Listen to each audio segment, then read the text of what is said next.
Chapter 1. Encounter.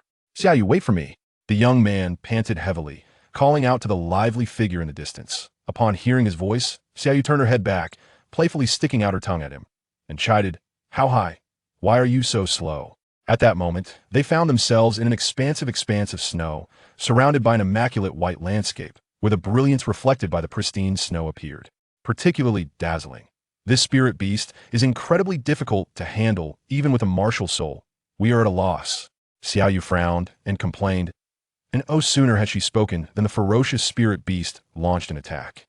The young man hastily raised his weapon, attempting to fend off its fierce assault, yet ultimately found himself overwhelmed. The spirit beast leapt with ferocity, evading his defense and pouncing upon him with lightning speed. Seeing this, the young man dared not hesitate for a moment, swiftly wielding his weapon and thrusting it fiercely towards the spirit beast. In an instant, a resounding thud echoed, followed by the sudden emergence of a radiant, lightened, ethereal 100-year spirit ring. Confronted with such a rare and precious opportunity, the young man did not hesitate to kneel and began to absorb the immense power contained within the spirit ring. Witnessing this, Xiaoyu gasped in astonishment. "How high? Look! There's a person over there." How High followed the direction of her finger, puzzled. Who would be out here in such cold weather? Xiaoyu blinked and said, "Look, he's absorbing a spirit ring." How High nodded and stepped towards the focused young man engaged in his meditation. As How High approached, he scrutinized the figure and remarked, "He looks familiar. He must have just broken through in his cultivation." Just then, Xiaoyu's gaze shifted to the corpse of the long-dead spirit beast on the ground, and she exclaimed, "How High, look!" How High focused his gaze and was instantly struck with awe. Wow, a 100-year spirit beast. He actually killed it all by himself, and it's a 100-year crimson feathered golden armor. The young man slowly lifted his heavy eyelids, his vision clearing to reveal two unfamiliar faces before him. Xiaoyu gently waved her hand, smiling. "You've finally woken up." The young man, looking bewildered, asked nervously, "Who are you?" Xiaoyu quickly reassured him, "Don't be afraid, we mean no harm. I am Jinyu, and this is Jiang Hao. What is your name?" The young man relaxed slightly and replied, "My name is Tang Xing. It's Tang Xing. How did you come to this place, all alone?" Jiang Hao inquired with curiosity. Tang Xing took a deep breath and explained, "I've just become a soul master and heard there might be a suitable spirit ring for me here, so I took the risk to come and search." Jiang Hao furrowed his brow and expressed concern, "But that's too dangerous, isn't it? Aren't you worried about encountering any unforeseen dangers?" Tang Xing, however, shook his head nonchalantly, resolutely stating, "It's all right, I believe I can handle any challenges that come my way." Jinyu gazed at Tang Xing and gently inquired, "What about your family? Are they aware of your presence here?" A fleeting shadow of desolation crossed Tang Xing's eyes as she quietly replied, "I have no family. I have lived alone since childhood." Hearing this, Jinyu felt a pang of sympathy and hastily apologized. "I am so sorry, I did not mean to bring this up. I hope I haven't saddened you." Tang Xing delicately wiped away the tears at the corners of her eyes, crystalline droplets cascading down her rosy cheeks. Observing this, Jinyu's heart ached, and with a tender and caring voice, she consoled, "Why do you weep? Please do not cry, you are still just a child. Come, I have some delicious candies, a sweet treat will surely lift your spirits." Standing nearby, Jiang Haoyan felt an overwhelming surge of affection as he witnessed the scene. He approached gently, speaking softly to Jinyu. "Let me comfort her, Jinyu." Tang Xing, "It must be quite challenging for you to be here alone. If that is the case, why not join us? We will take good care of you." Jinyu and Jiang Hao led Tang Xing to a quaint little restaurant. Jinyu remarked, "You must be hungry. Boss, we'll have 3 portions of fragrant fish rice." "Certainly," Jiang Hao chimed in, crossing his arms. "Jinyu, why don't you ask her what she wishes to eat?" Tang Xing quickly waved her hand, her expression somewhat embarrassed. "Anything is fine, I am not picky." She then hesitated, adding, "But I have no money." Jinyu crossed her arms and smiled lightly. "Well, look at you, appearing so impoverished. I shall cover it." The proprietor brought over the meals, saying, "Here are your fragrant fish rice dishes. Enjoy your meal." Jinyu flashed a slight smile at Jiang Hao before turning to Tang Xing and softly inquired, "By the way, Tang Xing, why do you hunt spirit beasts alone? Even if you have just awakened, it seems rather reckless to seek spirit rings. Has something transpired?" A flicker of pain crossed Tang Xing's gaze as she responded, 2 days ago, a group of villains stormed my home, slaughtering everyone, including my mother. I am the sole survivor, and I vowed that once I become a soul master, I will avenge this blood-soaked tragedy." Upon hearing this, Jinyu could not help but sigh. Alas, the dead cannot be revived. Please take heart and do not grieve too deeply. Allow me to provide you with something good. Let us eat first. After their meal, Jin Yu led them to a small grove. Turning to Tang Xing, she spoke with earnestness. You are now without a home, are you not? Tang Xing nodet silenti. Jin Yu continued, then join the Yun family. This way, you will have a place to stay. Moreover, it will aid in your growth. Additionally, you'll have the opportunity to learn about the purple extreme magic eyes and the illusory soul shadow. Upon hearing these terms, Tang Xing's face lit up with joy as she exclaimed, absolutely, I will join. I have nowhere else to stay. Jin Yu replied, that's the spirit. Come along, Jiang Hao. She then called out loudly, Aunt Jiang, are you there? Jiang Yu warmly responded, ah, Jin Yu has come. Please sit down. Jiang Hao, you should have given me a heads up. Who is this? As she looked at Tang Xing, Jiang Yu thought to herself, this young one bears a striking resemblance to brother Tang Yun. Jin Yu spoke, Aunt Jiang, this is Tang Xing. His family's door was Jiang Yu. Upon hearing this, affectionately said, child, why don't you stay with us? Jiang Hao, you must take good care of Tang Xing, understand?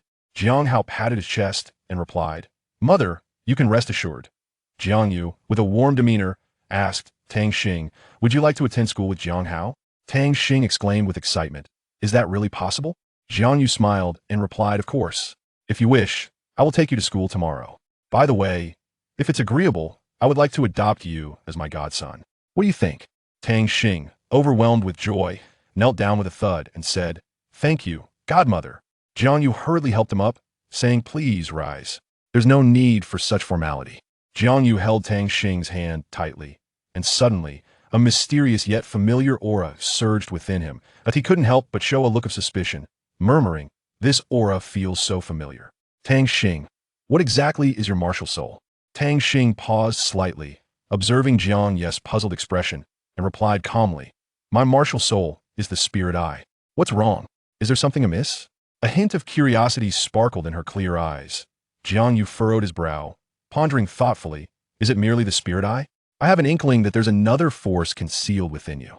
After saying this, he gazed intently at Tang Xing, tried to uncover more clues from her. Upon hearing this, Tang Xing decided to reveal her true power. She gently raised her right hand, and a radiant light burst forth, followed by the appearance of a dazzling golden soul ring. Jiang Yu's eyes widened as he fixated on the golden soul ring. In that instant, it felt as though he traversed through time, glimpsing a familiar figure who had once wielded a similar soul ring. That a flicker of astonishment crossed his expression, and his voice trembled slightly as he said, Tang Xing, you must never easily display this soul ring in public, unless you are faced with life and death circumstances. Tang Xing, bewildered, urgently asked, why? What is so special about this soul ring? She truly could not comprehend why Jiang Yu placed such importance on it. Jiang Yu took a deep breath and spoke slowly. It is not yet the time to reveal everything. When you eventually break through to the Soul Emperor realm, I shall disclose the entire truth to you. Until then, you need only focus on your cultivation. His tone was particularly grave, as if bearing a significant responsibility. Though Tang Xing still harbored many questions, seeing Jiang Yu's seriousness made her refrain from further inquiries. She nodded resolutely and said, all right, I understand. I will strive to cultivate diligently and become a Soul Emperor as soon as possible. With that, she turned to leave, leaving Jiang Yu standing alone, lost in contemplation.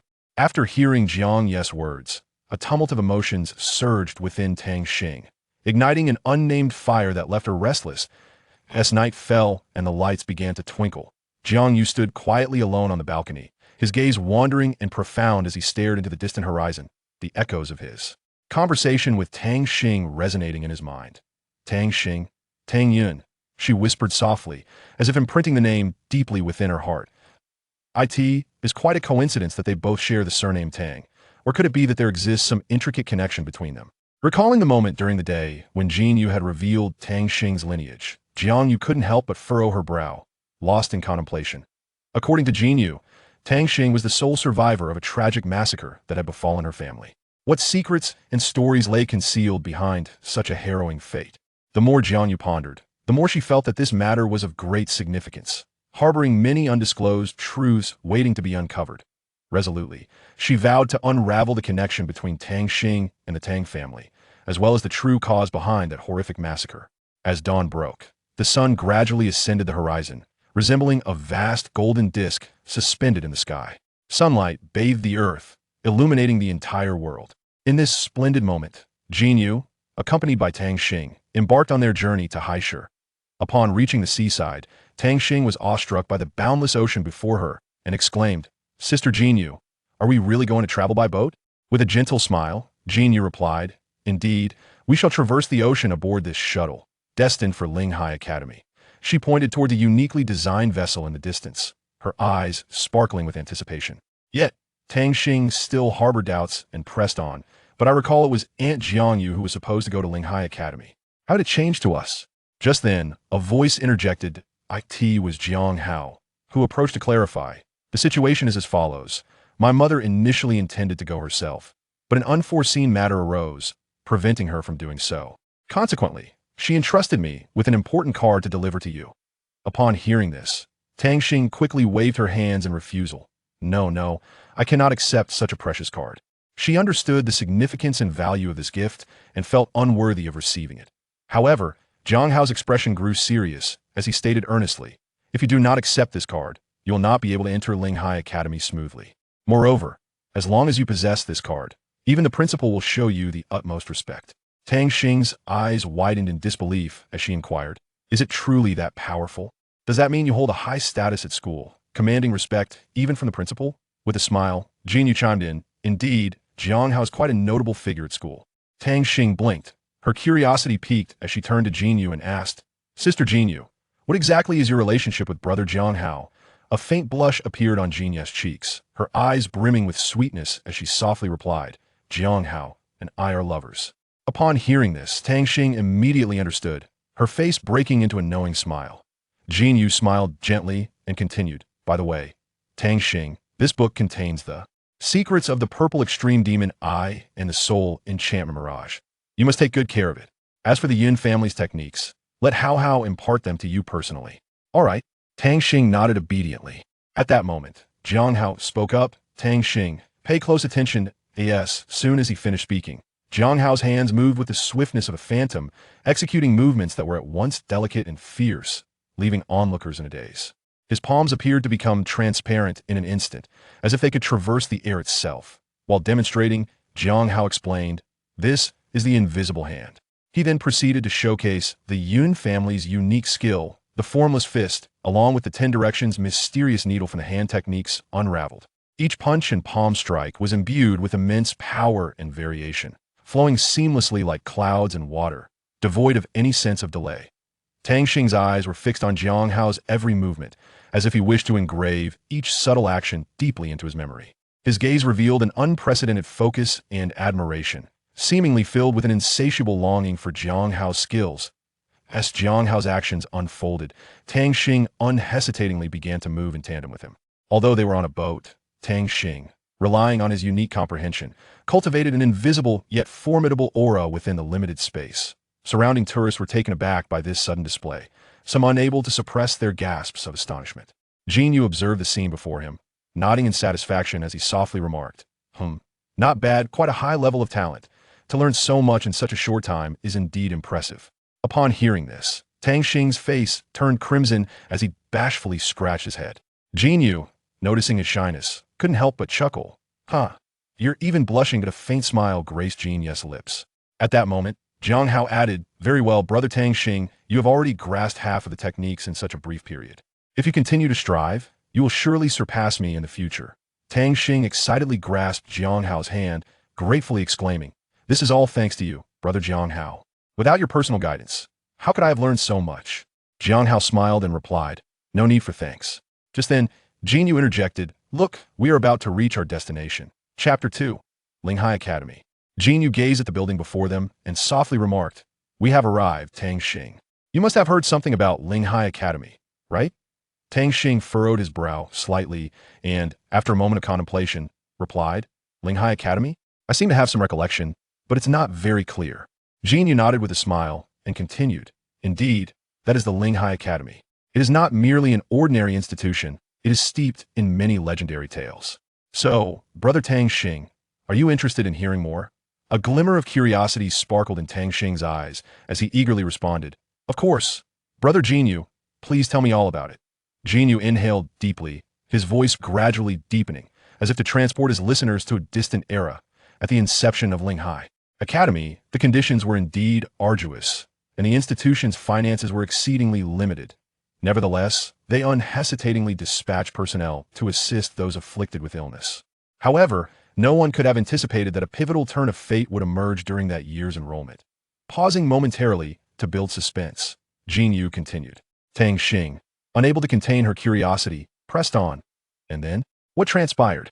Satisfaction gleamed in Jinyu's eyes as he resumed his tale. Among the fresh cohort of students, there was a prodigious young talent named Tang Yun. He courageously led his class to participate in a prestigious elite competition. In that contest, they seemed to be favored by the gods of war, advancing with relentless determination and invincibility. After a series of fierce contests, they ultimately claimed victory in the elite competition. From that moment forth, Linghai Academy underwent a profound transformation, garnering widespread acclaim, and that senior, Tang, ascended to the status of a legendary figure in the annals of the Academy's history. The voice of Jinyu began to rise in pitch, his emotions growing increasingly fervent as he continued. Who could have anticipated that? Just as they were basking in the glory of victory, the 5 great families would send their minions to forcibly abduct Senior Tang's girlfriend? In the face of such despicable acts, the esteemed mentors of Linghai Academy displayed no fear, resolutely stepping forward to engage in a cataclysmic and breathtaking battle against the 5 families. Thus, Linghai Academy unwittingly attracted the ire of this formidable entity, the 5 families. With their ulterior motives, sought to annihilate Linghai Academy completely. However, given that Linghai Academy had just claimed the championship title and was renowned far and wide, instilling admiration and trepidation in all, the 5 families were wary, ultimately refraining from making a reckless move against the Academy. Yet, as time swiftly passed, when Senior Tang and his companions completed their studies and stepped beyond the gates of their alma mater, they scattered like stars across the sky, embarking on their individual journeys. During this interval, a mysterious and elusive force quietly emerged, the spies from the 5 families. Their origins remain unknown. Yet they successfully ignited the flames of war between the Ling-Do Empire and the Tianqian Empire. This heart-stopping conflict swept in like a tempest, inflicting grievous wounds upon both mighty empires, leaving them severely weakened. Just as the battle reached a stalemate, the 5 families audaciously seized the opportunity to launch a surprise attack. In this critical moment, the valiant Senior Tang fearlessly led 7 exceptionally skilled spirit practitioners into the fray. They were akin to a bolt of lightning cleaving through the sky, shattering the enemy's defenses with overwhelming force. Like a blazing sun casting its radiant light upon the darkness, they dispelled the ominous shadows of the 5 families. Regrettably, in that life and death struggle, Senior Tang's beloved girlfriend tragically lost her life, departing this world forever. Yet, under Senior Tang's tireless efforts, the smoke of war that lingered between the 2 empires gradually dissipated. Ultimately, after enduring countless trials and tribulations, they achieved unification, establishing a vast and powerful empire, now celebrated as the illustrious Tianling Empire. Due to the profound loss of his beloved, Senior Tang ultimately chose to follow his love into the abyss, concluding his illustrious and magnificent life in a tragic manner. His remarkable achievements shine like the most resplendent stars in the night sky, gleaming brightly and forever etched in the annals of history. The splendid accomplishments of Linghai Academy are undeniably attributed to Senior Tang Yun's tireless dedication and selfless contributions in the past. Jinyu inquired, "How about it, Junior Tang Xing?" To which Tang Xing replied, "I too have heard of Senior Tang Yun's legendary exploits." Jinyu then remarked, "Jiang Hao, please escort Tang Xing to register." Jiang Hao nodded and led Tang Xing to the registration hall. Upon seeing Jiang Hao, the students respectfully bowed and said, "Senior Jiang, what brings you here?" Jiang Hao responded, "I am here to assist my junior brother with registration." The students replied, "Very well, Senior Jiang, please hold on for a moment." Jiang Hao continued, "Tang Xing, let us proceed. Your dormitory is in Building 2, Room 202. Remember this. Here's the key. Take good care of it." Tang Xing accepted the key and said, "Thank you very much, Brother Jiang." Jiang Hao replied, "No need for such formality. We are like family, so let us not be so distant." Jinyu expressed her astonishment, saying, "Junior brother, your homeroom teacher is actually Su Qi, that strict old woman. I lament for you, little star." Tang Xing inquired, "Why is that?" Jinyu explained, "Su Yi is the most formidable teacher in the external class. It is said that no student in her class has ever met with a favorable outcome. May fortune be with you, little Tang Xing." As Tang Xing approached the dormitory entrance, he noticed an elderly man shielding his face with a fan. Hastening towards the old man, Tang Xing asked, "Good day, sir. Could you please direct me to Building 2, Room 202? The old man lowered his fan, revealing his weathered visage, and replied, "Just walk to the right and head upstairs." Tang Xing responded, "Thank you, sir." As Tang Xing stepped through the threshold of the dormitory, he beheld an impressively spacious arrangement. 2 large beds and a private bathroom. "Wow, is every dormitory like this?" he exclaimed, with his roommates yet to arrive. He took it upon himself to tidy up. Without delay, Tang Xing commenced a thorough cleaning, ensuring that every corner gleamed with immaculate precision. Subsequently, he began to cultivate his soul force, murmuring, under the influence of the purple extreme magic I sense a breakthrough in my soul force. I am truly grateful to Sister Jinyu. However, at that moment, his stomach rumbled with hunger, prompting him to head to the cafeteria. The moment Tang Xing stepped into the cafeteria, he was rendered speechless by the sight before him. The spacious and luminous hall featured rows of tables and chairs arranged in perfect order, resembling a grand banquet hall.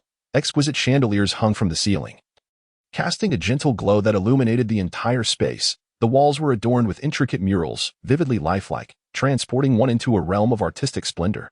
This cafeteria was nothing short of a palace. Tang Xing couldn't help but marvel at it. He was profoundly impressed by the grandeur of the place, silently appreciating the school's emphasis on the well-being and comfort of its students. Subsequently, Tang Xing approached the ordering window and addressed the lady inside. "Auntie, may I have 2 portions of chicken feet, please?" The lady smiled gently as she carefully retrieved 2 perfectly cooked chicken legs from the warming box. The chicken legs, with their golden hue and enticing aroma, appeared utterly delectable. Her movements were soft and graceful, as if she were presenting 2 precious pearls, and she delicately placed them before Tang Xing. Tang Xing gazed at the delectable feast before him, saliva nearly escaping his lips. He expressed his heartfelt gratitude to the auntie with a simple thank you, and then, unable to contain his eagerness, seized a chicken leg and took a hearty bite.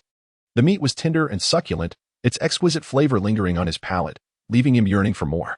Tang Xing approached the table, eagerly devouring the food before him like a famished tiger pouncing upon its prey. After finishing his meal, he took a leisurely stroll through the academy's park before returning to his dormitory. Upon arriving, he noticed the dorm light shining brightly like a dazzling star and exclaimed, "My roommate has arrived." He hastened to the dormitory door, only to be taken aback to discover that his roommate was a girl, his jaw nearly dropping in astonishment as he stammered, "Did you perhaps take a wrong turn?" The girl calmly replied, "Are you not aware that the dormitory accommodates both a male and a female?" A look of confusion washed over Tang Xing's face as he muttered to himself, "Oh, is it truly like that?" Unperturbed by his bewilderment, she continued with poise, "Listen carefully. I have 3 conditions. If you wish to reside in this dormitory, you must agree to all of them. First, bringing any pets into the dormitory is strictly forbidden, as those little creatures would only create chaos. Second, undressing within the dormitory is prohibited. Otherwise, I shall regard you as a rogue without hesitation. Lastly, you shall be responsible for all cleaning duties moving forward. Is that acceptable?" After hearing her conditions, Tang Xing instinctively scratched his head and retorted, "What if I refuse to accept these terms? What then?" Suddenly, the girl's gaze shifted dramatically. Her previously gentle eyes turned sharp and fierce, resembling a formidable tiger. She fixed her threatening stare upon Tang Xing and said, "What is this? Do you harbor discontent or wish to provoke me? Or do you truly intend to engage in a fight?" In the face of her fierce inquiry, Tang Xing displayed no hint of fear. On the contrary, he straightened his neck defiantly and replied, "If it comes to a fight, then let it be. I am not afraid of you." The two stood outside the dormitory, locked in a tense standoff, the atmosphere thick with anticipation as if a storm were about to break. At last, the call to battle sounded, and they embarked on an exhilarating contest. Lan Qiu, with unwavering resolve, exuded confidence and determination in her gaze. Her voice rang clear and melodious, akin to a lark emerging from the valley. "Before we engage, let us first get to know one another. My name is Lan Qiu, a level 20 strong attack system soul master." Tang Xing gave a slight nod, indicating his acknowledgement. His demeanor was composed and serene, exuding an aura of steadfastness akin to a mountain. Then, in a deep and resonant voice, he declared, "I am Tang Xing, currently a level 12 control system soul master." Upon hearing Tang Xing announce his rank, Lan Qiu's eyes widened in disbelief, her expression a canvas of astonishment. She gasped, "What? You've actually reached level 12? However, before her exclamation had fully dissipated, Lan Qiu unhesitatingly launched her attack. Her movements were as swift as lightning, her fist striking with formidable ferocity. Imbued with an unparalleled might as she pounced upon Tang Xing, faced with such an unexpected onslaught, Tang Xing appeared somewhat caught off guard. Lan Qiu's fist rained down upon him like a tempest, each blow brimming with tremendous power. Tang Xing was forced to retreat repeatedly, his body involuntarily propelled backward. At the entrance of the dormitory, an elderly man with silvery hair and a gentle visage sat quietly on a worn chair, observing the unfolding scene. He murmured to himself, "This child's physical prowess is astonishingly inadequate. Nevertheless, the Cloud Sect's technique, the illusory phantom, does possess a certain intrigue." Tang Xing was acutely aware that engaging in close combat with his opponent would place him at a significant disadvantage. After considerable reflection, he resolutely decided to alter his battle strategy. Suddenly, Lan Qiu lunged at Tang Xing with the ferocity of a formidable tiger, exuding an overwhelming presence. In the face of such a fierce assault, Tang Xing did not hesitate to unleash his most powerful skill, the mental gaze.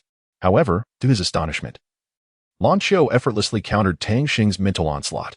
He swiftly summoned the formidable power inherent in his martial spirit, effortlessly neutralizing the tumultuous waves of Tang Xing's psychic barrage.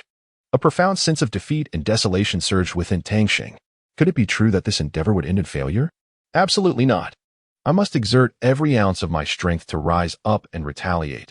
Surrender is not an option, for once I concede, my dignity would be irrevocably tarnished.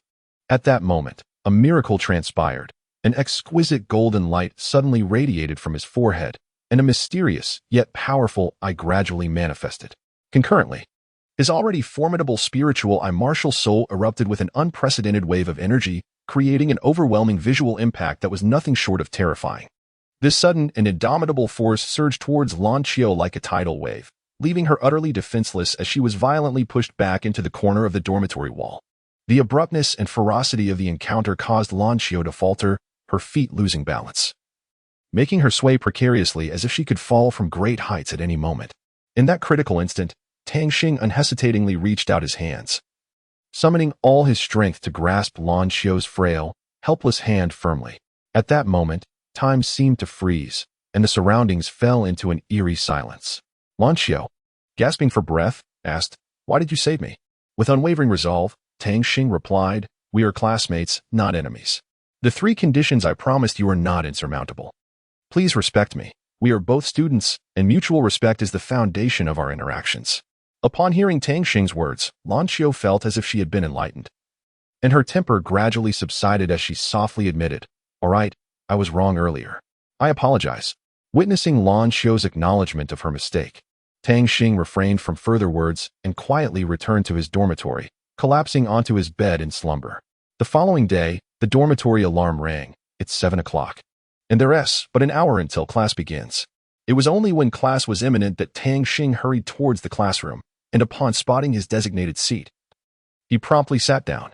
At that moment, a slender figure with a narrow waist and long legs, her demeanor icy, approached the podium and announced, "I am your homeroom teacher. Sui, those who have fought, please stand up." Upon her command, only 2 individuals rose. She inquired, "Only 2? The rest of you will run 100 laps on the playground." A perplexed male student questioned, "Teacher, we didn't fight. Why must we run?" Sui responded with authority, "Because in my class, I am in charge." With that, a series of soul rings shone brilliantly from Sui, revealing a 10,000-year black soul ring. She was a soul sage. Gasps of astonishment rippled through the classroom as students hurriedly exited. Sui summoned Tang Xing and Lan Qiu to inquire about the cause of their altercation. Tang Xing reported, "Teacher, we are roommates, and we quarreled over a trivial matter." Sui remarked, "Roommates fighting, how delightful. Now, off you go to run."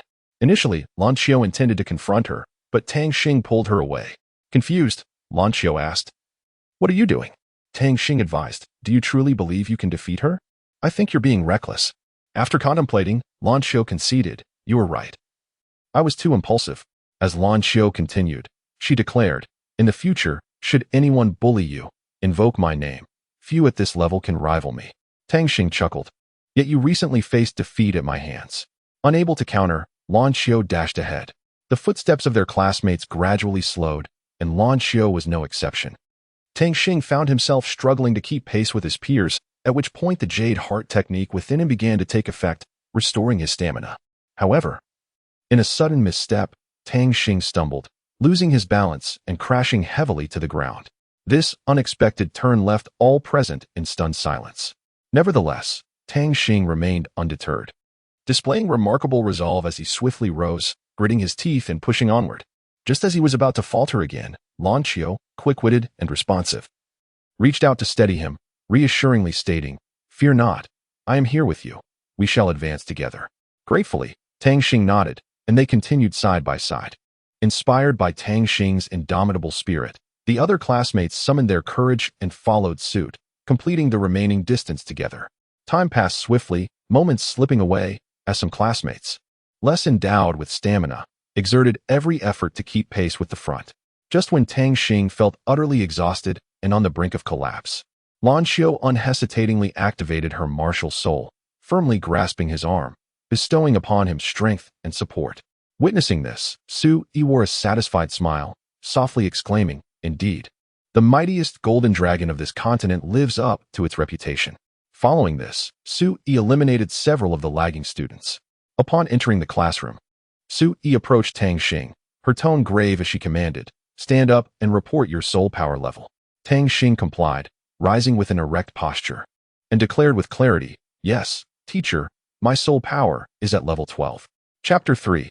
Fever. Su Yi stated solemnly, "Indeed. Though he is a specially admitted student of the academy, failure to pass my assessment will result in his elimination. Understood?" Class dismissed. As the bell rang, students rose from their seats and exited the classroom. Tang Xing silently followed Su Yi to her office. Once inside, Su Yi gestured for Tang Xing to sit before saying, "Tang Xing, release your martial soul." Nodding, Tang Xing closed his eyes and focused. Suddenly, his eyes shifted from their original black bronze hue to a brilliant blue gold, emanating a formidable aura. However, at that moment, he sensed his martial soul was under some form of suppression, invoking an impulse to worship. Alarmed, he pondered the implications of this sensation. Su Yi observed Tang Xing's transformation keenly, acutely aware of the anomaly in the aura. Shortly thereafter, a dazzling yellow light radiated from her, and a yellow soul ring materialized before her. Gazing at the soul ring, Su Yi contemplated, "This century-old soul ring appears rather extraordinary. The power it harbors surpasses that of an ordinary soul ring. Could it be that Tang Xing's martial soul possesses a unique ability that can elicit such a profound reaction?" Contemplating this, Su Yi resolved to delve deeper. She took a deep breath and gently instructed Tang Xing, "Attempt to control your martial soul and see if you can resonate with this soul ring." Upon hearing her words, Tang Xing focused intently, striving to establish a connection with the yellow soul ring. Moments later, a look of astonishment crossed his face. He discovered that when his martial soul came into contact with the soul ring, an extraordinary resonance truly manifested between the two. This resonance filled him with a sense of formidable power surging within, as if with just a little guidance, he could unleash tremendous might. A glimmer of excitement sparkled in Su Yi's eyes, and she realized that Tang Xing's martial soul likely harbored immense potential. Perhaps, through careful nurturing and training, he could one day blossom into an exceptional soul master. "Well done, Tang Xing," Su Yi nodded with satisfaction. "From today onward, you must dedicate yourself to rigorous practice to enhance your strength. I believe you will undoubtedly become the pride of the academy." Inspired by Su Yi's words, Tang Xing felt a surge of determination. He understood the weight of the responsibility on his shoulders and recognized that relentless effort was the only path to realizing his dreams. From that day forth, Tang Xing devoted himself to intense training, consistently pushing his limits. Meanwhile, Su Yi invested greater effort in guiding him on how to wield the power of his martial soul and master various combat techniques. Through their joint endeavors, Tang Xing's strength flourished, and he gradually emerged as a standout within the academy, garnering significant attention. All of this was made possible by Su Yi's discerning eye and her dedicated mentorship. In the days to come, Tang Xing would continue to forge ahead, striving for even greater heights. He anticipated the day when he could stand atop the pinnacle, showcasing his true prowess. The color of his martial soul, though yellow, bore a faint golden hue. Could it be? "Tang Xing, your martial soul is quite extraordinary. It must be a mutated martial soul, and your spirit eyes are not singular." Tang Xing exclaimed in shock. "Not singular? Could it be dual?" Su Yi confirmed. "Indeed, spirit eyes are already rare, especially considering your own constitution is not particularly robust." Tang Xing replied, "Teacher Su, I will strive to improve." Su Yi added, Do not disclose this matter to anyone, understood? Tang Xing nodded slightly, understood. Tang Xing thought to himself, class is over. I shall seek out Lan Qiu for some fun. At that moment, Cheng'an approached Lan Qiu with a grin, saying, hey. Beautiful, could I have your contact information? Lan Qiu shot him a deadly glare, her tone icy as she retorted, get lost. Despite her demeanor, Cheng'an attempted to engage her further. Just then a male figure appeared before Lan Qiu. She remarked, you finally emerged. What did the teacher want with you? Tang Xing recalled Su Yi's words, do not inform anyone of this matter. He snapped back to reality, replying, the teacher mentioned something about the election of class officers. Lan Qiu expressed her disappointment. Oh, those matters? I thought it was something fun. Tang Xing gazed at Lan Qiu, scrutinizing her from head to toe. Lan Qiu, sensing Tang Xing's scrutiny, playfully remarked, you wouldn't happen to have feelings for me, would you? Tang Xing replied with an air of nonchalance. What thoughts could I possibly have? Lan Qiu chuckled softly and said, you truly are a fool. No, that's not quite right. You should be called a blockhead, indeed. Her tone carried a hint of teasing affection. However, Cheng'an, standing nearby, could no longer tolerate the exchange. He suddenly shouted, hey, kid. Who do you think you are? How dare you lay a hand on my woman? Do you not value your life? Upon hearing these words, Tang Xing could not help but let out a cold snort. He turned his gaze toward Cheng'an, his eyes ablaze with fury as he demanded, your woman? Lan Qiu, pray tell, when did you become his?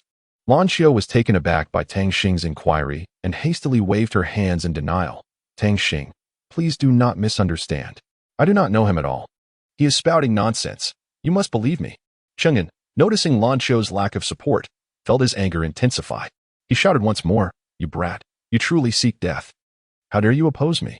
Do you even know who I am? As he spoke, he advanced towards Tang Xing, seemingly intent on confrontation. However, a commanding aura emanated from Tang Xing, rendering Cheng'an's martial spirit powerless and immobile. Cheng'an, astonished, exclaimed, why can I not summon my martial spirit?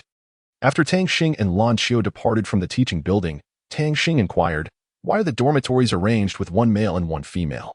Lan Qiu replied, it is because the academy is divided into inner and outer gates. The outer dormitories accommodate one male and one female, while the inner gate allows for male-male and female-female arrangements. You should be content with that. Tang Xing pondered this for a moment and then asked, since the academy is categorized into inner and outer gates, there must be many skilled individuals. Where did you hear about this? Lan Qiu, taken aback, responded, I heard it from the senior students. Are there any requirements to enter the inner gate? Tang Xing continued. Lan Qiu answered, you must become a soul emperor before the age of 20 and achieve the rank of soul master by 13. By the way, how old are you? Tang Xing replied, I am 9 years old. Upon hearing his age, Lan Qiu revealed her own soul rings, 2 yellow ones, and said, I am 10, and you're older than you. I am already a level 23 soul master. In addition to soul power, there are other prerequisites. You must attain the status of a core disciple in the outer gate and win the freshman competition to enjoy special privileges. Time is running short for you. Make haste in your training so that we may enter the inner court together. By the way, there is a theoretical class tonight. Would you be interested in attending? Tang Xing nodded and then proceeded to his training. Tang Xing's consciousness suddenly expanded like a balloon being inflated, and he felt an intense heat surging through his head, as if it were about to ignite. He bore the searing sensation with great fortitude, gritting his teeth to endure. Lan Qiu, keenly aware of the unusual temperature in the dormitory, felt an urgent pang of anxiety and rushed to Tang Xing's side. Upon seeing him in meditation, she realized the gravity of the situation. She reached out to touch his forehead and gasped in shock. Why is it so hot? This fellow always causes her such worry. There was no choice but to inconvenience herself. Without hesitation, Lan Qiu immobilized Tang Xing and carefully carried him back to bed. She pondered silently. If I attend class now, who will look after him? Resolutely, she murmured to herself, it's just one class. For a genius like me, missing it is inconsequential. I must first help this boy cool down. Hastily, she stepped into the courtyard and approached the well, lowering a bamboo basket to fetch water. As she felt strength in her hands, she effortlessly drew the basket back up. With hurried steps, she made her way back to the dormitory. Suddenly, a voice interrupted her. Lan Qiu, what are you doing? With a hint of exasperation, she replied, do I need to report my actions to you? The person quickly retorted, I don't care what you're doing. Have you forgotten about tonight's theory class? Lan Qiu regarded him with an unhurried demeanor. I have other matters to attend to. Tonight's class will have to be skipped. His eyes widened in disbelief. Skipped? You dare to stand up, my master. Today, I will teach you a lesson. With unwavering confidence, Lan Xiu responded. You? Teach me a lesson? Even if your master were here, he would have to show me some respect. You are not worthy. Leave before I lose my temper. How arrogant. Then I shall test your mettle tonight. Manifest your martial spirit. He shouted in anger. Lan Xiu merely snorted in disdain. Isn't that courting death? With that, she conjured a spear in her hand, thrusting it toward him. A tremendous explosion ensued, capturing the attention of everyone in the academy. He gazed at the weapon in her hand, astonished. That's the golden dragon spear. No wonder. Hua Xian, alerted by the commotion, hurried over and said, Miss Lan, I sincerely apologize. It is my failure in discipline. Please, show mercy and do not hold this against him. Unruly disciple, come here and apologize to Miss Lan. Hua Xian's apprentice said respectfully, I'm sorry, I acted impulsively just now. Please forgive me.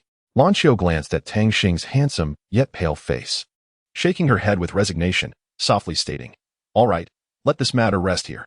After, she picked up the bamboo basket filled with various herbs and ingredients and walked toward the dormitory. Upon reaching her room, she gently placed the basket on the floor.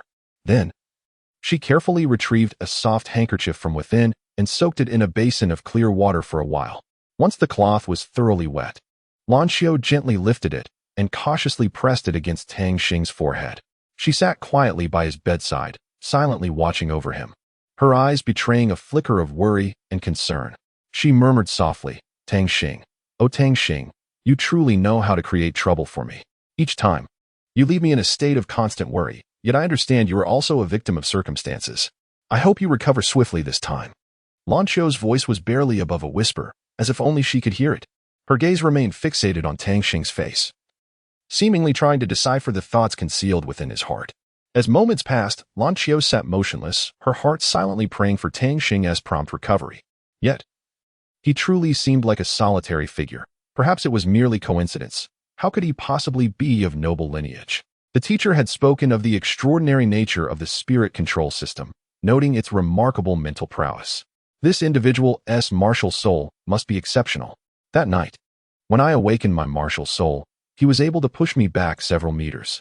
My martial soul is the golden dragon. What could possibly intimidate a dragon's essence? It shouldn't be so. He is so young. How could he be divine?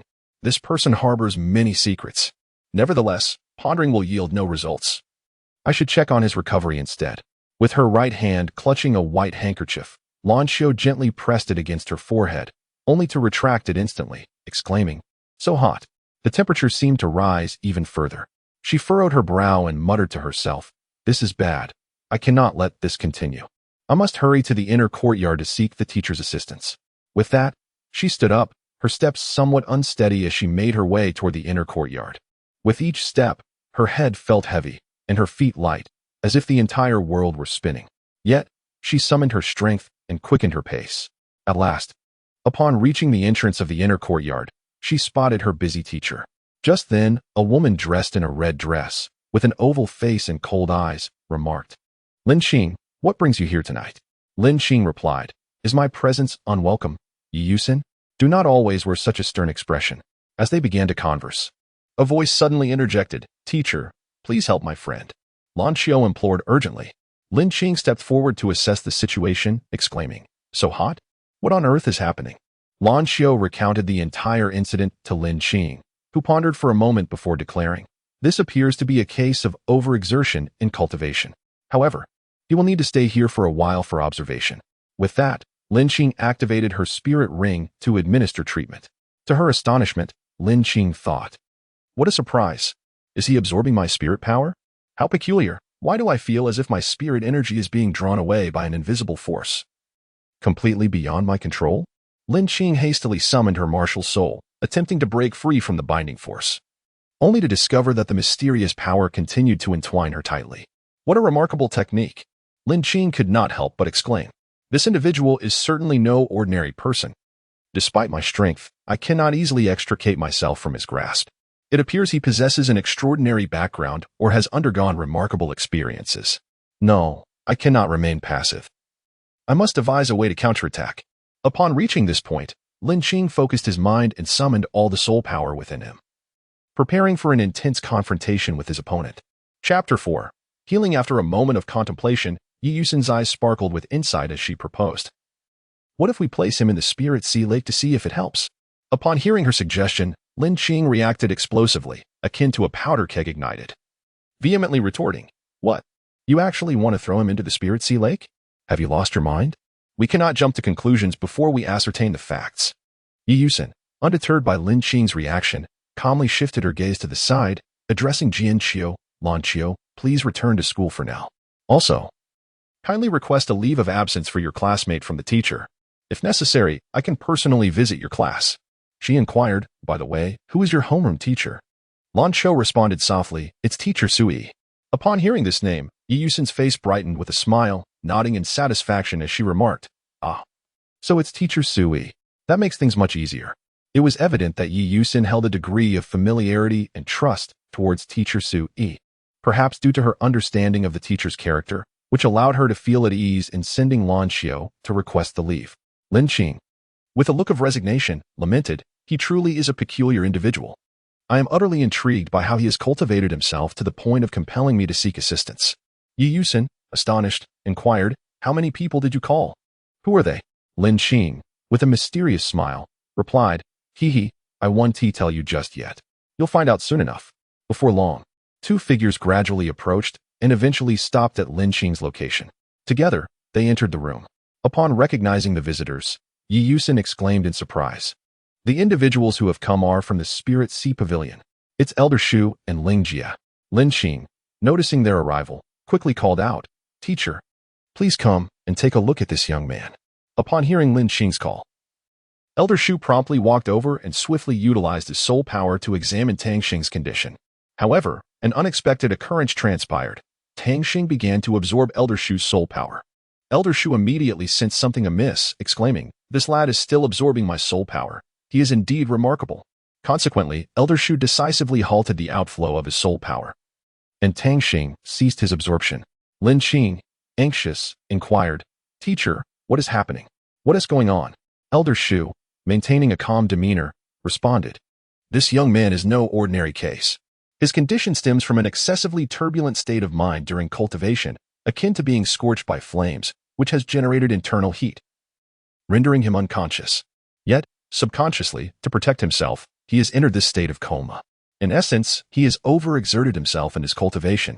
However, since I have encountered him, I naturally possess the means to resolve this." Elder Shu continued, "Qing'er, prepare to place him in the Spirit Sea Lake." Upon uttering these words, the crowd was taken aback, and Ling Shi exclaimed in astonishment, "Elder Tree, is this truly wise?" Elder Tree resolutely replied, "I have made my decision." They gathered at Linghai Lake, where Elder Tree spoke, "Place him upon the water." Tang Xing was gently set upon the lake by Yi Yusin, and the waters of Linghai Lake, sensing the presence of prey, surged forth like a famished tiger pouncing on its meal. Lin Qing, bewildered, inquired, "Elder Tree, what is happening?" Elder Tree, equally perplexed, replied, "I am at a loss as well. I have not activated the formation." The waters of Linghai Lake enveloped Tang Xing with the tenderness of a mother's embrace, gradually cleansing his form. Yi Yusin, taken aback, noticed a peculiar surge in Tang Yun's soul power and shouted, "His soul power is rising 13, 14, 15, 16, 17, 18. Has it halted at level 18? Immediately, the ancient Lingjin tree above the lake awakened as if from slumber, unleashing its vitality and continuously nurturing Tang Xing. Elder Tree could no longer remain composed, exclaiming with excitement, "The Lingjin tree has taken action. This individual merits special cultivation." Lan Qiu returned to the classroom, and after scanning the surroundings, Sui remarked, "Lan Qiu, where has Tang Xing gone?" Lan Qiu stood and responded, "Teacher Su, Tang Xing has fallen ill and gone to the inner courtyard for treatment." Hardly had the words left her lips when the department head entered class 1, declaring loudly, "Teacher Sui, your student Tang Xing is receiving treatment in the inner courtyard.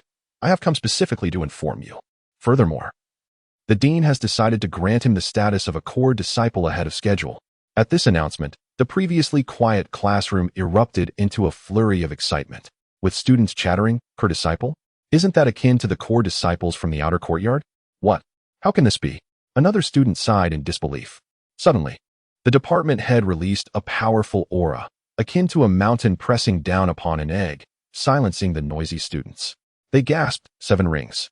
Soul Sage. The department head continued. I am aware of your thoughts, and Tang Xing has been personally appointed by Elder Tree.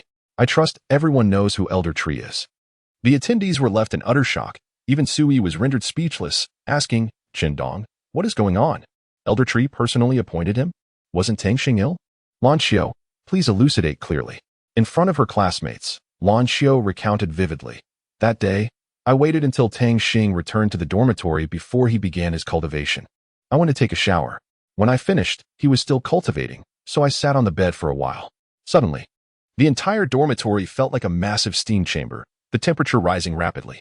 Sensing something was amiss, I touched his forehead, only to discover he was burning with fever.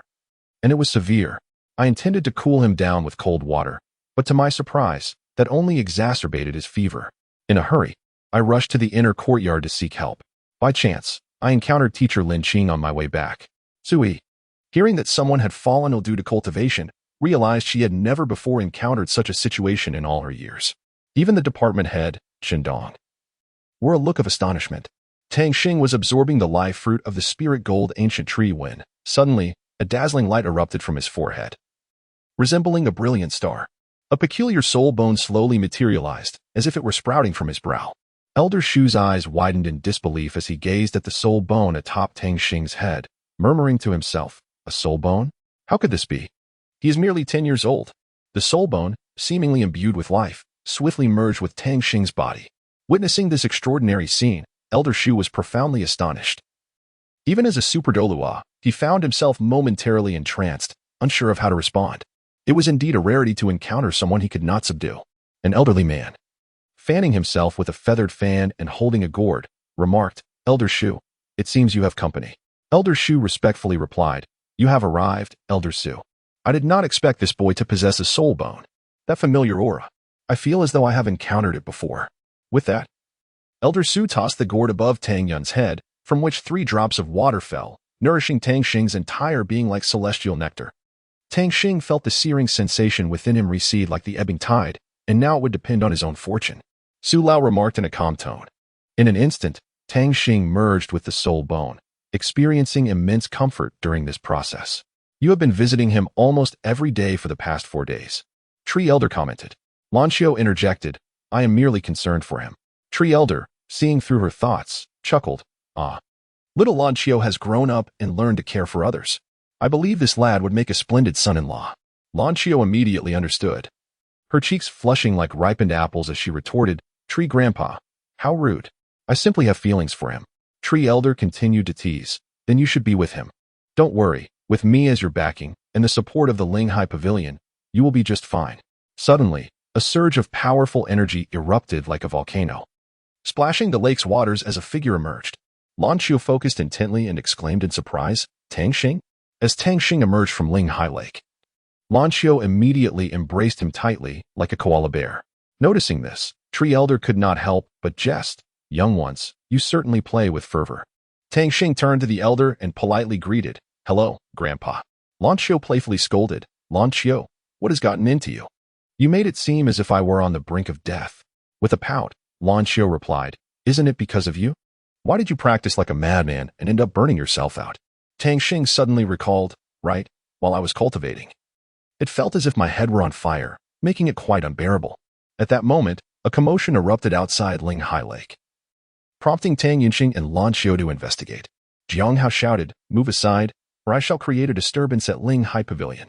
The guards responded, No one is permitted to enter Linghai Lake without Tree Elder's command. Just as Jiang Hao prepared to act, Tang Xing and Lan Xiu emerged. Seeing Tang Xing, Jiang Hao exclaimed, Tang Shitty, I'm so relieved you are unharmed. If anything had happened to you, I would have caused an uproar at Linghai. Jin Yu added, As long as you are safe, you can participate in the freshman competition. Tang Xing inquired, What is the freshman competition? Chapter 5. The arrival of Su Yin. Jin Yu explained, The freshman competition is exclusively organized for newcomers. This time, it's also an examination for the outer sect. If you perform well, you could become a core disciple of the outer academy. Tang Xing expressed his gratitude, saying, Thank you, Sister Jin Yu. Jin Yu replied, You're welcome. I hope you all achieve excellent results in the freshman competition. By the way, Jiang Hao might be facing disciplinary action today. Farewell. Tang Xing and Lan Xiu returned to their classroom, where Su Yi was conducting a lesson. Tang Xing interrupted her with a cheerful exclamation, reporting in. Su Yi glanced at Tang Xing and replied, "Take your seat quickly. The freshman competition is just a few days away. Tang Xing, make sure you are well prepared. And you too, Lan Xiu. I still have 3 spots available. Anyone interested may come forth. As long as you pass my test, the spot is yours." At that moment, a young woman stood up and declared, "Teacher Su, I would like to give it a try." Su Yi, observing her determined demeanor, responded, "Very well. But I must remind you, there is only one opportunity." The young woman replied, "I understand, Teacher Su." Su Yi promptly escorted her into the simulation chamber, stating, "This time, I will project the visuals onto the classroom screen. Su Yin, you must think carefully." Su Yin flicked her hair and dashed towards the first challenge. Upon reaching the entrance of the first trial, Su Yin closed her eyes slightly and attuned herself to the flow of the air. Suddenly, a flurry of flying daggers struck like a tempest. With a swift turn, Su Yin deftly evaded the onslaught. Tang Xing, watching the display on the screen, was astounded by Su Yan's lightning-fast reflexes. Following this, countless daggers rained down upon her, yet Su Yin executed her exquisite footwork, gracefully dodging every attack like a phantom. A prompt sounded, indicating she had passed the first trial. Tang Xing marveled at Su Yan's agility, exclaiming, "Could this be the illusory phantom? No, it is a soul technique. How formidable she is, integrating soul techniques into her movements, truly terrifying." As Su Yin approached the second challenge, she observed a small orb flitting about like a sprite in the air. Her gaze sharpened as she focused on the task at hand. With a sudden leap, she lunged for the orb, only for it to evade her grasp. The timer on the wall ticked down rapidly.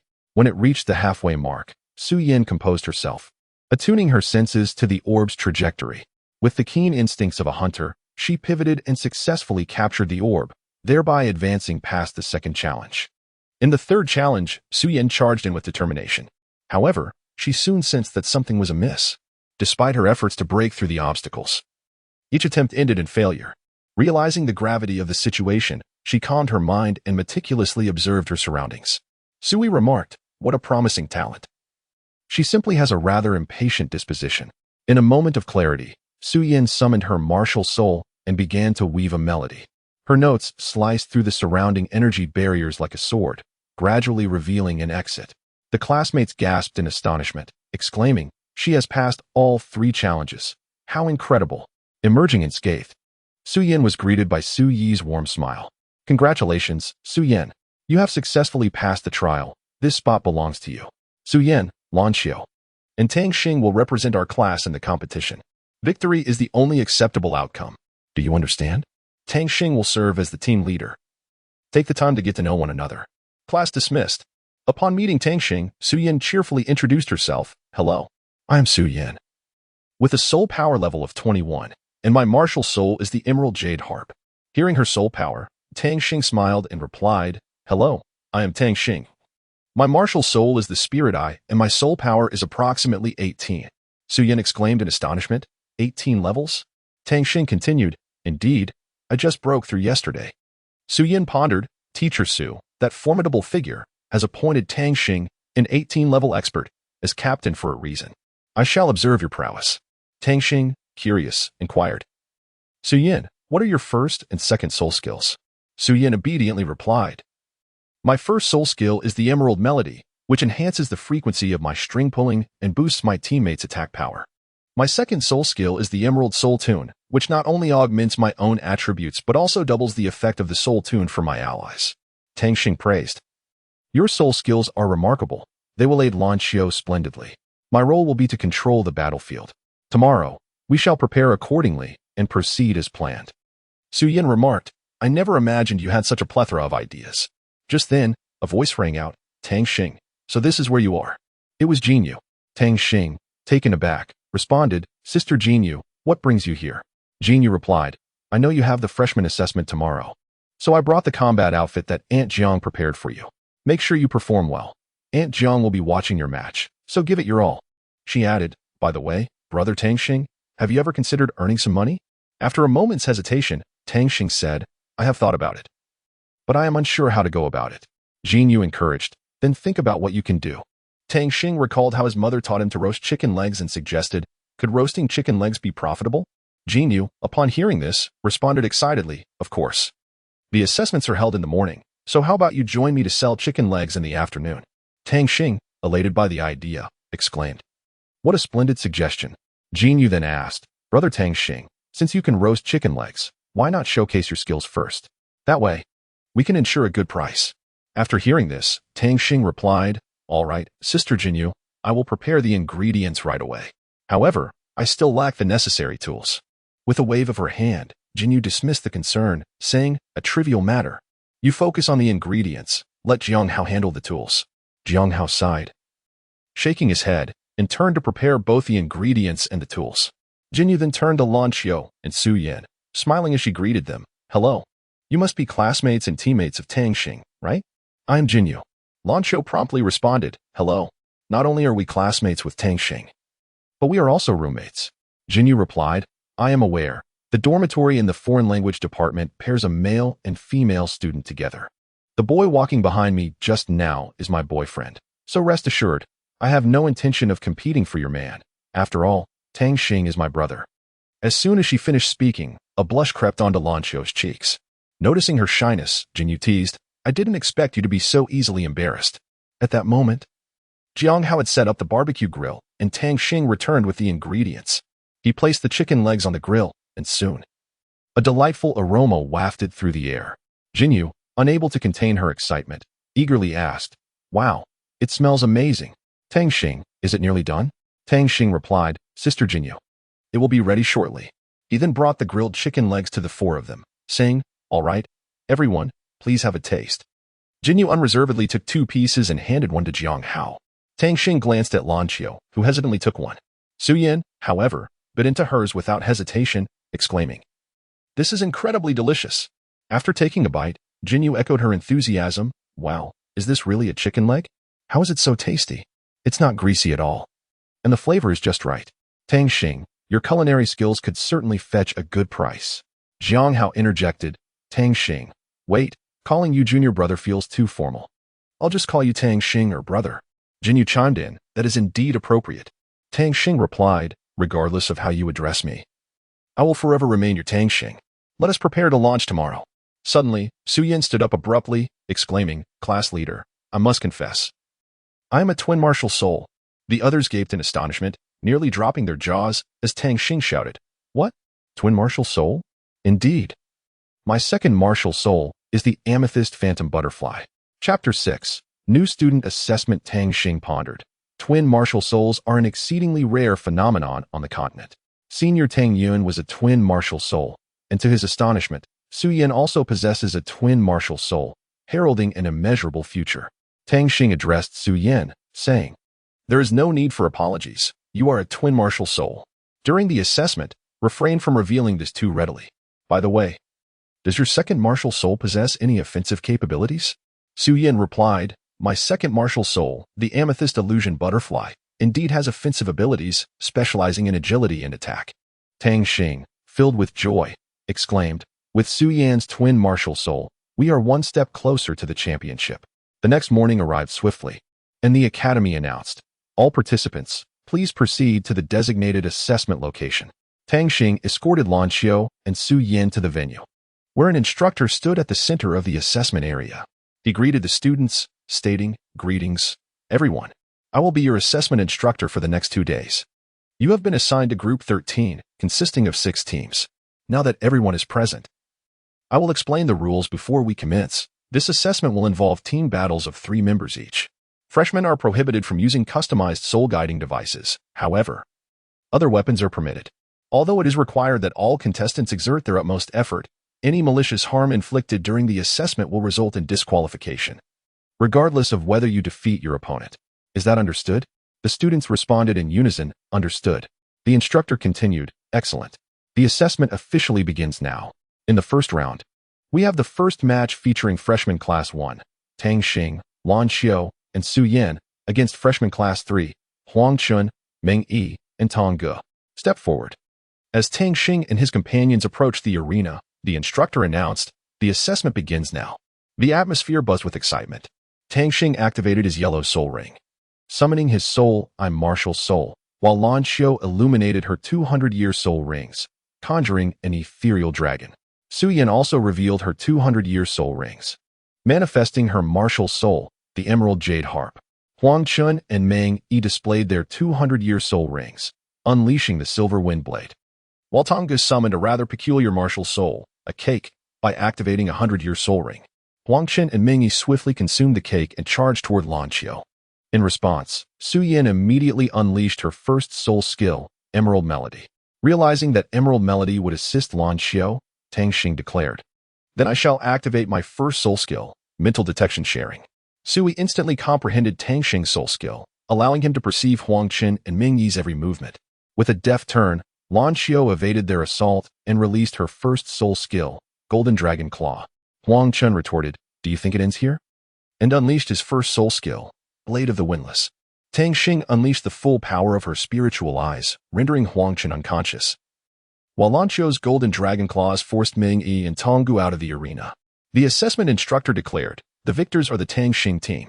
After leaving the examination grounds, Jin Yu awaited Tang Xing outside, and Jiang Hao remarked, "So this is where you are. I searched high and low for you." Upon seeing Jiang Hao, Tang Xing exclaimed, "Brother Jiang Hao, what brings you here?" Jiang Hao chuckled and replied, "I came to find Jin Yu and you. Were you not planning to sell chicken legs? I can protect you both." Tang Xing respectfully responded, "Thank you, Brother Jiang Hao." Tang Xing and Jin Shou collaborated to position the vehicle optimally. Tang Xing commenced grilling chicken legs, while Jin Yu and Jiang Hao began distributing flyers. Jin Shou produced a large loudspeaker, attempting to activate it, but it remained silent. Jin Yu shook the speaker and adjusted it, producing a beep. Discarding it casually, he placed the price tag before the grill. As time passed gradually, Jin Yu reduced the price by 1 copper coin each time, ultimately offering free samples.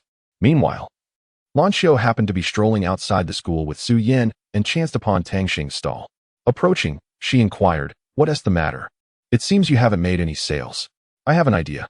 Tang Xing observed the performance while Lan Xiu took a bite of the chicken leg. At that moment, a man in a suit appeared behind Lan Xiu, watching her relish the meal. He asked, "Miss, is this chicken leg delicious?" "Of course, it's exquisite. This establishment's chicken leg is incomparable to others. Sir, you should give it a try. We're currently offering samples, and if you miss out today, there won't be another chance. You should take advantage of the fewer customers now and sample it before deciding to purchase." Tang Xing sat in the corner, stifling laughter. The gentleman found himself unable to resist Lan Xiu's persuasive charm. Gazing at the chicken leg, he picked one up and took a bite. His eyes brightened, and after a prolonged moment of contemplation, he suddenly exclaimed, "This is so delicious. Boss, I'll take 10 portions. Tang Xing was taken aback and replied, "All right. Please wait a moment." Nearby students were drawn to the uncle, and upon seeing the free samples, one student picked one up, scrutinizing it before exclaiming, "Isn't this just an ordinary chicken leg? How much could there possibly be? Let me give it a try." After taking a bite, he was momentarily stunned, and after regaining his composure, he proclaimed, "This flavor is absolutely exquisite." He immediately rushed to the uncle and said, "Sir, I'll take 2 portions." Following suit, the other students eagerly sampled the chicken legs and instinctively formed a queue, awaiting their turn.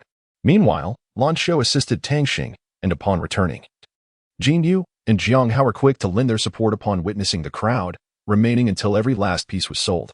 After the final sale, Lan Xiu complained, "It was quite a struggle for us to win the first round this morning, and now we are here selling chicken legs, which hardly seems fair." Jiang Hao replied, "I heard from Tang Xing's younger brother that you all won the first round. He went off to buy something." When Tang Xing arrived at the stall, he encountered the first customer. The uncle remarked, "What a coincidence," as he tossed Tang Xing an object. Upon opening it, Tang Xing was astonished to find a golden spirit coin. However, when he looked up, the uncle had vanished without a trace. Tang Xing returned to her stall, holding the item she had purchased. Upon seeing Lan Xiu, she warmly remarked, "You have worked hard today. Please take a moment to rest." After speaking, she heated the remaining chicken legs and placed them on the table, saying, "Enjoy them while they are hot." She then presented a large plate in front of Lan Xiu, declaring, "This is for you." Jin Yu and Jiang Hao observed Tang Xing, with Jin Yu unable to restrain herself from commenting, "It seems, dear Tang Xing, that you are on the lookout for a sister-in-law." Lan Xiu's cheeks flushed as she replied, "Jin Yu, Jiang Hao, we are still young. It is too early for such matters, and we all understand. Jin Yu continued, and Jiang Hao added, today, we heard that you successfully passed the first round of assessments. Let us raise our glasses in celebration of Tang Xing and the others, wishing you continued success. Tang Xing stood up and expressed his gratitude, saying, thank you. Brother Jiang Hao, for your blessings, I appreciate it. He raised his cup and downed its contents in one go. That evening, as they dined joyfully, Su Yin suddenly recalled, by the way, I just leveled up my soul power today. Upon hearing this, Tang Xing responded, that's wonderful. It gives us an additional advantage. Jin Yu inquired, so? Su Yin, what level are you currently at? Su Yin replied, I am at level 22 now. Jiang Hao then asked, Tang Xing, what level are you at? Tang Xing answered, I am only at level 18. While Jin Yu was preparing to eat a chicken leg, he overheard Tang Xing's remark, what? You've leveled up 6 times in such a short period? I envy you. After pondering for a moment, Jiang Hao said, I find it a bit awkward to call you that. I will continue to refer to you as my little junior brother. Tang Xing reassured him, it's all right. No matter how you address me, you will always be my brother Jiang Hao. Jin Xiu clapped and exclaimed, well said. As Lan Xiu stood up to head back to the dormitory, Tang Xing noticed her departure and turned to Jiang Hao and Jin Yu, saying, Brother Jiang Hao. Sister Jin Yu, I shall take my leave now. With that, Tang Xing hurried after Lan Xiu, calling out, Lan Xiu, wait. However, Lan Xiu seemed indifferent to Tang Xing's presence as she swiftly returned to the dormitory. Chapter 7, Soul Fusion Technique. Tang Xing returned to the dormitory and inquired with concern. Lan Xiu, what troubles you? I am fine. Just go to sleep. We have assessments tomorrow, Lan Xiu replied nonchalantly. Tang Xing intended to ask further questions. Yet after a moment's contemplation, he refrained from voicing his concerns and retired for the night. The following day, after enduring 5 rounds of intense competition, the broadcast announced the exhilarating news. Tang Xing's team had achieved the most outstanding results in their region during the previous 5 rounds. Consequently, they were designated as the seed team from their area, set to participate first in the 6th round's initial match. In the first match of the 6th round, Class 1 of the freshmen, represented by Tang Xing's team, faced off against Class 9's team led by Tianluan. As Tianluan emerged, he summoned forth crackling lightning, declaring, I am Tianluan, a level 22 soul master. Bai Ji promptly revealed her soul rings and her swan spirit. To Tang Xing's astonishment, Bai Yi also possessed a swan spirit. Twins? This could be challenging, he thought. Remaining composed, Tang Xing introduced himself, Class 1, Tang Xing, Lan Qiu, Su Yin. I look forward to our match. As the assessment commenced, the supervising instructor noted that both teams were prepared and signaled the start. Bai Ji rapidly unleashed her spirit, initiating a disruption with her first soul technique, sound wave.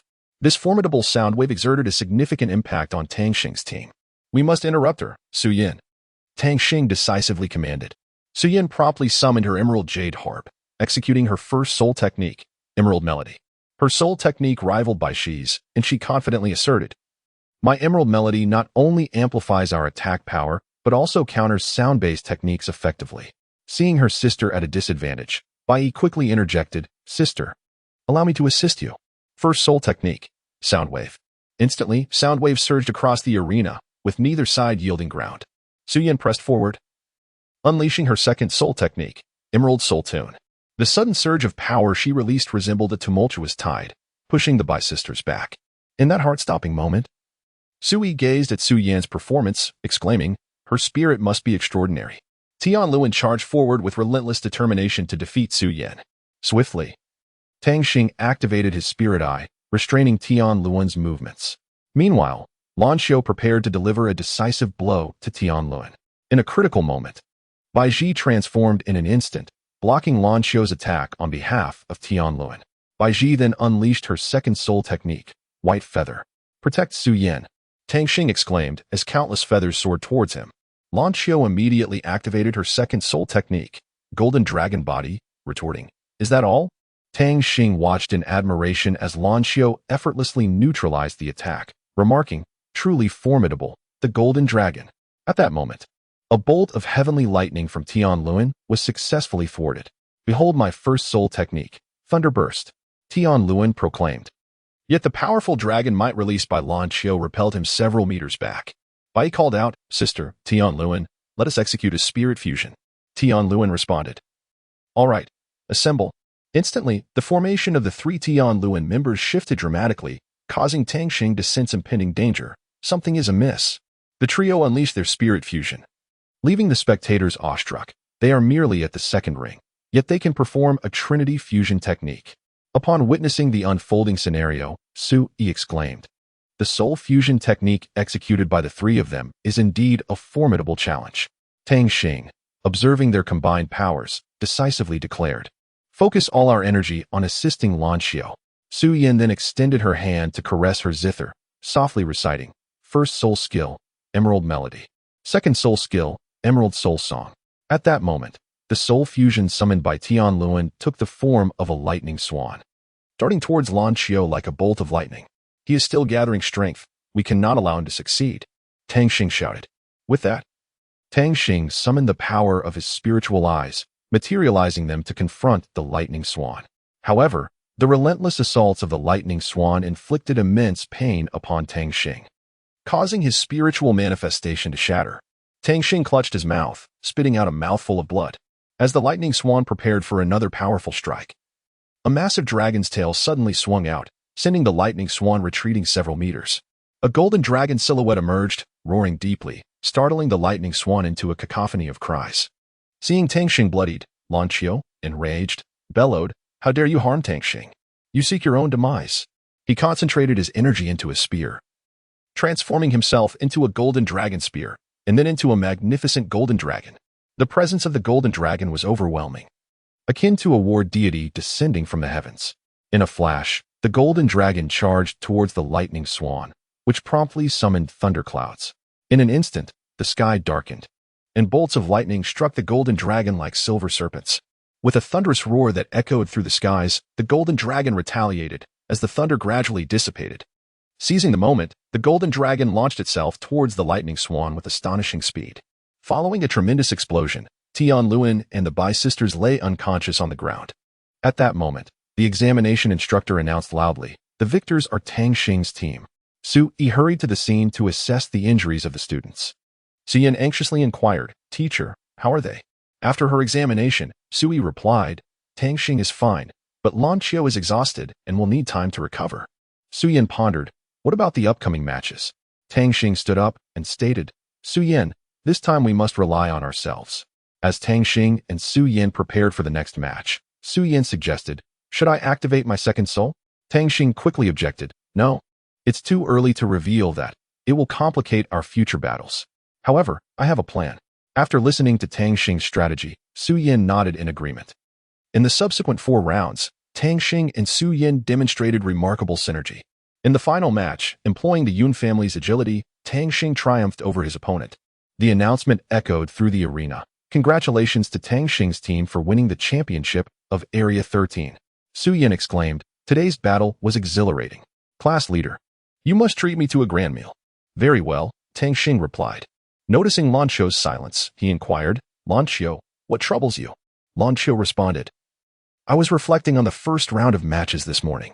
Their Trinity fusion technique was astonishing. Even if I had summoned the dragon aura within me, it would not have possessed such explosive power. That strike could rival a Soul King. Could it possibly be Su Yan's enhancement?" Tang Xing remarked, while Lan Xiao responded, "It should be." Upon hearing Lan Xiao's words, Su Yan couldn't help but exclaim, "If only the 3 of us could execute a spirit fusion." An idea sparked in Tang Xing's mind, and she suggested, "Indeed, why not the 2 of you try?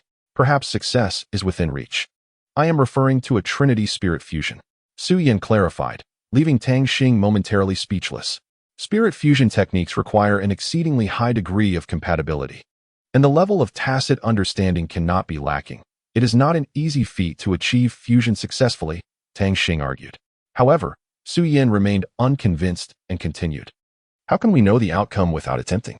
Tang Xing and Lan Xiao nodded in agreement, and the 3 of them settled onto the ground in a meditative posture, initiating the circulation of their spirit power. Tang Xing channeled her energy using the Jade Sky technique, and suddenly, the spirits of all 3 were revealed. Subsequently, the 3 distinct spirits began to merge, gradually forming a vague silhouette, elusive and indistinct. When Tang Xing opened her eyes, she was astonished to declare, "We have succeeded." Su Yin and Lan Xiao also opened their eyes, and in unison, they gazed at Tang Xing, Their cheeks unwittingly flushed.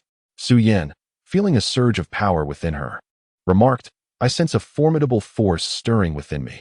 Tang Xing affirmed, this must be the power of spirit fusion. We can utilize it to expedite our training. Then, wouldn't our spirit fusion be much easier? Su Yan exclaimed excitedly.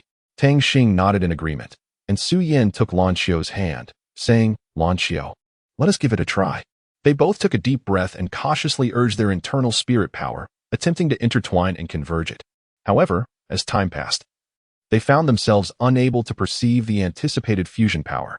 Su Yan furrowed her brow, casting a puzzled glance at Lan Xiu, and inquired, Tang Xing, what is happening? Why can't our spirit powers merge smoothly? Her voice carried a hint of anxiety and confusion.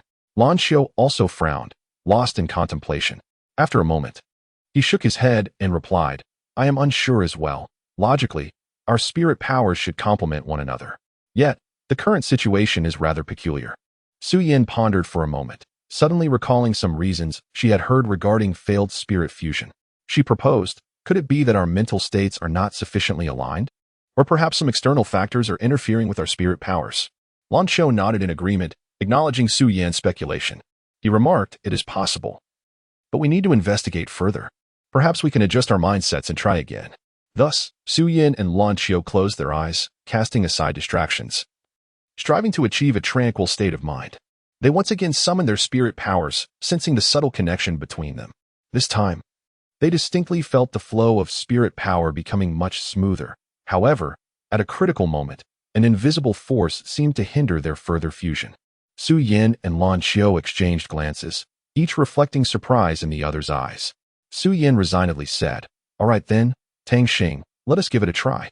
Tang Xing grasped Su Yan's hand, embarking on the endeavor of martial soul fusion. Suddenly, the martial souls of both individuals manifested behind them. Tang Xing's spirit eye martial soul and Su Yan's amethyst illusion butterfly martial soul drew near, as if destined to converge. The fusion was seamlessly accomplished. This martial soul resembled a butterfly awakening, emanating an enigmatic radiance. After they reverted from their fused state, Lan Xiu approached slowly, remarking, Tang Xing, let us attempt this as well. Hand in hand, they commenced the fusion anew. Lan Xiu's golden dragon martial soul materialized in an instant, while Tang Xing's spirit eye swiftly darted to the forehead of the golden dragon like a bolt of lightning. The eyes of the golden dragon, in unison with the spirit eye upon its brow, unleashed their abilities, resulting in a breathtaking spectacle that left Lan Xiu utterly astonished, leading to an immediate dissolution of their fusion. Supporting Tang Xing, Lan Xiu inquired, are you all right? Tang Xing waved his hand dismissively, replying, I am fine, Lan Xiu. Let us name this martial soul fusion technique Golden Might. Lan Xiu nodded in agreement, while Su Yan teased, and what about the three of us? After a moment's contemplation, Tang Xing responded, let us call it Amethyst Spirit Butterfly Dragon Transformation. Chapter 8. Advancement in Assessment. Tang Xing exclaimed joyfully, marvelous. We possess 3 martial soul fusion techniques. These are our 3 trump cards. Su Yan nodded in agreement. Lan Xiu gazed at Tang Xing, seemingly having made a significant decision. The following day, an announcement resonated through the new student assessment area. Attention, Class 1 of Year 1, please enter. The elimination rounds are about to commence. Contestants are reminded that friendship comes first and competition second. Class 1 of Year 1 will face Class 8 of Year 1. Both sides, please take the stage. Tang Xing was the first to take the stage, proclaiming loudly, Class 1, I am Tang Xing, an 18th level control system battle soul master. Following him, Lan Xiu declared, Class 1, I am Lan Xiu, a 23rd level assault system great soul master. Su Yan then introduced herself, Class 1, I am Su Yan, a 22nd level support system great soul master. I look forward to your guidance. Qi Ming, undeterred, announced, Class 8, I am Qi Ming, a 25th level assault system great soul master. The other 2 from Class 8 chimed in, Class 8, I am Jian, a 24th level defense system great soul master, and Class 8, I am Ning Shui, a 31st level support system great soul master. As the competition commenced, the referee signaled, and Ning Shui immediately summoned her martial soul. A magnificent, tiered glazed tower appeared before all. Observing Ning Shui, their homeroom teacher, Su Yi, remarked, Ning Shui hails from an extraordinary lineage. Her martial soul is the 7 treasure glazed tile, the foremost support martial soul of the Douluo continent. Indeed, Su Yi, shall we wager? A sharp voice interjected. Su Yi retorted coldly. Zhu Hong, what do you propose? A soul bone, Zhu Hong replied. Qi Ming surged forward to attack Lan Xiao, who met him with her golden dragon spear. Guan, seeing this, charged at Tang Xing, while Su Yan activated her martial soul to block Guan's advance. The onlookers were left astonished by Su Yan's display. Even Su Yi and Zhu Hong were taken aback. Zhu Hong exclaimed, how is this possible? Wasn't her martial soul the emerald jade harp? How could it transform into a goose? Meanwhile, Lin Qing, feeling bored in the infirmary, decided to take a stroll and fortuitously arrived at Tang Xing's assessment site. Oh, isn't this the little one? This girl's martial soul seems reminiscent of my sister's, she remarked. In the next moment, Lin Qing invoked her sister's appearance, and Lin she manifested. Lin Lu interjected, no, her martial soul is quite unique. Even my martial soul, the Azure Wave Swan, feels somewhat suppressed. Lin Qing inquired, sister, are you returning today? Lin Lu nodded, yes, I just came back today. I intend to recruit that girl. Su Yan then exerted her strength, unleashing her first soul skill, Emerald Protection.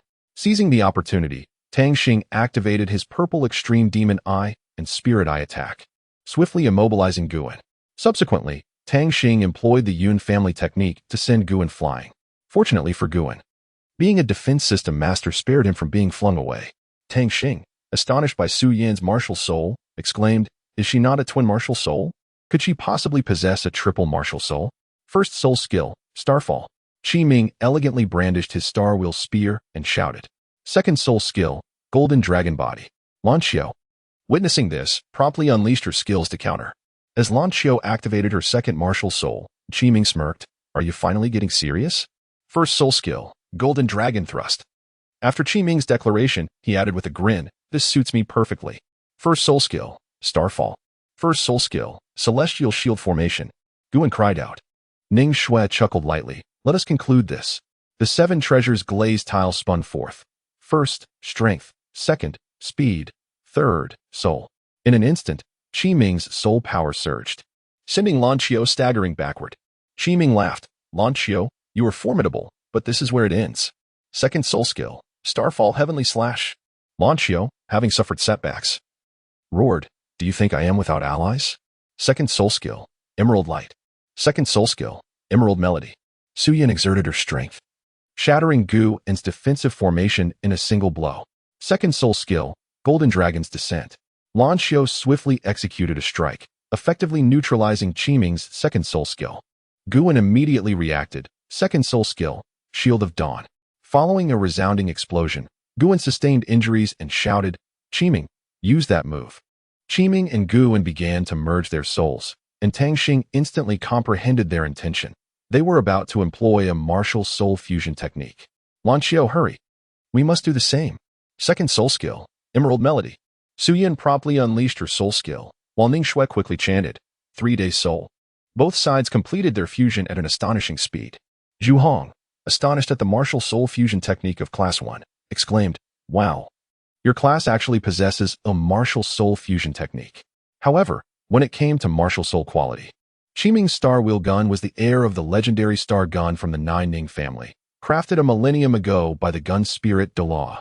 Although the Star Wheel Gun is the initial form of the Star Gun, its quality is indisputable. Similarly, Guan's Shield of Dawn also dates back a millennium to the Shield Douluo. Did you think a mere juvenile golden dragon could withstand this? Su Yi chose to ignore her, turning her gaze toward the central area, addressing Qi Ming and Guan, martial soul fusion, strike with gun and shield. Tang Xing and Lan Xiao simultaneously declared, martial soul fusion, might of gold. The two formidable martial soul fusion techniques collided, and the dragon eyes of the golden dragon activated its skill, emitting a radiant golden light. In an instant, it immobilized the opposing martial soul fusion technique, including Ning Shui. The supervising teacher announced, congratulations to Class 1's Tang Xing team for their victory. Tang Xing advised, quickly restore your soul power. We have another tough battle this afternoon. Su Yan nodded in agreement, and Lan Xiao suggested, how about we attempt to harness the power of our cultivated martial soul fusion? After contemplating, Tang Xing proposed, let us name it the power of celestial spirits. Lan Xiao instinctively touched her abdomen and nodded. The three of them then settled into a meditative posture to recuperate their soul power. In the afternoon, the sun shone brightly and a gentle breeze caressed the surroundings. The crisp voice of the referee, Ding Xin, resonated across the playground. Class 1's Tang Xing team will face Class 6's Sun Xiaokong team. Please have both teams take the stage. Upon hearing this, Ding Xing, standing nearby, furrowed her brow with concern and said to Sun Xiaokong, "Xiaokong, the opponents may not be easy to handle." However, Sun Xiaokong merely smiled slightly, exuding confidence. He comforted Ding Xing by patting her shoulder, saying, "Do not worry. I will take care of Lan Qiu, and you can rely on the other two. Rest assured, we will certainly emerge victorious." With that, a glimmer of determination and assurance sparkled in his eyes. He took a deep breath and encouraged everyone, saying, "All right, comrades, it's our turn to showcase our skills. Let us give our all and bring glory to our class." After speaking, he led his teammates onto the arena with a vigorous stride. As both teams took their positions, Tang Xing, a level 18 control system battle soul master from Class 1, Lan Qiu, a level 23 offensive system weapon master from Class 1, and Su Yan, a level 22 support system weapon master from Class 1, stood ready. Tang Xing introduced, in Class 1 Year 6, Sun Xiaokong, a 24th level assault system weapon soul master, and Ling Feng, a 25th level assault system weapon soul master from the same class. Additionally, Ding Xing, a 23rd level support system weapon soul master, was also present. As the assessment commenced, the instructor announced the start. Ding Xing stepped forward from the crowd, took a deep breath, and softly chanted an incantation, "First soul skill, 7 stars power." As her words echoed, a powerful wave of soul energy surged from her being. Empowered by this force, Sun Xiaokong immediately summoned his martial spirit and, without hesitation, launched an attack toward Lan Qiu. Seeing this, Lan Qiu did not dare to be negligent. He brandished his spear and engaged Sun Xiaokong in fierce combat. The two exchanged blows, neither side willing to yield, resulting in a stalemate. Sun Xiaokong, aware he faced a formidable opponent, did not retreat. Instead, he roared, "Indeed, you are Lan Qiu. But if you think you can defeat me solely with that golden dragon spear, you are sorely mistaken. Prepare to receive my first soul skill, Purple Gold Frenzy." With that, Sun Xiaokong swung his long staff, attacking Lan Qiu like a tempest. However, in the face of such a fierce onslaught, Lan Qiu did not evade. Instead, he activated his second soul skill, Golden Dragon Body. In an instant, a layer of golden light enveloped Lan Qiu, rendering him akin to a war deity descending upon the earth. Despite the immense power of Sun Xiaokong's strikes, they were deftly dodged by Lan Qiu. Sun Xiaokong pondered internally. Why does he always manage to evade my ferocious attacks with such precision? Just then, he caught a glimpse of Tang Xing, who was signaling to Ling Feng from the sidelines. Suddenly, enlightenment struck Sun Xiaokong. With a subtle command, Ling Feng summoned his martial spirit, revealing a sword radiating a fierce aura in his hand. Su Yi gasped in astonishment. "It is the celestial spirit sword. This individual must have an extraordinary background." As Ling Feng recited his incantation, he unleashed his first soul skill, Spirit Sword Strike. The celestial spirit sword transformed into a dazzling beam of light, hurtling toward Tang Yun. Faced with such a fierce assault, Tang Yun dared not be complacent and immediately activated his first soul skill, Emerald Shield.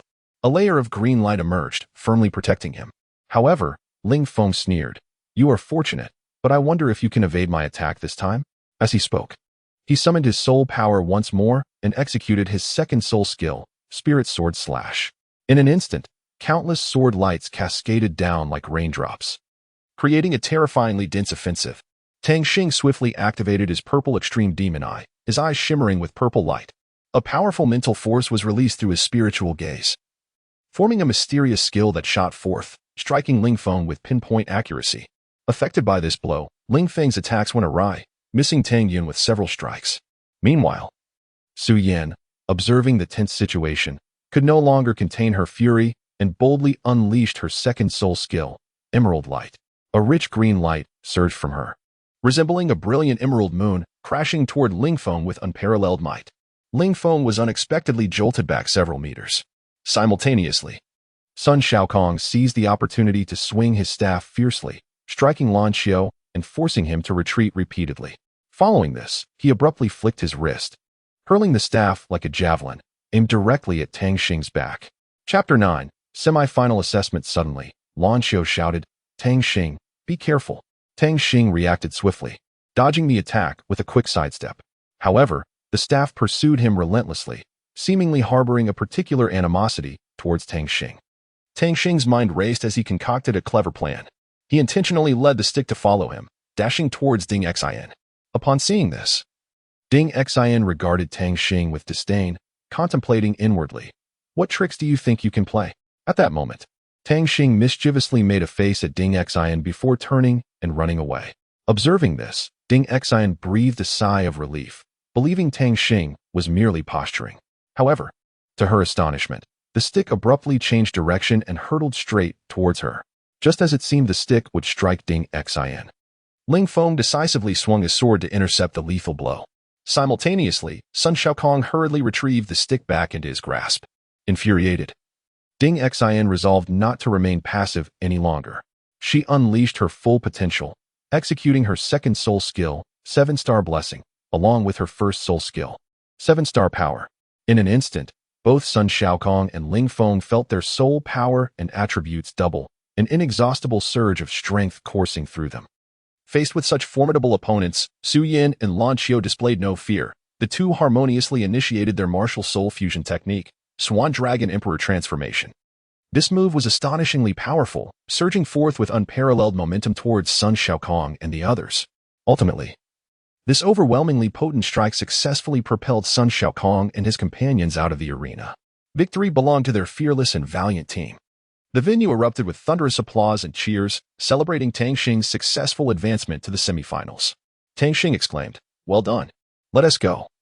Tonight we shall feast on roasted chicken legs to celebrate." He led Lan Qiu and Su Yin to his modest stall.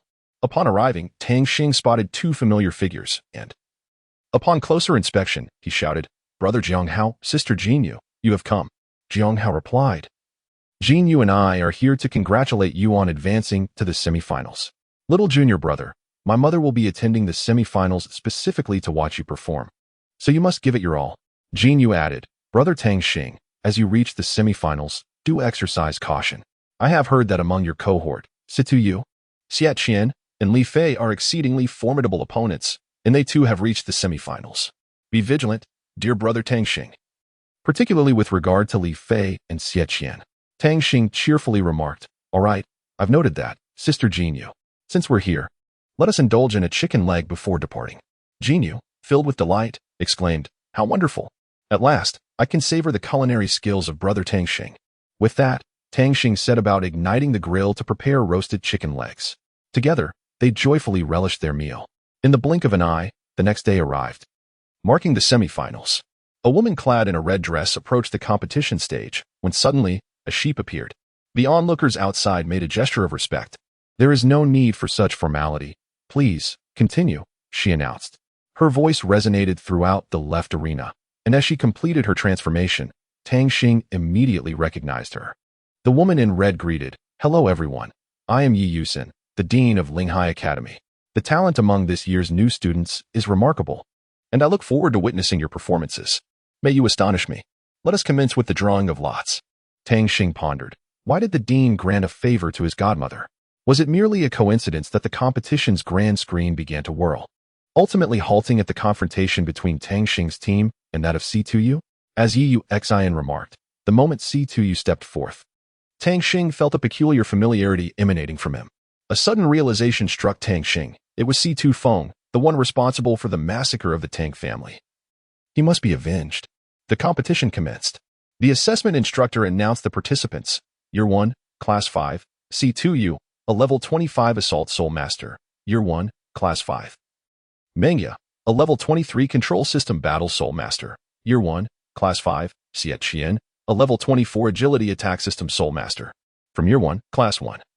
Tang Xing, a Level 18 Control System Battle Soul Master. Year 1, Class 1. Lan Qiu, a Level 23 Assault System Soul Master. Year 1, Class 1. Su Yin, a Level 22 Support System Soul Master.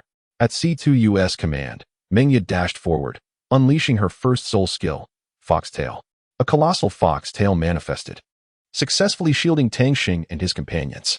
Lan Qiu remarked, "Isn't it just a tail grab? Watch me," as she prepared to unleash her own soul skill. In the next instant, C2U's skill surged toward Tang Xing and Lan Qiu. Su Yin swiftly activated her first soul skill, Emerald Aegis, faced with the relentless onslaught. In a fleeting moment of defense, Lan Qiu thrust her spear towards C2U. Upon seeing the weapon aimed at him, C2U retracted his soul skill, deftly evading the attack. C2U proclaimed, "Lan Xiao, do not presume that I will spare you just because you have backing. This is an assessment, and I shall show no mercy." First soul skill, skyward flying blades. Unfazed by C2U's attack, Lan Xiao countered with her own first soul skill, golden dragon stab.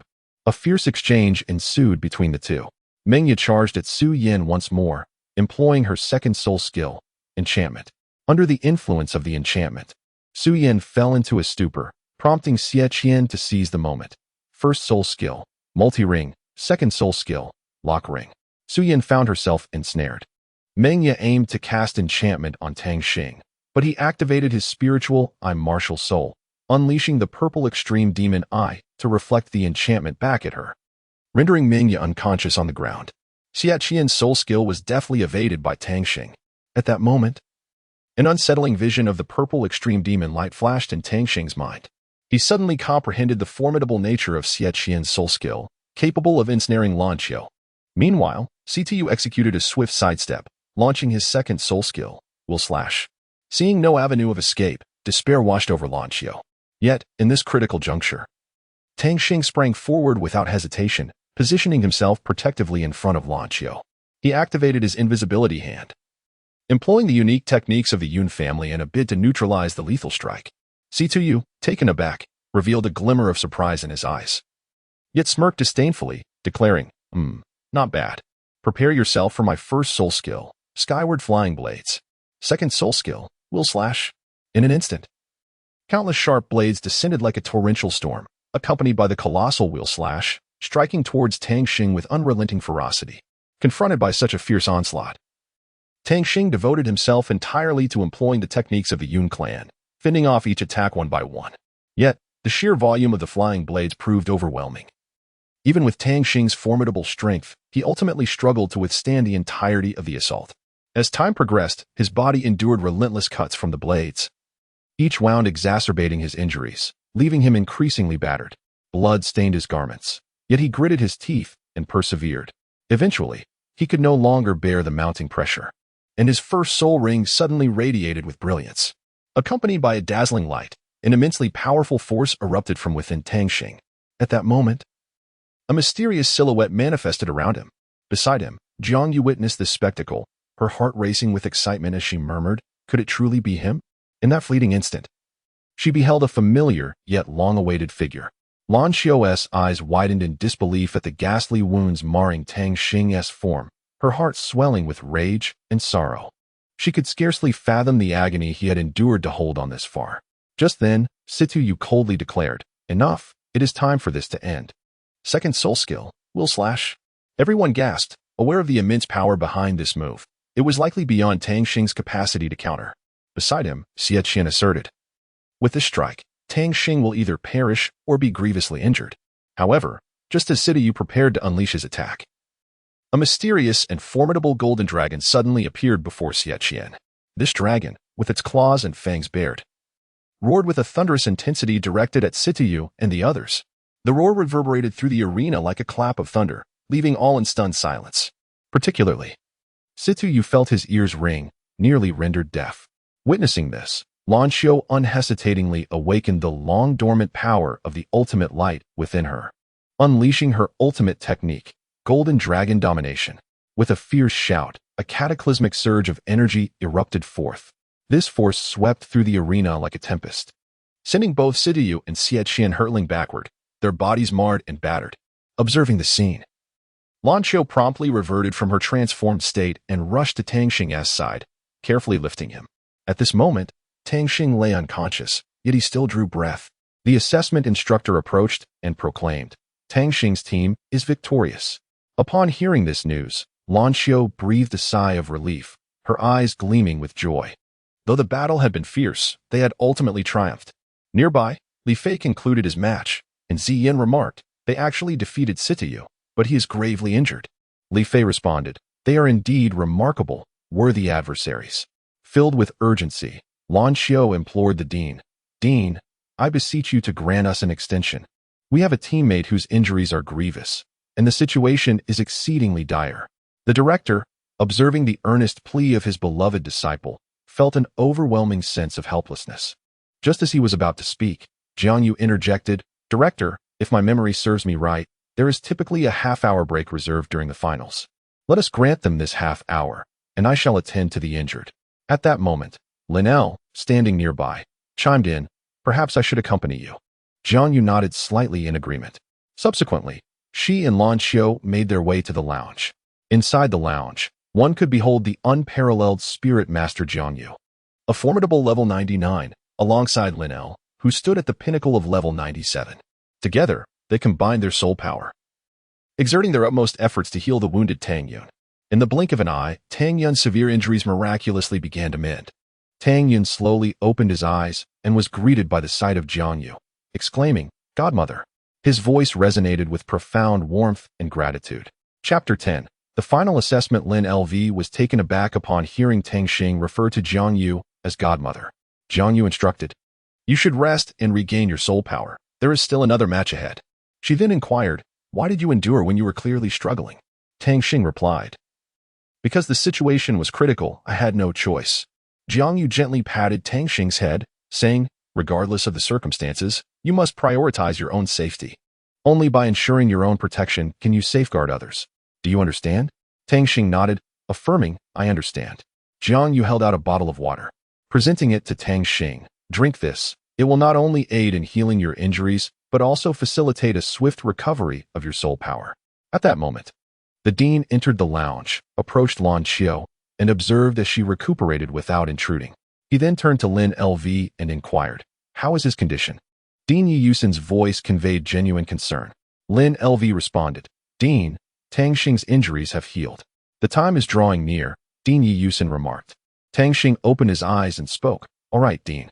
He arrived at the competition venue, where Li Fei remarked, "Brother Tang, it seems your injuries have nearly healed. I hope you can unleash your full strength for our match. However, I value friendship more than competition." He then introduced himself, "I am Li Fei from Class 1. Year 7, a level 25 Agility Soul Master." Wang Yang followed suit, "I am Wang Yang from Class 1. Year 7, a level 25 Strength Soul Master." Subsequently, Ziyin introduced herself, "I am Ziyin from Class 1, Year 7, a level 31 Control Soul Master."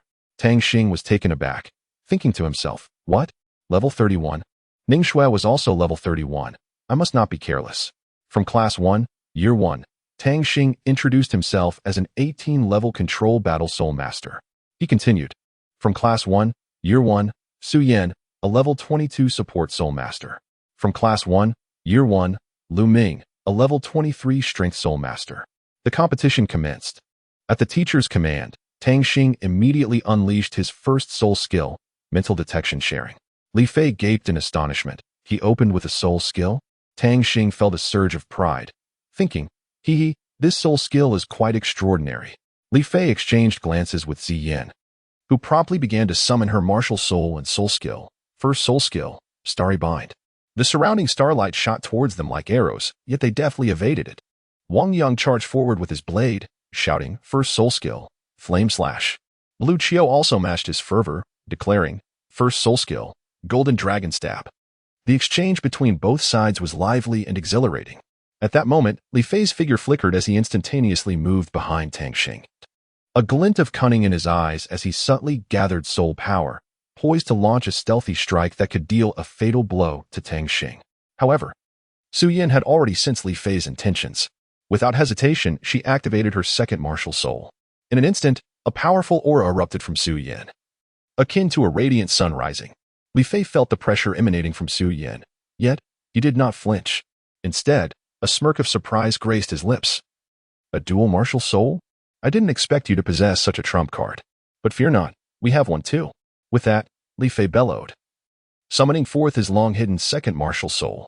This soul radiated a mysterious and potent glow, seemingly imbued with boundless power. He then chanted an incantation, unleashing his second soul skill, Lightstorm, Shadow Moonstorm. As his words reverberated, two terrifying energy whirlwinds erupted from his two martial souls. The Lightstorm soared like a dazzling beam straight into the heavens, illuminating the entire battlefield, whereas the Shadow Moonstorm spread like a pitch-black shadow, rapidly expanding with an aura of devouring everything in its path. These two opposing forces intertwined and clashed, creating a breathtaking tempest of power. Two razor-sharp emerald soul arcs hurtled towards Su Yan, accompanied by fierce winds, as if they sought to tear her apart. Confronted with such a fierce onslaught, Su Yan remained undaunted, drawing in a deep breath as her soul force surged within her. Second soul skill, Light of the Purple Butterfly. Emerald light. With a commanding utterance, a powerful aura erupted from her being. The resplendent purple radiance and the lush, verdant emerald glow intertwined, shining as dazzlingly as the brightest stars in the night sky. These two formidable waves of soul power surged forth like tumultuous ocean waves, crashing violently against the two emerald soul melodies. In an instant, the heavens shifted hue, and the entire space was enveloped by the fierce energy fluctuations. Yet, the soul skill unleashed by Li Fei crumbled before this terrifying force, instantly reduced to nothingness. Seeing the perilous turn of events, Ziyin understood that he could no longer conceal his true strength. With a decisive thought, he activated his second martial spirit.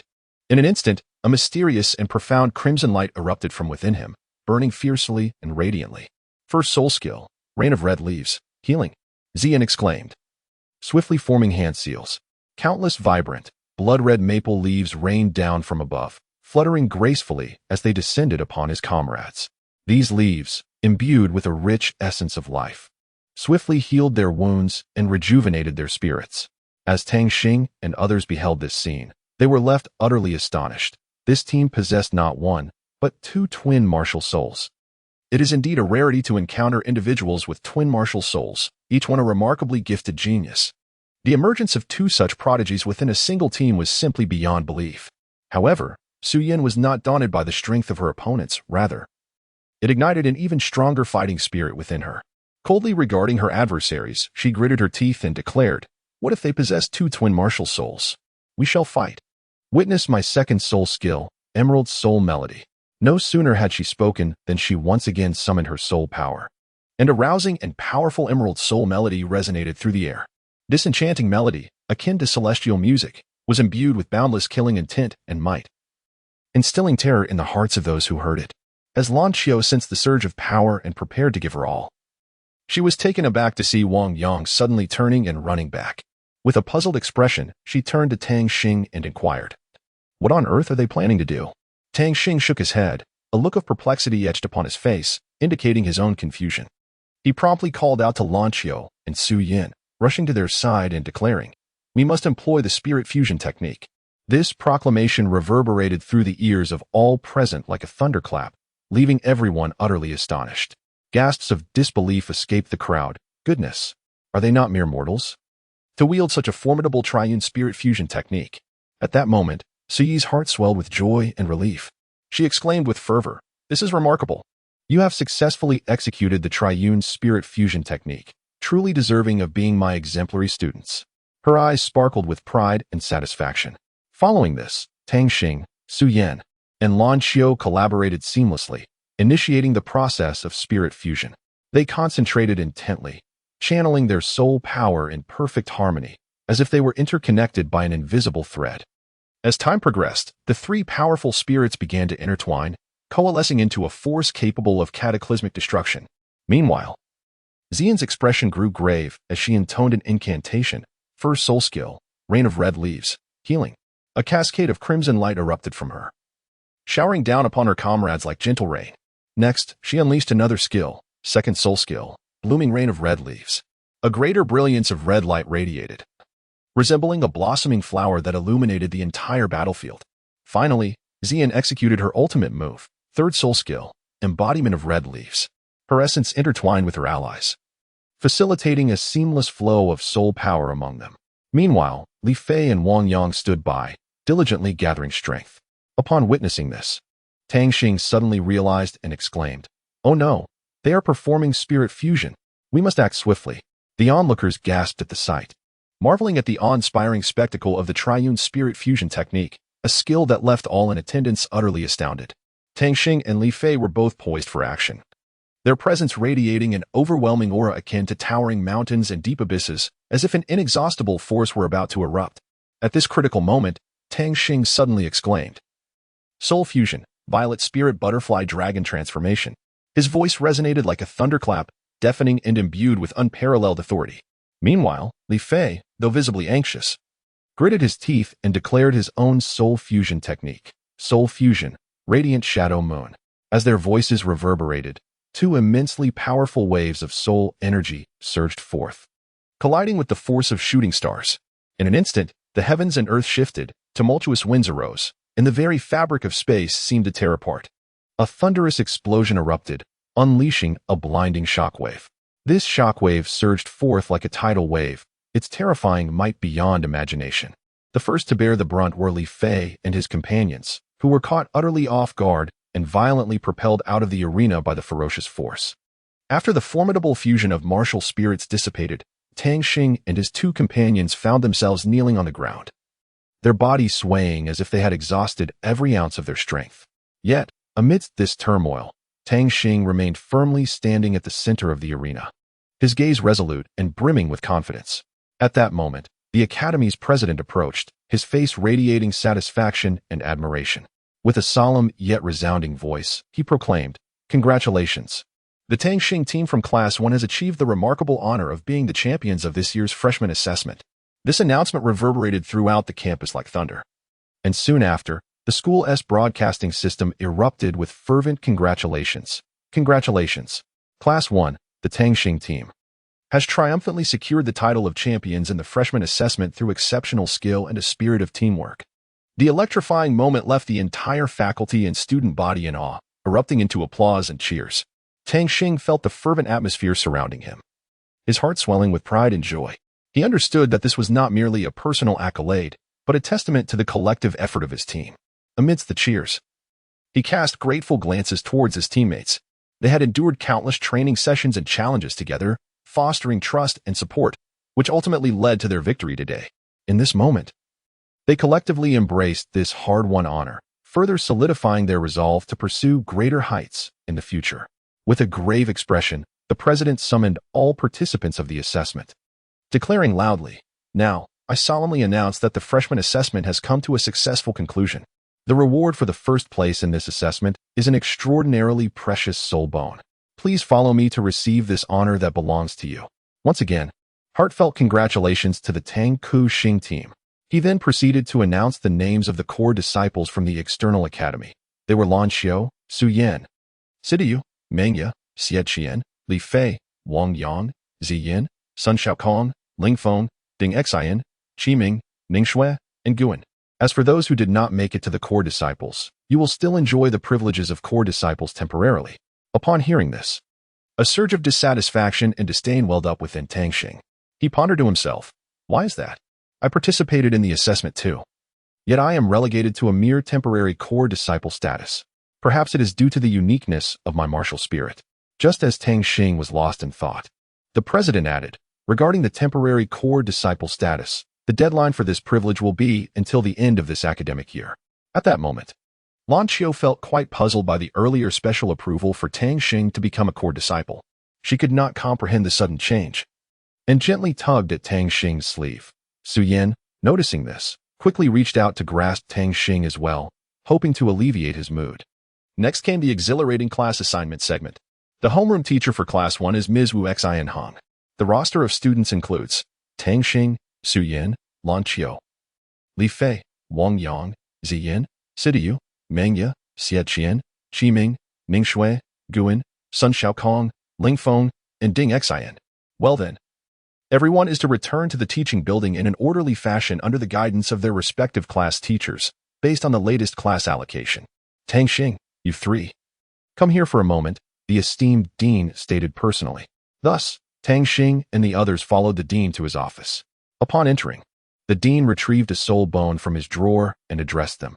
"Children, this is a special reward prepared for you. Behold, this is the clear mind left leg soul bone. You three may deliberate on its allocation among yourselves." Just then, Tang Xing suddenly spoke up. "Dean, I would like to request leave for a while. Now that I have reached level 20, I must go to obtain a soul ring." The dean nodded in agreement, saying, "Very well. However, I shall arrange for a teacher to accompany you for safety." Yet, Tang Xing quickly waved his hand in refusal. "No need, Dean. I have already made prior arrangements for someone to accompany me. You need not worry." Upon hearing this, the dean chose not to press further. Meanwhile, Lan Xiao silently pondered. I suspect the person Tang Xing arranged to accompany him is Jiang Hao and Jin Yu. Once matters were settled, Lan Xiao returned to the class alone. At that moment, Su Yin was in need of that soul bone to enhance her strength, so she unhesitatingly claimed it for herself. Tang Xing emerged from the academy gates, venturing alone into the soul-hunting forest. After taking just a few steps, he spotted a languishing soul beast sprawled upon the ground. Without a moment's hesitation, he struck it down and promptly sat to absorb its soul ring. Meanwhile, within her dormitory, Lan Xiao was suddenly beset by an inexplicable sense of agitation. She immediately dashed to inquire with Jiang Hao and Jin Yu. Did Tang Xing accompany you to hunt soul beasts? Jiang Hao replied, not at all. Upon hearing this, Lan Xiao's mind plunged into chaos, her anxiety palpable as she exclaimed, Tang Xing has already reached level 20. By all accounts, he should be out training. Yet he mentioned a promise, and I assumed it was with you. Could it be that he ventured out alone? Jiang Hao decisively resolved to seek his mother's assistance, while Jin Yu took the initiative to accompany Lan Xiao in search of Tang Xing's whereabouts. After Tang Xing successfully absorbed the soul ring, a mysterious figure suddenly emerged, gripping him tightly and furiously questioning, how dare you recklessly absorb my soul beast? You are courting death. Before the words had even faded, the individual unleashed a profoundly malevolent force into Tang Xing's body. Overwhelmed by agony, Tang Xing could not help but scream aloud. At that moment, Tang Yin sensed the disturbance and rushed over swiftly. Lan Xiao also happened to arrive at the scene. Witnessing the mysterious figure abandon Tang Xing with a chilling remark, you can wait to clean up this boy's mess. He will not survive for long. With that, the figure departed with an air of confidence. Chapter 11. Spirit Martial Soul. Lan Xiao, witnessing Tang Xing's tragic state, felt as though darkness enveloped her, the world spinning around her. She fixed her gaze on the figure responsible for this chaos, etching it deeply into her memory. Simultaneously, Jin Yu also took note of the unfolding situation. Jiang Yu and Jiang Hao quickly caught up. Jiang Yu immediately spotted Tang Xing lying unconscious on the ground and unhesitatingly lifted him into her arms. Following this, Jiang Yu, with astonishing speed, returned to her garden. Upon entering the garden, Jiang Yu carefully placed Tang Xing into the water pool and promptly activated her soul power, continuously channeling it into Tang Xing's body. She murmured, this vile aura again, it is utterly repugnant. At that moment, Lan Xiao, Jin Yu, and Jiang Hao arrived at Jiang Hao's garden. Jiang Hao anxiously inquired, Mom, what has happened to Tang Xing? Jiang Yu reassured him, do not worry, children, you should return to your classes. I will take care of Tang Xing. However, upon seeing Tang Xing's current expression, Jiang Hao felt a mix of tears and laughter. He exerted every ounce of his strength to channel his soul power into Tang Xing. Hoping to assist him, Jiang Yu furrowed her brow and remarked, indeed, it is this malevolent aura. Logically, this should have been eradicated by Brother Tang a millennium ago. How could it reemerge? Nonetheless, the most pressing matter was to awaken Tang Xing. Without the assistance of the ultimate light this time, the recovery process would likely be somewhat slower. Tang Xing's head suddenly radiated a dazzling brilliance, and soon after, a translucent soul bone gradually materialized. Jiang Yu focused intently, exclaiming in astonishment, it's actually a soul bone, and 100,000-year one at that. How is this possible? How could a mere child possess such a precious treasure? Could he be a reincarnated soul beast? Contemplating this, Jiang Yu resolved to uncover the truth. He immediately employed his unique skill, the yin-yang eye, concentrating his gaze on Tang Xing to meticulously observe his bodily structure. After a thorough examination, Jiang Yu furrowed his brow and remarked, it truly is not a reincarnation of a soul beast. So from where did this soul bone originate? This child harbors too many enigmas. Jiang Yu fell into a deep reverie, pondering whether Tang Xing possessed a remarkable lineage or extraordinary fortune. Perhaps a formidable force was safeguarding him. Regardless, this secret held an irresistible allure for him. It appeared that to unravel this mystery, further observation and exploration would be essential. Suddenly, Tang Xing seemed to be triggered by something, his body trembling violently as he cried out, it hurts. Mommy, my eyes hurt so much. Witnessing this, Jiang Yu's expression changed drastically, his heart racing as he shouted, Tang Xing, do not fear. Your mother is here. Such a trivial manifestation of evil power dared to be so audacious.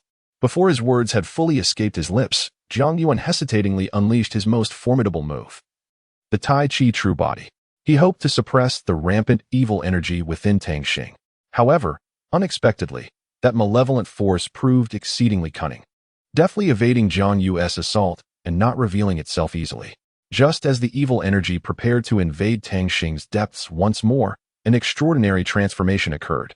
A powerful and terrifying aura erupted from within Tang Xing, akin to a volcano on the brink of eruption. In the next instant, his entire being radiated a blinding light, as scorching as the sun itself, forcibly expelling all the malevolent energy lurking within him. The forces emanating endless darkness and evil seemed to encounter their nemesis. Under the resplendent golden light released by Tang Xing, they dissipated into nothingness like smoke. This mysterious and potent golden radiance surged continuously from Tang Xing, rapidly coalescing around his form. As time passed, the golden light gradually took on a distinctive shape. It resembled a magnificent suit of armor, shimmering with an enchanting brilliance. Yet it also resembled a vibrant, animated creature teeming with life and vigor. Jiang Yu's eyes widened in disbelief, and he exclaimed in astonishment, "Could this be the legendary martial soul? My heavens, it's an exceedingly rare twin martial soul. Moreover, judging by its appearance and aura, it appears to be an entirely unprecedented spirit martial soul." A surge of indescribable shock and excitement welled up within him. What he witnessed was utterly astounding, far beyond the realms of his previous understanding. Tang Xing opened his eyes, shimmering with a golden radiance, and expressed his heartfelt gratitude, saying, "Mother, thank you. Without you, I would have perished long ago. Woe is me." Jiang Yu gently caressed Tang Xing's head, soothingly replying, There, do not weep. All is well now, be good." Jiang Yu then produced the soul power sphere, stating, "You have just awakened your martial soul. Come, let us measure your soul power." As Tang Xing placed his hand upon the sphere, an astonishing number, 33, materialized before him. Stunned, Tang Xing could hardly close his mouth, exclaiming, "Level 33? Could there be an error?" Jiang Yu encouraged him, saying, "Try releasing your spirit martial soul, channel your energy, and see if you can summon a soul ring." Tang Xing swiftly unleashed his spirit, and the soul rings materialized in a splendid array of 2 yellow and 1 purple. In a moment of confusion, he inquired, "Mother, is it not unusual for a newly awakened spirit to possess soul rings?" Jiang Yu chuckled and replied, "For an ordinary person, it might seem peculiar. But you are far from ordinary. Do you recall the first time you showed me your soul rings? That was no mere soul ring. It was one unique to spirits. This means that as soon as you awakened your spirit eye, it manifested. You may wonder why it did not appear sooner. That is because it existed in an energy form without a vessel. Only upon acquiring the soul rings did it take on that form. Thus, you inherently possess full soul power, and with your cultivated energy, your breakthrough today has granted you a soul power of level 33. There is no need for astonishment. Moreover, your spirit does not require special training. It will naturally accumulate soul rings on its own, so focus on honing your spirit eye. Now come, I shall take you to hunt for soul rings." Jiang Yu led Tang Xing to the southern region of the soul hunting forest. As soon as he set foot upon this land, an indescribable sense of familiarity surged within him. He fixed his gaze, a flicker of doubt igniting in his heart. Where is this? Could it be the day of annihilation? That familiar feeling seemed amiss. He distinctly remembered arriving here with his mother, yet now he found himself alone. Could it be? With this thought, Tang Xing dared not linger. Immediately invoking his ultimate skill, the purple extreme magic eye, to perceive everything around him. After a thorough observation, he suddenly realized, indeed, this place is ensnared by a powerful illusion. Now that the truth was revealed, he needed to devise a means to break free. Just as Tang Xing pondered how to escape this predicament, he was struck by a heart-wrenching sight. His mother was suffering at the hands of an enemy. In an instant, rage and sorrow intertwined within him, and he could no longer suppress his impulses, dashing towards the illusory form of his mother without hesitation. Yet, no matter how hard he tried, he could not reach anything within the illusion. Watching his mother endure torment before his eyes, powerless to intervene, Tang Xing finally succumbed to despair, spiraling into madness. With a fierce determination, he resolved to shatter this illusory barrier, wielding his strength against this detestable mirage. Thus, Tang Xing unleashed his fury like a rampaging beast, attacking the illusion with relentless fervor. He struck with fists and feet, pouring forth all his might. Yet each blow seemed to dissipate into the air, achieving nothing. Nevertheless, he refused to surrender, continuing to vent his pent-up rage. As if only through this release could he alleviate a fraction of his anguish. At that very moment, Jiang Yu also found herself ensnared within an ethereal realm. Before her, the figure of the one she longed for, Lan Tian, materialized. Tears streamed down her face as she choked out, "Lan Tian, I miss you so dearly. The illusion of Lan Tian responded gently, I miss you as well, Jiangyu. Come, let us depart together, shall we? Thus, Jiangyu, without a moment's hesitation, followed Lan Tian and mounted the swaying swing. Perched upon the swing, Jiangyu gazed affectionately at Lan Tian and inquired, Lan Tian, how have you fared during these past days? Upon hearing this, Lan Tian displayed a hint of perplexity and retorted, Jiangyu, why do you ask such a question? Jiangyu let out a gentle sigh and elaborated, after all, my heart is tethered to you, and naturally, I am concerned for your well-being. Before she could finish her sentence, a startled gasp escaped Lan Tian's lips, his face a mask of astonishment. It turned out that Jiangyu had already risen from the swing, declaring with righteous indignation, do you truly believe that this mere illusion can confine me?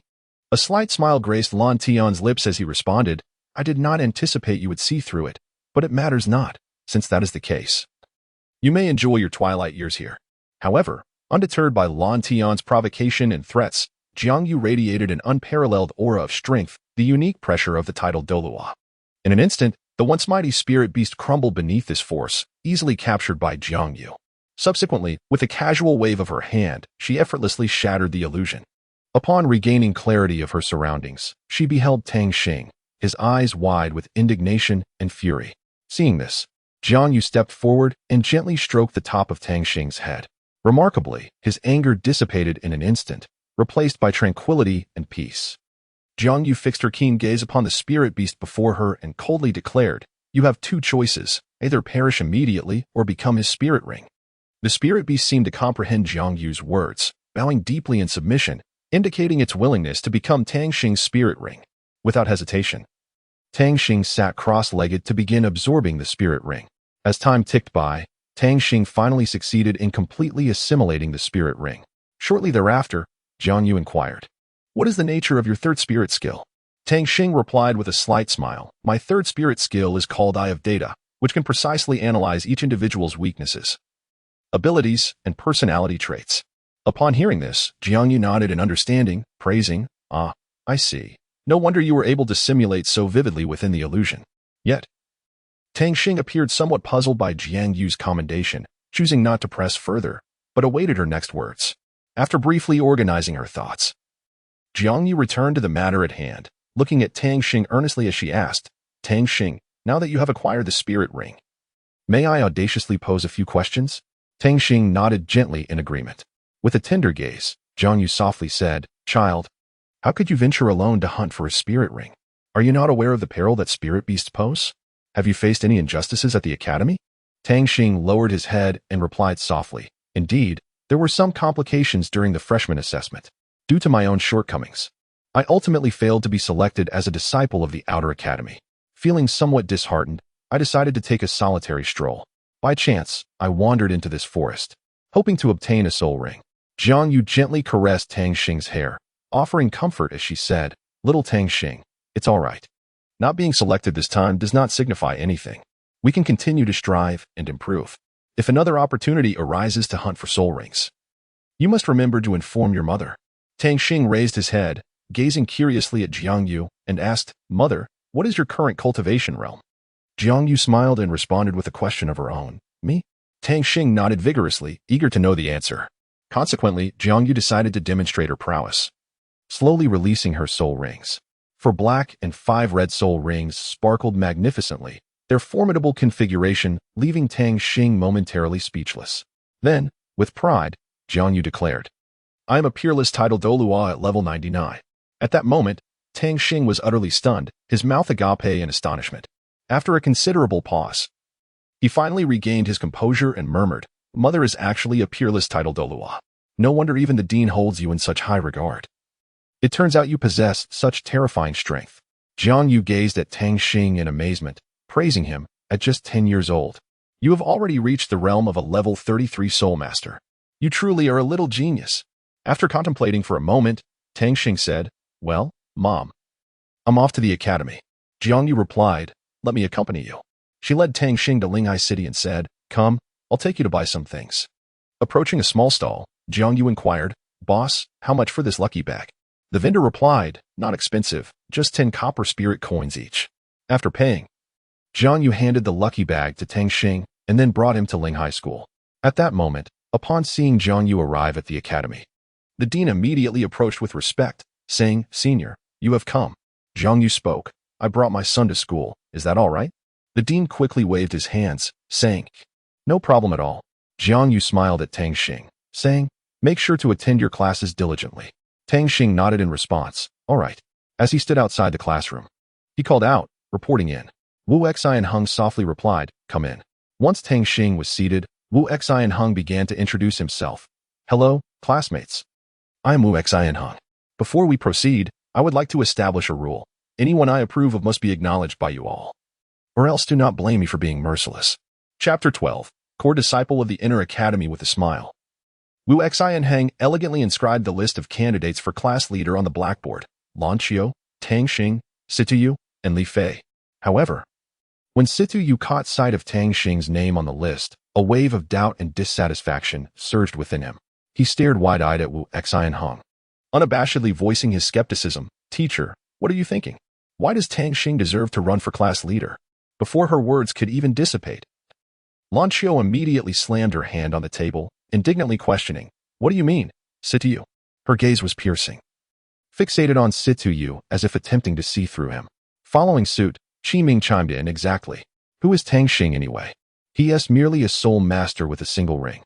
If you have the ability, let us engage in a duel and see who is truly superior." With that, he waved his fist in a show of bravado. With a thunderous voice, Wu Xi and Heng commanded, "Silence. Tang Xing, how do you propose we handle this matter?" Tang Xing abruptly rose to his feet, his eyes resolute as he declared, "Teacher, I am willing to accept his challenge." Subsequently, Tang Xing and Qi Ming made their way to the soul fighting arena. Upon their arrival, the entire first class had already assembled. Qi Ming proclaimed loudly, "Level 25 Assault System Soul Master." Yet, in the face of his provocation, Tang Xing remained unyielding. Perplexed, Qi Ming questioned, "Why have you not yet activated your martial soul?" A slight smile graced Tang Xing's lips, exuding an air of unwavering confidence, as he responded with a commanding tone, "To deal with you, there is no need to employ my martial soul." No sooner had he spoken than Qi Ming, wielding a spear, lunged at Tang Xing with the speed of lightning. At that critical moment, Tang Xing swiftly conjured a uniquely designed firearm from his hands. The crowd was instantly rendered speechless, and Qi Ming, in utter disbelief, exclaimed, "Star Will Gun. His martial soul is clearly not the spirit eye. How is this possible?" Tang Xing's lips curled into a disdainful smile as he remarked, "What is impossible about this? Prepare yourself." Grasping his spear, his movements flowed as effortlessly as a gentle stream, each thrust imbued with a fierce momentum, gradually targeting Qi Ming's limbs. In response to Tang Xing's onslaught, a flicker of anger flashed in Qi Ming's eyes as he bellowed, "Humph, you foolhardy wretch. Since you insist, do not blame me for being merciless." With that, he unleashed his second soul skill, Celestial Starfall Slash. As his voice echoed, a colossal spear shadow materialized, exuding an unparalleled might as it lunged towards Tang Xing with ferocity. The spear shadow seemed capable of tearing the very fabric of space, imparting an overwhelming pressure upon all who beheld it. Nevertheless, Tang Xing merely cast a sidelong glance, a cold smirk gracing his lips as he retorted, "Do not be too pleased with yourself. The ultimate victor remains to be seen." In the next moment, an astonishing transformation occurred. The once ordinary Star Wheel spear in Tang Xing's grasp erupted with brilliant radiance, instantaneously morphing into a mysterious weapon that shimmered with golden light, resembling a long spear. With a graceful flourish of the golden spear, Tang Xing effortlessly shattered Qi Ming's second soul skill. Qi Ming, taken aback, felt a surge of shock but did not falter. Instead, he brandished his spear once more and charged at Tang Xing. The two became entwined in a fierce exchange, neither yielding an inch. At this juncture, Qi Ming's fury had reached its zenith as he gritted his teeth and shouted at Tang Xing, "Tang Xing, do not revel in your triumph. My background far surpasses yours. You are but a weakling." Upon hearing Qi Ming's words, Tang Xing refrained from further discourse. He gently closed his eyes and began to recite an ancient and enigmatic incantation. As the incantation resonated through the air, a brilliant light emanated from Tang Xing, and a colossal ethereal figure materialized behind him. This figure resembled a mighty war deity, exuding an aura of grandeur that compelled one to avert their gaze. In that moment, an overwhelming pressure surged forth from Tang Xing, sweeping towards Qi Ming like an unstoppable tide. Faced with such terrifying force, Qiming found himself utterly defenseless, instantly rendered immobile. His body stiffened to the point where even a single finger could not be moved. What is happening? Why can I not move at all? As if an invisible pair of colossal eyes is fixated upon me. Qiming exclaimed in sheer terror, his voice laced with despair and confusion. At that moment, he finally comprehended that the seemingly unremarkable youth before him was far beyond his imagination. Just as Tang Xing prepared to eliminate Qiming, the latter suddenly bellowed, "How can someone of mere level 18 defeat me, a formidable level 25 warrior? I simply cannot fathom." Hearing this, a hint of disdain curled at the corners of Tang Xing's lips as he replied, "Unfortunately for you, I am no longer that insignificant level 18 character. It may be of interest to you that through diligent training, I have successfully ascended to level 33. No sooner had he spoken than Tang Xing abruptly opened his eyes, unleashing a piercing gaze. Without hesitation, he released all his soul rings. In an instant, the entire arena was illuminated by the dazzling array of soul rings, 2 yellow and 1 purple. This extravagant configuration left all present in awe. Whispering amongst themselves, wasn't he only at level 18 before? How has he suddenly transformed into a powerful soul master? This is utterly inconceivable. Could it be that he has been concealing his true strength all along? Standing aside and observing for quite some time, Su Yan was equally astonished. Her beautiful eyes widened as she gazed at Tang Xing, murmuring, "Lan Xiao, look quickly. Our class leader has actually achieved the status of a soul master. How impressive." In the face of the astonishment and skepticism of those around him, Tang Xing paid little heed. He took a step forward, moving with an ethereal swiftness towards Qiming. Raising his right arm, he struck with a powerful palm, summoning a tempestuous gust of wind. With a resounding thud, Qiming was sent hurtling backward, screaming, only to crash to the ground several meters away, unconscious from the devastating blow. With a grave expression, Wu Xianheng escorted the class back to their room and solemnly declared, "I have previously emphasized that no one is permitted to question the selections made by the teacher. Now, I officially announce that the class leader is Lan Xiao, with Tang Xing serving as the vice class leader." Upon hearing this news, Sitiyu was the first to voice his discontent, his eyes wide with disbelief as he demanded, "Teacher, on what basis have you made this arrangement? Why is Lan Xiao appointed as the class leader?" As soon as the words left his mouth, Xie Qian echoed, "Indeed, teacher. We fail to comprehend the rationale behind your actions." Following closely, Guan did not shy away and added, "And what about Tang Xing? How did he become the vice class leader? What is the basis for that?" In an instant, the classroom buzzed with chatter, all eyes fixed on Wu Xinheng, eagerly awaiting a reasonable explanation. However, Wu Xinheng merely gazed silently at the group of students before him, seemingly lost in contemplation. Suddenly, a whip appeared beside Sitiyu, mercilessly striking him, producing a sharp sound. Xie Qian and Guan, also subjected to this treatment, writhed in agony, yet dared not show any sign of defiance. Wu Xinheng stood expressionless to the side, his gaze frigid enough to freeze the world. He coldly declared, "You have 2 choices, either leave class 1 voluntarily or await my hand in expelling you from this class." Sitiyu, gritting his teeth against the pain, retorted angrily, "This is corporal punishment. What kind of teacher treats their students like this?" Yet, Wu Xinheng simply replied with indifference, "It seems you wish for me to take matters into my own hands." Upon hearing this, Sitiyu's composure faltered. He recognized that this teacher was not to be trifled with. Hastily, he reversed his stance. "Fine, we'll leave class 1 immediately." At that moment, Wu Xinheng turned to the corner where Qiming sat, icy words escaping his lips. "Qiming, you should leave class 1 as well. Ning Shui, with your 2 elder brothers gone, do you believe you can remain here?" Ning Shui clenched her jaw, tears welling in her eyes. Silently, she rose and trudged toward the exit, each step painfully echoing in her heart, yet she resolutely left class 1. Wu Xinheng stood up, his voice resounding, "Very well. I must reiterate, if anyone dares to clash with the class leader or vice class leader, you will be crossing me, and I shall not show mercy. Is that understood?" The entire class responded in unison, "Understood." Then, Wu Xinheng took his seat and calmly stated, "Class dismissed." He began to gather his belongings in preparation to depart. Lan Xiao glanced at Tang Xing, a curious smile gracing her face as she softly remarked, "You know, teacher, we just had your back." After a moment, she continued, "By the way, how did you suddenly become the soul master? Do tell us." Beside her, Xian eagerly chimed in, "Yes, class leader, don't keep us in suspense. Hurry and share." Faced with their enthusiastic inquiries, Tang Xing took a deep breath and began to recount his extraordinary experience. In truth, after the new student assessment, I discovered my soul power had reached level 20. Consequently, I resolved to venture into the forest in search of a suitable soul ring. Upon entering that mysterious realm, I unexpectedly encountered a soul beast on the brink of death, barely clinging to life. At that moment, I did not contemplate deeply and simply absorbed it into my being. Yet, it was precisely then that a soul master, radiating an aura of malevolence, emerged. With astonishing swiftness, he subdued me and began to corrode my body with that sinister power. As he spoke of this, Tang Xing's voice grew slightly somber, as if reminiscing about that painful memory. He then continued, "Fortunately, at a critical juncture, my godmother arrived just in time to rescue me. Moreover, she employed a unique method to enhance my soul power, which ultimately allowed me to attain my current level. However, there exists a secret regarding this matter, and I hope you can keep it confidential." Lan Xiao and Su Yan exchanged glances before nodding in agreement, saying in unison, "Rest assured, class leader. We will certainly remain tight-lipped." With their promise, Tang Xing finally exhaled with relief and, lowering his voice, revealed the secret he had long buried within his heart. Tang Xing took a deep breath, pondering for a moment before saying, "The reason I have ascended to the status of Soul Master is significantly attributed to my possession of a second martial soul.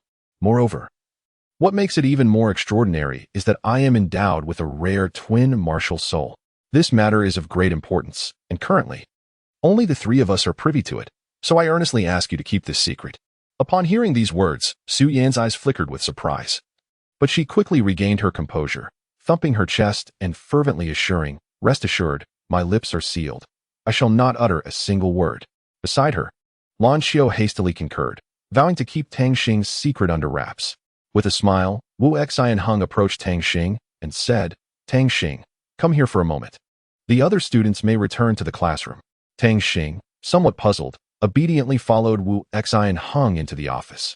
Once inside, Wu Xi and Hung straightened up, a serious expression adorning his face as he addressed Tang Xing. "Tang Xing, after careful observation and assessment, I am officially announcing, in my capacity as both your homeroom teacher and as spiritual sea practitioner, that you have been selected as a core disciple of the Inner Academy. From this day forth, I shall personally guide you, ensuring that no one dares to bully you again." In that moment, Tang Xing felt a profound warmth emanating from Wu Xi and Hung, reflecting inwardly. It turns out that Teacher Wu possesses such a kind and approachable side. He is not always so stern. Curiously, Tang Xing inquired, "But I have not even entered the Inner Academy. How can I suddenly be a core disciple?" Wu Xi and Hung smiled gently and explained, "This is because once you pass the entrance examination, you will naturally become a core disciple of the Inner Academy. It is essential to note that even among the Inner Academy, many students have yet to be selected as core disciples. This invaluable position is determined collectively by the elders of the Spiritual Sea Pavilion. Therefore, you must exert yourself diligently in your cultivation." Upon hearing this, Tang Xing nodded thoughtfully and continued to inquire, "Will Lan Xiao and Su Yan be able to enter the inner courtyard with me?" Wu Xi and Heng replied, "Certainly. But the prerequisite is that they must also meet the corresponding requirements." Tang Xing, with a face full of doubt, inquired, "Teacher Wu, what precisely are the requirements we must fulfill?" Wu Xi and Hung slightly furrowed her brow and replied in a serious tone, "According to the regulations of the External Academy, you must elevate your cultivation level to 20 by the next semester." To her surprise, these children indeed accomplished this feat. However, it fell significantly short of her expectations.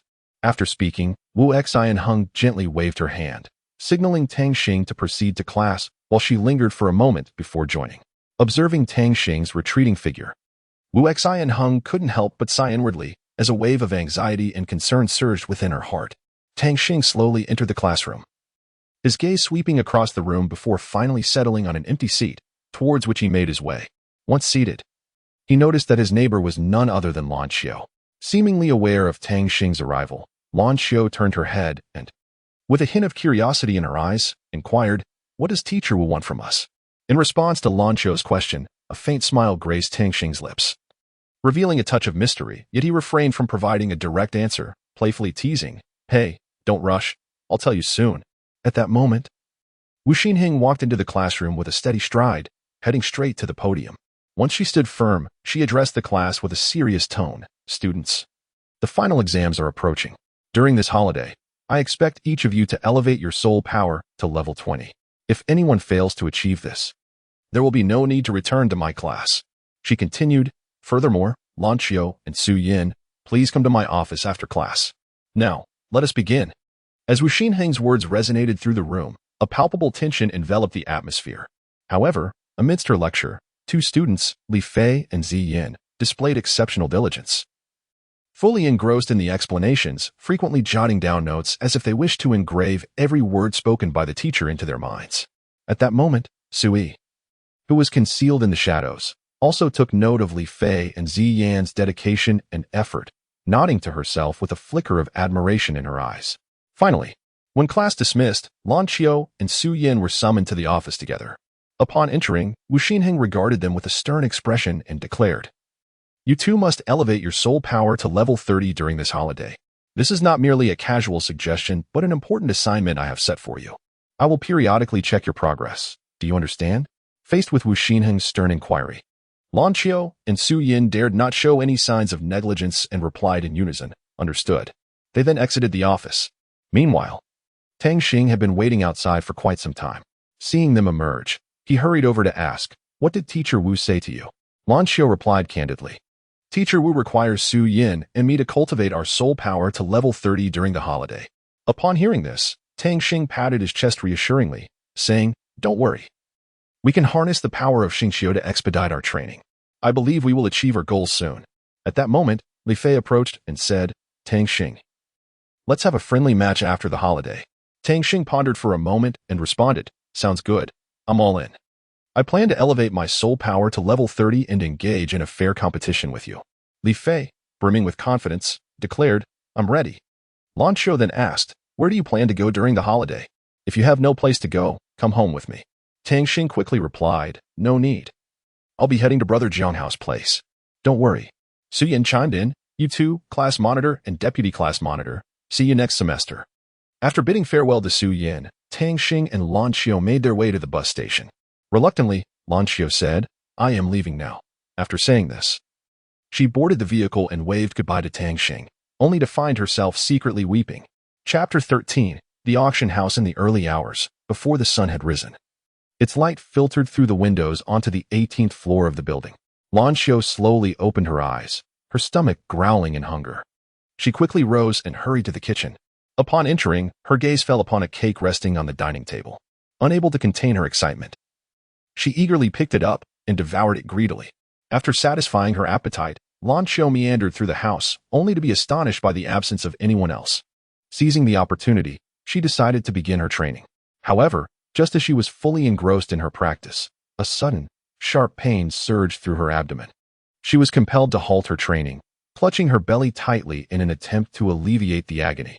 "Ah, it hurts so much. Why is it so painful? Could it be the cake?" Lan Xiao moaned in distress, her hands continuously caressing her belly, hoping to ease the discomfort. At that moment, Yusun, who had rushed back, heard the commotion and hurried to Lan Xiao's side, asking, "Lan Xiao, what has happened? Why do you look this way?"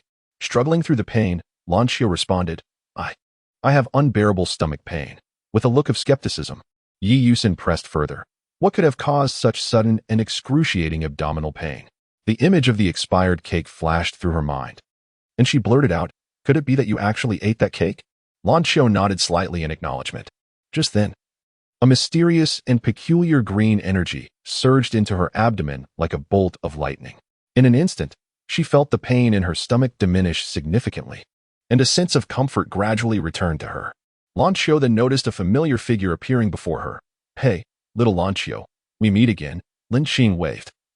To which Lan Xiao joyfully replied, "Sister Lin Xing, what brings you here?" Lin Xing smiled and said, "Your master asked me to accompany him to the Tianling auction house.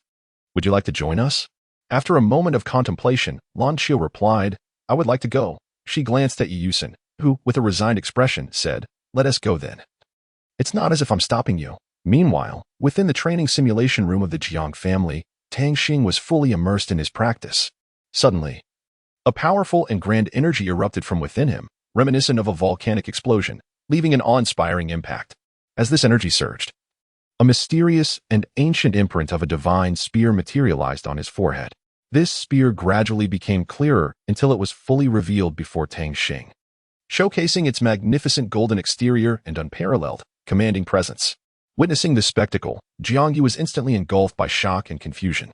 His eyes widened in disbelief as he stared at the unfolding scene, a flurry of thoughts racing through his mind. The sacred celestial spear. Could it be that he is truly the descendant of Brother Tang? And his biological son at that? If I recall correctly, it must be so. Unless I can break through to the divine realm and become a deity, perhaps then I might unravel the secrets surrounding him. As Jiangyu's emotions surged, he found himself increasingly captivated by the enigmatic lineage of Tang Xing. This unexpected revelation unveiled the immense potential and untapped power concealed within Tang Xing's origins. To unravel this mystery, he recognized the necessity of diligently enhancing his own capabilities, striving towards the celestial realm. In that moment, Jiangyu resolved to devote himself wholeheartedly to nurturing Tang Xing, assisting him in uncovering his inherent potential and delving into the mysteries of his remarkable heritage. Simultaneously, he harbored a quiet anticipation for a future day when, having ascended to the status of a divine monarch, he would be able to fully comprehend the secrets that lay within Tang Xing. As time quietly passed, approximately a cup of tea later, Tang Xing finally completed his arduous yet pivotal journey of cultivation. At that moment, Jiangyu approached gracefully and inquired softly, "Xinger, would you care to accompany me to the Tianling market?" Upon hearing this, Tang Xing nodded without hesitation, expressing his eagerness to join. He then smiled and added, "Coincidentally, I had the same intention. I wish to procure some items for future needs, and I also aim to select a communication device for you. This way, our connection will become even more seamless." Jiangyu felt a warm wave of gratitude swell within him, deeply appreciating Tang Xing's thoughtful concern. Thus, the two set off together on their journey to the Tianling market. Along the way, they engaged in laughter and spirited conversation, dreaming of a beautiful future. Upon arriving at the market, Jiangyu carefully observed Tang Xing before stepping into a boutique and addressing the shopkeeper. "Good sir, do you have any small-sized garments suitable for him?" As he spoke, he gestured towards Tang Xing. The shopkeeper, understanding immediately, promptly retrieved a small-sized outfit from the shelf and handed it to Jiangyu, gesturing for Tang Xing to try it on in the fitting room. Tang Xing accepted the clothes and stepped into the fitting room to change. Shortly thereafter, Jiangyu selected 5 or 6 different styles of clothing and shoes for Tang Xing to try on one by one. After each fitting, Jiangyu meticulously observed and offered his opinions. Finally, when Tang Xing donned a blue and white jacket, Jiangyu's eyes brightened in delight as he nodded in satisfaction, declaring, "This is the one. Please package it along with the others I have tried." The shopkeeper smiled and replied, "Certainly, madam." The total for these garments comes to 300 golden spirit coins. Jiangyu nonchalantly retrieved a red card and handed it over, saying, "Please charge this." Upon inspecting the card, the shopkeeper became visibly excited and stammered, This is the supreme red card. There are no more than 3 individuals in the entire Tianling Empire who possess such a card. Could it be that you're one of them? I shall fetch the manager immediately." With that, the shopkeeper hurried off to find the manager. Before long, a well-dressed gentleman approached briskly, his face alight with a smile as he greeted Jiangyu. "Esteemed lady, it is a great honor to meet you. Since you have utilized the supreme red card, protocol requires us to consult with our superiors. Please hold for a moment." Jiangyu responded with an air of indifference. "No matter." She appeared unfazed by the minor interruption, continuing to wait calmly. At that moment, the manager was wholly engrossed in attending to the esteemed guest before him. With a radiant smile, he addressed the guest, "Mr. Chun, what brings you here today? Please, do indulge in this treasured tea I have long cherished." Just then, a loud and urgent voice shattered the tranquility. "Manager Wang! Manager Wang!" It was a server calling out. The manager's expression instantly soured. He turned angrily towards the server, exclaiming, "What are you doing? Do you not see that I am attending to an important guest? Such a lack of decorum is unacceptable." Seeing this, Mr. Chen quickly interjected with a smile, "No worries, let her speak." The server, relieved by this, hurriedly explained, "A lady holding a supreme red card has just arrived at our establishment." Upon hearing the term supreme red card, both Manager Wang and Mr. Chen were left utterly astonished. Manager Wang could hardly believe his ears and urgently inquired, "Are you certain you are not mistaken?" The server nodded emphatically, "I am sure. There is absolutely no error." At this moment, a serious expression crossed Mr. Chen's face. He spoke slowly. "If this is true, then this lady must be the one, for she has existed for nearly 30,000 years. He then stood up and, along with Manager Wang, made his way towards the shop. The server followed closely behind, guiding them to the location of the mysterious lady. The atmosphere was eerily quiet, as if time itself had frozen, filled with curiosity and anticipation. "Mom, I'm so hungry. How much longer must we wait to leave this place?" Tang Xing complained, rubbing her stomach that had been grumbling incessantly, looking up at her mother, Jiangyu, with a pitiful expression. Seeing Tang Xing's adorable demeanor, Jiangyu couldn't help but chuckle softly. She reached out, gently patting Tang Xing's little head, and replied, "Just a little longer, dear. If you are truly famished, you may go nearby to buy something to eat, but do not wander too far, all right?" At that moment, an elderly man slowly approached them. As he drew nearer, everyone could finally discern his features. The old man looked at Jiangyu and said, "Indeed, it is you. I am Chen Xing, the descendant of Chen Ming. It is a great fortune to meet you, our esteemed ancestor." At this declaration, everyone present was taken aback. Chen Xing was renowned for his integrity and high regard, being one of the largest shareholders in the business world, even commanding respect from the Lord of the Heavenly Spirit Palace. To see such a distinguished figure refer to Jiangyu as our esteemed ancestor underscored her exalted status and extraordinary prowess. In a moment, everyone began to speculate about Jiangyu's true identity, simultaneously realizing that she was undoubtedly a profoundly terrifying and unfathomable presence. With a subtle smile gracing her lips, Jiangyu inquired, "Chen Xing, could it be that you are a descendant of Chen Ming?" Chen Xing trembled slightly, his voice quivering as he replied, "Indeed. But Chen Ming is actually my grandfather."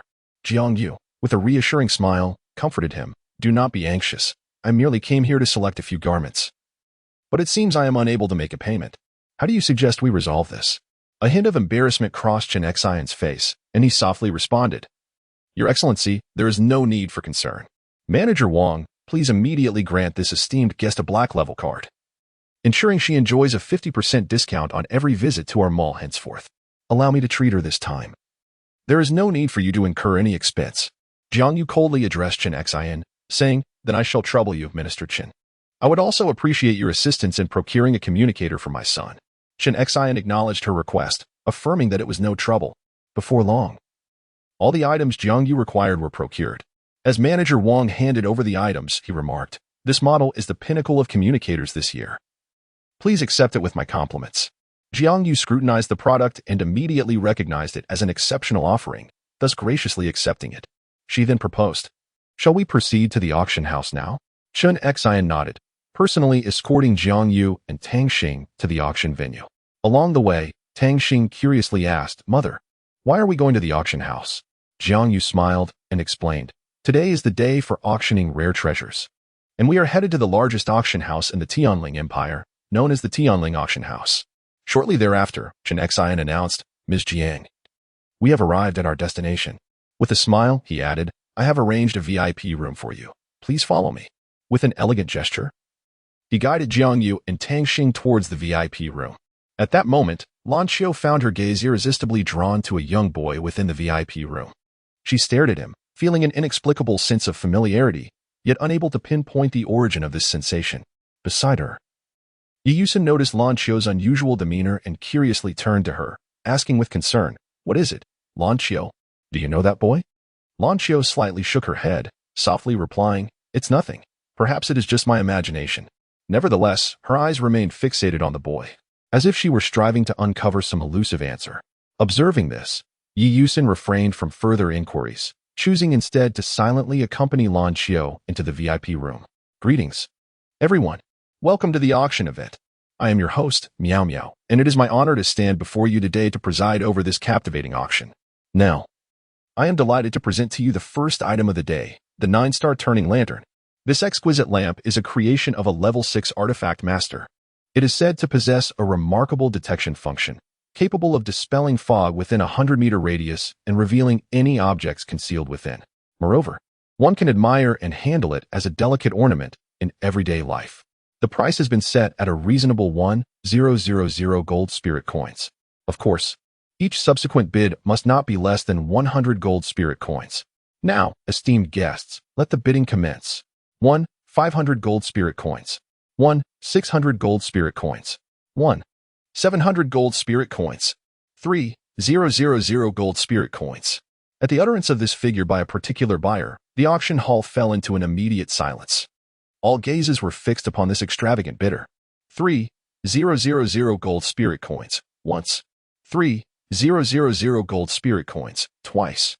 3,000 gold spirit coins, thrice. With a resounding thud of the auctioneer's gavel, the transaction was officially concluded. As another item slowly ascended on the display stand, the auctioneer's voice resonated.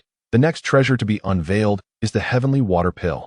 This elixir holds tremendous benefits for soul masters. Even ordinary individuals can experience enhancements to their physical well-being upon consumption. For soul masters, it can elevate their soul power by 1 to 2 levels. Moreover, it possesses the miraculous ability to cleanse the marrow and transform one's essence. Such a divine item is priced at 5,000 gold spirit coins, with each bid increasing by no less than 500 gold spirit coins. Distinguished guests, please begin your bidding. As the auctioneer elaborated, the audience erupted in astonishment. All were captivated by the wondrous effects of the heavenly water pill, eagerly participating in the bidding frenzy. In the heat of competition, a middle-aged man clad in opulent attire ultimately secured the heavenly water pill at a steep price, his countenance radiating pride as he envisioned his future enhanced abilities. Meanwhile, the other participants displayed expressions of envy, silently lamenting their lack of financial means to compete.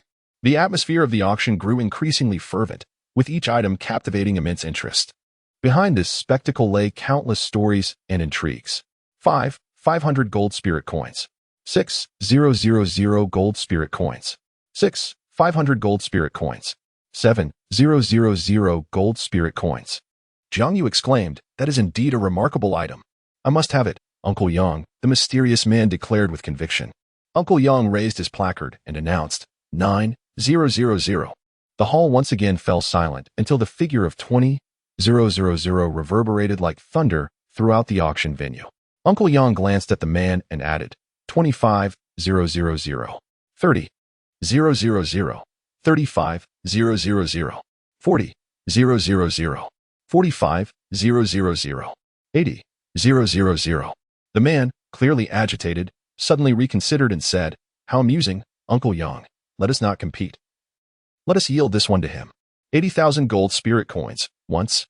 80,000 gold spirit coins, twice. 80,000 gold spirit coins, thrice. Sold." The host struck the gavel with the authority of a judge, and Yi Yusin sweetly addressed, "Senior." Jiang Yu had anticipated their arrival and softly suggested, "Please, take a seat." Upon witnessing the next item, Jiang Yu's brows knitted tightly like a twisted braid. Chapter 14. Soul Corpil. Yi Yusin and Lin Qing gradually approached Jiang Yu's private room. Just as they neared the entrance, 2 burly security guards extended their hands to block their path. "You cannot enter," one guard stated expressionlessly. Yi Yusin furrowed her brow slightly, yet remained unperturbed. With poise, she retrieved a token from her bosom and displayed it to the guard. Upon seeing the token, the guard's expression shifted to one of seriousness. They exchanged glances and silently parted to allow Yi Yusin and Lin Qing to pass. Once inside the private room, Yi Yusin respectfully bowed to Jiang Yu and softly said, "Senior." Jiang Yu shifted her gaze from the teacup in her hands to Yi Yusin, speaking in a calm and gentle tone. "Now that you are here, please sit. Today, in this space, I am no longer the unparalleled Douluo or the foremost individual of a millennium. At this moment, I am simply an ordinary mother. And you need not be so formal. Next, the most precious item of this auction is set to be unveiled. This item is a divine artifact. Personally authenticated by the Vice President of the Heavenly Spirit Association, it is known as the 7-colored Divine Spear. Its value is a staggering 80 million gold spirit coins. Each bidding increment must not be less than 10,000 gold spirit coins." Miao Miao elaborated on the artifact displayed on the screen. However, to everyone's astonishment, no one in attendance participated in the bidding. At that moment, auction closed. This announcement reverberated throughout the venue like a thunderclap, leaving everyone in shock. The individual who uttered these words was none other than Jiang Yu. Seated in the VIP section, the staff hurriedly informed the host of the situation, and upon hearing, the host cleared his throat and announced, "Ladies and gentlemen, this item has been closed for bidding. Our auction concludes here. We hope to see you next time." As soon as the words left his lips, the room erupted into murmurs. Attendees whispered among themselves, speculating why Jiang Yu had abruptly closed the bidding on the divine artifact. Some believed it was due to the price being excessively high, while others conjectured that Jiang Yu had a particular purpose for the artifact. More people, however, were filled with curiosity about this enigmatic Jiang Yu. wondering what sort of identity she possessed that granted her such immense authority and wealth to directly halt the bidding on such a valuable divine item. As the crowd gradually dispersed, this lively auction drew to a close. Yet, the tale of the seven-colored divine spear and Jiang Yu became a captivating topic of conversation among the attendees. Perhaps, in the near future, the mystery surrounding them shall be unveiled. With that, the host took the auction item to the VIP area. He hurried to the VIP section. And before Miao Miao could speak, Jiang Yu inquired, "The seven-colored divine spear, from where did you acquire it? Please, do tell the truth." Suddenly, a man clad in black approached Jiang Yu and remarked, "Your Excellency, she is unaware of the circumstances. I shall address any inquiries you may have." Jiang Yu gestured towards the screen and inquired, "From whence does the seven-colored divine spear originate?" Tang Xing was taken aback for the first time by her godmother's overwhelming presence, staring at her in astonishment. The manager, trembling with trepidation, stammered, "This seven-colored divine spear was unexpectedly acquired from the relics." "Relics? Are you referring to the southern wilderness?" Jiang Yu's eyes sparkled with intrigue as she pressed further. The manager, sensing her eagerness, nodded fervently and replied, "Your Majesty's insight is remarkable, indeed. It is that enigmatic southern wilderness." Subsequently, he seemed intent on pleasing Jiang Yu and hurriedly added, "Your Majesty, if you fancy this artifact, might I offer it to you as a gift?" However, upon hearing this, Jiang Yu's fury erupted, her aura surging dramatically. She bellowed, "A gift? Humph. A millennium ago, the seven-colored Douluo was the Taiji Douluo, and later, the seven-colored Douluo ascended to the divine realm with the aid of the seven-colored spear. And I am the Taiji Douluo of that era." As she spoke, Jiang Yu summoned her martial spirit, unabashedly unleashing a formidable pressure. Instantly, the onlookers were nearly incapacitated by the overwhelming aura. Faced with Jiang Yu's wrath, the manager's forehead dripped with cold sweat as he stammered, "Your Majesty, please temper your anger. This surely belongs to you." Suddenly, the president of the auction house hurriedly arrived, his face a mask of respect. "Elder, please do not be angry. We stumbled upon this seven-colored divine spear in the southern wilderness, and before we could properly address it, it was taken without authorization for auction. We will impose strict penalties for this misdeed. It is indeed fortunate that we can return this artifact to its rightful owner today. To express our apologies, here are 2 soul core pills, a vial containing 10 heavenly water pills, and this piece of the ultimate light's left arm bone. These are my personal treasures. I hope you will accept them." Jiang Yu contemplated, realizing that Lan Qiu had not yet fully integrated. Thus, offering this piece of the ultimate light's left arm bone for Tang Xing's spirit martial soul would be most fitting. She then stated, "Very well, I accept." With that, she effortlessly claimed the seven-colored spear. Gazing at the 2 soul core pills in her hand, Jiang Yu resolutely turned to Yi Yusen and declared, "Yusen, please give these 2 soul core pills to Lan Qiu and Su Yan. They will surely need them. I have urgent matters to attend to, so I shall take my leave first." Upon hearing Jiang Yu's words, Yi Yusen regained her composure, astonished as she realized. So these 2 soul core pills were prepared specifically for Lan Qiu by you. A wave of gratitude washed over her heart. At that moment, Tang Xing, sensing her mother's emotional shift, quickly chimed in to comfort her. "Mom, don't be upset. We will be just fine." Jiang Yu smiled gently, ruffling Tang Xing's hair, and said tenderly, "Yes, my little Tang Xing is the most understanding." However, just as they were about to depart, a voice suddenly called out, "Please, wait." Jiang Yu's heart tightened, sensing that the newcomer bore ill intentions. She furrowed her brow and inquired gravely, "May I ask what business you have?" A mysterious man appeared before them, a subtle smile playing on his lips. He slowly spoke, "Are you interested in the seven-colored divine spear? If you wish to learn more about it, then follow me." Jiang Yu, filled with skepticism yet driven by curiosity about the seven-colored deity, decided to accompany the man to uncover the truth. The man in black observed Jiang Yu's decision with a hint of surprise and admiration in his eyes, and spoke, "Well, quite impressive. You are indeed remarkable, befitting of being his wife. Now, listen closely, for I have something of utmost importance to share. The divine realm has ceased to exist. However, the seven-colored deity bravely entered the chaotic currents of time and space alongside the Dark Legion to protect this land. Yet, his divine spear remains here. I have been entrusted with the responsibility of safeguarding this place under his command. By lineage, perhaps I should address you as Aunt Jiao." Upon hearing this, Jiang Yu's heart trembled, and she incredulously asked, "Who exactly are you?" The man in black slowly removed his hat, revealing a familiar visage as he turned to face Jiang Yu. As she focused her gaze, she gasped in astonishment, "Heavens! It's you, Jean Lin, you rascal. It has been such a long time. I never expected you to have grown so tall.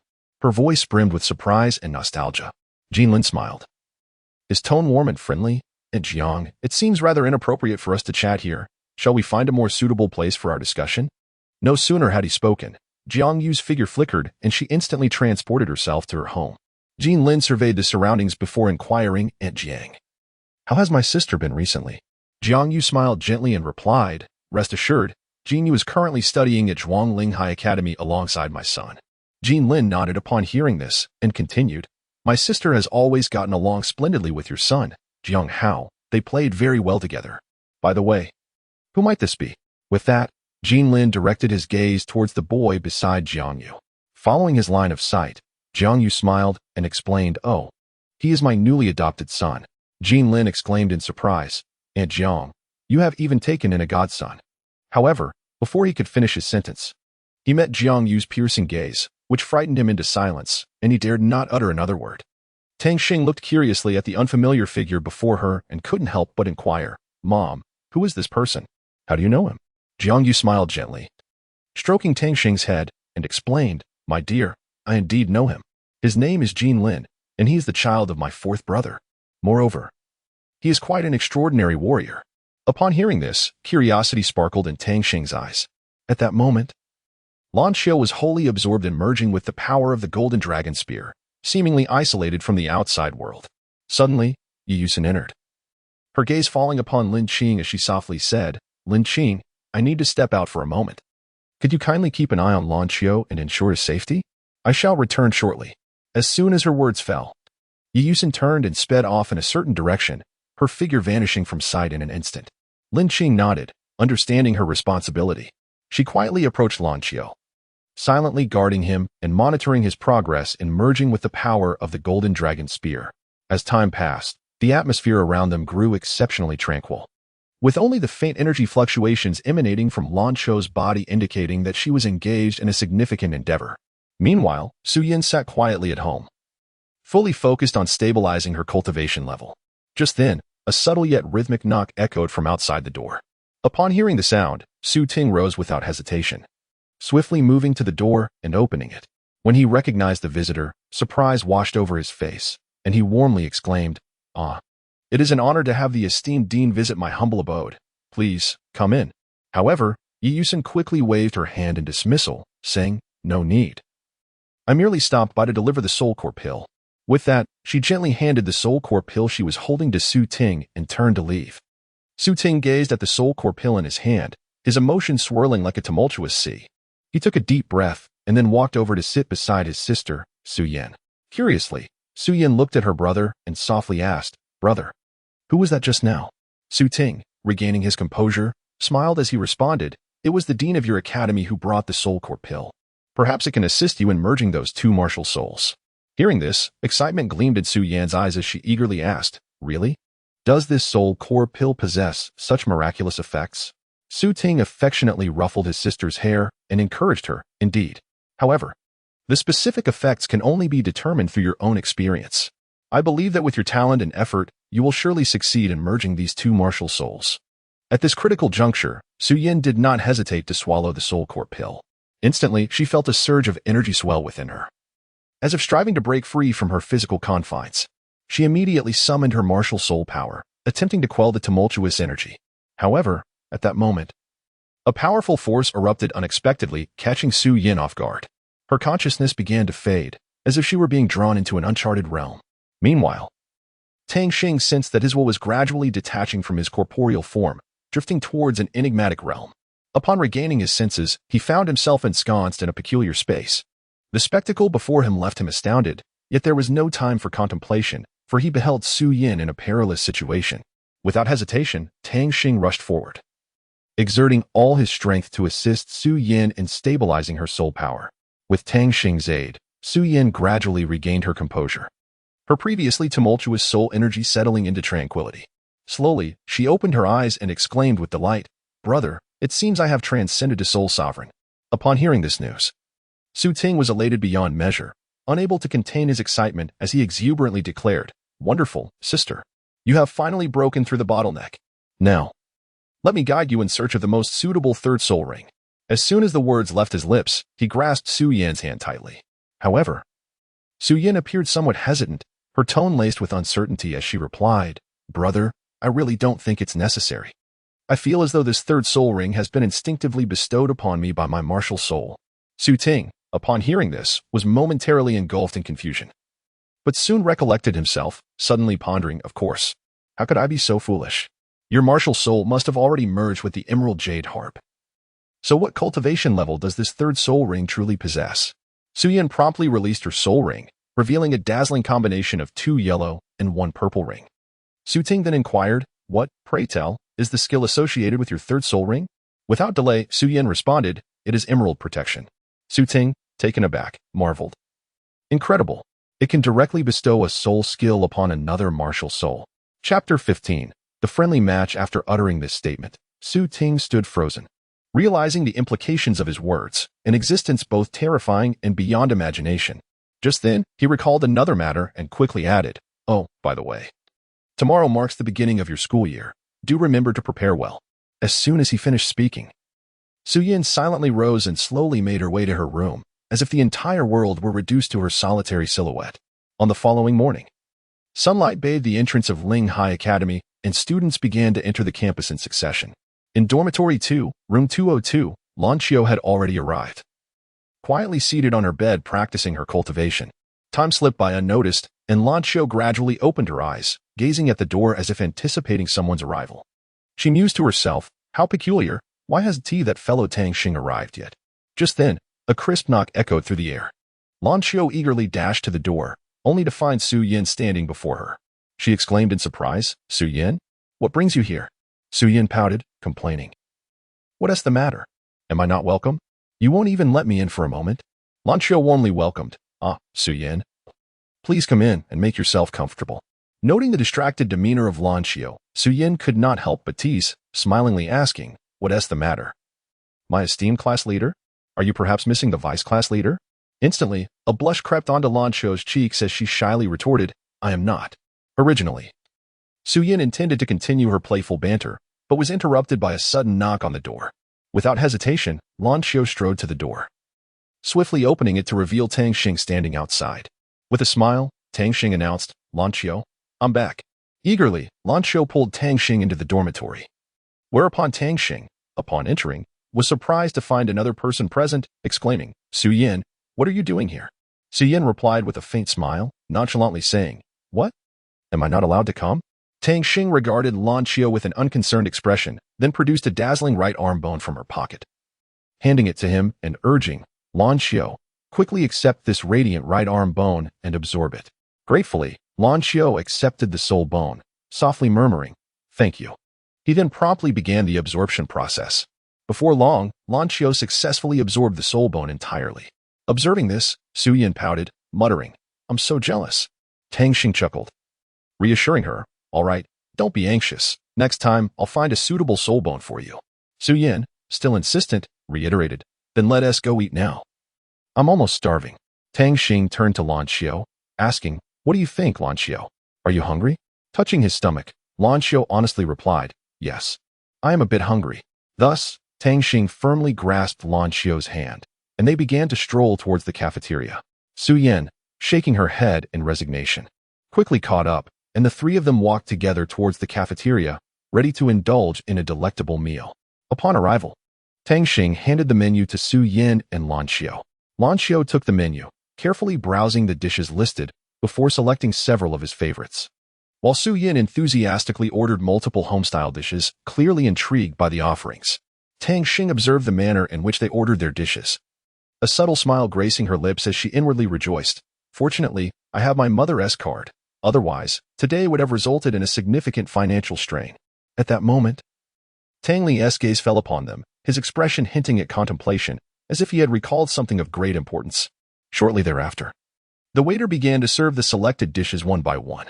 The three of them gathered around the table, indulging in a sumptuous lunch, while Tang Xing also relished the meal beside them. However, just as they were enjoying their feast, a sudden flash of cold light pierced the air, and a sharp blade hurtled towards Tang Xing. Swift to react, she instinctively deflected the flying blade. At that moment, a figure entered through the door. It was Li Fei. He approached Tang Xing and said, "Tang Xing, do you remember the matter we discussed previously?" His voice carried a note of seriousness, instantly thickening the atmosphere with tension. Tang Xing gazed at Li Fei, her eyes brimming with determination as she declared, "Of course, I haven't forgotten. Once they finish their meal, we shall spring into action."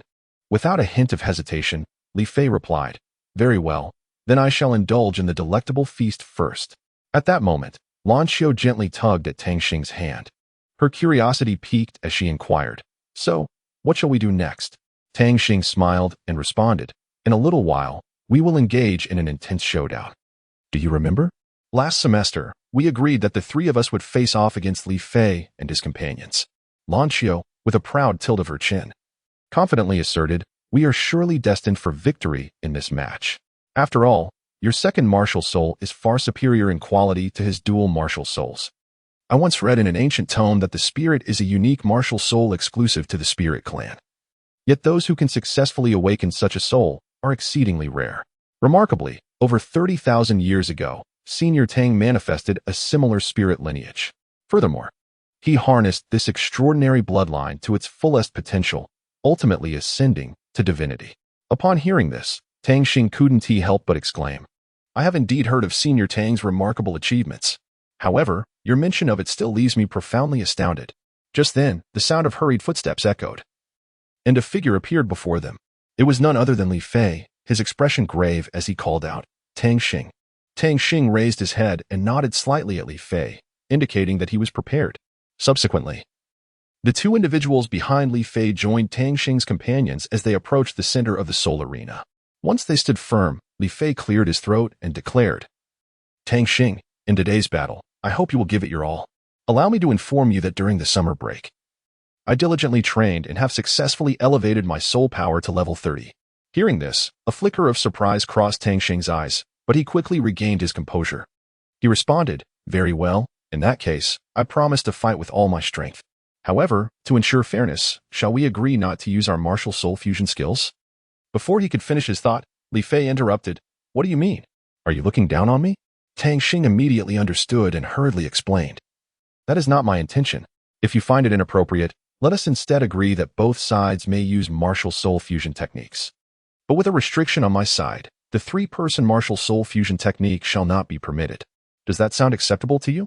After pondering for a moment, Li Fei eventually nodded in agreement. With his affirmation, a transparent barrier rose around the Soul Arena, enveloping everyone within. Li Fei took the lead, proclaiming, "I am Li Fei, a level 32 agility attack soul master." To which I, the level 34 control type weapon soul master, Ziyin, followed up. "Wang Yangchandan, and I too, am a level 31 power attack soul master." Upon hearing this, the other students rushed over in excitement. Lan Xiu, quickly grasping Tang Xing's intention, loudly declared, "Lan Xiu here, a level 32 power attack soul master." Suyin, not to be outdone, immediately activated her martial soul and announced, "Suyin, level 32 agility attack soul master reporting for duty." At that moment, a subtle smile tugged at the corners of Tang Xing's mouth as he spoke with a steady and confident voice. "Tang Xing here, a level 36 control type soul master, ready to stand shoulder to shoulder with all of you." The crowd was left in utter astonishment, especially when they witnessed Ziyin unleash his formidable third soul skill, the Starry Sky Mark. Tang Xing, clearly understanding Ziyin's intention, promptly activated his first soul skill, mental detection sharing.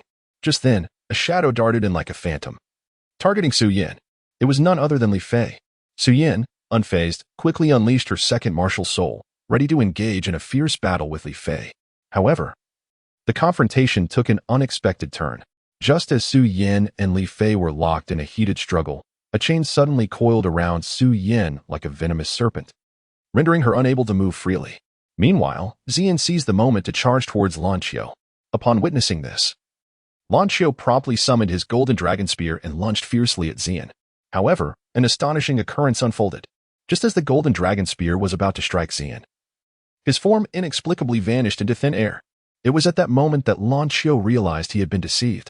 Suddenly, a figure appeared before Tang Xing. It was Wang Yang. With a thunderous shout, Wang Yang proclaimed, "Third soul skill, Fiery Blade." As his voice echoed, a wave of searing heat surged forth, as if the very space around them had ignited. Yet, at that instant, Tang Xing's eyes shimmered with a violet glow, resembling two enigmatic gems radiating brilliant light in the darkness. In the next moment, a bolt of blue flame darted towards Wang Yang like a flash of lightning. Wang Yang's expression morphed into one of disbelief as he blurted out, "How is this possible? How could you possess my soul skill?" He widened his eyes, striving to comprehend the unfolding events, but the blue flame approached too swiftly for him to evade. In that moment, time seemed to freeze, and the surroundings fell into an eerie silence. Tang Xing and Wang Yang locked eyes, their gazes filled with confusion and astonishment. They both recognized that this battle had transcended their expectations, and the ensuing developments would ultimately dictate the trajectory of their destinies. Tang Xing offered a subtle smile and softly remarked, "This is due to my activation of the second and third soul abilities." As she spoke, Lanqiu, wielding a dragon spear, launched an astonishingly swift thrust towards Wang Yang. Simultaneously, he unleashed his first soul ability, the Golden Dragon Thrust. Wang Yang, undeterred, brandished his flame blade, engaging in a fierce confrontation with Lanqiu's Golden Dragon Spear. Just as the two became entrenched in a stalemate, Tang Xing had been secretly gathering her strength, poised to deliver a lethal blow to Wang Yang. However, just as her attack was about to descend upon Wang Yang, Li Fei abruptly appeared, swiftly intercepting Tang Xing's onslaught.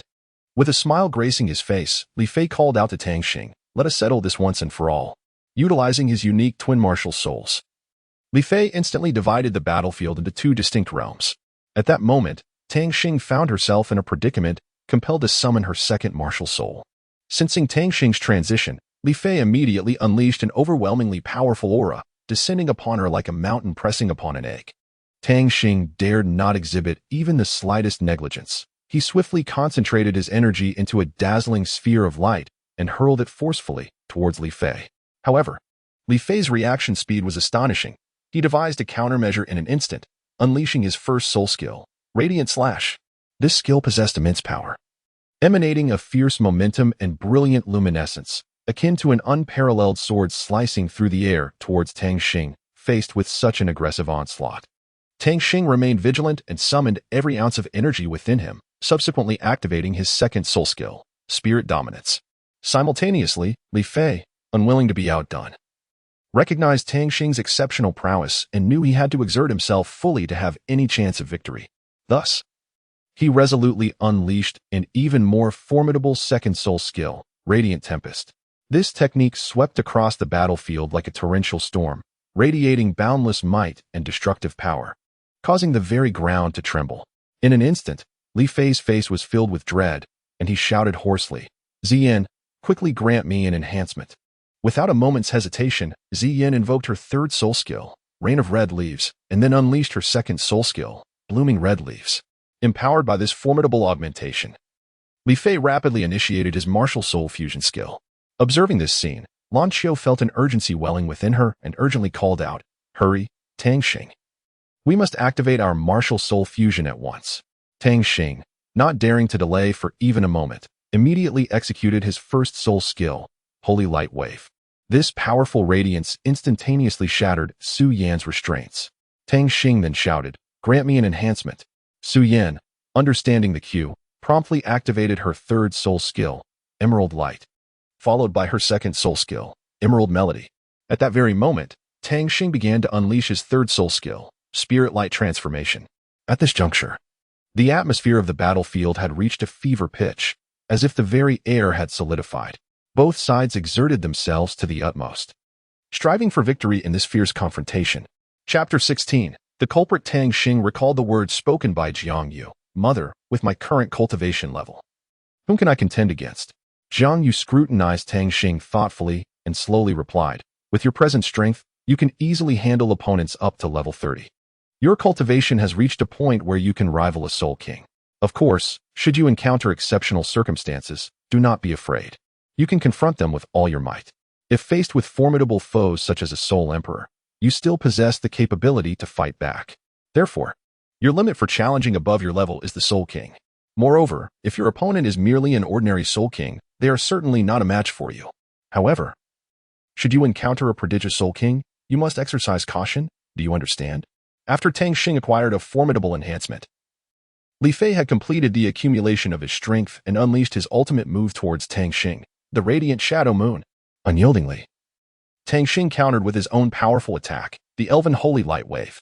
Under the sheer force of Tang Xing's assault, even Li Fei found it impossible to endure, leading to the dissolution of their martial soul fusion. Observing this turn of events, Tang Xing promptly retracted his soul skill. At that moment, Li Fei profoundly realized the disparity in strength between himself and Tang Xing. Rising to his feet, he sincerely proposed, "Class leader, from this day forth, let us relate as friends. You shall be the leader, and I will be your subordinate, following your lead henceforth." Tang Xing graciously accepted, affirming, "Very well. It is settled then." Li Fei regarded Tang Xing thoughtfully, as if grasping a deeper understanding. After a moment of hesitation, he inquired, "By the way, boss, how have you prepared for the entrance examination?" With unwavering confidence, Tang Xing replied, "As for me, I am certain of my success." Li Fei hesitated again before voicing his concern. However, Lin Qian and Huang Quan from Class 2 are truly formidable opponents. Yet, Tang Xing responded with a beaming smile, "All right. I understand. Li Fei, please gather detailed information on the two of them for me." Nodding in affirmation, Li Fei promptly turned to prepare the necessary materials. Standing nearby, Lan Qiu was filled with perplexity, unable to fathom Tang Xing's true intentions. Unable to contain her curiosity, she inquired, "Tang Xing, what exactly are you planning?" Tang Xing did not directly respond to Lan Qiu's inquiry. Instead, she smiled warmly and took her hand, leading her into the CAF adjacent to the dining hall. Upon entering the CAF, Tang Xing found a vacant seat for Lan Qiu and gently reassured her, "There is no need to rush. Please take a seat and remain calm." After saying this, she settled into the chair opposite her. Time passed swiftly, and after a period of contemplation and accumulation, Li Fei finally compiled the detailed information on Lin Qian and Huang Quan, personally delivering it to Tang Xing. Upon receiving the documents, Tang Xing swiftly perused through them, while Li Fei elaborated on the circumstances of the two individuals beside her. Lin Qian, merely 13 years of age, had already attained the formidable level of a 33rd ranked defensive battle spirit master, showcasing extraordinary prowess. He hailed from a mysterious and secluded sect, boasting a profound background. As for Huang Quan, he was 12 years old and possessed the cultivation of a 32nd rank support spirit master, Li Fei informed Tang Xing. As Tang Xing listened to Li Fei's introduction, a hint of perplexity arose within her. She furrowed her brow and inquired, however, "I recall that they were not present during the previous freshman assessment. What could be the reason for this?" Li Fei promptly elucidated. "The situation is as follows. Within our Linghai Academy's external division, there exists a genius ranking. At that time, the third position was occupied by Sidiyu, the fourth by Lin Qian, and the fifth by Huang Quan, while a certain Xie Qian claimed the sixth spot. In the final elimination round of the freshman assessment, Sidiyu fortuitously crossed paths with Lin Qian and Huang Quan. However, Sidiyu is notoriously ruthless, employing exceedingly cruel tactics. He even injured the sister of Lin Qian and Huang Quan, thereby sowing the seeds of a profound enmity between them." As he spoke, Li Fei's tone was imbued with a sense of regret and helplessness. Tang Xing seemed to comprehend the words spoken by the other party, and his mind began to race, swiftly formulating a plan. He then spoke up, "I have a solution, Lan Qiu. You all should return and rest. I shall be back shortly." Meanwhile, on the other side, Lin Qian was accompanying Yi Xian. He gently inquired, "Does it still hurt?" Yi Xian shook her head and replied, "No, it doesn't hurt, brother Lin Qian." Lin Qian tenderly caressed Yi Xian's head as a gesture of comfort. At that moment, Tang Xing arrived at their location. Huang Quan slowly emerged, scrutinizing Tang Xing from head to toe, and with a hint of curiosity, he asked, "What brings you, the champion of the freshman assessment, to our midst? Pray tell. What is your purpose here?" Tang Xing responded with a cheerful smile, "I never expected you to recognize me. Therefore, I shall be straightforward and get to the point. I have heard that your sister has fallen victim to C2U's poison, and despite your extensive search, you have yet to discover a remedy for her affliction." Huang Quan displayed a disdainful expression, sneering, "Do you perhaps possess a solution?" Tang Xing replied confidently, "Indeed, I do have a solution." Before he could finish, Lin Qian suddenly rushed in from the side, anxiously inquiring, "Is what you say true?"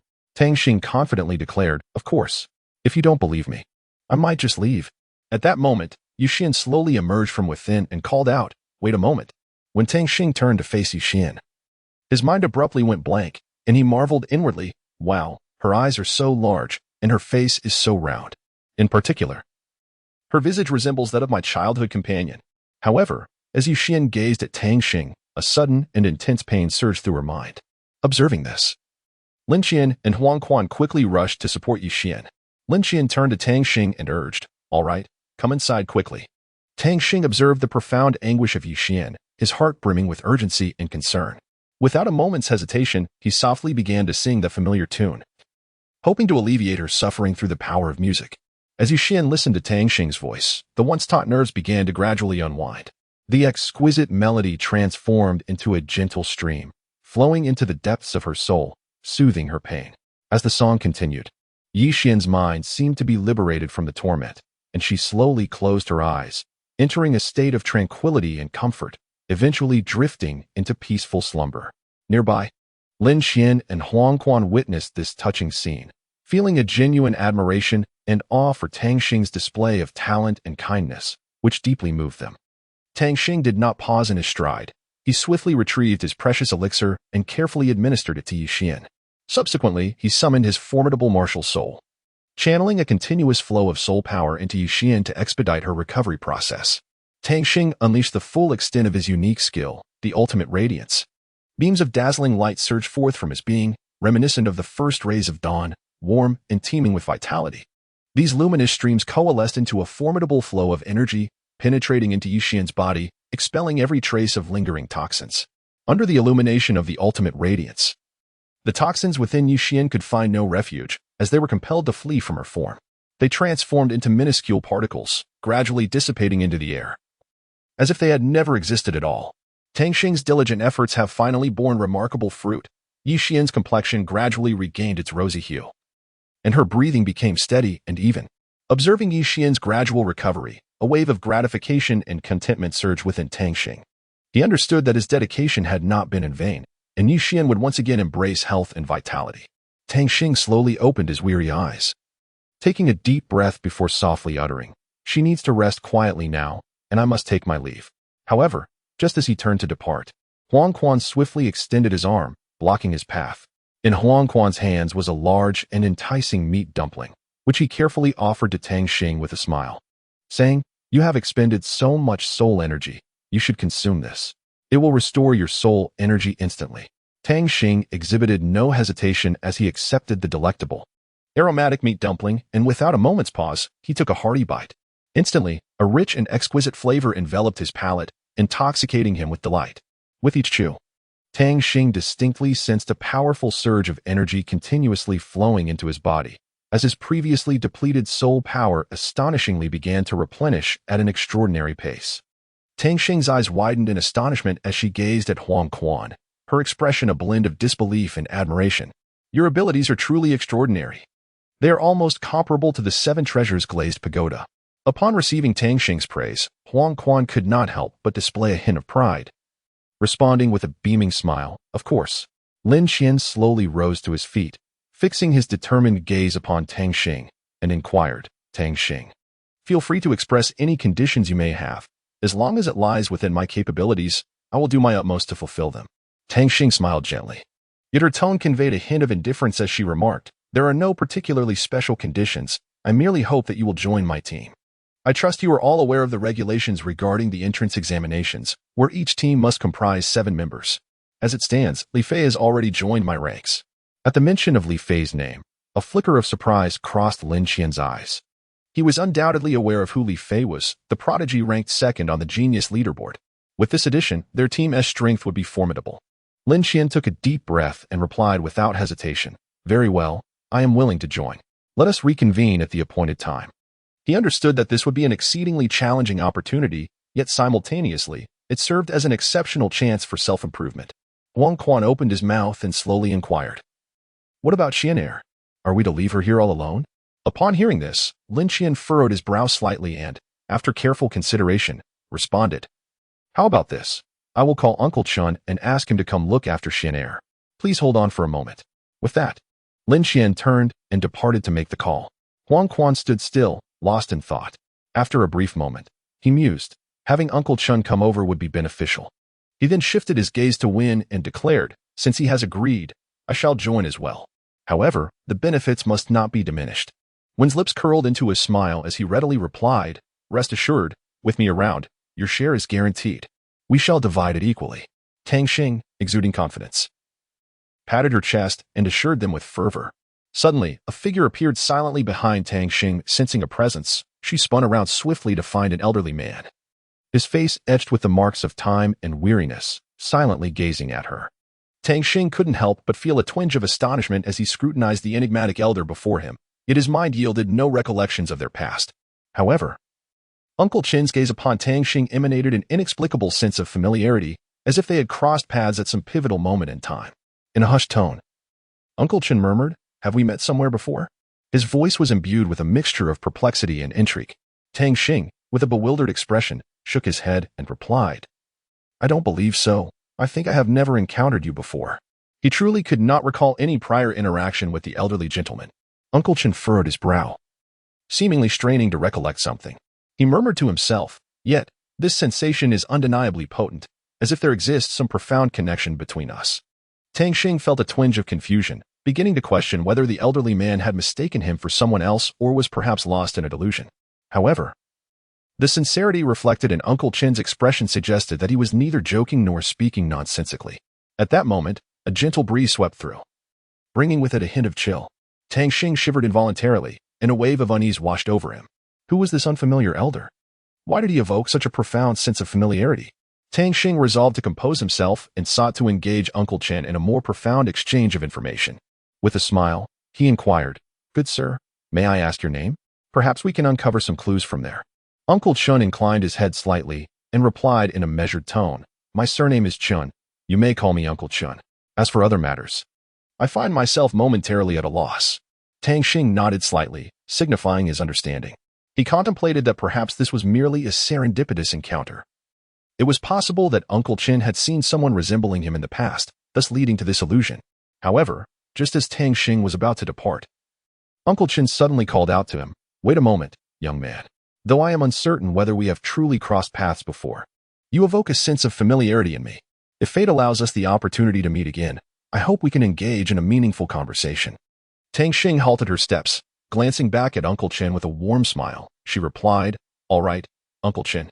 If fate allows, I shall certainly engage in more conversations with you." With that, Tang Xing turned away, leaving Uncle Chin standing alone, his gaze still fixed on her receding figure, the questions in his heart lingering unresolved. Lin Qian raised his voice, calling out, "Uncle Chin, over here." Upon hearing Lin Qian's call, Uncle Chin responded, "All right. I shall head over now." Tang Xing nodded slightly in agreement. Yet, she couldn't shake off an odd feeling that something was amiss. Though she couldn't quite articulate what it was, Lin Qian ushered Uncle Chin into Yu Xian's room, lowering his voice as he said, "Uncle Chin, I entrust Yu Xian to your care." Uncle Chin's face displayed confusion as he inquired, "Where are you headed?" Lin Qian replied, "I must hurry to attend the entrance examination with Huang Quan." Before he could finish, Tang Xing suddenly burst into the room as if struck by a realization.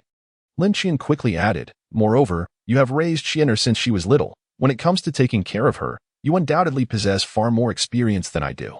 Tang Xing gazed at Uncle Chun, attempting to utter, "Stewardship?" This single phrase struck Uncle Chun like a thunderclap, leaving him wide-eyed and incredulous. For in this world, only 4 individuals addressed him in such a manner. The first was the late master, the second the deceased mistress, the third was Yu Xian, and the fourth was none other than Tang Xing.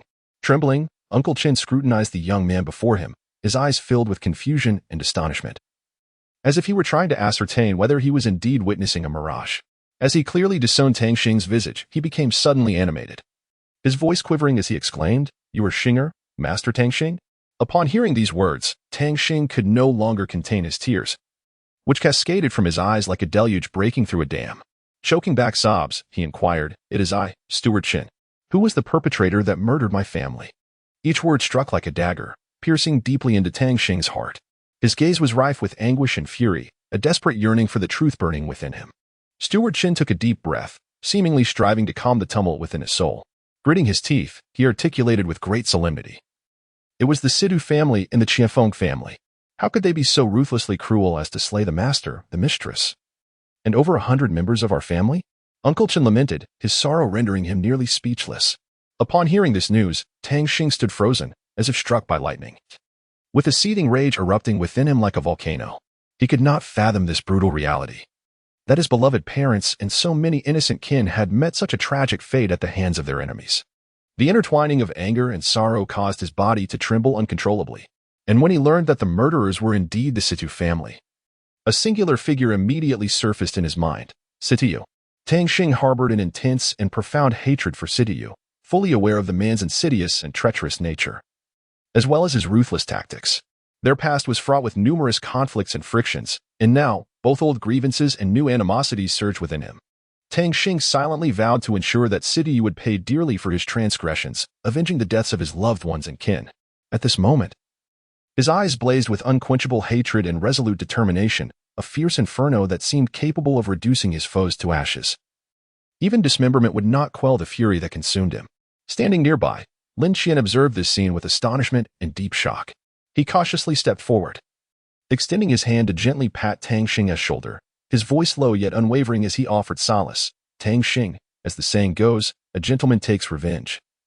It is never too late. Even after 10 years, we must remain patient and await the opportune moment to ensure that those vile individuals face the consequences of their malevolence. I shall stand by your side, united in our quest for justice for our departed loved ones. Lin Qian's words were like a gentle breeze, alleviating some of the anguish and fury within Tang Xing's heart. Tang Xing turned to meet Lin Qian's gaze, gratitude shimmering in his eyes, their mutual glance conveying trust and support. In that instant, they felt as though they were bound as closely as brothers, vowing to fight for justice together. Tang Xing cast a grateful glance at Lin Qian, yet his heart was already engulfed by the flames of vengeance. Gritting his teeth, he resolutely declared, "Thank you, Lin Qian. However, this deep-seated enmity must be avenged by my own hand. I shall personally send these scoundrels to hell." Upon finishing his words, he clenched his fists tightly, his eyes shimmering with unwavering determination. Tang Xing seemed to have already deduced Yu Xian's identity. When Huang Quan learned of this news, he too was profoundly astonished. Tang Xing turned to Lin Qian and said, "Then, let us meet at the gathering point tomorrow." Lin Qian nodded slightly in agreement, then departed with Huang Quan to return for some rest. Tang Xing returned to the CAF, where he found only Lan Qiu alone, and inquired, "Where have the others gone?" Lan Qiu, upon seeing Tang Xing return, replied, "They have left ahead of time." Tang Xing keenly sensed that Lan Qiu had been waiting for quite a while and asked with concern, "Lan Qiu, are you hungry?" Lan Qiu gently nodded in response. Tang Xing immediately understood and took hold of Lan Qiu's hand, leading her to his food stall, where he prepared to whip up an extravagant meal, ensuring that Lan Qiu would be thoroughly satisfied. After a short while, a delicate aroma wafted into Lan Qiu's nostrils. The scent was not overpowering, yet it was exceptionally enticing, as if an invisible hand were gently strumming the strings of his heart. Curiosity piqued, Lan Qiu rose to his feet and followed the direction from which the fragrance emanated. There he beheld Tang Xing approaching him, carrying a bowl of food, a gentle smile gracing her face. As Tang Xing reached Lan Qiu, she carefully placed the dish on his table. Lan Qiu focused his gaze and saw that the bowl was filled to the brim with fluffy white rice, adorned with golden scrambled eggs and several aromatic chicken feet. The food appeared utterly delectable, making it impossible for one not to salivate. Lan Qiu silently marveled. This presentation is truly remarkable. He could even envision the satisfying taste and texture with the first bite. Cautiously, Lan Qiu picked up the food and brought it to his mouth, only to be momentarily stunned after a few chews. Noticing Lan Qiu's sudden stillness, Tang Xing gently shook her shoulder with concern. Lan Qiu, awakening from his reverie, quickly explained, "I'm fine. I was simply captivated by how delicious your cooking is, and I momentarily lost my focus. I apologize." Upon witnessing this, Tang Xing felt a slight sense of relief and smiled, saying, "As long as you enjoy it, take your time and be careful not to choke." However, Lan Qiu seemed oblivious to Tang Xing's words. As if under a spell, she swiftly devoured the food on the table with the ferocity of a tempest. After finishing, Lan Qiu scarcely had a moment to exchange a word with Tang Xing before she hurried back to her dormitory, collapsing onto her bed in a deep slumber, ready to embrace the arrival of the next day. The following morning, a delicate mist enveloped the sky, resembling a gossamer veil draping the earth. A warm ray of sunlight streamed through the window, akin to a golden string of a harp, gently cascading onto Tang Xing's bed. Tang Xing slowly opened his eyes, his gaze captivated by the sun that had just risen beyond the window. That radiant orb appeared to be the most resplendent gem in the universe, emanating boundless light and power. Tang Xing regarded it in silence, a surge of intense urgency swelling within him.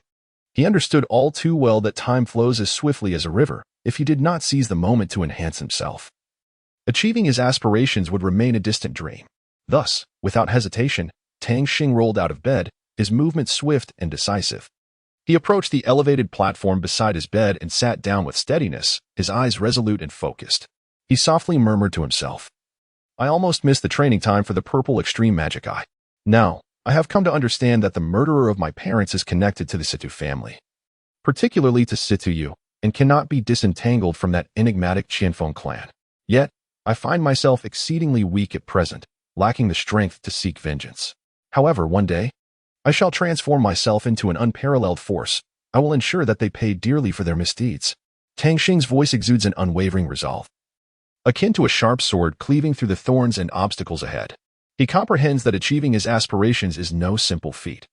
Yet he possesses the courage and tenacity to confront every hardship. In this world brimming with challenges and opportunities, it is only through relentless effort and self-transcendence that one can ascend to the pinnacle and gaze down upon all existence. Tang Xing took a deep breath, adjusting his mindset before immersing himself entirely in the cultivation of the purple extreme demon eye. As time passed, beads of perspiration gradually formed on his forehead. Yet his gaze grew increasingly resolute and sharp. At last, Tang Xing completed his training for the day. He rose to his feet, stretching his somewhat stiff body, and without hesitation descended the stairs, preparing to participate in the advancement examination. In his heart, he believed that only by continuously enhancing his strength could he fulfill his goal of avenging his parents. This examination represented a crucial step towards a higher realm. Tang Xing stood in the square, catching sight of Lan Qiu and Su Yan, along with Li Fei. A voice reached Li Fei's ears, prompting him to turn and exclaim, "Lin Qian." Suddenly, as if struck by inspiration, Li Fei added, "You must be here to find Tang Xing." Just then, Tang Xing appeared, and Li Fei, feeling somewhat embarrassed, remarked, "Speak of the devil, and he shall appear." Tang Xing shot him a glare, and Li Fei immediately fell silent. In that moment, the director's deep and authoritative voice resonated. "Silence." It pierced through the clamor of the manor like a clap of thunder. Instantly, everyone seemed to be enchanted, falling silent as their gazes turned toward the director. Meanwhile, Yi Yusin stood calmly at the center of the venue, her voice clear and resolute as she announced, "The entrance examination is about to commence. I urge all homeroom teachers to diligently fulfill their responsibilities." She then invited the chief coordinator of the assessment to elaborate on the specifics of the examination. As Yi Yusin finished speaking, the chief coordinator approached with a serious and solemn demeanor. Clearing his throat, he began, "The examination will take place in the Deathly Desert, where you will be tasked with locating various grades of ore, including low-grade, mid-grade, and high-grade minerals. The higher the grade of the ore you find, the more points you will earn. Therefore, I encourage everyone to strive for the highest grade ores possible. Now, please form groups of 7, allowing for combinations with students from other classes." As his words concluded, the atmosphere erupted into enthusiastic discussions. Students eagerly exchanged ideas, strategizing on how to assemble the most formidable teams in hopes of achieving outstanding results in the examination. After exchanging glances with Li Fei and the others, Tang Xing took her place. The director observed that the students had already formed their lines and shouted, "Class teachers, please escort the students to their destination. Once you arrive, kindly refrain from intervening and leave the scene. There are special vehicles waiting outside." With a serious expression, Wu Xinheng addressed Tang Xing, saying, "Tang Xing, this deadly desert is fraught with hidden dangers. It is indeed a place where every step is perilous and fraught with crisis. Once you enter, you must exercise utmost caution and remember to safeguard yourselves. Understood?" Tang Xing, with unwavering resolve, looked at Wu Xinheng and replied, "Rest assured, Teacher Wu. I will certainly take care of myself. Please have faith in me." After Wu Xinheng guided Tang Xing and the others onto the vehicle, he encouraged them to rest well. Tang Xing then closed her eyes and fell into deep contemplation. "Li Fei, come quickly and take a look," Xian suddenly exclaimed with excitement, for she had spotted the breathtaking scenery outside the window. Following the direction of Xian's finger, Li Fei gazed in astonishment at the sight before him. Born into a wealthy family, he had never had the opportunity to witness such beauty, and he exclaimed with exhilaration, "Wow, Xian, look at those butterflies. They seem to be dancing." Throughout the journey, Li Fei and Xian enjoyed the captivating views outside, but gradually, fatigue overcame them, and they unknowingly fell asleep. Xian lay quietly in Li Fei's embrace, and the entire cabin enveloped itself in an unusual tranquility. As Tang Xing concluded his meditation, the designated vehicle arrived at its destination. Upon disembarking, the 7 members of the group were addressed by Wu Xinheng, who cautioned them to exercise vigilance for their safety as he would remain there to await their return. Suddenly, a colossal spaceship appeared above Wu Xinheng, gracefully descending to the ground. The rear hatch of the spacecraft opened, revealing a multitude of students who gradually exited and ventured into the treacherous death desert. Observing this influx, Tang Xing called out, "We shall enter as well." He waved farewell to Teacher Wu, who responded with a subtle smile. As Tang Xing approached, he was suddenly enveloped by a familiar surge of energy. This force stirred an unusual sensation within him, yet he chose to conceal his feelings, merely furrowing his brow. Beside him, Lan Qiu observed the subtle shift in Tang Xing's expression and, filled with concern, inquired, "Tang Xing, what troubles you? Have you discerned something amiss?" Tang Xing quickly shook his head and comforted, "I am fine. I merely believe that there may be some rare ores present here. Everyone should remain vigilant." At that moment, Lin Qian, who had been silent until now, suddenly spoke up. "My rock dragon shield martial soul has a sensitivity to special ores. Perhaps it can assist us in locating them." Upon hearing this news, Tang Xing was filled with delight and excitement. He swiftly directed his gaze towards Lin Qian, his eyes reflecting a hint of admiration and appreciation. "How splendid! Then it falls upon you to utilize your martial soul to seek out those ores, Lin Qian." Tang Xing exclaimed with enthusiasm. He then turned to Li Fei and the others, issuing commands. "Li Fei, along with the rest of you, maintain a vigilant watch on the flanks. Be alert for any approaching soul beasts. Should you detect any danger or irregularities, you must sound the alarm without the slightest hesitation." Simultaneously, Tang Xing shifted his attention to Ziyan, advising, "Ziyan, you must closely follow in Lin Qian's footsteps. The moment you discover any special ores, commence excavation without delay. Remember, act swiftly and seize every opportunity." After outlining these directives, Tang Xing took a deep breath, fully focused on his surroundings, prepared to address any potential situations that might arise. Upon hearing Tang Xing's instructions, the group nodded in understanding. At that moment, Huang Quan spoke up, asking, "What about me? What should I do?" Tang Xing pondered for a moment and then replied, "Huang Quan, your responsibility is to assist diligently, ensuring the safety of everyone and the provision of supplies. Should anyone be injured or require support, you must offer timely assistance." Upon hearing Tang Xing's arrangements, Lan Qiu couldn't help but interject, "Tang Xing, what about me? I also wish to contribute in some way." Tang Xing gazed at Lan Qiu, a smile gracing her lips as she spoke. "Lan Qiu, remain by my side. Your healing spirit can provide essential support for everyone, just in case. Moreover, should danger arise, you will be able to protect yourself at the earliest opportunity." Upon the assignment of tasks, the group sprang into action. Lin Qian inhaled deeply, then closed his eyes, standing still as he began to unleash his spirit. His spirit manifested as a diminutive and exquisite squirrel, shimmering with a faint glow.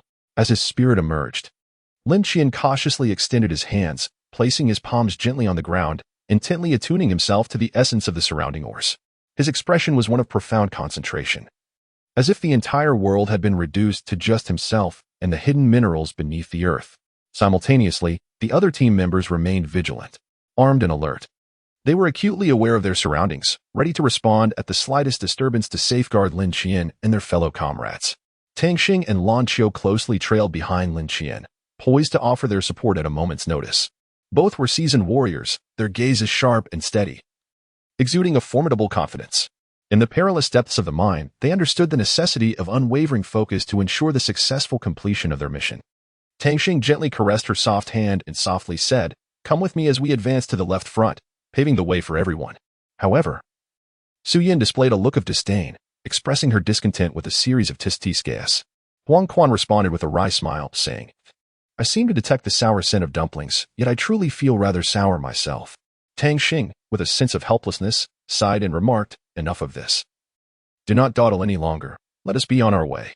Tang Xing stepped into the periphery of the desolate desert of death when Lin Qian suddenly halted, alertly exclaiming, "Hold on. It seems there is something here." Upon hearing this, Ziyin and Huang Quan immediately commenced their excavation. As they dug halfway, a cluster of glimmering gemstones gradually came into view. Tang Xing focused intently and exclaimed in astonishment, "It's intermediate ore. Let us continue digging." Before long, the ore on the surface was completely revealed.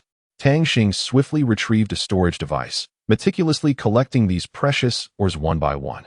Meanwhile, Huang Quan unearthed an object resembling a claw. Finding it immovable, he promptly entered the claw's interior. Suddenly, the claw snapped the iron shovel, and a scorpion burst forth from the sand. Tang Xing shouted, "Quick, get out of the pit." The scorpion leaped vigorously out of the pit, pursuing Tang Xing and his companions. Observing the creature, Tang Xing assessed, its cultivation level should be around 6,000. It's a worthy opponent. Let us summon our martial spirits and engage. The first soul technique, Radiant Slash, was unleashed as Li Fei bellowed in fury, swinging his sword with great force. Yet he struck nothing but air. Witnessing this, Ziyin immediately activated her second soul technique, Rain of Red Leaves, which blossomed instantaneously. Countless red leaves cascaded down like raindrops, bestowing Li Fei with formidable enhancements. Empowered, Li Fei surged towards the scorpion like an arrow released from a bow. Simultaneously, Ziyin swiftly unleashed her first soul technique, Starry Binding, followed closely by her second soul technique, Beyond the Starry Sky. Tang Xing marveled, this is the first time I've seen her utilize her second soul technique. At that moment, Lan Xiao, seizing the opportunity while the scorpion was unawares, stealthily fired a shot from behind, inflicting considerable pain upon the creature. However, the scorpion reacted swiftly, clamping its massive pincers tightly around Lan Xiao's red umbrella and violently flinging her away. As the scorpion prepared to strike again with its tail aimed at Li Fei, Lin Qian intervened just in time, deploying the Rock Dragon Shield while chanting. First soul technique, Copper Wall Barrier. The Rock Dragon Shield radiated a powerful light, forcefully repelling the scorpion's tail. Unyielding, the scorpion readied to launch its venomous stinger, targeting Tang Xing directly. In horror, Tang Xing shouted, "No!" Chapter 18. Crisis. At that moment, a shadow suddenly appeared, standing protectively in front of Tang Xing. The azure needle zipped by like lightning, instantly piercing through Lan Xiao's body. Upon witnessing this, Tang Xing leaped forward without hesitation, rushing ahead. Simultaneously, Suyin promptly activated her third soul technique, Emerald Light, along with her second soul equipment, Emerald Soul Melody. However, unexpectedly, a surge of powerful energy flooded into Tang Xing's body at that precise moment. Tang Xing sensed the surge of power within him, immediately awakening his latent potential. He unleashed his third soul skill, the Stellar Mark, and swiftly followed it with his second soul skill, Rain of Scarlet Leaves. Instantly, countless red leaves blossomed in the air, creating a splendid and vibrant spectacle. Subsequently, Tang Xing poured forth his full strength in a radiant display of light elements. He invoked his third soul skill, Transformation of the Celestial Sprite, along with his third soul skill, Divine Wave of the Ethereal Spirit. The dazzling brilliance shimmered like stars, illuminating the entire space. In that moment, Tang Xing's prowess was showcased in its fullest glory. Under his relentless assault, the scorpion was ultimately vanquished. Tang Xing held Lan Xiao tightly, while Huang Quan swiftly crafted a detoxifying shrimp dumpling.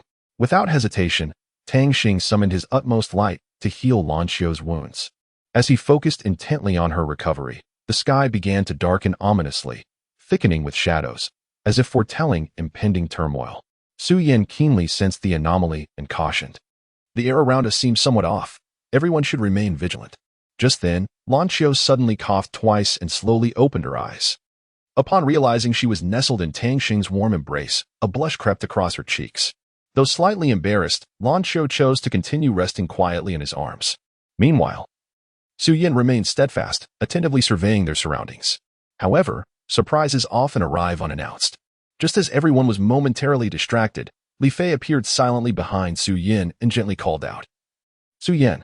Upon hearing the voice, she turned to see him and instantly understood his intent. Thus, she discreetly returned to the ground for a brief respite. Li Fei sat quietly upon a large stone, lost in distant thoughts. At that moment, a clear voice rang out from behind him, "Li Fei." Turning around, he found that it was Ziyin.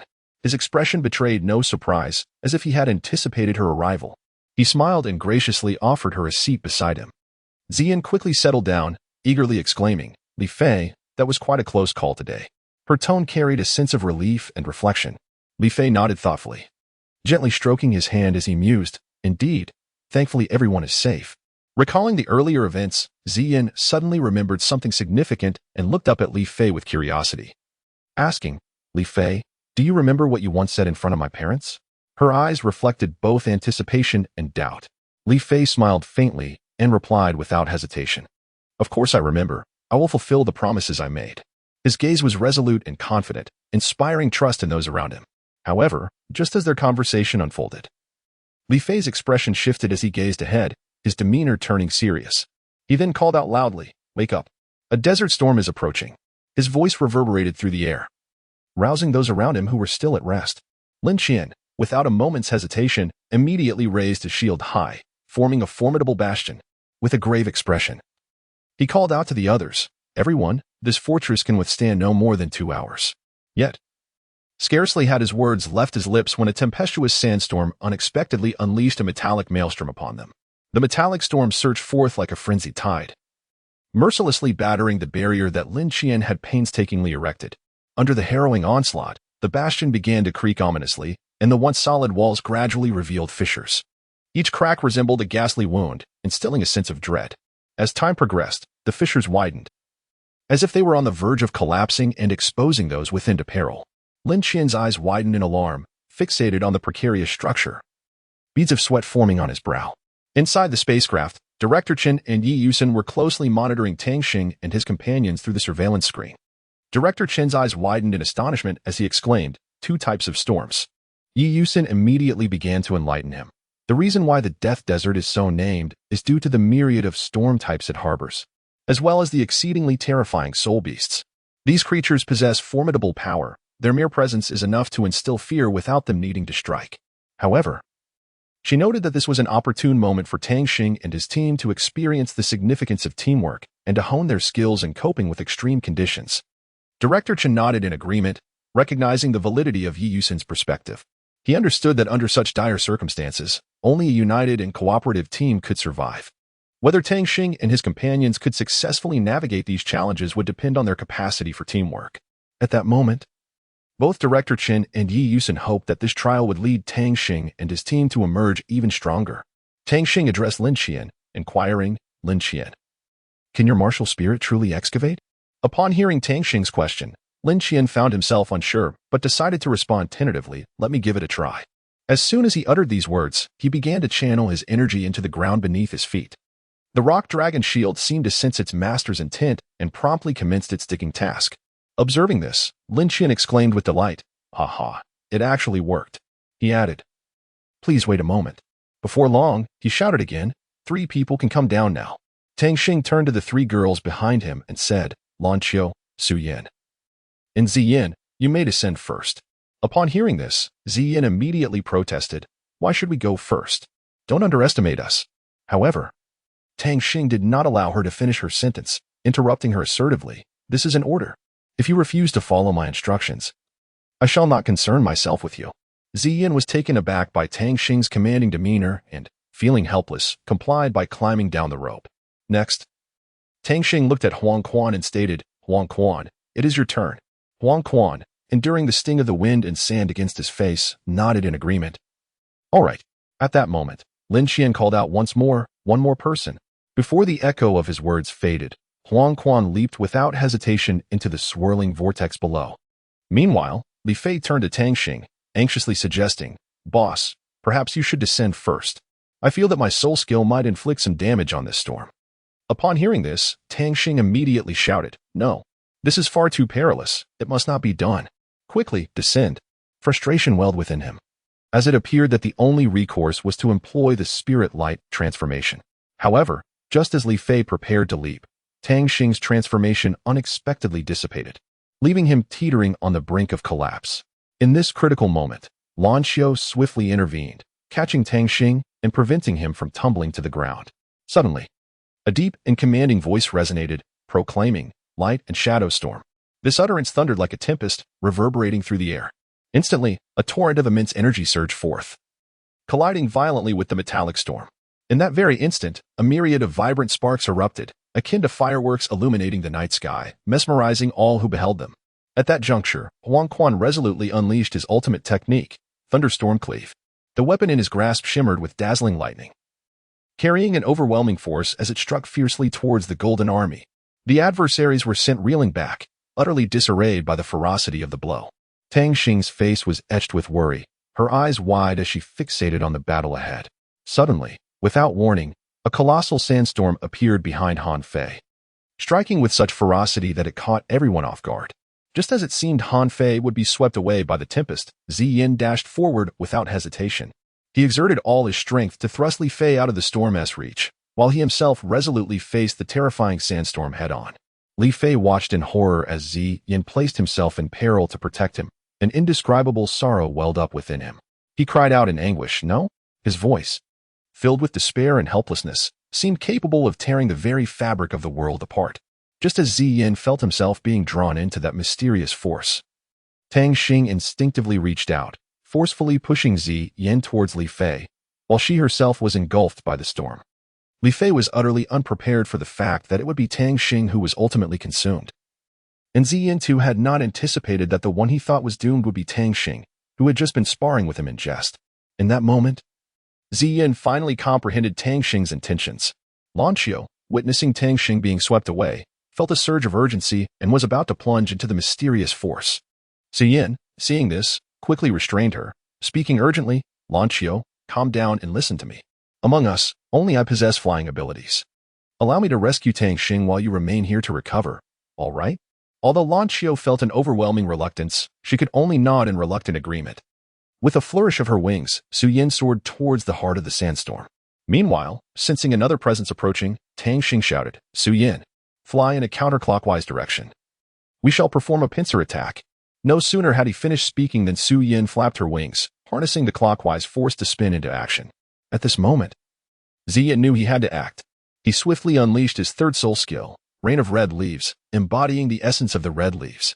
Following this, he activated his second soul skill, the power of the blossoming rain of red leaves, and finally invoked his first soul skill, healing from the rain of red leaves. With the release of these soul skills, Ziyin felt her attributes significantly enhanced. It was then that she suddenly realized the source of this formidable power. Without hesitation, she accelerated, darting towards the storm's core like a bolt of lightning.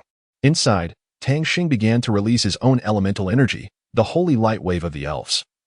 Striking with full force, a radiant beam shot straight towards the heart of the storm.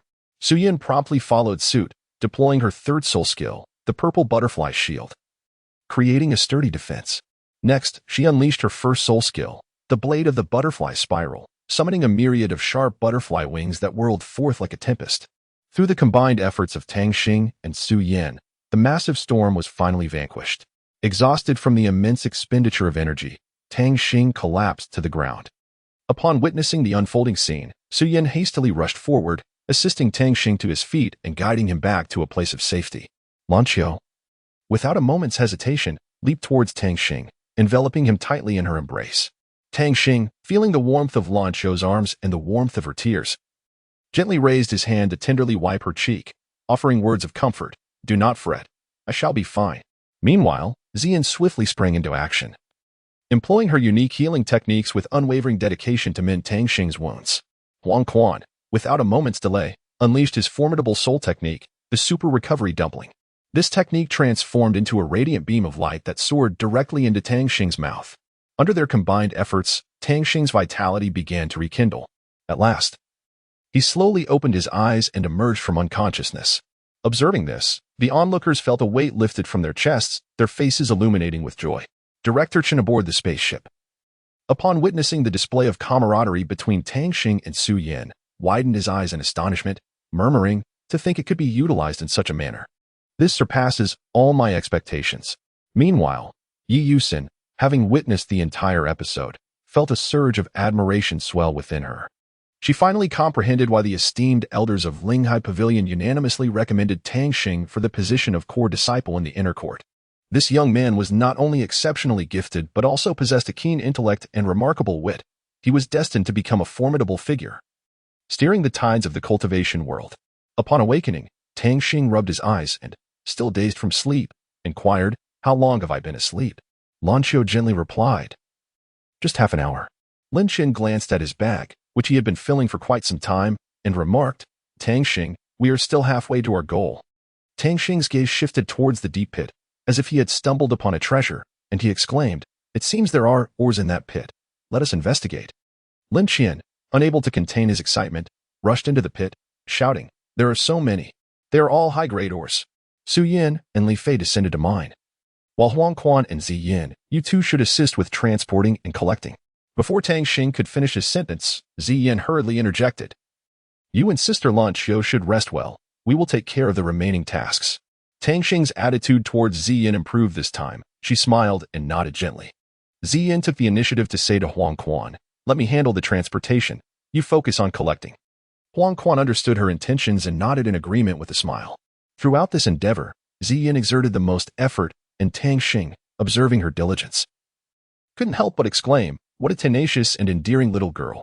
Upon returning to the spaceship with the other 6, Tang Xing addressed Director Chen, saying, Director Chen, we are here to submit our tasks. She then unveiled all the oars. Director Chen, upon seeing the bounty, was taken aback. His mouth agape as if it could accommodate an egg, exclaiming, so much. Subsequently, all the students submitted their tasks and received their corresponding evaluations. The classmates, like fledglings eagerly awaiting nourishment, anticipated Tang Xing's results, just as Director Chen was about to announce that Tang Xing would not be evaluated. The students present could not comprehend his words. Chapter 19, Class 1. The students buzzed with chatter about Director Chen, who, maintaining a stoic expression, stated, since you are so eager to know, I shall allow you to see for yourselves. With that, he activated the playback and played the sound of metal crashing against the fortress following the metallic storm. Li Fei, hurry down. This is bad. The transformation time is about to end. In the cave, Lan Qiu was already in tears, choked with emotion as she implored, we cannot lose him. Tang Xing gazed at the scene before him, an overwhelming sense of comfort swelling within his heart. However, his classmates were beset by a wave of bitterness. Suddenly, an unexpected event transpired. The individuals within the cave soared into the air. Li Fei shouted, forget it. Let us fight back. Martial soul fusion, light and shadow storm. Simultaneously, Huang Quan unleashed a powerful move, Thunderstorm Slash. At long last, through their combined efforts, the metallic tempest was successfully dispelled. Yet, none anticipated that, in the next moment, a desert storm would surge forth from behind Li Fei. In a critical moment, Ziyin swiftly propelled Li Fei away. As the storm threatened to engulf Ziyin, Tang Xing resolutely pushed her out of harm's way and signaled Su Yin to commence a rescue operation. Ultimately, through a harmonious collaboration, the desert storm was quelled. At this juncture, the classmates found themselves ensnared in deep contemplation. From these two harrowing events, they grasped the profound reasons behind Tang Xing and his companions' reluctance to assign scores. Were it anyone else to venture forth, it would likely be impossible to escape the fate of losing their life. Yet, Tang Xing was able to ensure the safety of each individual, a testament to his responsibility and capability that commanded the utmost respect from all. Sun Xiaokong approached Tang Xing with quiet resolve and earnestly stated, Class leader, we were in the wrong. We should not have doubted you. I hope you can find it in your heart to forgive our previous transgressions and accept me once more. His words resonated with sincerity and remorse. Tang Xing gazed steadfastly at Sun Xiaokong and declared, very well. Let us strive together, but you must first apologize to Director Chen.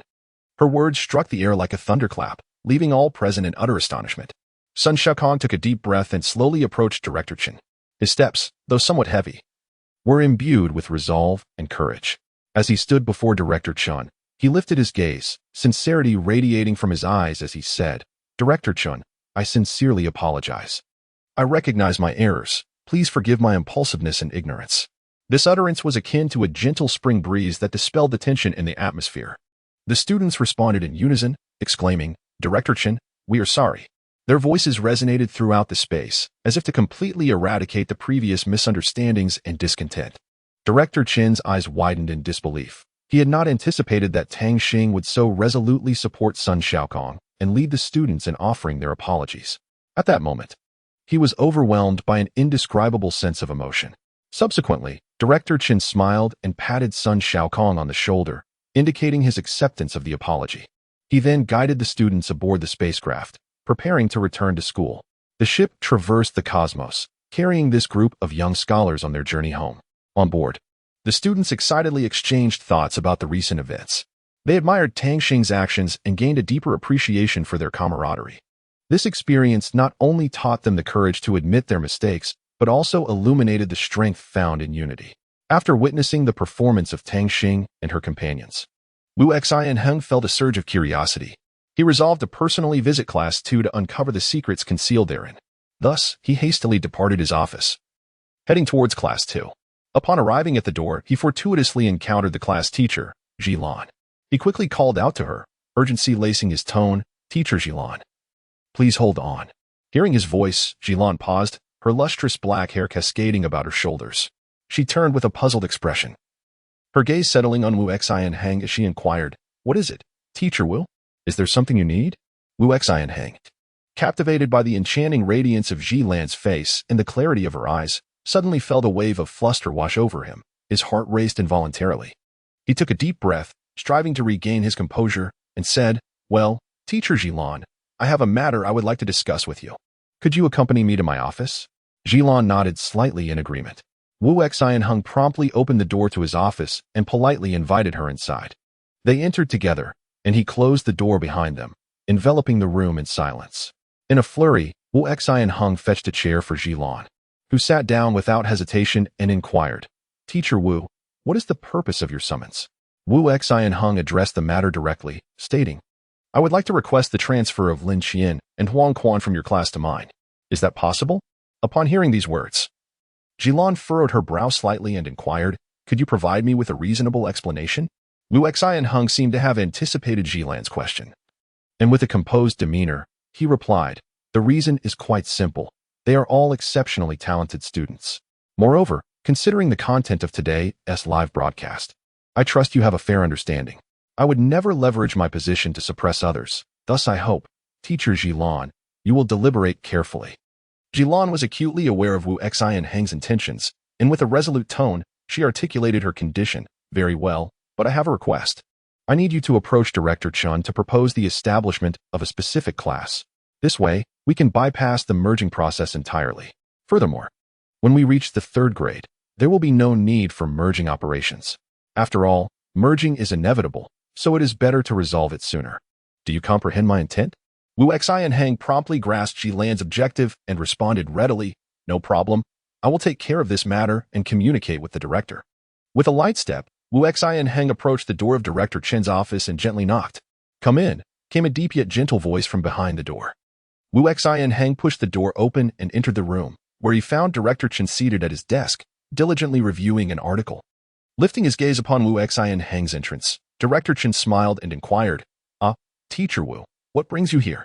Observing the director's busy demeanor, Wu Xianheng hesitated momentarily, but mustered the courage to speak. "Director Chen, I would like to apply to join the specific class." Upon hearing this, Director Chen abruptly halted his pen, questioning whether his ears had deceived him or if he had misheard. Pausing his work, he fixed his gaze on Wu Xianheng and asked, "What did you say? I didn't quite catch that. Could you please repeat it?" Taking a deep breath to steady his emotions, Wu Xianheng clearly reiterated, "I hope to apply to join the specific class." A look of surprise and confusion emerged on Director Chen's face. He set down his pen, leaned back in his chair, and scrutinized Wu Xianheng, seemingly pondering the rationale behind such a request. After a moment, he slowly inquired, "Teacher Wu, what prompted this thought? Could you provide me with a detailed explanation?" Upon hearing Wu Xianheng's words, Director Chen suddenly felt his legs weaken, and with a trembling voice, he exclaimed, "Wu Xianheng, are you truly certain you haven't lost your mind? Do you realize what qualifications are required to become a teacher in the specific class? One must possess an excellent teaching certification. Do you have one?" In the face of Director Chen's skepticism, Wu Xianheng remained remarkably composed. Calmly, he retrieved a document from his pocket and presented it to Director Chen. Upon receiving the document and examining it closely, Director Chen's eyes widened in astonishment as he exclaimed, "Good heavens, where did you acquire this?" However, Wu Xinheng did not respond to his inquiry. Instead, she casually remarked, "There's no need for you to ask so much. It suffices that I possess it." Director Chen shook his head in resignation and said, "What does it matter if you have that certificate? Only exceptionally gifted students can enter the elite class. Even if your classmates possess such qualifications, they must undergo a series of rigorous tests and evaluations before they can apply for the specific class." Wu Xinheng nodded slightly and replied with unwavering determination, "No problem. Tomorrow I will lead my classmates to participate in the assessment, and at the same time, Ms. Jilan's class will join as well." Director Chen instantly grasped the reason behind Wu Xinheng's application for the elite class. He mused to himself, "Without a doubt, this must be one of Jilan's misguided ideas." With a somber look, Director Chen delivered a stern statement. "So be it. Tomorrow, Proceed to the advanced testing station for the aptitude assessment. Wu Xinheng, undaunted, responded with an assertive demeanor. Very well. As soon as her words fell, she resolutely turned and departed, leaving behind a confident silhouette. In haste, Wu Xinheng returned to her office and cheerfully told Jilan, fantastic. We've finally succeeded. Tomorrow we will take the test. I must inform our classmates right away. Upon receiving the news from Teacher Wu, Tang Xing wasted no time and immediately sprang into action, notifying everyone to gather in the classroom promptly. Standing at the podium, Tang Xing commanded each individual with utmost seriousness until everyone was seated comfortably. She surveyed the room to ensure no one was overlooked, then raised her voice, everyone, please quiet down and take your seats. Teacher Wu will be here shortly. Before long, Wu Xinheng strode into the classroom with an energetic gait. Her face radiated excitement and anticipation, and upon entering, she eagerly announced, students, tomorrow we will utilize the advanced testing station for your aptitude assessment. This test is of great significance. It will determine your eligibility for entering the elite class. This is a rare opportunity and a true test of your capabilities. Therefore, I hope you will all give your utmost effort and showcase your best performance. As her words echoed, the previously tranquil classroom erupted into a flurry of whispers and chatter among the students. Silence. Wu Xinheng's voice rang out suddenly, akin to thunder crashing above the classroom. The cacophony swiftly vanished, and the students promptly closed their mouths, refraining from uttering another sound. Observing the now quiet students, Wu Xinheng nodded in satisfaction and continued. I understand that everyone has been under significant academic pressure lately, so I have decided to grant you a day off today to properly adjust your state. Upon hearing this news, the students' faces immediately lit up with joy. They exchanged glances, their eyes brimming with excitement and anticipation. Some students could hardly contain their exuberance, and the entire classroom was enveloped in a joyous atmosphere. Wang Xinheng smiled as he observed his classmates, fully aware of how precious this break was for them. He hoped that they would make the most of this day, allowing themselves to unwind and rejuvenate, so that they could face the forthcoming academic challenges with renewed vigor. Lan Xiu cautiously inquired, Tang Xing, do you have a moment? Without hesitation, Tang Xing replied, of course. What's up? Lan Xiu, slightly bashful, suggested. Would you like to go out and have some fun tonight? At that moment, Mogwan unexpectedly interjected, hey, where are you two planning to go without me? Lan Xiu looked at him with a hint of exasperation and said, I'll take you along, but I haven't quite decided where we should go yet. As everyone pondered over their options, Su Yin proposed, how about we visit Linghai City? Upon hearing this, Tang Xing nodded enthusiastically in agreement, saying, that sounds like a splendid idea. Lan Xiu promptly responded, all right then, it's settled. See you all tonight. Later that evening, the trio arrived at Linghai City. Once they set foot in the city, Su Yin eagerly remarked, by the way, do you know the history of Linghai City? Lan Xiu replied, I know a bit, but not the whole story. Su Yin cleared her throat and said, listen closely. Linghai City was once an independent entity 30,000 years ago. However, due to the changes in the continent over the millennia, the Douluo continent emerged, giving rise to a land known as the Stardust Continent, which is now the Stardust Empire. This empire sought to unify the continent, but at that time, powerful beings repelled the invaders, and it was here that war came to an end. After Linghai Academy reconstructed this place, it became the property and territory of Linghai School. Thus, it is now part of Linghai Academy's domain. After pondering for a moment, Tang Li revealed a contemplative expression and slowly remarked, so, the entire Spirit Sea indeed belongs to the Spirit Sea Academy? At that moment, Lan Xiu returned with some delicacies. Casting a gentle glance at Tang Xing as she softly said, Tang Xing, you should take the first bite. Tang Li was somewhat taken aback, yet he opened his mouth, allowing Lan Xiu to feed him. Meanwhile, Su Yin, observing from the side, felt an undeniable sense of rivalry and huffed, you two are truly. Just then, Huang Quan and Lin Qian happened to stroll down the street. Huang Quan spotted Tang Xing at once, exclaiming with excitement, Tang Xing, what a coincidence. Tang Xing was not surprised by this encounter. She smiled at Huang Quan and said, Huang Quan, I have a task to assign to you. Huang Quan's expression shifted to one of reluctance as he muttered, really? You assign me a task the moment we meet? You truly know how to put me in a bind. Tang Xing anticipated his words, yet he continued, first, allow me to finish. Your task is to ensure that Mo Su Yin becomes well acquainted with yourself. His gaze was resolute and piercing, as if he had already glimpsed a certain possibility of the future. He understood that this endeavor would not be easy for the other party, but he believed that it was the only way to genuinely assist Mo Su Yin. In the ensuing moments, Tang Xing elaborated on his thoughts and plans in detail, hoping to gain the other's understanding and support. Chapter 20. Night Market. Su Yin and Huang Quan stood in stunned silence, their expressions a mixture of disbelief and shock.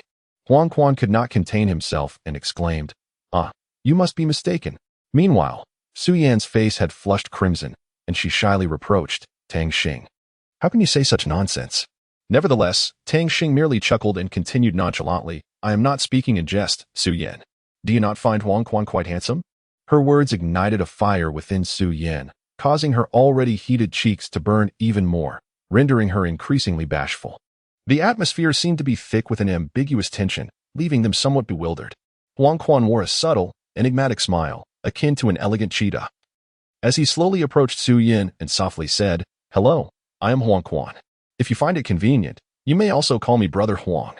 As Su Yin lifted her gaze to meet his, an inexplicable surge of nervousness coursed through her, yet she bravely reached out to grasp Huang Quan's hand, as if it were her last lifeline.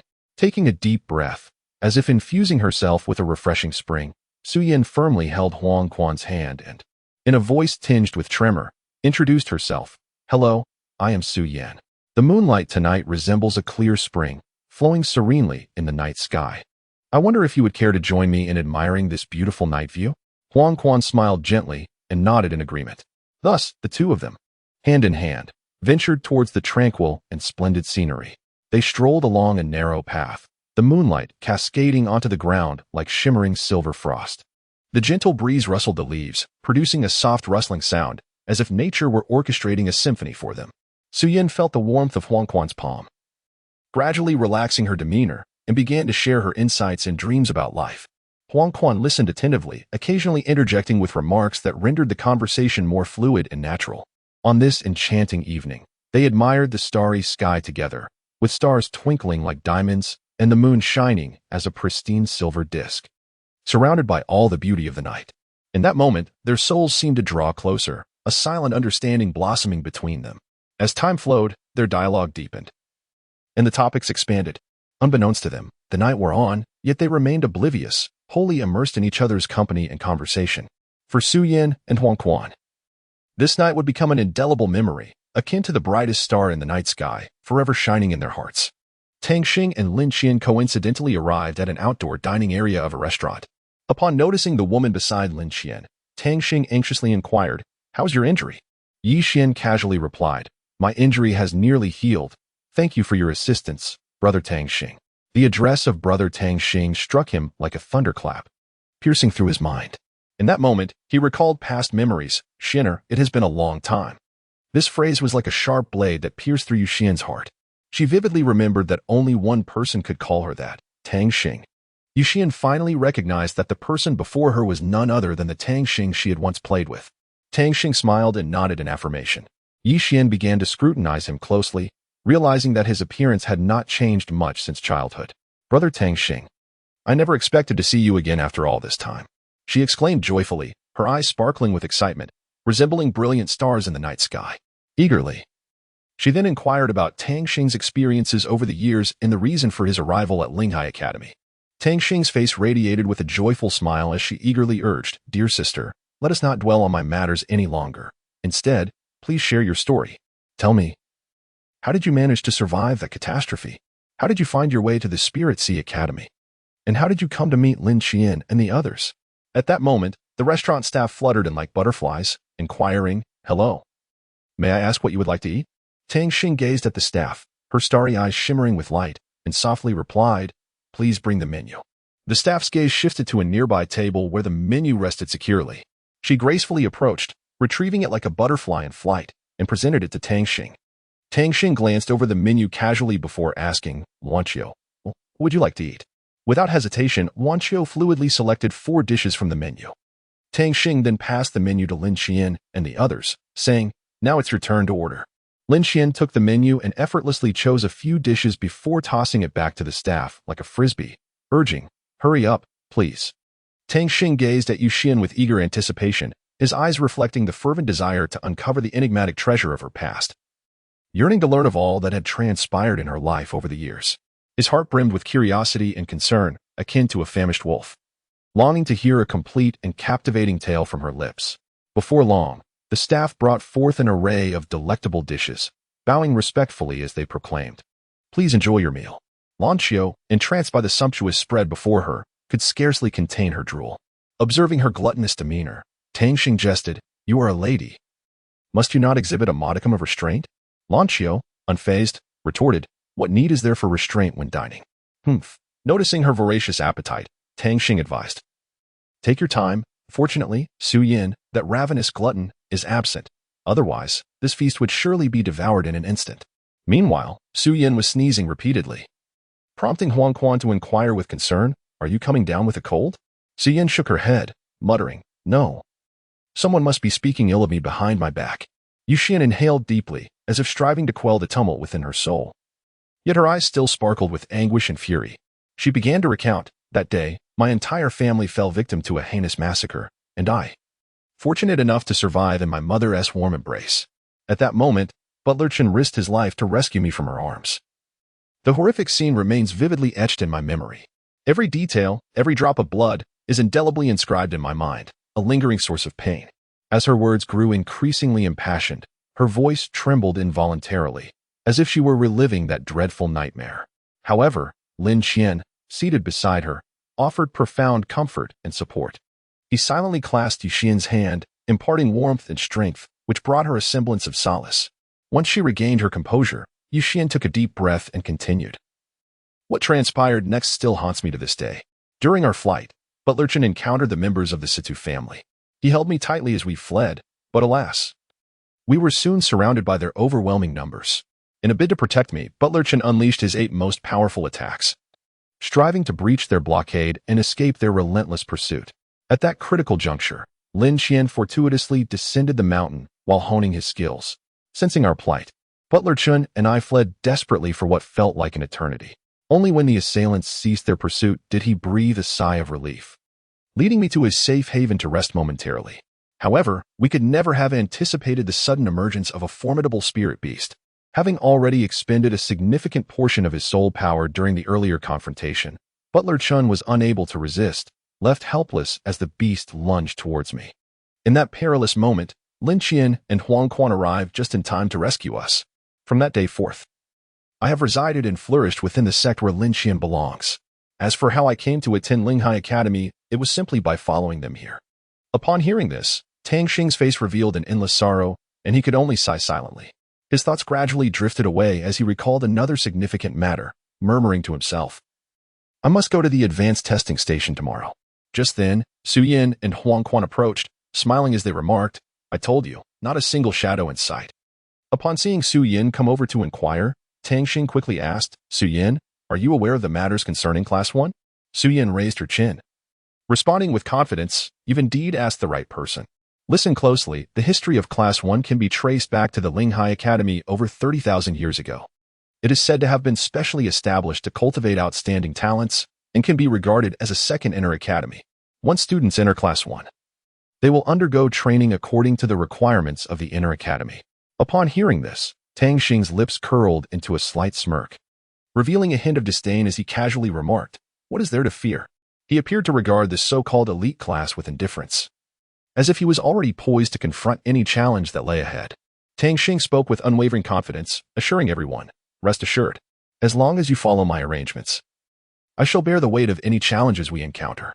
At that moment, the sky began to darken, prompting Tang Xing to suggest that they retire for the evening. Su Yin nodded in agreement, suggesting, "Very well, let us first enjoy the lanterns before we return." Upon hearing the mention of lanterns, Tang Xing couldn't help but exclaim, "It has been ages since I last beheld such wonders." Just then, Lan Xiao gently grasped Tang Xing's hand and urged, "In that case, let us go take a look. Today, we ought to indulge in some rest and not overexert ourselves." Tang Xing nodded slightly in agreement, and together they made their way to the bridge. At that moment, a marvelous scene unfolded. The lanterns on the water began to rise gracefully. Su Yin tightly clasped Huang Quan's hand, taking small hurried steps forward while urging, "Hurry, hurry. If we delay any longer, it will be too late." Meanwhile, Tang Xing and Lan Xiao strolled leisurely among the multitude of lanterns. These lanterns seemed almost animated, as they brushed past the pair, intentionally creating an invisible barrier between them. However, as time wore on, the lanterns shifted positions, gradually unveiling a broad expansive view. Lan Xiao gazed silently at Tang Xing, the scene reminiscent of a newlywed couple basking in the warmth of their love. Su Yin watched the two with eyes filled with envy. Tang Xing, feeling somewhat lost, was at a loss for words. After a moment of reflection, he finally spoke softly. Lan Xiao, you are truly beautiful. This declaration took Lan Xiao by surprise, for it was the first time she had heard Tang Xing express such compliments so directly. A faint blush crept onto her cheeks as she lowered her gaze, unable to meet his eyes.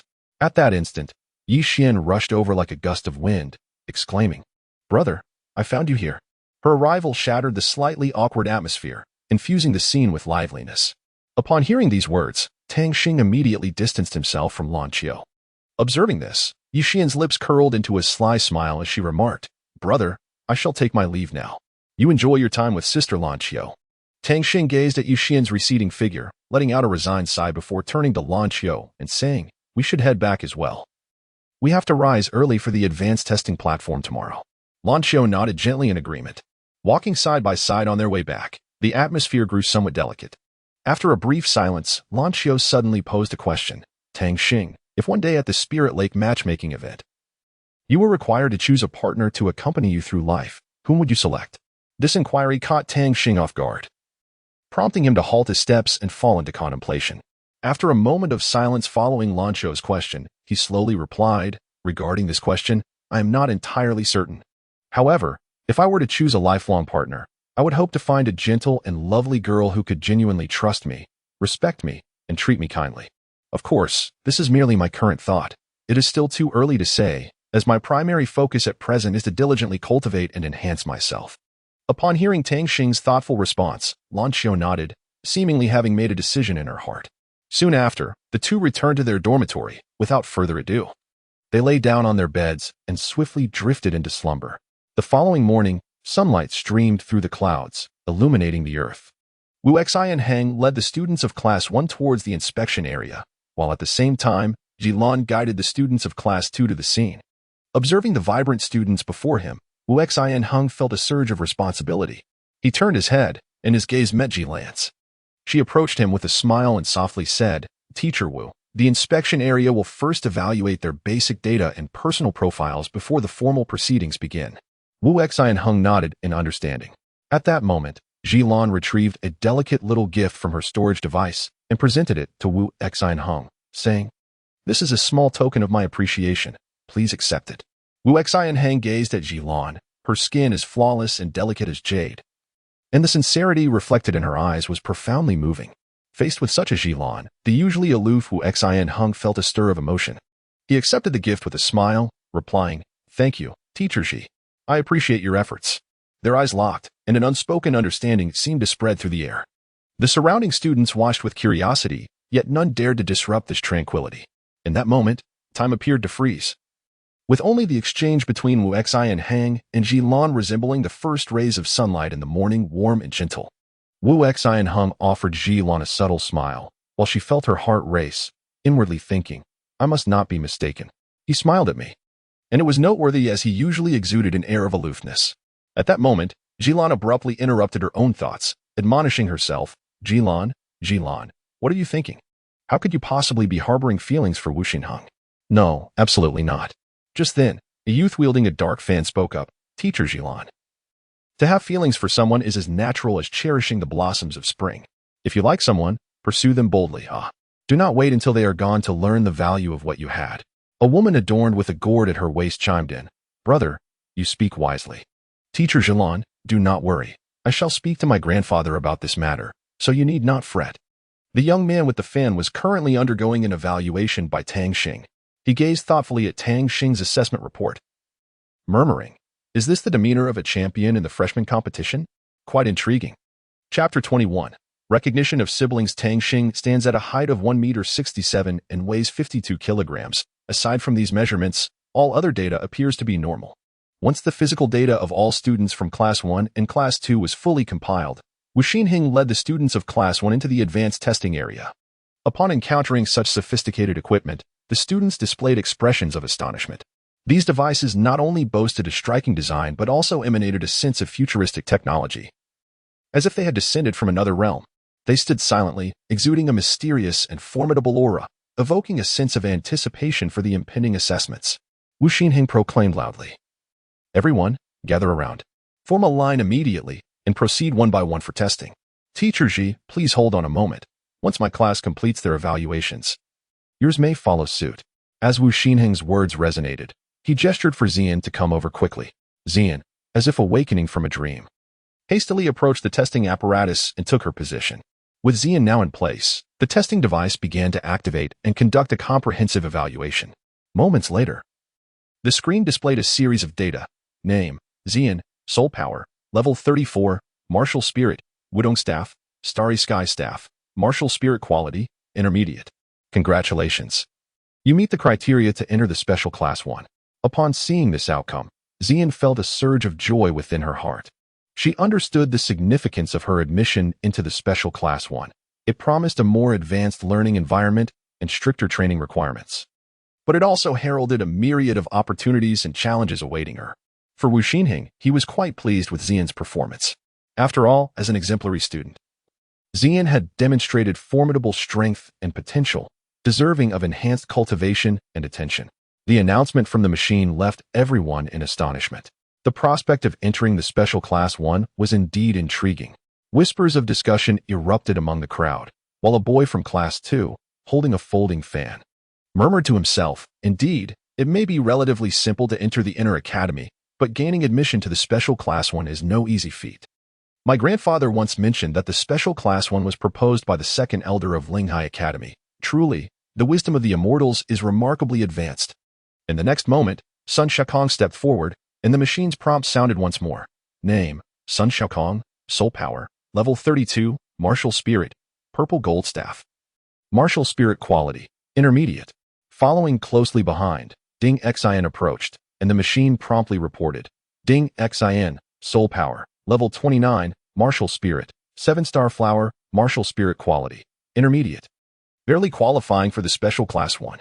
At that moment, two figures hurriedly approached, panting heavily. Suddenly, Jiang Hao appeared before everyone and remarked, there are indeed conditions to enter the Special Class 1. Upon hearing that voice, which was so familiar it felt like an old friend, Tang Xing immediately turned and rushed towards the source. When he stood before Jiang Hao, his heart swelled with excitement and joy, causing him to be slightly breathless. Yet his face radiated with a brilliant smile. Brother Jiang Hao, it has been such a long time, Tang Xing exclaimed, his voice brimming with the elation of their reunion. Jiang Hao, upon seeing Tang Xing, also revealed a delighted expression and responded, haha, it has been a while, little brother. Tang Xing's gaze soon fell upon the individual standing beside Jiang Hao, and he instantly recognized Jin Yu, greeting her with a warm smile. Hello, sister. However, Jin Yu seemed oblivious to Tang Xing's salutation, offering no response.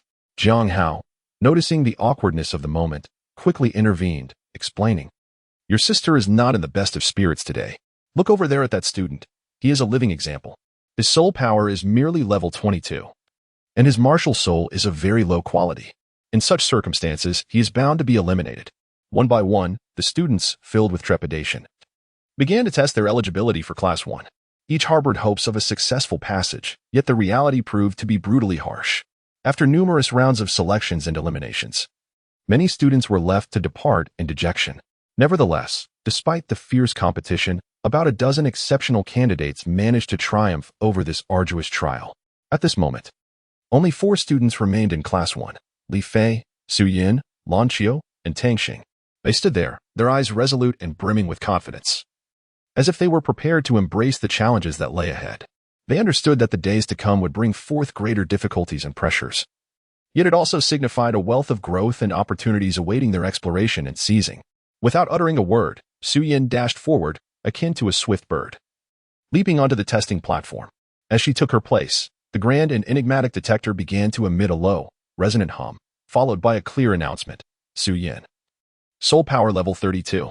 Martial Soul, Emerald Jade Harp, Purple Crystal Illusion Butterfly, Martial Soul Quality, Intermediate. At that moment, Li Fei, too, was swept up by the atmosphere. His eyes shimmering with excitement, he stepped forward, akin to a flash of lightning, and ascended to the testing platform. Once he stood firm, the detector instantly activated, commencing a thorough scan and assessment. Moments later, a shocking revelation unfolded as the detector's voice resonated. Li Fei, Soul Power Level 32, Martial Soul, radiant dagger, shadow moon dagger. Martial soul quality, advanced. The words advanced thundered like a clap of lightning, leaving everyone present profoundly astonished, including the seasoned staff members who could not hide their disbelief. It is noteworthy that ordinary individuals typically awaken martial souls of intermediate quality. Even the rare occurrence of dual martial souls is generally classified as intermediate. After all, the detector's capacity is confined to souls below the divine level. In other words, those who awaken divine martial souls are destined to become beings akin to deities. One staff member, his voice trembling with excitement, exclaimed, "This is nothing short of a miracle. Such an advanced martial soul quality surpasses our previous understanding. It not only signifies immense strength but also foretells that this young man will possess boundless potential." Another staff member stepped forward, stating, "Moreover, this advanced martial soul quality has reached the standards of divine martial souls, making it exceedingly rare and precious. This kind of talent is a true rarity." A man clad in resplendent attire stood tall and poised like a majestic pine, surveying the grand and magnificent Linghai Academy from an elevated vantage point. A contemplative glimmer dancing in his eyes. He murmured softly, "Is this indeed the institution where my esteemed father once studied? Truly, it exudes an extraordinary aura. Now that I have arrived, I shall pay a visit to my sister." No sooner had he uttered these words than he vanished in a flash, akin to a golden lightning bolt streaking across the sky, and instantly soared above the inner courtyard of Linghai Academy. However, just as Jean Lin prepared to descend, he suddenly noticed a figure obstructing his path ahead. Jean Lin's expression shifted momentarily, yet he quickly regained his composure, presenting a faint smile, and with a respectful gesture, he proclaimed, "Might I request a moment of your time, esteemed sir? I greet you with utmost respect." The figure before him was none other than Xiaoming, who floated serenely in the air, his gaze as tranquil as still water. He regarded Jean Lin and slowly inquired, "What brings you to our academy, esteemed guest?" Inwardly, Xiaoming pondered, such a formidable presence. This individual is indeed a divine-level warrior, and his cultivation appears to surpass my own significantly. Curiously, why does he deliberately suppress his own power? In response to Xiaoming's inquiry, Jean Lin maintained a demeanor of deep respect, slightly bowing as he earnestly stated, "I have come to your esteemed academy solely to visit friends and family. I would be immensely grateful if you could grant me some assistance. Furthermore, if it is not too much trouble, might I inquire about your esteemed name?" Xiaoming introduced himself. "I am Xiaoming, the head of Linghai Pavilion. If you seek someone, please follow me." Jean Lin accompanied Xiaoming back to the ground, where Xiaoming inquired once more, "Whom are you looking for? I can direct you to their precise location." Jean Lin, caught up in the moment, replied without hesitation, "Jing Yu." Upon hearing this, Xiaoming promptly dispatched someone to gather the relevant information. Before long, the deputy pavilion master, Bo Xian, approached and informed them, "Jing Yu is at the advanced testing station." Jean Lin responded, "I would be most obliged if you could escort me there." Thus, the deputy pavilion master personally led him to the testing station. As they journeyed, Jean Lin contemplated the myriad secrets seemingly concealed within Linghai Pavilion, and he wondered why Jing Yu was present in this place. His curiosity and anticipation for the impending meeting with Jing Yu grew ever stronger. At last, they arrived at the location of the advanced testing station. At that moment, Lan Qiu stood quietly within the testing apparatus. With a melodious chime, the announcement echoed throughout the entire plaza. "Lan Qiu, level 32, martial soul, golden dragon. Martial soul quality, high." Upon hearing this news, the gathered crowd could not help but question their own hearing, for this marked the second high-quality martial soul they had encountered that day. A chorus of gasps and discussions erupted, and the atmosphere became exceedingly lively. Meanwhile, Jean Lin swiftly approached the exterior of the testing station and quietly addressed Bo Xian beside him, "I would appreciate it if you could bring her out." The observant staff immediately recognized Bo Xian's presence and respectfully greeted, "Greetings, Deputy Pavilion Master." Bo Xian nodded slightly in acknowledgement and then turned to issue instructions. "Please summon Jing Yu." As soon as the words fell, the staff member dashed into the testing room like an arrow released from a bow, inquiring loudly, "May I ask who is Jing Yu?" Upon hearing her name called, Jing Yu promptly raised her hand in acknowledgement. Before long, the staff member located her and escorted her out of the testing room. The moment Jing Yu stepped out, she immediately spotted the man before her. For reasons unknown, a wave of inexplicable familiarity surged within her, prompting Jing Yu to softly inquire, "Have we met before?" Jean Lin looked at the woman before him with a serene expression and slowly replied, "You are Jing Yu, correct? You bear the surname Jean, and coincidentally, I too share that surname. Do you consider this merely a coincidence? However, the truth is far more intricate. At this moment, you should sense the phoenix power within you stirring restlessly, causing you considerable discomfort. Nevertheless, do not worry. I shall assist you in calming this force. His voice was calm and resolute, as if everything lay within his grasp. With that, Jin Lin began to channel his entire energy, continuously infusing Jin Yu's body with the phoenix power. Simultaneously, he gently urged, do not resist this power. Strive to accept it. Trust in yourself, fear not. For your brother shall always be by your side.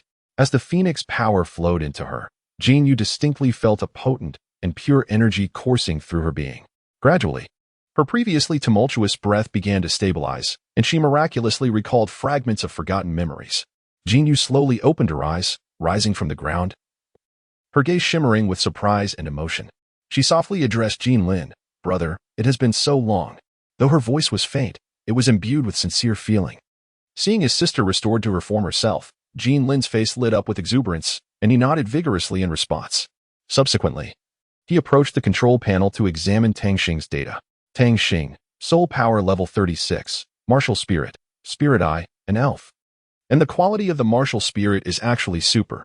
A wave of confusion and astonishment swept through everyone present as they exchanged bewildered glances, unable to comprehend the implications of this super classification. At that moment, a staff member suddenly shouted in excitement, super. It is indeed super. This signifies the mysterious power he is developing. This young man is a prodigy. It is worth noting that the advanced level is the threshold for divine martial spirits, while super indicates an existence that transcends divine martial spirits. This astonishing revelation sent ripples of astonishment throughout the crowd, with people whispering to one another, marveling at Tang Xing's extraordinary talent and potential. Who would have thought that such immense energy and potential lay hidden within this seemingly ordinary youth? Everyone present was left speechless in amazement, and for a moment, the entire scene fell into a profound silence. Just then, it was the turn of the second-class students to step forward for testing. Without hesitation, Suhi approached, embarking on his testing journey. Su Lu, Soul Power Level 44. His martial spirit is actually a healing gourd. Moreover, it is of high quality. The tester exclaimed with enthusiasm, before the crowd could fully recover from their astonishment. Another student named Su Chuan stepped forward to undergo the test. Su Chuan possessed an impressive soul power of level 45. His martial soul was a windbell fan, also of high quality. The voice of the tester resonated once more, seemingly intent on relaying this astonishing news to everyone present. At that moment, however, no one could maintain their composure any longer. All were profoundly shaken by the events unfolding before their eyes, their hearts brimming with admiration and envy for these two prodigious youths. Jiang Hao approached the testing device, and as a beam of light flashed, the device proclaimed, Jiang Hao, Soul Power, Level 46, Martial Soul, Rainbow Spirit Horse, Martial Soul Quality, High. Upon hearing this result, Su Chuan felt a pang of emotion and inwardly lamented, truly, he is the foremost individual of the Outer Academy. At this juncture, Jin Yu slowly stepped forward to stand before the testing device. Moments later, the device emitted another announcement, Jin Yu, Soul Power, Level 45, Martial Soul, Fire Phoenix, Martial Soul Quality, High. Observing this achievement, Jin Lin entered to take a glance, a look of satisfaction gracing his face. However, all of this did not escape the watchful eyes of the Vice Master. He immediately turned and dashed away, heading straight for the location of the Master. Upon encountering the Master, the Vice Master spoke rapidly, Master, we cannot allow Jin Yu to leave the Academy. She is an exceptionally rare talent, and we must ensure her retention and proper cultivation. His tone was urgent, as if fearing the Master would miss this once-in-a-lifetime opportunity. Upon hearing this, the Master furrowed his brow and inquired, perplexed, why? Is there some underlying reason? The Vice Master hastily explained, Jin Yu's brother is a god-level powerhouse. We absolutely cannot let her go easily. We must devise a way to keep her. Only then might we harness the power of her brother to elevate our sex strength to new heights. Before he could finish speaking, a figure appeared like a specter. Upon closer inspection, it was Jiang Yu. He spoke bluntly, Vice Master, I suggest you save your breath. You will not be able to keep her. Moreover, if we were to consider lineage, he is far more than just your junior. To put it bluntly, he could be said to be your ancestor. Remember, he is mine, and no one is to harbor any ulterior motives. Jiang Yu's words rang out with great authority, echoing in the ears of the two masters like thunder. The atmosphere became profoundly silent, both masters stunned, their faces displaying disbelief. Xiaoming recalled something and said, Hu Xian, go summon the elder and the council members for a meeting. Hu Xian promptly went to gather them. Jiang Yu interjected once more, Xiaoming, I know you are always meticulous, but you ought to handle your matters with her too. Xiaoming looked innocently bewildered. I wish to expedite our wedding. But she has gone to the outer academy to become the chief physician, pursuing her ideals. Jiang Yu teased. Who told you not to appease her? At the detection platform. Wu Xinheng has completed the application process for a specific class and successfully obtained the qualification to serve as the head teacher. Unsurprisingly, Jilian has also smoothly become the vice head teacher of this class. Subsequently, Wu Xinheng personally led them to their new classroom. The deputy head called everyone to the conference hall in the inner courtyard, where Xiaoming, seated at the center, spoke first. The reason for gathering you all here is to discuss an important matter. The deputy head opened the files of all the members of the specific class, and upon reviewing them, the group found the information astonishing. Elder Shu spoke up. Since they have become part of the specific class, we shall impose training regulations upon them as per the disciples of the inner courtyard. For instance, let us challenge them with the Linghai Tower. Upon hearing this, Xiaoming nodded and remarked, in that case, we shall proceed as you suggest, Elder Shu. I wonder if anyone else has additional proposals? If not, we shall take this as our guideline. Just as he finished speaking, Wu Xinheng hurriedly entered, holding a recently received directive from the higher authorities. His expression was grave as he glanced at everyone before swiftly approaching Xiaoming and handing him the directive. Wu Xinheng took the directive and began to read it carefully. As time passed, his brow furrowed progressively, and a hint of concern appeared on his face. With utmost seriousness, Wu Xinheng addressed the students. Attention, everyone. The higher leadership of the academy requires you to challenge the Linghai Tower. As soon as he finished speaking, a wave of astonishment swept through the classroom. With expressions of shock etched on the faces of the students, Lan Qiu and Li Fei exchanged glances, pondering, is the academy attempting to impose pressure on us? However, amidst the myriad of surprised gazes, only Tang Xing appeared particularly composed. He suddenly raised his hand, and upon noticing this, Wu Xinheng nodded, signaling him to speak. Tang Xing stood up and directly inquired, Teacher Wu, may I ask what the Linghai Tower is intended for?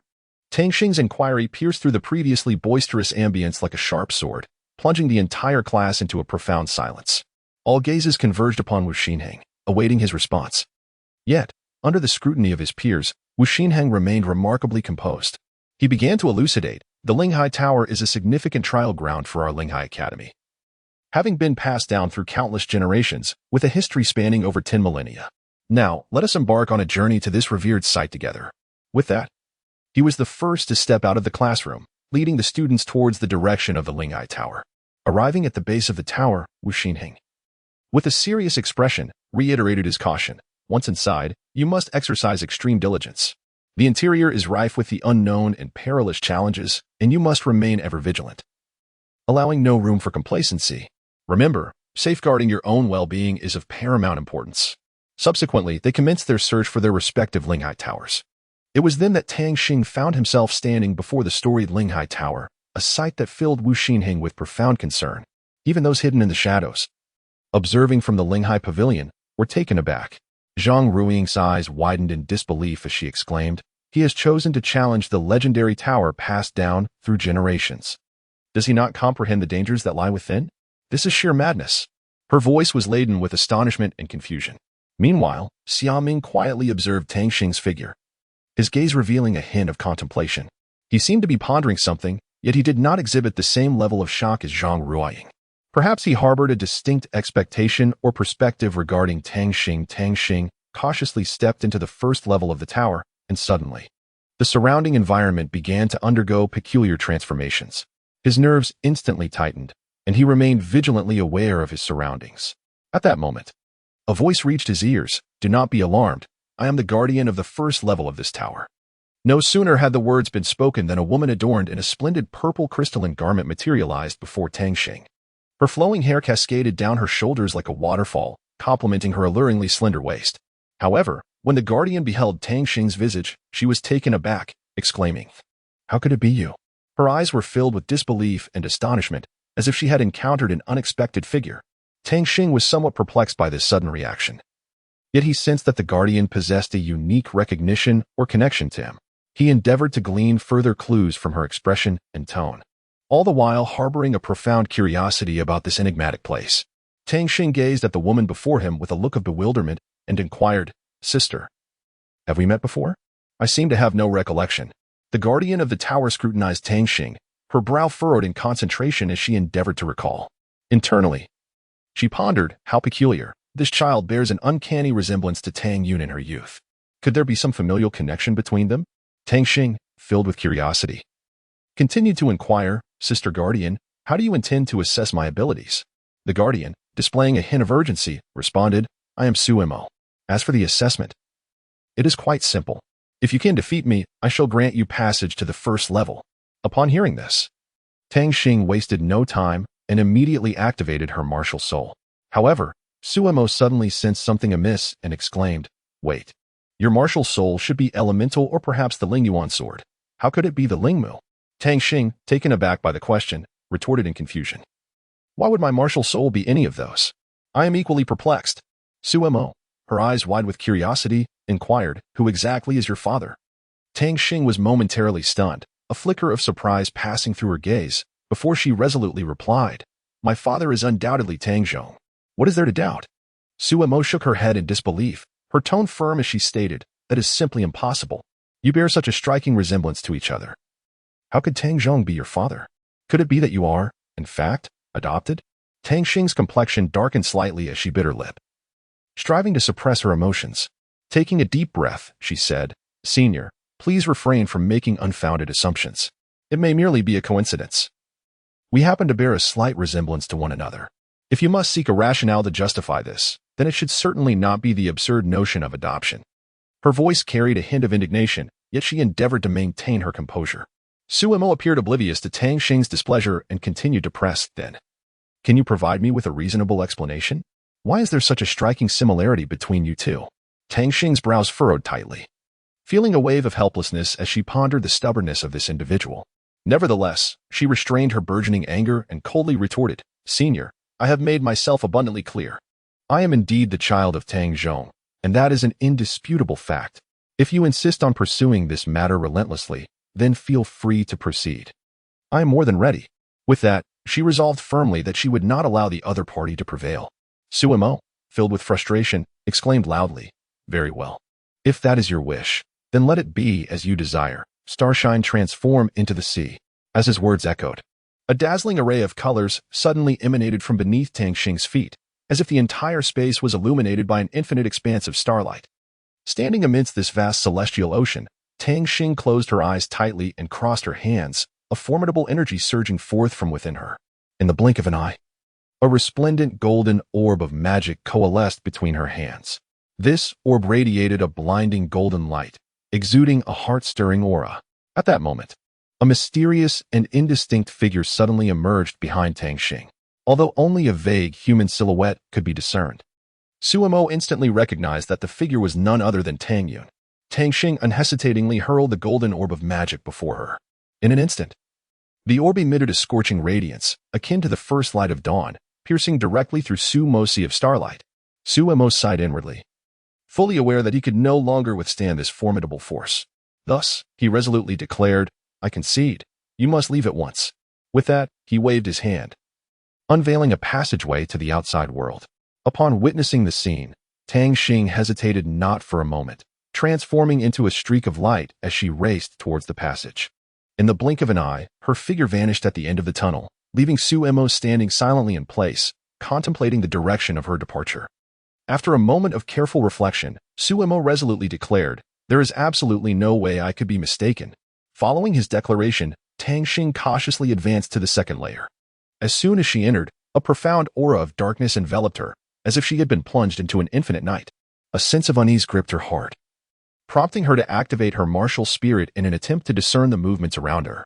At that moment, a pair of enormous black hands suddenly emerged from the shadows, lunging towards Tang Xing with breathtaking speed.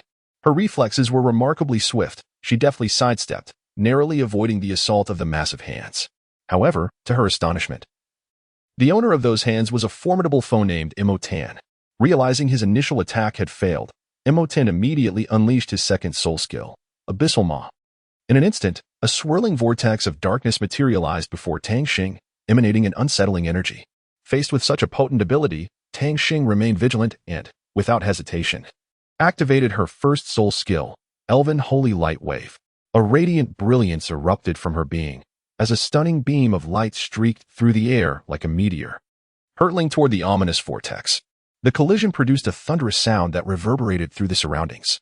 The power of Tang Xing's Elven Holy Light Wave was staggering, forcibly dislodging Emotan from his concealed position in the shadows. With a roar akin to thunder, Emotan exclaimed, "You little rascal, you show no mercy." Tang Xing regarded Emotan with an icy gaze, a hint of disdain curling her lips into a slight smirk as she retorted, "Show no mercy? It is you, esteemed senior, who hides in the shadows to harm others. Is this what you call the demeanor of a true master?" Emotan's expression shifted slightly, but he quickly regained his composure, clearing his throat as he spoke. "I am Emotan, the guardian of this second layer. Young one, I advise you to take a moment to rest. The individuals above are not to be trifled with. In your current state, pressing onward will only lead to your own suffering." Tang Xing listened to Moten's words, furrowing his brow slightly as he pondered internally. He recognized the truth in Moten's statement. He had just endured a fierce battle, which had significantly depleted both his physical and spiritual energy. To forcefully attempt to advance at this moment could indeed lead to peril. After much contemplation, Tang Xing resolved to heed Moten's advice and chose to rest and recuperate in place. Finding a relatively secure spot, he sat down, closed his eyes, and began to cultivate his energy. As time passed, his breathing gradually steadied, and his inner spiritual energy slowly began to replenish. Suddenly, a figure emerged from the tower, and upon closer inspection, it was Suhi. Su Lao, who had been hiding in the shadows, shook his head and remarked, "Su Lu, this child is still too impetuous." Shortly thereafter, Su Chuan also soared out, and Su Lu immediately caught him, asking, "Brother, are you all right?" Xiaobin suddenly turned to Zhou Tian and proposed, "Zhou Tian, shall we place a bet?" Zhou Tian inquired, "What shall we wager?" After a moment's thought, Xiaobin declared, "I wager that the person from the lineage within will not survive the 4th level." Zhou Tian further asked, "What if he does?" Xiaobin confidently replied, "If he survives, I shall serve as his bodyguard for a day. Otherwise, the same applies to him." Agreed, Zhou Tian readily accepted Xiaobin's challenge. Others began to emerge from the Linghai Tower as well, including Jiang Hao, Jin Yu, Xiyun Qian, Huang Quan, Ziyin, and Yi Xian, among others. Su Chuan remarked to Jiang Hao, "You have also emerged from the 5th level." Jiang Hao smiled and responded, "Indeed, it was exceedingly difficult." At that moment, Lan Xiu was engaged in a fierce struggle on the 4th level, never anticipating the formidable strength of the tower's guardian. When Lan Xiu attempted to counter with his weapon, he was unexpectedly struck by a soul technique that sent him flying from the tower. Su Yin promptly caught Lan Xiu and inquired, "Are you all right?" Lan Xiu nodded in affirmation. At this juncture, Li Fei also found himself in a fierce battle, being forcefully struck out by the guardian of the 4th level. Now, only Tang Xing remained. Upon awakening from his rest, Tang Xing discovered that he had ascended to the 3rd level. The guardian of the 3rd level greeted him, saying, "You are awake at last. Fear not, I am the guardian of the 3rd level, known as Ting Feng." Tang Xing introduced himself, "I am Tang Xing. Please, esteemed elder, guide me." Ting Feng conjured several tornadoes, respectfully stating, "Let us make an agreement. If you can endure for a while, I shall allow you to pass." As the tornadoes charged towards Tang Xing, he utilized his soul technique to absorb them all, leaving Ting Feng utterly astonished. With eyes wide as saucers, Ting Feng exclaimed in disbelief, "You can actually wield Moten's soul technique." Tang Xing smiled enigmatically, replying softly, "That is a secret. Sure." Ting Feng, now intrigued by Tang Xing, waved his hands, summoning fierce tornadoes that surged toward Tang Xing like hungry tigers. Unfazed, Tang Xing invoked the Abyssal Maw once more, the dark vortex effortlessly devouring the tornadoes. Witnessing this, Ting Feng felt a twinge of regret and resolved to unleash his ultimate move, the Wind Shadow Heavenly Calamity. As his soul power surged, a formidable energy coalesced in his hand, forming a tempest that howled towards Tang Xing. However, Tang Xing merely smiled, aware that the long-awaited opportunity had finally arrived. Just as the Wind Shadow Heavenly Tribulation was about to strike Tang Xing, Tang Yun, standing beside him, unhesitatingly unleashed his first soul skill, the Spirit Holy Light Wave. This resplendent radiance, akin to the dawn's first light, illuminated the entire space.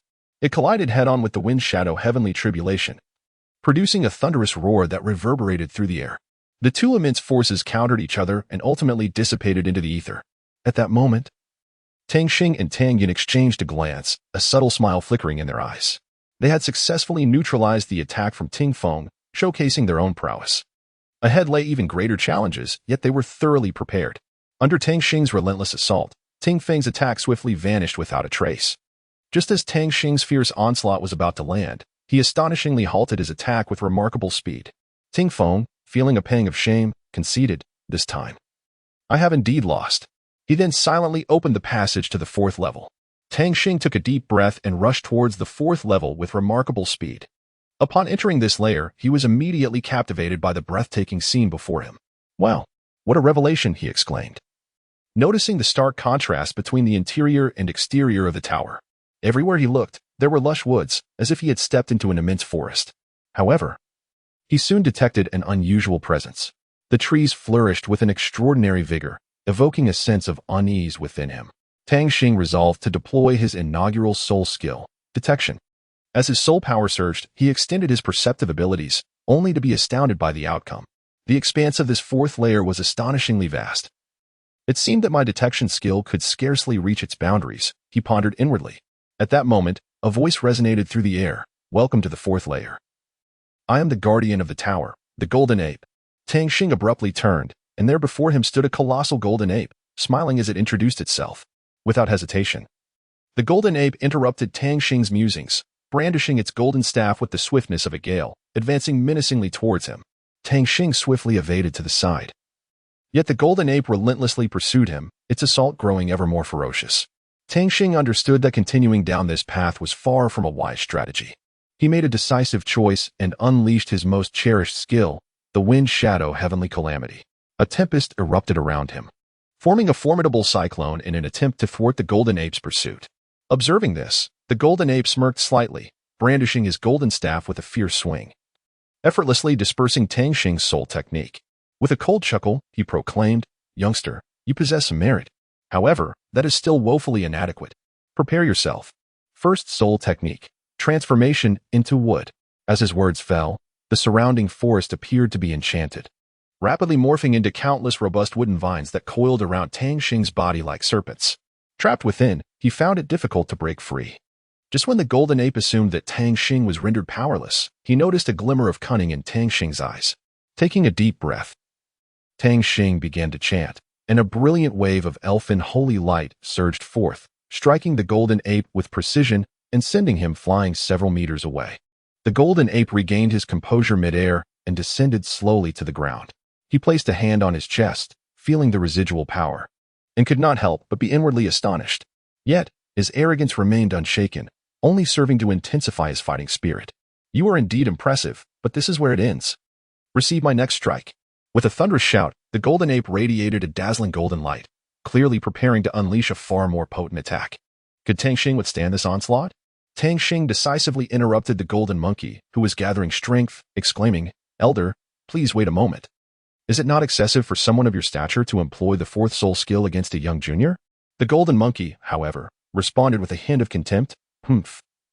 If you can withstand my fourth soul skill for a minute, I shall allow you to proceed to the next stage. But if you cannot endure it, then you should leave this place promptly." Upon hearing this, a surge of indomitable spirit welled up within Tang Xing. He understood that this would be a formidable trial. Yet he firmly believed in his own strength and courage to confront the challenge.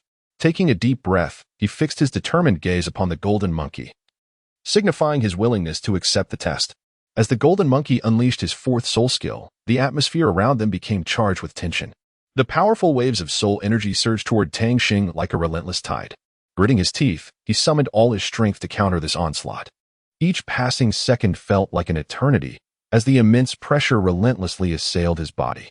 Nevertheless, he steadfastly clung to his inner conviction, refusing to yield easily. Finally, the minute elapsed, and Tang Xing successfully withstood the golden monkey's fourth soul skill attack. Though utterly exhausted, his eyes sparkled with the light of triumph. Observing the tenacious young man before him, the golden monkey could not help but feel a twinge of admiration. Nodding, he remarked, "Well done, young one. You have passed the trial. Go forth to the next stage, and I hope you." Without hesitation, the golden monkey began to gather power once more and swiftly declared, "Fourth soul skill, spirit would massacre formation." Faced with such a formidable adversary, Tang Xing found himself with no retreat, and with resolute determination, he gritted his teeth and unleashed his ultimate techniques. Third soul skill, Elven Light Transformation. Second soul skill, Elven Dominance.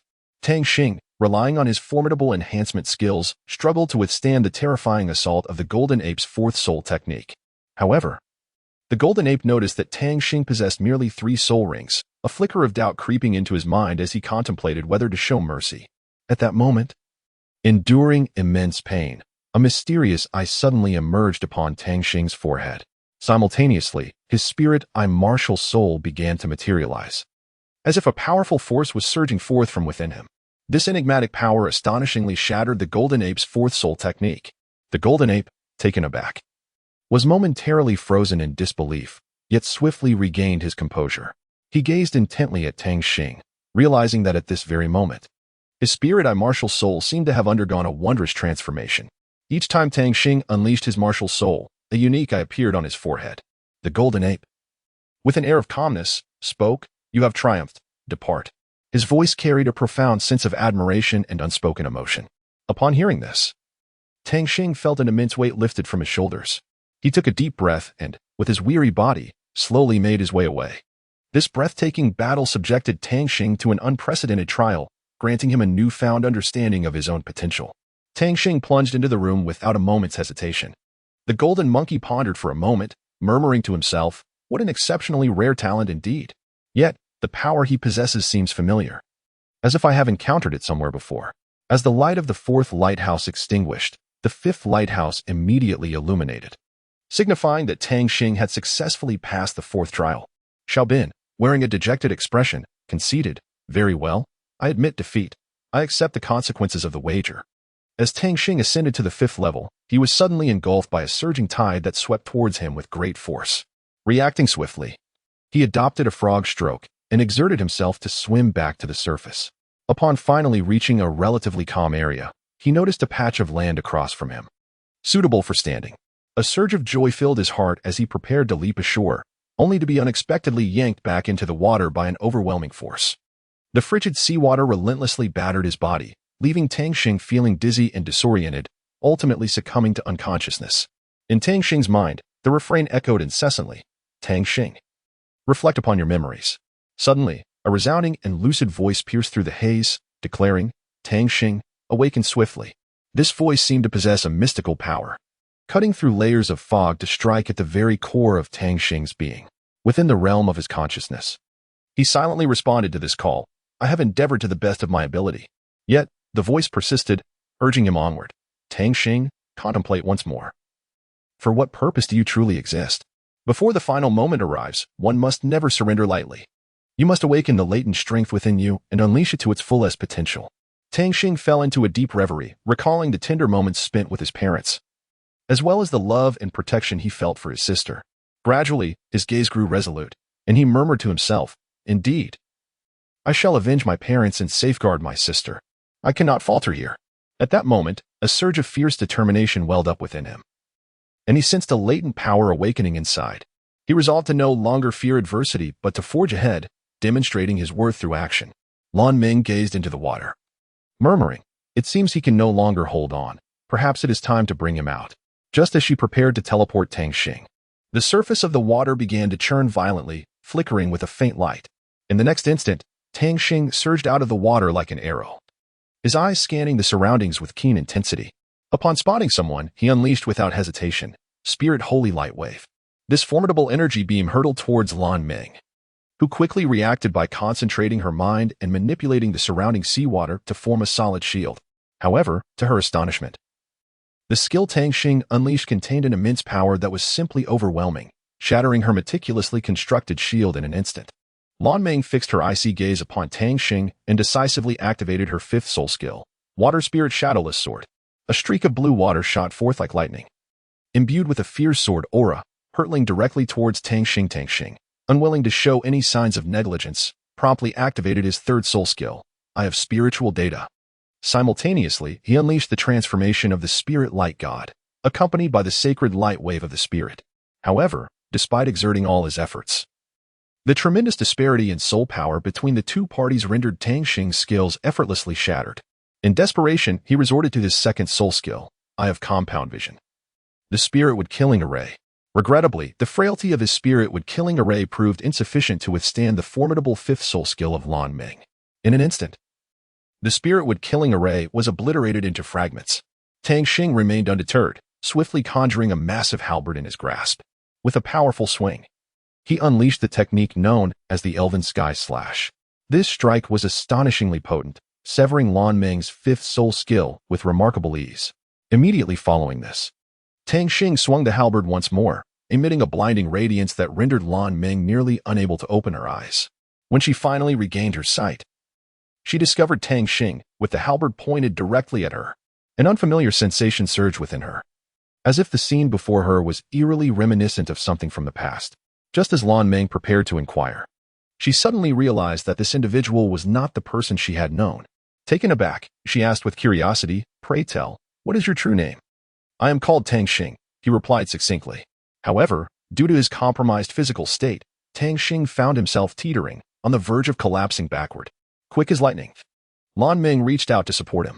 In that moment, as she gazed at Tang Xing, a wave of astonishment washed over her. It was truly remarkable how closely he resembled Tang Yun from his childhood, perhaps even more handsome. Moreover, the halberd he had wielded seemed hauntingly familiar, yet she could not quite recall its origins at that moment. Tang Xing gradually opened his eyes, awakening from a deep slumber, and felt a powerful force surging within him.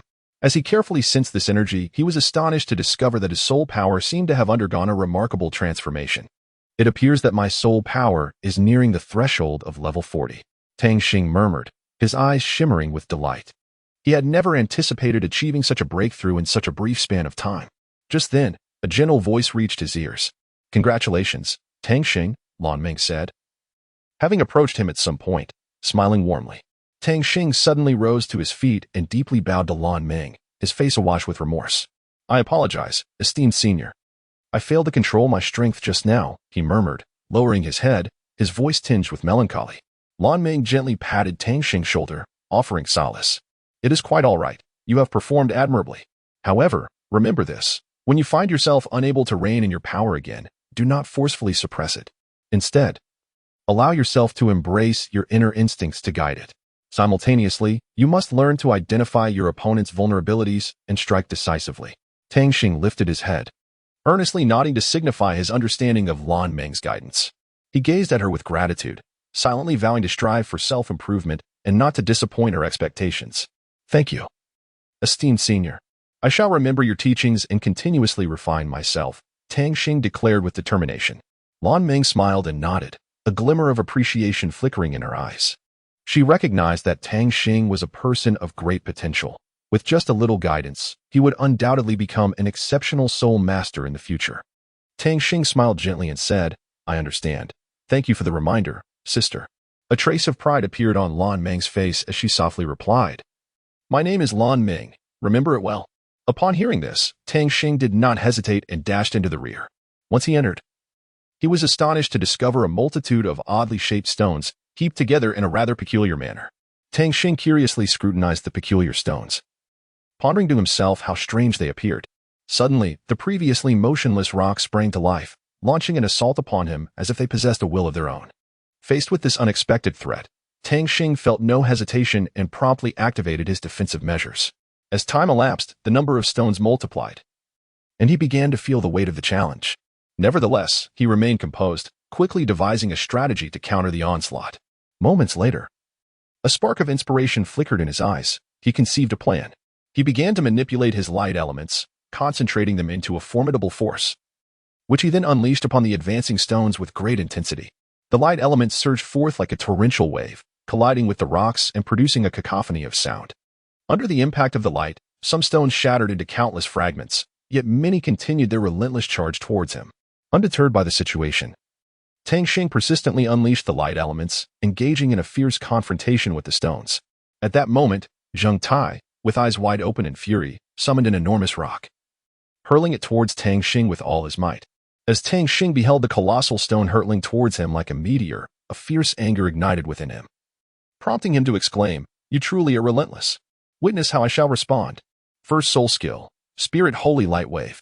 As he uttered the incantation, A dazzling wave of spirit holy light erupted forth, charging towards the massive stone with astonishing power. Instantly, the giant rock disintegrated into countless shards upon impact with this overwhelming force. However, Zheng Tai was far from finished. In a flash, he darted towards Tang Xing with the speed of a bird, delivering a fierce punch aimed directly at him. To Zheng Tai's astonishment, Tang Xing stood unwavering. As steadfast as a mountain, Zheng Tai marveled, what a resilient physique. Tang Xing, undaunted, conjured a sphere of deep azure energy with his right hand, while his left cradled a radiant orb aglow with golden light.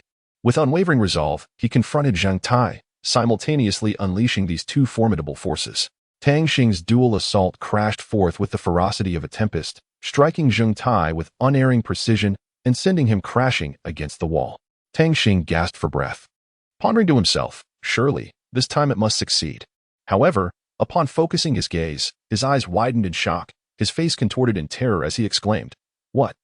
Chapter 24. The soul-sending ring. Zheng Tai emerged from the swirling smoke, a confident smile gracing his face as he remarked, "You clever lad, your calculations are quite astute. Alas, my defenses are as solid as a rock and as impenetrable as a fortress. They are not so easily breached by you." Tang Xing was not intimidated by Zheng Tai's words. Instead, he narrowed his eyes slightly and scrutinized Zheng Tai's defenses with his unique spiritual gaze. After a moment, a quiet sneer formed in his heart, for he realized that the so-called formidable defense of Zheng Tai was not without its flaws. At that moment, Tang Xing suddenly spoke up, suggesting, "Senior, why don't we make a wager?" Intrigued by the proposition, Zheng Tai inquired, "Oh, how do you intend to wager?" Taking a deep breath, Tang Xing boldly stated his terms, "If I can withstand a stick of incense's worth of time under your command, you shall allow me to leave. What do you say?" Upon hearing Tang Xing's words, Zheng Tai couldn't help but chuckle. He found the young man exceedingly arrogant for daring to make such a bold claim. With a cold smirk, Zheng Tai replied, "Kid, you truly overestimate yourself. Not to mention a stick of incense. You likely won't even be able to endure a single strike from me. Here's the deal. If you can withstand my sixth soul skill, I will let you go. What do you think?" Tang Xing nodded slightly in agreement. Without hesitation, Zheng Tai unleashed his sixth soul skill, Meteorite Crash. Witnessing this, Tang Xing felt a surge of betrayal within him, yet he did not falter. He swiftly activated his third soul skill, Spirit Transformation, along with his first soul skill, Holy Light Wave. However, Tang Xing's assault upon Zheng Tai's sixth soul skill yielded no significant results. In that moment, a phrase once spoken by Lan Meng echoed in his mind, "To seize the opponent's weakness is to secure a decisive victory." With a spark of inspiration, Tang Xing devised a plan. He then unleashed a powerful skill, Spirit Killing Array. This skill surged forth like a torrential flood towards Zheng Tai's sixth soul skill. Under the fierce onslaught of the Spirit Killing Array, Zheng Tai's sixth soul skill began to visibly diminish. Seizing the opportunity, Tang Xing decisively summoned the Holy Celestial Spear, thrusting it with the force of a thunderstorm towards the shrinking meteorite crash. A deafening explosion ensued, and amidst the tumultuous aftermath, Tang Xing bravely surged forth. Observing Tang Xing's performance, Zheng Tai displayed a satisfied smile and softly remarked, "Well done, you have demonstrated remarkable prowess. So, do you wish to continue the challenge?" Tang Xing gently shook his head and replied, "No, having reached this point is already a testament to the favor and fulfillment bestowed upon me by my predecessors. I believe this is where my journey concludes for now. When I am adequately prepared, I shall return to challenge once more." Upon hearing Tang Xing's response, Zheng Tai felt a profound sense of relief in his heart. He promptly gestured with his hand, opening the passageway to the outside world. At that moment, the onlookers outside were utterly astonished. A soul master of the third ring had managed to challenge the sixth level. Zhou Tian was filled with awe, his voice resonating with disbelief. Xiaobin immediately echoed, "He has truly set a new record for the academy." Just then, Tang Xing slowly emerged from the tower. As soon as his figure appeared, Li Fei rushed towards him, excitement radiating from his every word. "Boss, you are simply incredible." Tang Xing smiled at Li Fei, a glimmer of confidence and pride illuminating his eyes. He understood that although his challenge had reached its limit at the sixth level, it nonetheless attested to his potential and strength. In the future, he would undoubtedly strive relentlessly, advancing towards even loftier aspirations. Tang Xing smiled modestly and replied, "Oh, it's nothing. I merely had a stroke of good fortune." However, Li Fei wore a skeptical expression and remarked, "Boss, you have utterly shattered the Academy's records." Tang Xing, however, appeared rather indifferent. He shrugged lightly and remarked, let it refresh. Through this challenge, I have come to realize that I still have numerous shortcomings and must strive harder in the future. Well said, Wu Xinheng exclaimed, applauding as he approached Tang Xing. When Wu Xinheng gazed at Tang Xing, he was astonished to discover that Tang Xing's soul power had indeed reached level 40. Subsequently, Wu Xinheng gathered all the other students and led them back to the classroom, then called Tang Xing aside and inquired, Tang Xing, has your soul power truly reached level 40? Tang Xing nodded slightly, and Wu Xianheng led him into the soul-hunting forest. At that moment, Tang Xing's face was filled with disdain as he pondered inwardly, just moments ago, I was clearly in the classroom. How could I have suddenly arrived at this place? Just as Tang Xing was about to inquire, Wu Xianheng interrupted him without hesitation, directly asking, what type of soul beast do you require for your soul ring? After a brief contemplation, Tang Xing replied, perhaps one of the spiritual type.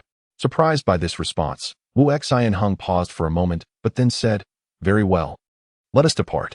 Thus, Wu Xianheng guided Tang Xing in their search. Suddenly, the sounds of a fierce battle echoed ahead, capturing Tang Xing's attention.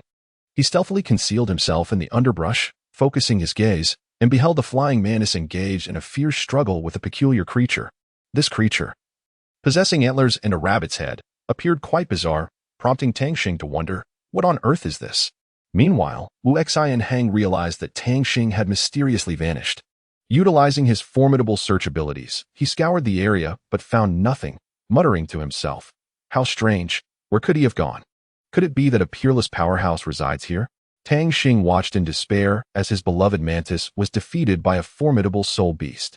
At that moment, the victorious soul beast turned its attention to Tang Xing and approached him directly. Sensing danger, the mantis immediately spread its wings and flew in front of Tang Xing, attempting to shield him. However, the soul beast did not attack Tang Xing. Instead, it continued its advance. Without hesitation, Tang Xing lunged at the soul beast in an attempt to halt its approach. The soul beast effortlessly stood tall and delivered a blow that severely injured the mantis, leaving it nearly immobile. Just as Tang Xing was struck with shock, the soul beast spoke, saying, thank you, young man. Startled by the voice, Tang Xing jumped up in fright and anxiously exclaimed, you can talk? This unexpected turn of events rendered Tang Xing utterly bewildered. He had never imagined that a soul beast could converse like a human and even express gratitude. Doubts began to cloud his mind, making him question whether he had fallen into a hallucination, yet the reality before him felt undeniably tangible. A mix of confusion and fear filled Tang Xing's heart as he pondered what might transpire next. The soul beast nodded, and Tang Xing gazed at it in disbelief. He attempted to engage in further conversation, but the soul beast interjected, urging him, hurry, absorb the soul beast. Without a moment's hesitation, Tang Xing launched a final strike against the soul beast and promptly seated himself to begin absorbing the soul ring. Before long, the soul beast returned with another soul beast and remarked, you have awakened. This one happens to be a spirit-type soul beast, ideally suited as your fourth soul ring. It then pressed Tang Xing to act quickly and absorb the soul ring. Reluctantly, Tang Xing complied with its directives. After a while, he successfully absorbed the soul ring and stood up, prepared to inquire about the soul beast. However, before he could speak, the soul beast preemptively stated, you need not be astonished. I am aware of your questions, but first, allow me to change my appearance before we converse. With that, the soul beast began to transform. Its radiant glow gradually diminished, giving way to a gown as pure as snow.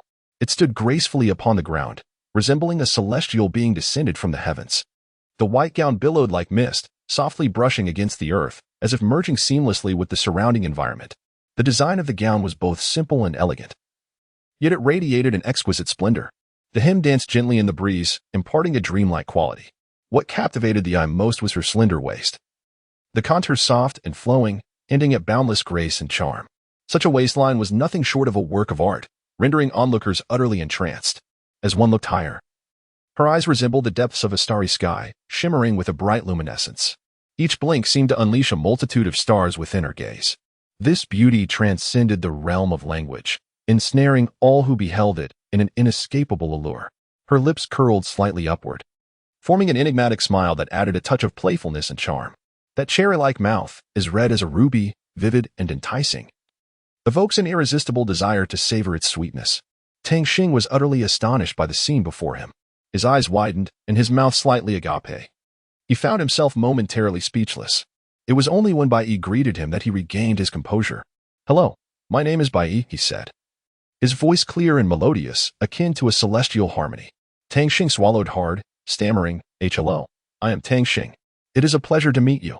At that moment, his heart brimmed with excitement and curiosity, for he understood that he had encountered an extraordinarily unique being named by E. Tang Xing hastily reined in her previous demeanor and said, "Greetings, I am Tang Xing. What a splendid name, indeed. Oh, how could I almost forget the matter at hand? I was originally a guardian spirit beast of the elven tribe, but alas, our once tranquil existence was shattered by a malevolent organization.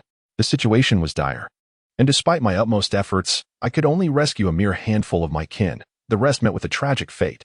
As for how I came to know you, it is because your being harbors the purest essence of elven bloodline. I was merely resting here when I was ambushed by a flying menace and engaged in a fierce battle. Then you appeared. Come, follow me." Bai divulged everything in a rush.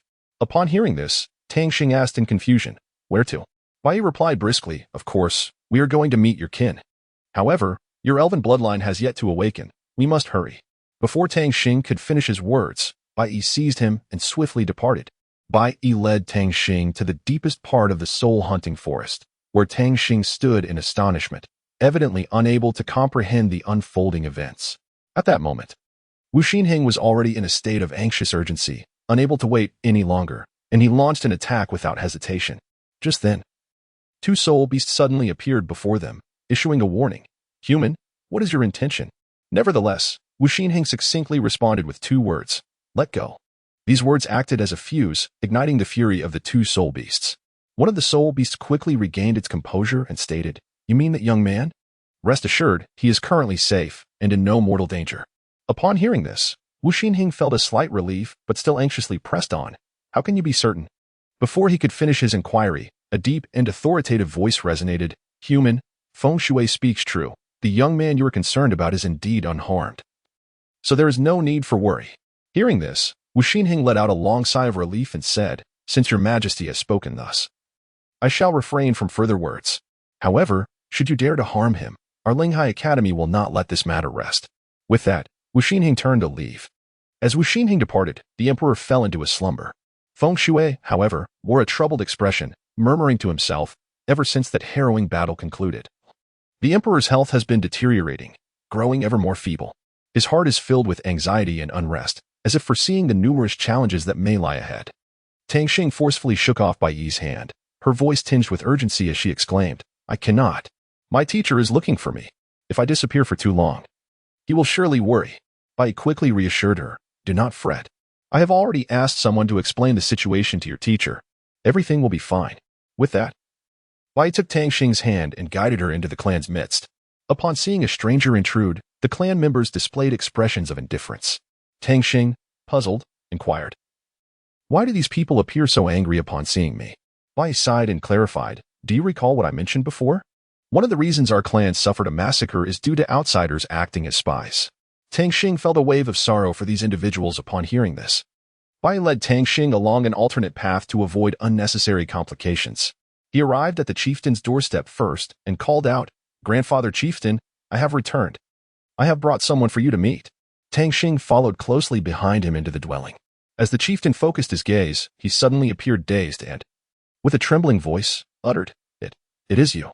Chapter 25, Awakening the Bloodline. Seeing the chieftain collapse, Bai Yi hastily extended his hand to assist him.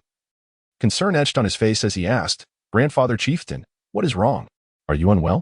The chieftain steadied himself, an expression of astonishment crossing his features as he looked at Tang Xing and inquired, "Child, I find something peculiar. Who is your father?" Upon hearing the chieftain's question, Tang Xing's face lit up with excitement as she eagerly responded, "Do you know my father?" The chieftain smiled slightly, his tone brimming with confidence as he replied, "Of course. Although we have only met once, I remember distinctly. His name is Tang Tangyun, is it not?" Tang Xing was momentarily taken aback upon hearing these words, his mind swirling in confusion. He pondered to himself, the Linghai Tower? The elders had mentioned it before, and indeed, I share a father-son relationship with Senior Tangyun. But how could this be possible? Tang Xing composed himself and respectfully addressed the clan leader, saying, "Grandfather clan leader, I fear you may be mistaken. My father's name is Tang Zhong, not Tang Yun." However, the clan leader widened his eyes in disbelief, shaking his head vehemently as he exclaimed, "Impossible. Absolutely impossible. The elven blood coursing through your veins is the most compelling evidence. This bloodline is unparalleled, and the fact that you have even awakened your martial spirit is remarkable. Haha, little Bai, it seems you intend for him to awaken the true power of his bloodline. Bai silently nodded in agreement, signifying his acquiescence. Upon hearing the patriarch's words, Tang Xing felt as if struck by a jolt of electricity, rendering him utterly motionless. His heart began to wrestle violently, and thoughts surged like turbulent waves. How could this be? Could it be that my lineage truly harbors some secret? For years, I have believed that Tang Xing is my biological father. An array of questions flooded his mind, leaving Tang Xing in a state of profound confusion and disorientation. The patriarch instructed Bai Yi to prepare the necessary items and approached Tang Xing, speaking with earnest compassion. My child, I understand that your heart is undoubtedly filled with doubt and bewilderment, but do not rush. All matters shall resolve themselves in due course. I will not compel you to acknowledge your true identity immediately. Come to me when you have found clarity, for it will not be too late. As the patriarch consoled Tang Xing, he gently enveloped him in his embrace. Tang Xing found it difficult to accept these words, and he instinctively sought solace in the warm embrace of the clan leader, hoping to uncover some answers. The clan leader gently stroked Tang Xing's little head, soothing him with soft words. Thus, the two figures, one large and one small, stood in quietude, as if time itself had come to a standstill. After an indeterminate period, Tang Xing gradually drifted into slumber under the clan leader's comforting presence.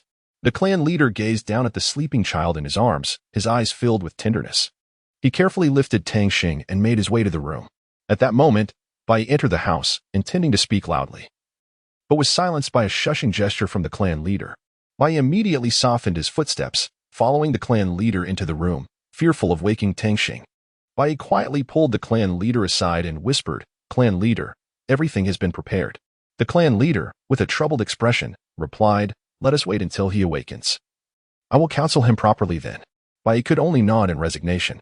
Meanwhile, Tang Xing was deeply immersed in dreams, utterly unaware of his surroundings. However, as he slumbered, a mysterious voice echoed from the depths of his mind. Tang Xing, the celestial spirit spear you hold contains formidable techniques. Now, I shall impart to you its fifth technique, known as unmatched in the world. As for the other four techniques, they are: the first technique, celestial slash; the second technique, radiant brilliance; the third technique, sweeping through armies; and the fourth technique, spear of demonic destruction. These techniques are indelibly etched in your mind. After a while, Tang Xing slowly opened his eyes. The clan leader, who had been vigilantly watching over him, promptly inquired, Child, are you thirsty? Would you like some water? Tang Xing gently shook his head, his gaze unwavering as he looked at the clan leader, declaring, Grandfather clan leader, please speak your mind. I am listening. The clan leader hesitated for a moment but ultimately steeled himself, summoning the courage to speak. Tang Xing, I have gathered all the precious materials necessary for awakening your bloodline. Are you willing to attempt to awaken the power within? Tang Xing declared resolutely, I am willing. The clan leader was taken aback, promptly leading Tang Xing to ascend the grand sacrificial platform. Gazing at the towering altar before him, Tang Xing silently encouraged himself. He took a deep breath and leaped gracefully, landing firmly upon the sacrificial stage. The clan leader then activated the energies of the altar, causing it to spin rapidly. A formidable surge of energy surged into Tang Xing's body like a torrential flood. Unexpectedly, this powerful force, upon entering his form, underwent an extraordinary transformation, morphing into countless shimmering particles of light that flowed freely within him. Concurrently, the stone pillars surrounding the altar erupted in a dazzling brilliance, unleashing a multitude of beams directed toward Tang Xing. Faced with such intense external stimuli, Tang Xing gritted his teeth and steadfastly resisted, clenching his fists. Vivid images of his parents' tragic fate and his responsibility to protect his sister flooded his mind. In his heart, Tang Xing roared, I cannot falter at this moment. I must not. Fueled by unwavering conviction and indomitable willpower, he successfully withstood wave after wave of onslaught.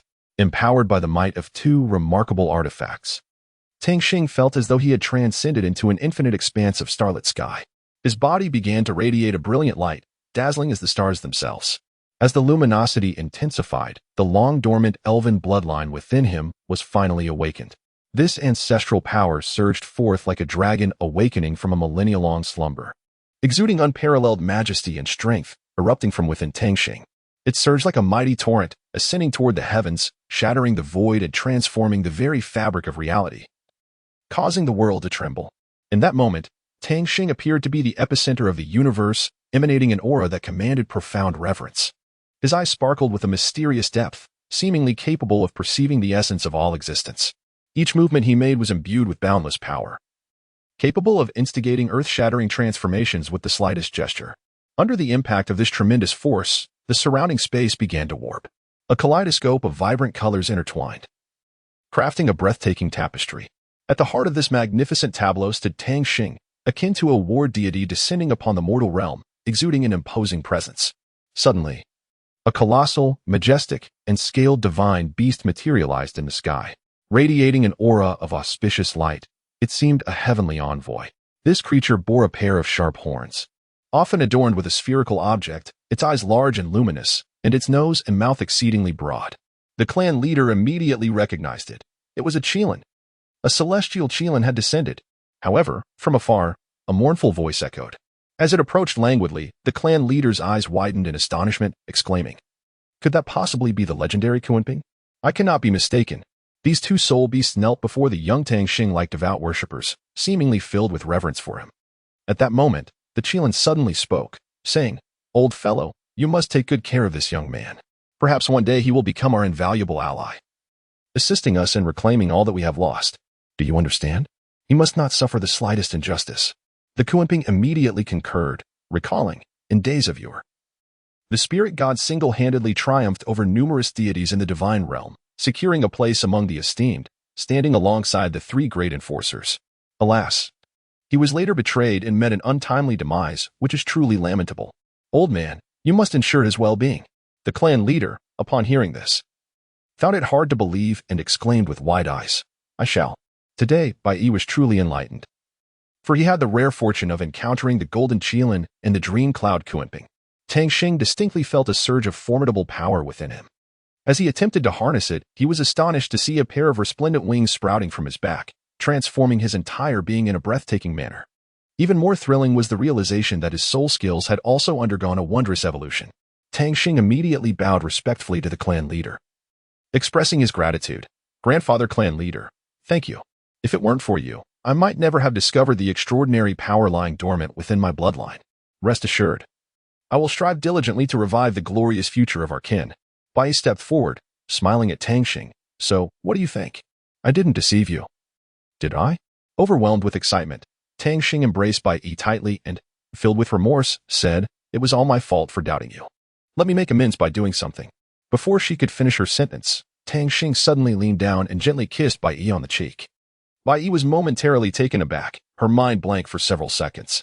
When she finally regained her senses, her face had flushed a deep crimson, akin to a ripe apple. It is important to note that Bai Yi was no ordinary spirit beast. She was a skilled practitioner with years of experience. Moreover, this was her first kiss. Tang Xing spoke again, "Grandfather clan leader, now that my bloodline has awakened, should I not be returned to my original place?" The clan leader hesitated for a moment before responding. "Indeed, Xiao Bai, please escort him back. By the way, Xiao Bai, you could take this opportunity to venture out and explore the outside world." Tang Xing gazed at Bai Yi with a look of bewilderment and inquired, "Bai Yi, do you truly intend to return to the academy with me?" Bai Yi remained silent, merely offering a slight nod. Observing this, Tang Xing grasped the situation in his heart. Nevertheless, he could not resist the urge to caution. The academy is a place where hidden talents abound, and powerful figures are numerous. Should your true identity be inadvertently revealed, the consequences could be unimaginable. Yet, Bai Yi appeared remarkably composed, softly reassuring him, "Do not worry, I have my own means of protection." Tang Xing felt a modicum of relief upon hearing this, yet a thread of anxiety lingered in his mind. At that moment, a thunderous explosion erupted, deafening in its ferocity. Tang Xing and Bai Yi exchanged a glance and without hesitation, sprinted towards the source of the sound.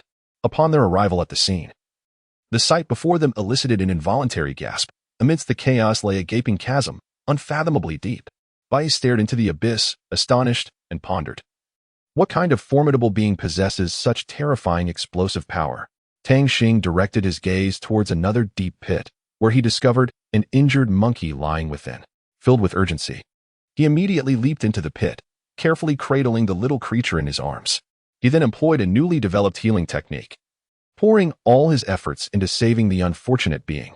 Bai Yi closely monitored Tang Xing's every move, and just as he prepared to assist in the rescue, he suddenly sensed a formidable presence approaching from behind. Without a moment to spare, he swiftly turned and unleashed a fierce attack aimed directly at Tang Xing's back. It was revealed that a ferocious soul beast had stealthily appeared, lunging at the unsuspecting Tang Xing with claws bared. Fortunately, Bai Yi's quick reflexes allowed him to neutralize the threat just in time. However, the battle was only just beginning. Tang Xing gazed as Bai Yi launched an assault towards him. His eyes were tightly shut, but soon they flew open. He exclaimed, "Bai Yi, are you doing this on purpose?" Yet, Bai Yi shouted back, "Foolish Tang Xing, look behind you." Upon hearing these words, Tang Xing swiftly turned around, only to behold a colossal soul beast standing before him.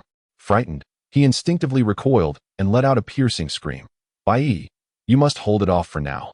I need to revive the monkey post-haste before I can assist you." Bai Yi readily acquiesced. Understood. Tang Xing expedited the treatment of the monkey with fervent urgency, while Bai Yi engaged fiercely in combat with the soul beast. This cunning creature understood that a direct confrontation with Bai Yi would be unwise and thus set its sights on Tang Xing, who was positioned behind him. At that moment, Tang Xing was consumed with anxiety. He needed to complete the healing process swiftly, lest Bai Yi find himself in peril. He focused intently on his medical skills, hoping to restore the monkey's health without delay.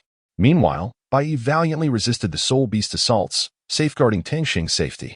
Suddenly, the beast opened its mouth, unleashing a torrent of green mist that enveloped Bai Yi in an instant. This toxic fog was highly potent, seemingly capable of corroding the very essence of one's soul, thereby ensnaring Bai Yi in a dire predicament. In that critical moment, Bai Yi resolutely unleashed his soul technique, channeling formidable energy into a brilliant beam that swiftly dispelled the surrounding green mist. However, as the venomous creature discerned its target had been exposed, it lunged unhesitatingly towards Tang Xing. Just as the venomous beast was about to strike Tang Xing, Bai Yi's form flickered, positioning himself like lightning before her. Tang Xing cried out in terror. No. Her voice was laced with worry and dread, fearing for Bai Yi's safety. Bai Yi fixed his gaze upon the approaching serpent, determination flashing in his eyes. He understood that, at this moment, he must protect Tang Xing at all costs, ensuring she remained unharmed. Taking a deep breath, he braced himself to confront the impending assault of the creature. Chapter 26, A Brief Respite in the Nick of Time. The venomous snake lunged towards Bai Han like a bolt of lightning, sinking its fangs into him with ferocity. Bai Han let out a piercing scream before collapsing to the ground. Upon witnessing this, Tang Xing acted without hesitation, securing the monkey within her grasp and swiftly drawing the celestial spirit spear. She unleashed her ultimate technique, striking forcefully towards the snake. With a swift whoosh, the spear soared through the sky like a rainbow piercing the sun, instantaneously slaying the serpent on the spot. Tang Xing rushed to Bai Yi's side, her heart racing with anxiety. She found him pale, gravely injured. Without hesitation, she activated her holy light eye in an attempt to heal his wounds. However, to her astonishment, it proved utterly ineffective. In her desperation, her gaze fixated on Bai Yi's wounded hand, and she decisively resolved to tend to the injury herself. To her horror, she discovered that the wound was spreading at an alarming rate, and the situation was dire. Time was of the essence, leaving her no room for contemplation. Without a moment's hesitation, she opened her mouth and began to vigorously suck the poison from the wound. Each time she extracted the toxic blood, a piercing pain coursed through her, yet she gritted her teeth and persevered. Thus, little by little, she drew out the poison, and her efforts seemed to bear fruit as Bai Yi's wound ceased to worsen. Tang Xing dared not relent, continuing her relentless endeavor to cleanse Bai Yi of the last vestiges of toxin. After the monkey rescued by Tang Xing awoke, it observed Tang Xing treating its wounds in an unusual manner, prompting it to flee. A short while later, Bai Yi finally regained consciousness, her expression a mix of confusion as she inquired, "Tang Xing, what is happening to me?" With a gentle gaze, Tang Xing reassured her. "You were accidentally bitten by a venomous snake, but fret not. I have employed a special method to expel the toxins from your body. You should be feeling much better now, yes?" Upon hearing Tang Xing's words, Bai Yi glanced down at her hands and noted that they were expertly bandaged. At that moment, the monkey approached, carrying a bowl filled with a clear, transparent liquid that emanated a peculiar fragrance, and presented it to Tang Xing. Tang Xing took the bowl and without a moment's hesitation, tilted his head back to drink it all in one go. The monkey, witnessing this, displayed a look of astonishment, clearly not expecting Tang Xing to so readily consume the celestial liquid. At that moment, Tang Xing realized his actions may have been somewhat rash. And when he noticed only half a bowl remained in his hand, he quickly addressed Bai Yi, saying, perhaps you should have some as well. It will greatly benefit your recovery. With that, he offered the bowl to Bai Yi. Although Bai Yi harbored some doubts, he nonetheless drank the contents without hesitation.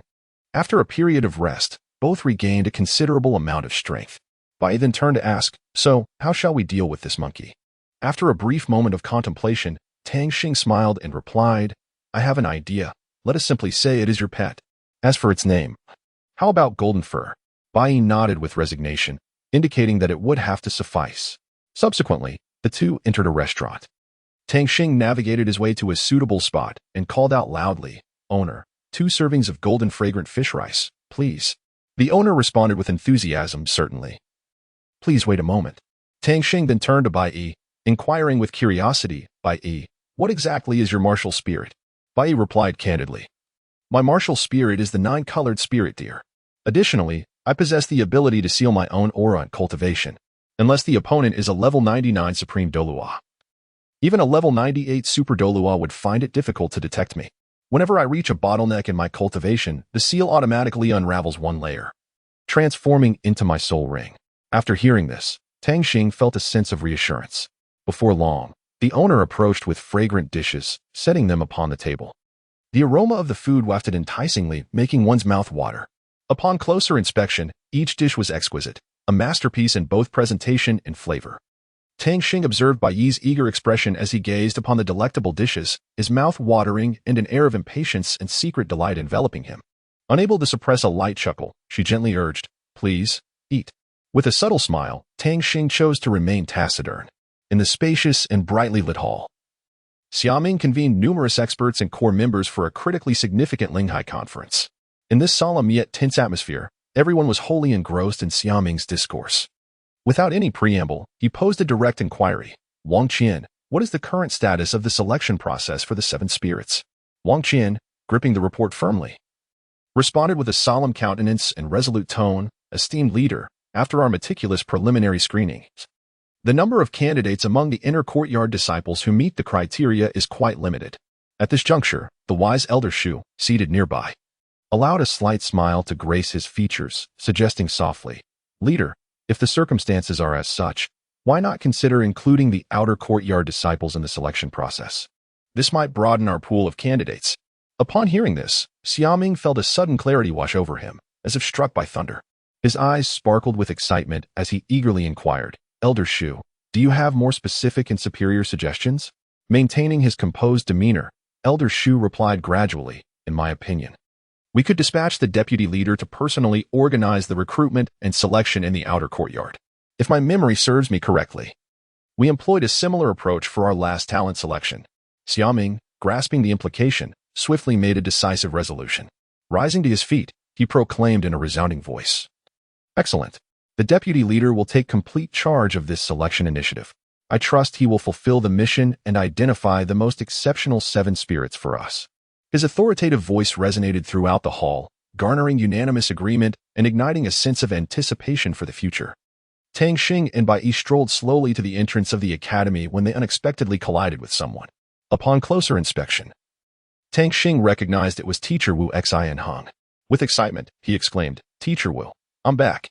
Wu Xianheng glanced at the girl beside Tang Xing and, perplexed, inquired, Who is she?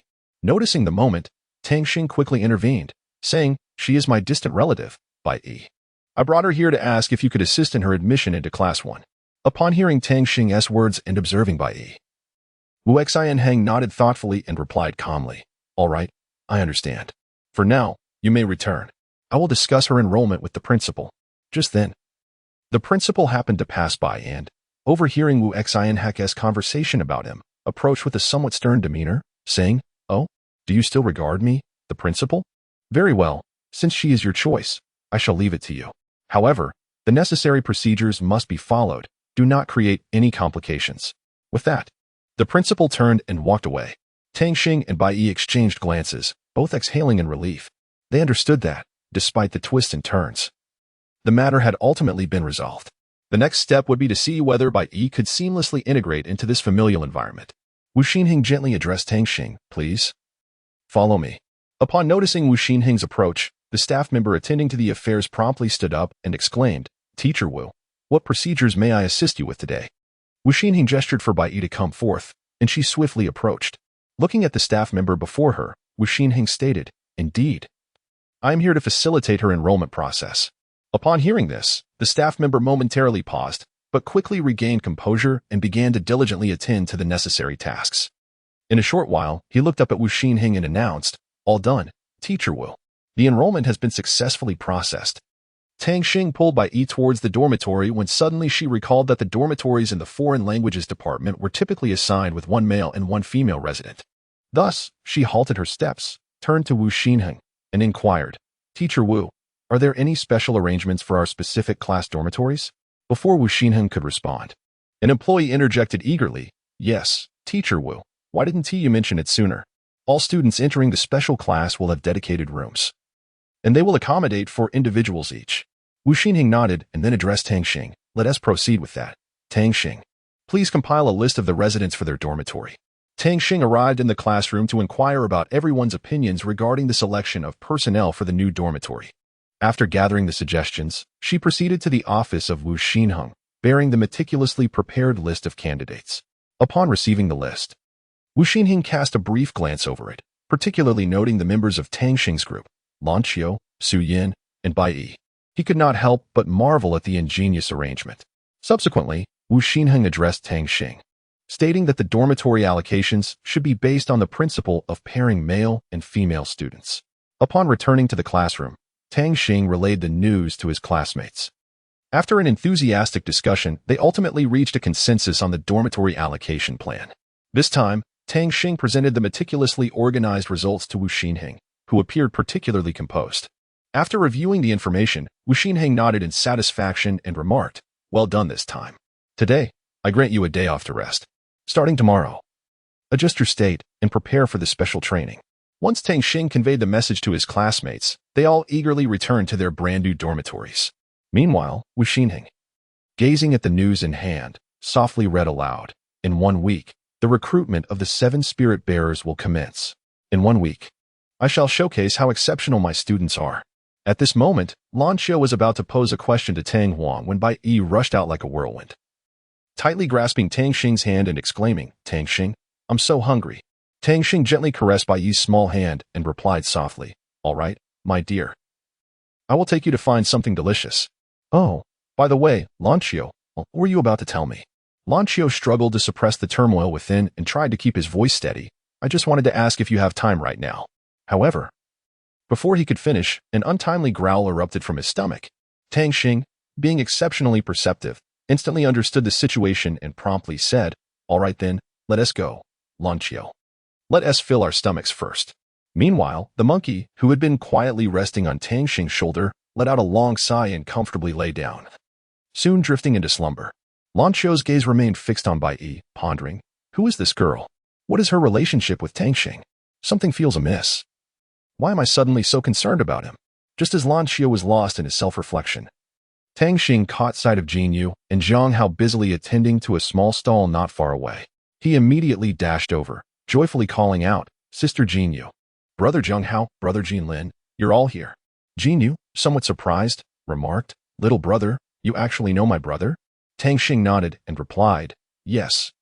When my mother and I exited the Tianling auction house, we happened to run into Brother Jin Lin, right?" Upon hearing this, Jin Lin quickly affirmed, "Indeed. That's how it was, little sister. However, little sister, your chicken legs are truly delectable." Jin Yu shot Jin Lin a glare, prompting him to promptly close his mouth. Tang Xing smiled slightly and said to Jin Yu, "Sister Jin Yu, allow me to take over." Jin Yu willingly stepped aside, and Tang Xing swiftly took charge of the stall. In a dazzling display, Tang Xing conjured up 5 or 6 chicken legs in an instant. His hands moved like shadows, transforming into 4 or 5 hands that completed half of the preparation steps with astonishing speed. Jiang Hao, witnessing Tang Xing's technique, couldn't help but exclaim, as expected of Brother Tang Xing, to wield the unisex methods with such finesse, wow, the aroma is simply irresistible. Jin Lin stood on the left, unable to contain his saliva, drawn irresistibly by the enticing aroma that wafted through the air. At that moment, a peculiar fragrance enveloped the surroundings, akin to an invisible enchantment that lured the passers-by towards its source. Sui remained rooted in place, muttering, "Brother, why didn't you take me along to savor the delicious food?" Humph. Just then, another rich scent wafted into Su Lu's nostrils, prompting him to exclaim, "Wow! How delightful!" Even Su Chuan, who had been playing nearby, was captivated by the fragrance and instinctively followed the crowd. Yuxian tightly grasped her two brothers' hands, excitedly trailing behind them to uncover the origin of this mysterious aroma. As they approached, they discovered it was a newly opened snack stall, where the proprietors skillfully prepared an array of delectable dishes. The mouth-watering scent made one's mouth water, transforming the world into a paradise of flavors. After a flurry of activity, Tang Xing finally completed her tasks and looked up, astonished to find a crowd gathered around. At that moment, Yuxian, following the enticing aroma, arrived at the scene, her eyes widening in disbelief at the extraordinary sight before her. Chapter 27, The Wealthy? Yuxian gasped. So many people. Her gaze landed on Tang Xing, who was apologetically explaining to the crowd, "I sincerely apologize, dear friends, but our shop is not open today. We kindly ask for your understanding." The crowd, puzzled, responded with curiosity, "Oh, boss, with such an enticing smell, what exactly are you planning to do?" "Yes. Since it's all ready, why not sell us some?" Faced with their pleas, Tang Xing appeared somewhat helpless. He pulled Jiang Hao and Jin Yu aside and whispered, "Jiang Yu, Jin Yu, please go and gather more people, but remember to leave a few behind." Jiang Hao immediately grasped Tang Xing's intent and dashed off without hesitation. Tang Xing then cleared his throat and addressed the crowd. "Dear friends, due to the limited quantity of food available, we will have to adopt a first-come, first-served policy. Please form an orderly line. If your turn arrives and the food is gone, I sincerely apologize and hope you can come back another day." Upon hearing this, the crowd sprang into action, quickly forming an orderly queue, patiently awaiting Tang Xing's culinary creations. Jiang Hao also hurriedly brought over the ingredients. Upon witnessing the scene, Tang Xing promptly set to work, skillfully preparing exquisite dishes. Under her deft hands, delectable culinary creations were presented to the customers. However, although some patrons had already departed contentedly, a considerable number remained patiently in line. At that moment, a man appeared, wielding a gourd and adorned with a sword at his waist. His arrival sparked a flurry of whispers among the onlookers, filled with curiosity and anticipation. Jin Lin immediately recognized the newcomer but chose to remain silent. Hu Xian, intrigued, inquired, "Little Cheesy, your creations are so delightful. Why not consider becoming a chef in the kitchen of Linghai Academy?" Tang Xing candidly replied, "I can only manage chicken feet. If I were to venture there, I would surely cause chaos. It is best to diligently fulfill my modest duties here. Now, do take your chicken leg." As she spoke, Hu Xian produced 2 gold spirit coins from his bosom and gently placed them on Tang Xing's stall. Observing the coins before her, Tang Xing remarked, "Uncle, you were too generous." Yet, Hu Xian merely waved his hand and smiled, "Not at all. Consider this payment for my inquiries." "Little Li Zi, keep up the good work." Tang Xing quickly informed him, "This is the last portion. Please let those behind you know they need not wait any longer." Just as he was about to respond, a fan suddenly soared through the air, heading straight for the stall. The culprit was none other than Su Chuan. He shouted, "This one is mine." Jin Xiao, witnessing the scene, admonished, "Su Chuan, do not overstep your bounds."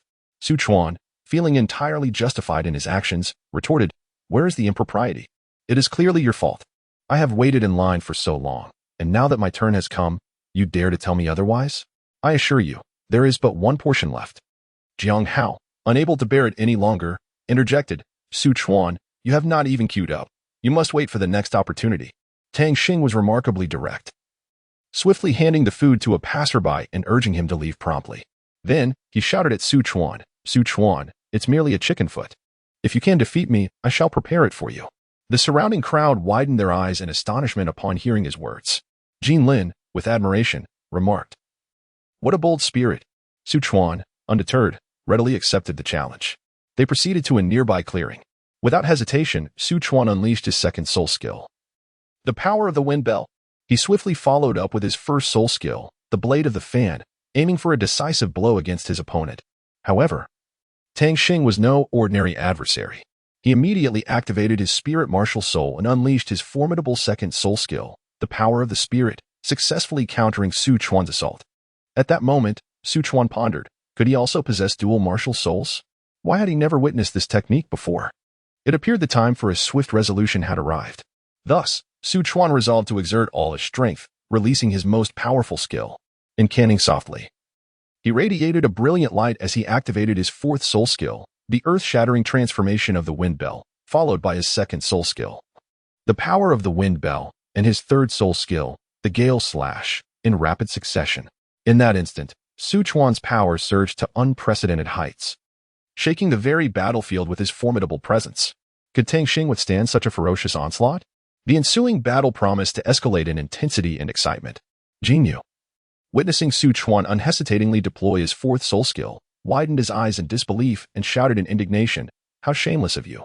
Meanwhile, Tang Xing, undaunted, boldly responded, "Very well. Let us settle this once and for all. Prepare yourself. Third soul skill, the divine transformation of the spirit light. Second soul skill, the power of the spirit. Fourth soul skill, the spirit blade." As both combatants unleashed their soul skills, two powerful energies clashed violently in the air, emitting a dazzling brilliance. Just as these forces threatened to ignite a cataclysmic explosion, Tang Xing and Su Chuan instinctively retracted their soul power. However, Su Chuan was clearly unwilling to relent, his eyes betraying a glimmer of cunning and reluctance. Tang Xing keenly sensed this and felt a tinge of embarrassment. He recognized that the battle was far from over and that greater challenges lay ahead. Su Chuan slowly returned to Su He's side, his expression filled with remorse as he gazed at her, his voice heavy with regret. "It's all because I am too inept to protect you, sister. I am truly sorry." Su He, observing her brother's disheveled state, felt a surge of compassion but managed to muster a reassuring smile, saying, "It's all right, brother. This is not your fault." Meanwhile, Tang Xing, through her keen perception, sensed Su Chuan's innermost thoughts and emotions. Without hesitation, she approached the stall and began to manipulate the items on display. After a flurry of activity, Tang Xing approached Su Chuan, cradling a perfectly ripened chicken foot in her hands. With a gentle demeanor, she said, "Here, take this. Only now do I truly comprehend the lengths you would go for your sister. This is but a small token of my appreciation. Please accept it." Su Chuan, deeply moved by her words, extended his hands to receive the chicken foot she offered.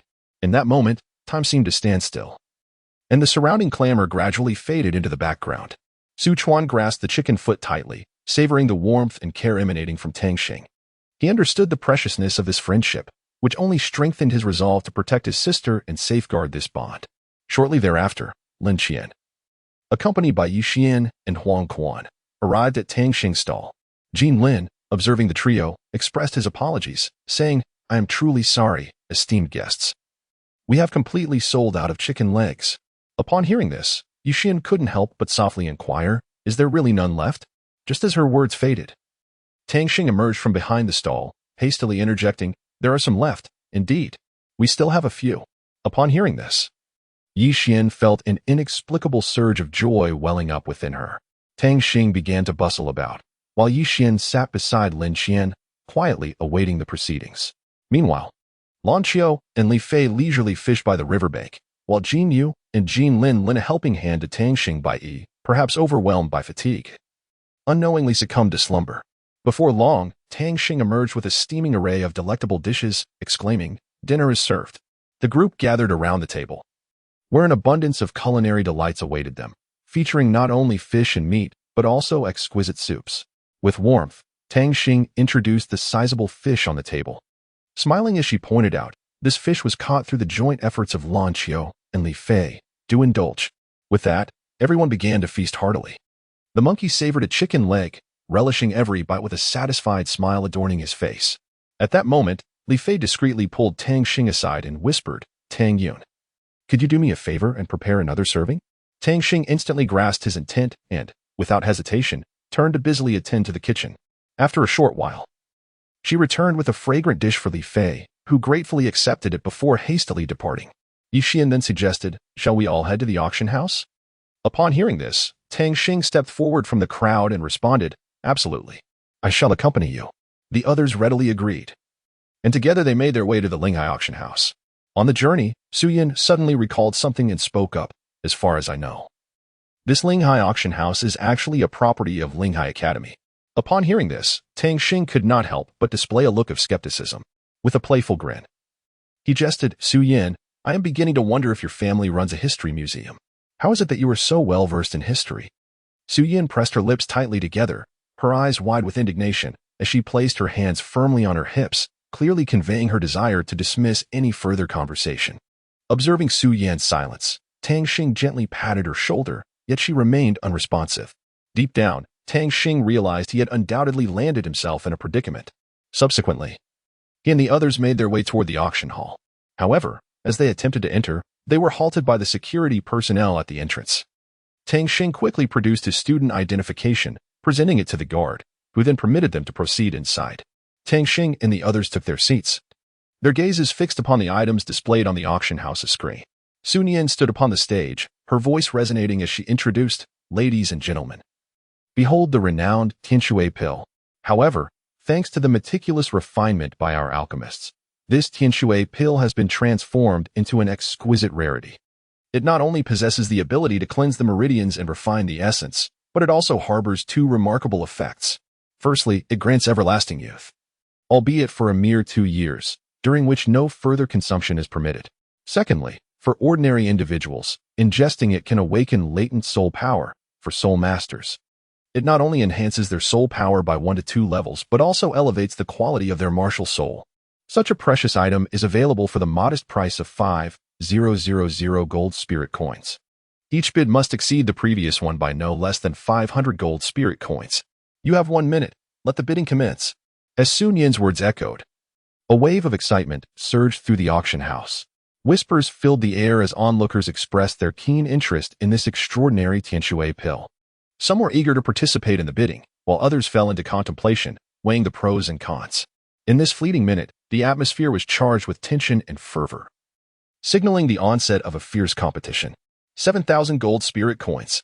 When this figure was declared by the auctioneer, the attendees were momentarily taken aback. Expressions of astonishment spread across their faces, and soon higher bids followed. 7,500, 8,000, 8,500, 9,000. Bai, hearing these figures, was astounded and could not help but exclaim to Tang Xing, "Tang Xing, these people are truly affluent."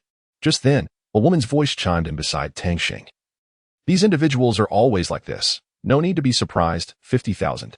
As the final minute approached, the price settled at 50,000 gold spirit coins. Sun Yan presented 5 soul bones, showcasing them before the audience, and began her detailed exposition.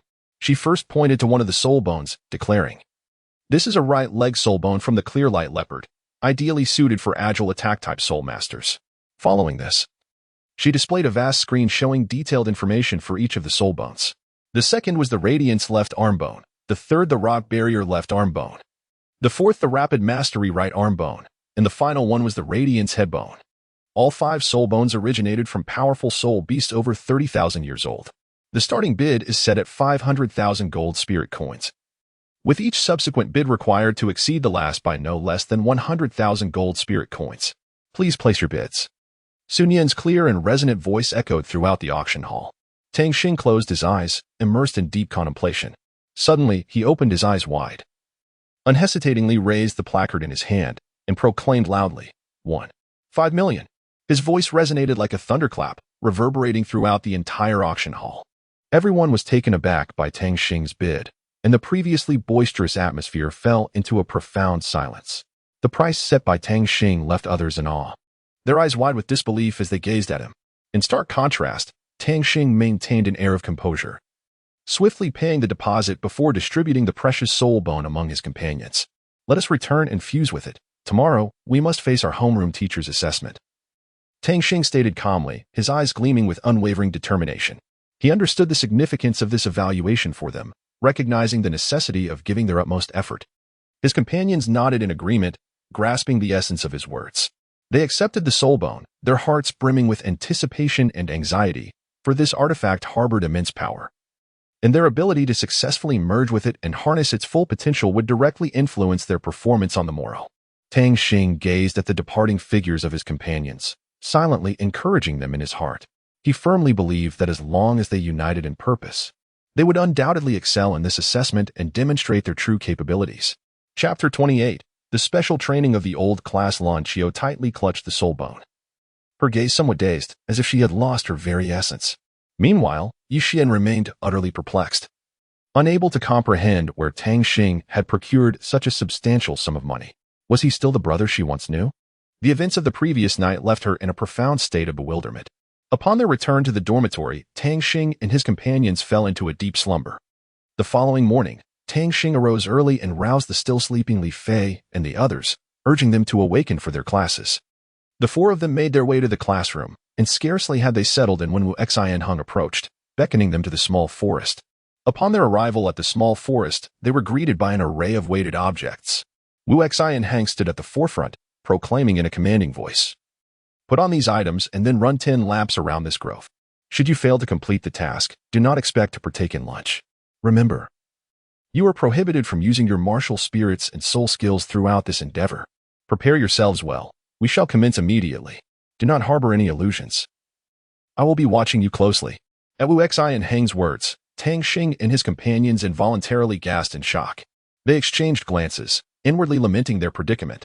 Nevertheless, confronted with such a daunting task, they had no choice but to acquiesce. After all, Wu Xianheng was renowned within the academy for his stern demeanor, and none dared to defy his commands lightly. Thus, Tang Xing and his companions swiftly donned the weighted gear, steeling themselves for the arduous challenge ahead. Tang Xing unhesitatingly unleashed his mental detection, yet the conclusion he drew left him utterly astonished.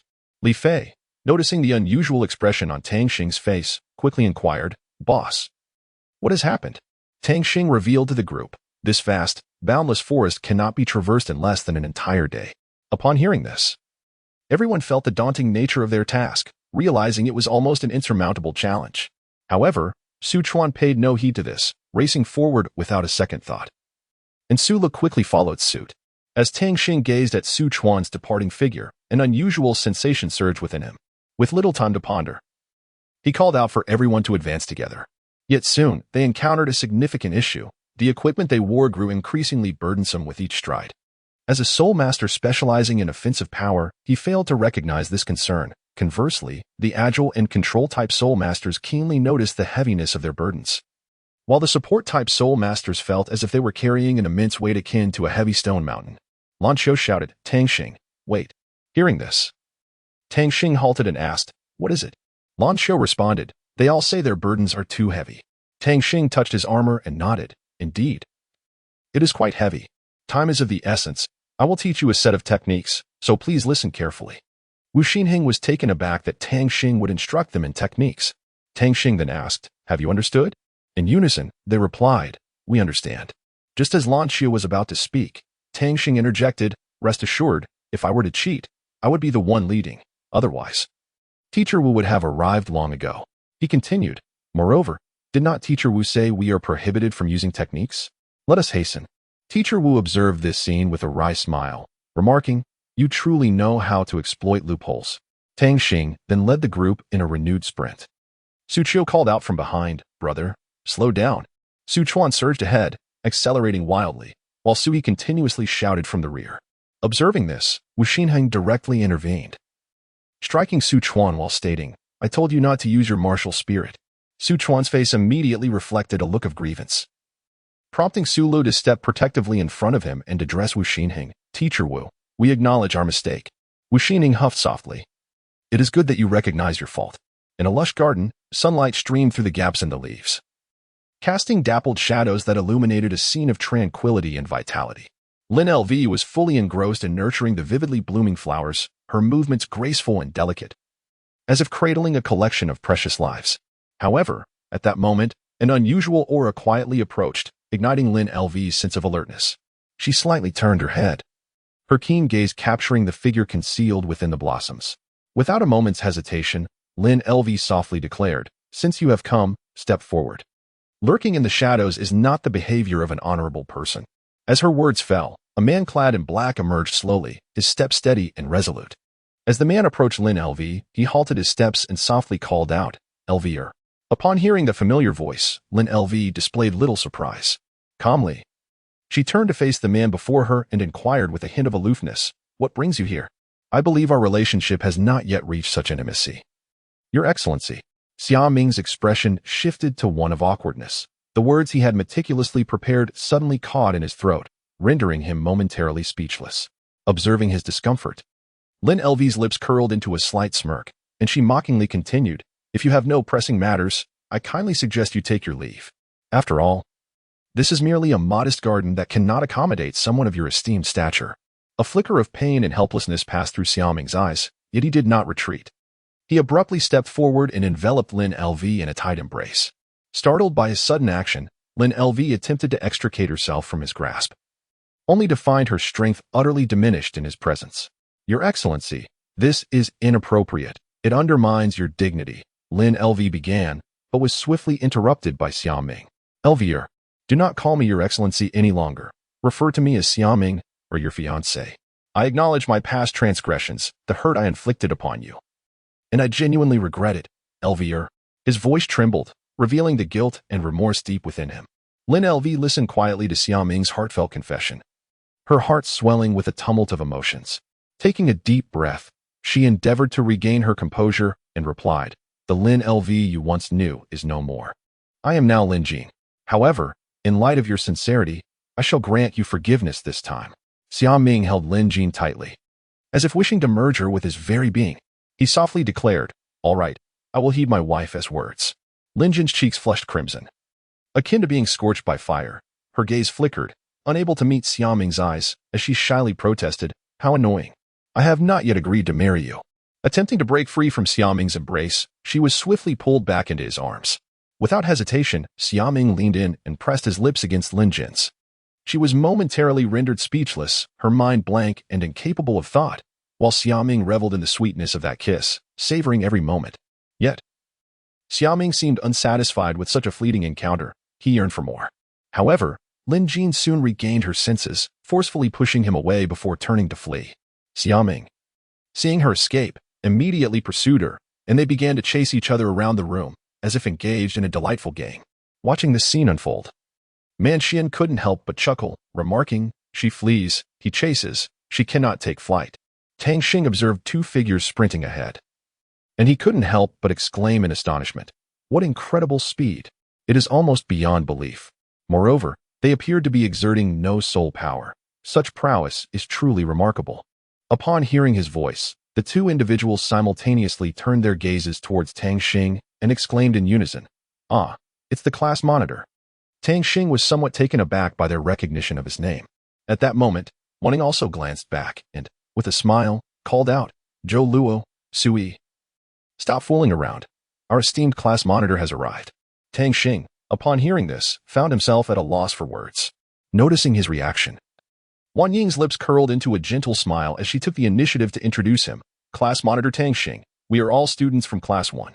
Previously, we belonged to two different classes, but now we have merged into one big family.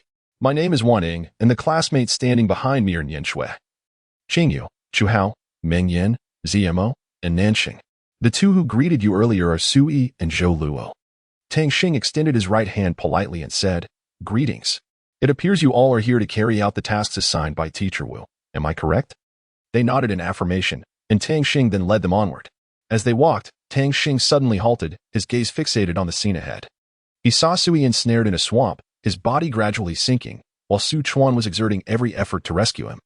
Just as Su Chuan was about to lose his grip and become trapped himself, Tang Xing swiftly reached out and firmly grasped Su Chuan. At that moment, the name Nian Shui, which he had heard during introductions, flashed through Tang Xing's mind. It seemed her martial soul possessed ice attributes. Tang Xing shouted anxiously, Nian Shui, quickly unleash your martial spirit and freeze the swamp. I must go over and pull her up. Upon hearing Tang Xing's urgent plea, Nian Shui wasted no time and immediately activated her martial spirit. A surge of formidable soul power erupted, transforming the swamp into solid, unyielding ice. Tang Xing observed that the swamp had frozen over, and without a moment's hesitation, he soared into the air, swiftly darting towards the center of the marsh. He firmly grasped Suhi, simultaneously calling out, Suhi, quickly grasp my hand. Upon hearing Tang Xing's voice, Suhi immediately extended her hand and clutched as tightly. Tang Xing exerted every ounce of strength to pull Su Lo from the mire. Once rescued, Suhi gazed at Tang Xing with a visage filled with terror. Momentarily rendered speechless, Tang Xing hastily offered her words of solace to help her regain her composure. Subsequently, he pressed onward, but at that moment, the weight of Xian's burden suddenly intensified. Sensing this shift, Tang Xing promptly exchanged the weight between himself and Xian, calling out to the group, everyone, please observe those around you and check if anyone bears a heavier load than yourself. If so, let us exchange burdens. With that, Tang Xing took hold of Lan Xiu, and by racing forward unhindered, while Li Fei cautiously assisted Chong Yin as they mutually supported one another in their advance. However, at that instant, an unexpected mishap occurred, and someone stumbled and fell to the ground. Without hesitation, Tang Xing halted, hoisting the fallen individual onto his back and continuing onward. Tang Xing encouraged everyone, saying, "You must persevere. Once we complete this stretch, I shall treat you all to a sumptuous feast." Upon hearing these words, the crowd's spirits soared. Igniting their inner resolve, they immediately summoned their innate powers, wholeheartedly immersing themselves in this exhilarating contest of speed and passion. Douluo and Chu Hao surged ahead like arrows released from a bow, with Tang Xing closely following, demonstrating remarkable explosive energy. Li Fei, unwilling to be outdone, matched Douluo stride for stride, propelling forward with great swiftness. In this atmosphere of fierce competition, each individual exhibited extraordinary prowess, unleashing their energy to challenge their limits and transcend their own capabilities. The very air around them seemed ignited, brimming with boundless vitality and fervor. Jiang Hao dashed to the forefront without hesitation as they circled the small forest a total of 8 times. Tang Xing, exhilarated, called out, "Only 2 laps remain, brothers. Let us give it our all." Jiang Hao, already drenched in sweat, gasped, "Since there are only 2 laps left, why not turn this into a race to see who reaches the finish line first?" Li Fei immediately nodded in agreement, and others echoed their consent. At that moment, Wu Xinheng suddenly appeared and declared, "Allow me to officiate as the judge. Prepare yourselves, the race begins." With Wu Xinheng's command, they surged forward like arrows released from a bow. Initially leading was Zhou, followed closely by Jiang Hao. As they raced with all their might, Tang Xing attempted to employ a clever shortcut. However, his antics did not escape the keen eyes of Teacher Wu, who promptly caught him in the act. Reluctantly, Tang Xing returned to the racecourse, but the finish line of the second lap was already drawing near. Without hesitation, he accelerated, swiftly overtaking Su Yin like a shooting star. Su Yin watched the fleeting figure with confusion and disbelief. "Class leader, how is it that you're behind me?"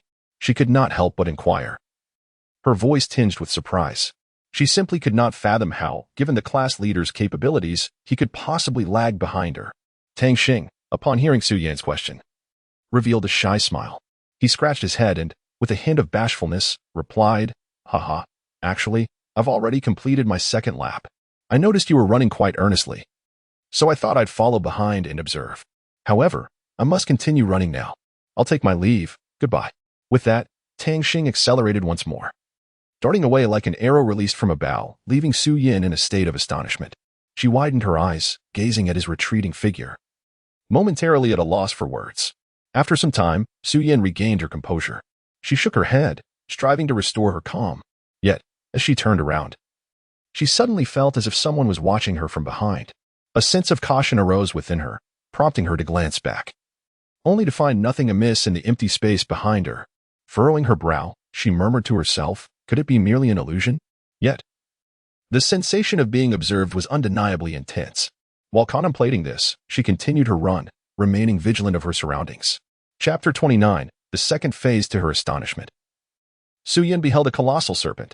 Her body shuddered involuntarily, and she instinctively turned to flee. At that moment, the others had already arrived at the scene, witnessing Su Yin sprinting towards them with all her might. Just as she was on the verge of losing control, Huang Quan swiftly intervened and caught her. The monkey nearby shook his head in exasperation, nonchalantly peeling a banana for himself. Huang Quan frowned and pushed Su Yin away, speaking with a hint of irritation. "Su Yin, what on earth are you doing?" It was only then that Su Yin came to her senses, turning back to look, only to find that the serpent had vanished without a trace. A sense of bewilderment washed over her as she muttered, "Where did the serpent go?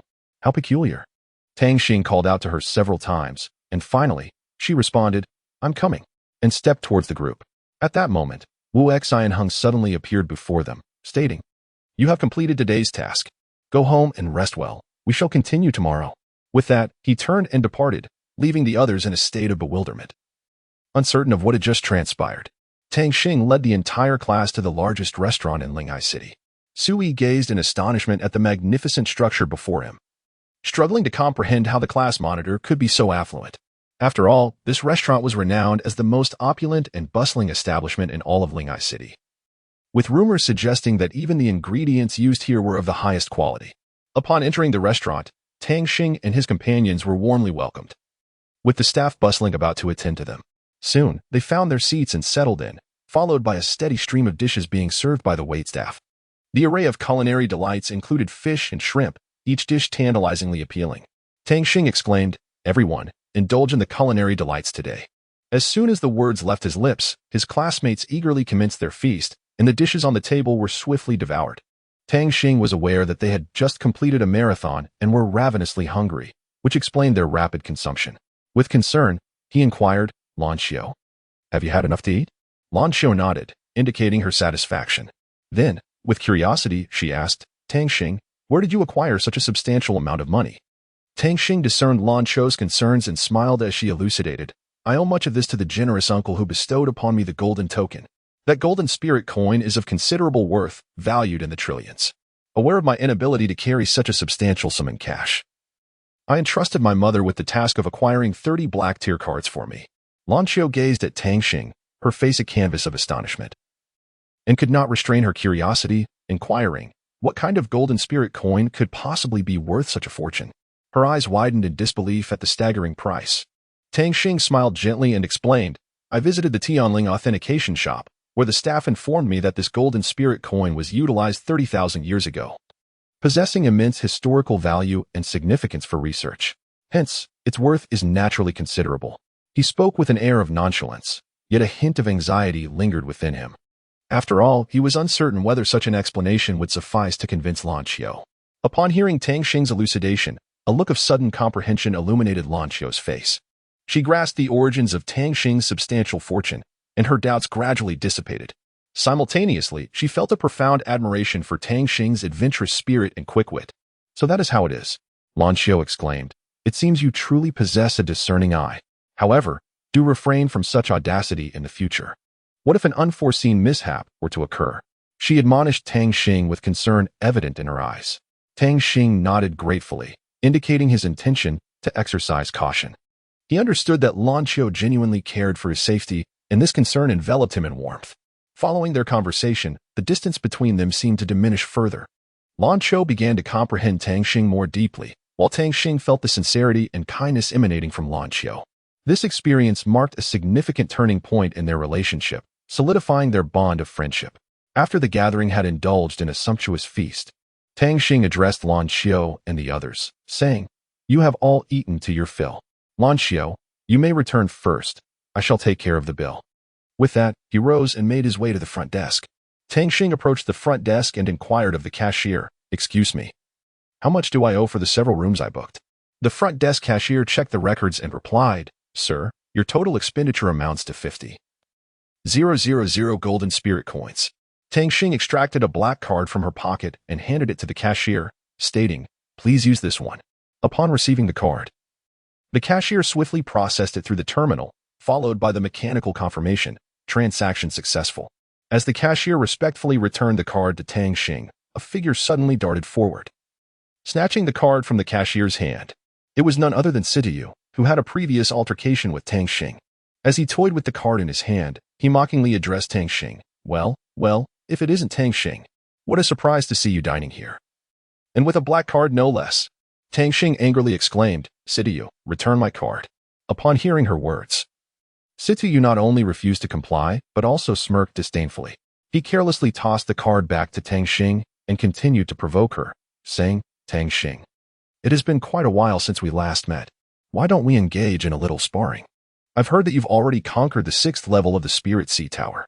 Allow me to witness just how much you have progressed." Tang Xing responded without hesitation, "All right. Let us step outside to compete." With that, the two exited the restaurant together. Upon leaving the establishment, Sidiyu and Tang Xing arrived at a small square. Suddenly, Sidiyu halted, summoned his martial spirit, the Moonblade, and launched an attack towards Tang Xing swiftly. Tang Xing sidestepped, reaching out to grasp the Moonblade. With a firm squeeze, he shattered it into countless fragments. Sidiyu was taken aback, surprise flickering in his eyes, but he quickly regained his composure. He smirked and remarked, "Not bad, you possess some skill. First soul skill, Rain of Flying Blades." As his words fell, the surrounding air seemed to sharpen, and numerous moon blades descended upon Tang Xing like a torrential downpour. Faced with such a dense barrage, Tang Xing did not flinch. He immediately activated his elven form, emanating a soft green glow. Simultaneously, he unleashed a skill known as Elven Body, enveloping himself in a layer of impenetrable shield. The multitude of moon blades struck against Tang Xing's shield, producing a melodious sound. However, the blades were unable to breach his defenses, ricocheting off harmlessly. Tang Xing stood firmly in place, a confident smile adorning his face. Above, the celestial being dancing hard observed the fierce battle between Tang Xing and C2U. Softly murmuring, Elven Body is indeed an exceptional defensive skill, but what is your limit? Below, C2U and Tang Xing were locked in a fierce contest, neither yielding ground. Suddenly, C2U ceased to hold back, declaring loudly, "All right, let me show you my third soul skill, Heavenly Blade Cross Slash." In response, Tang Xing matched his fervor, a slight smile gracing his lips as he confidently replied, "Fourth soul skill, Radiant Blade." Instantly, Tang Xing unleashed a formidable soul skill that effortlessly severed C2U's third soul skill. Confronted with Tang Xing's astonishing prowess, astonishment crossed C2U's face. Though he quickly regained his calm, chuckling, "Tang Xing, have you joined a sect?" This question pierced Tang Xing's heart like a sharp blade. Stirring memories he wished to leave unspoken. Yet, he did not allow his emotions to sway him. Instead, he suppressed the turmoil within and responded coolly, "No. I have not joined any sect, nor do I intend to." C2U saw through Tang Xing's thoughts and spoke, "Tang Xing, let the past remain in the past. Why not join my sect? My uncle is a super Douluo and could personally mentor you." After hearing this, Tang Xing merely smiled faintly and replied, "C2U, I appreciate your kindness, but I prefer to live freely." Unable to persuade Tang Xing, C2U turned and departed. Returning to his dormitory, Tang Xing noticed Lan Qiu standing at the entrance of the male dorms and inquired, "Lan Qiu, why are you here?" Lan Qiu responded slowly, "I heard you hadn't returned yet, so I waited for you." A pang of sadness welled up within Tang Xing as he said, "Lan Qiu, you really didn't have to wait for me. Return to rest. Tomorrow, we shall continue our training." The following morning, bathed in the warm embrace of sunlight, Wu Xinheng accompanied Tang Xing to the simulation arena. Curiosity sparked within Tang Xing as he inquired, "Teacher Wu, what shall we do here?" Wu Xinheng smiled and replied, "Today marks the commencement of your second phase of training, which involves enduring the onslaught of these wooden figures for 10 minutes.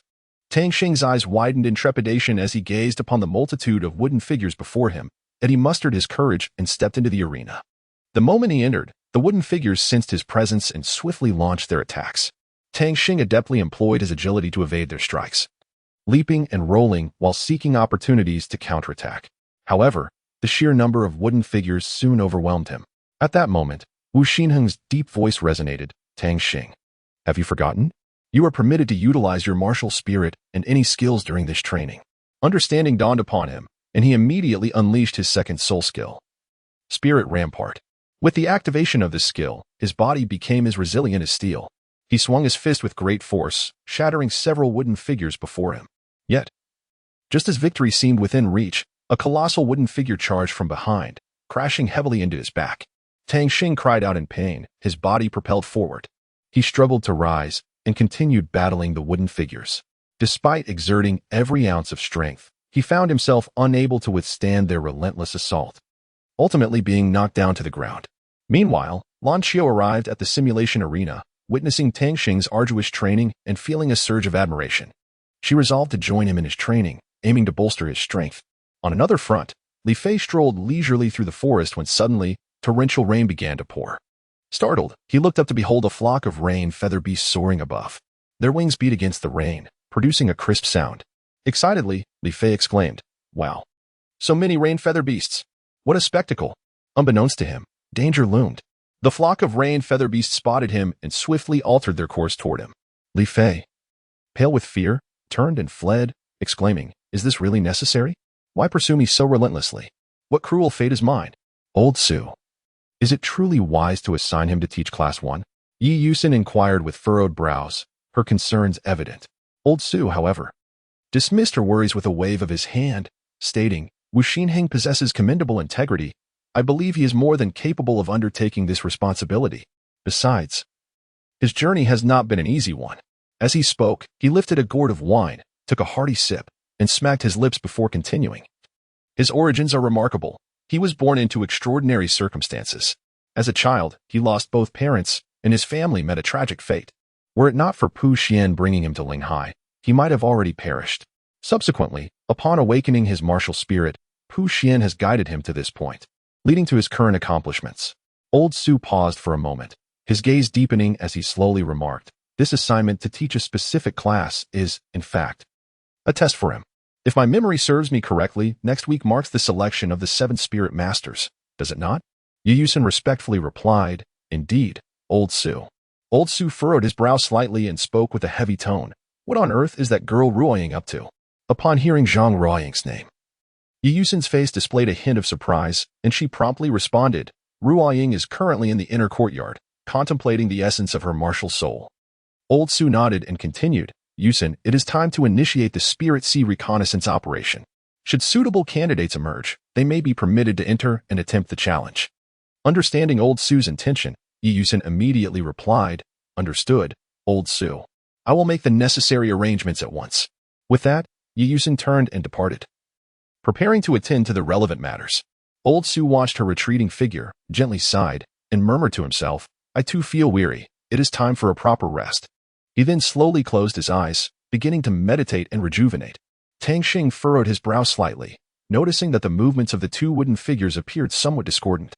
He swiftly activated his Spirit Eye martial soul and his Elfin martial soul, employing nimble footwork to draw the 2 wooden figures together. Just as they were on the verge of merging, unexpectedly, the 2 wooden figures suddenly coalesced into a singular entity. Tang Xing stared in astonishment at the unfolding scene before him, a sense of surprise surging within him.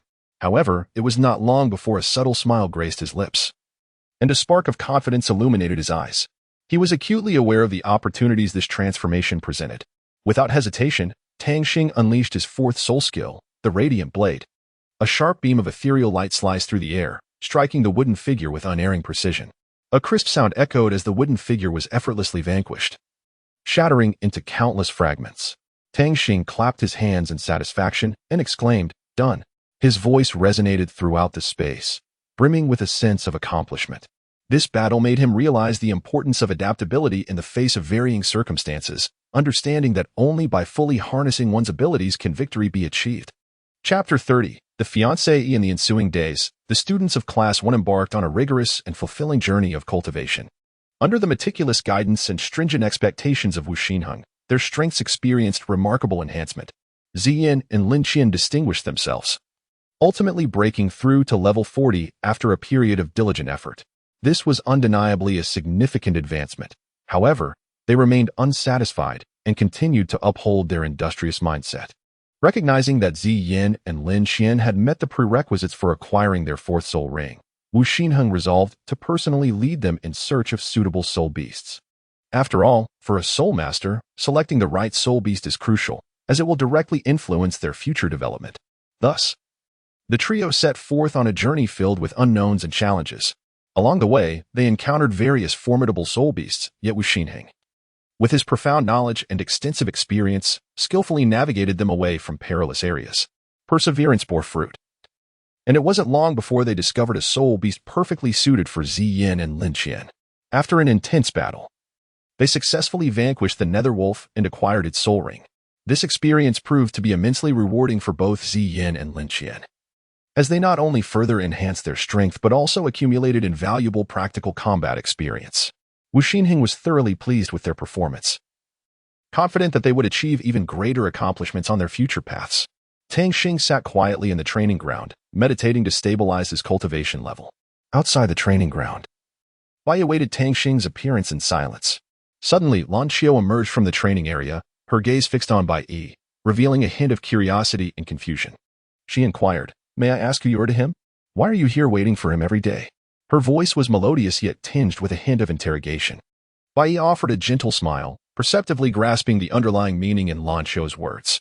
He promptly responded, "My dear lady, please do not misunderstand. My relationship with Tang Xing is purely that of siblings, devoid of any other special implications. I hope you refrain from any unfounded speculations." With that, he donned an expression of innocent charm. Upon hearing Bai Yi's explanation, a fleeting blush crossed Lan Qiu's face, as she seemed to recognize her earlier lapse in composure. Nevertheless, she retorted with a touch of defiance, "Just how many sisters does Tang Xing have, anyway?" Her tone carried a hint of playful arrogance. Bai Yi, observing the vigilant demeanor of Lan Qiu, could not help but let out a soft chuckle, thinking how endearing and amusing she was. He sighed gently and replied, "In truth, we are all good friends of Tang Xing, and our bonds are quite strong." With a playful wink directed at Lan Qiu, he sought to ease the tension in the air. At his words, Lan Qiu felt her cheeks flush crimson. She realized she might have overreacted. Embarrassed, she scratched her head and murmured, "I apologize. I was a bit too hasty just now." Subsequently, she turned swiftly back into the training ground, secretly relieved that no misunderstandings had arisen. At that moment, Tang Xing emerged from the classroom and immediately spotted Bai Yi and Lan Qiu standing together. Curiously, he asked, "What brings you two here?" Bai Yi excitedly rushed forward, exclaiming, "Tang Xing, we came to find you. Sister Lan Qiu has been waiting for you outside for quite some time, haven't you, Sister Lan?"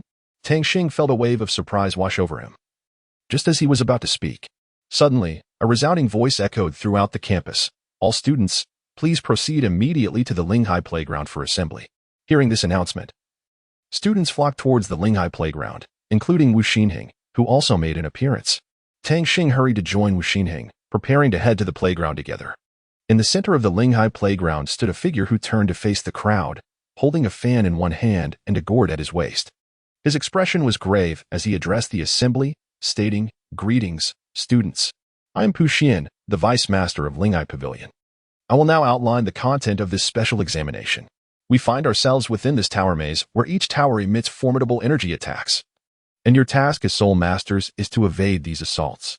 Should you be unfortunate enough to be struck, you will be eliminated immediately. However, there is no need for concern, as there is a safe zone located at the very center. The tower there will not launch attacks on anyone. But do bear in mind, it will only be successfully activated when 7 Soul Masters arrive simultaneously. Within this tower, numerous walls obstruct the path. However, they are not stationary but rather shift their positions at random. That concludes my introduction.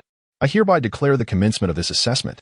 With that, Pu Xian stepped aside, quietly observing the unfolding situation. Suddenly, a wave of enigmatic energy enveloped all the students, transporting them instantaneously to a simulated arena, where they were poised to undergo a specialized evaluation. The magnitude of this power startled everyone, igniting a sense of astonishment within their hearts. Tang Xing reacted swiftly, promptly activating his spiritual martial soul in an attempt to survey the surrounding terrain.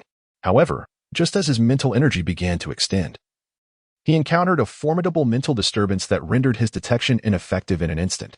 Tang Xing exclaimed in astonishment, "I never anticipated that this tower harbors such potent mental attacks. If every tower is like this." Meanwhile, Jiang Hao found himself in a predicament as he was confronted by Sitiyu and 3 other formidable individuals who obstructed his path. Sitiyu, with a sycophantic demeanor, urged Jiang Hao, "Brother Jiang, why don't we discuss this first? You take the lead, and we can all activate the tower together. What do you say?" A flicker of disdain crossed Jiang Hao's eyes as he coldly retorted, "What a delightful thought."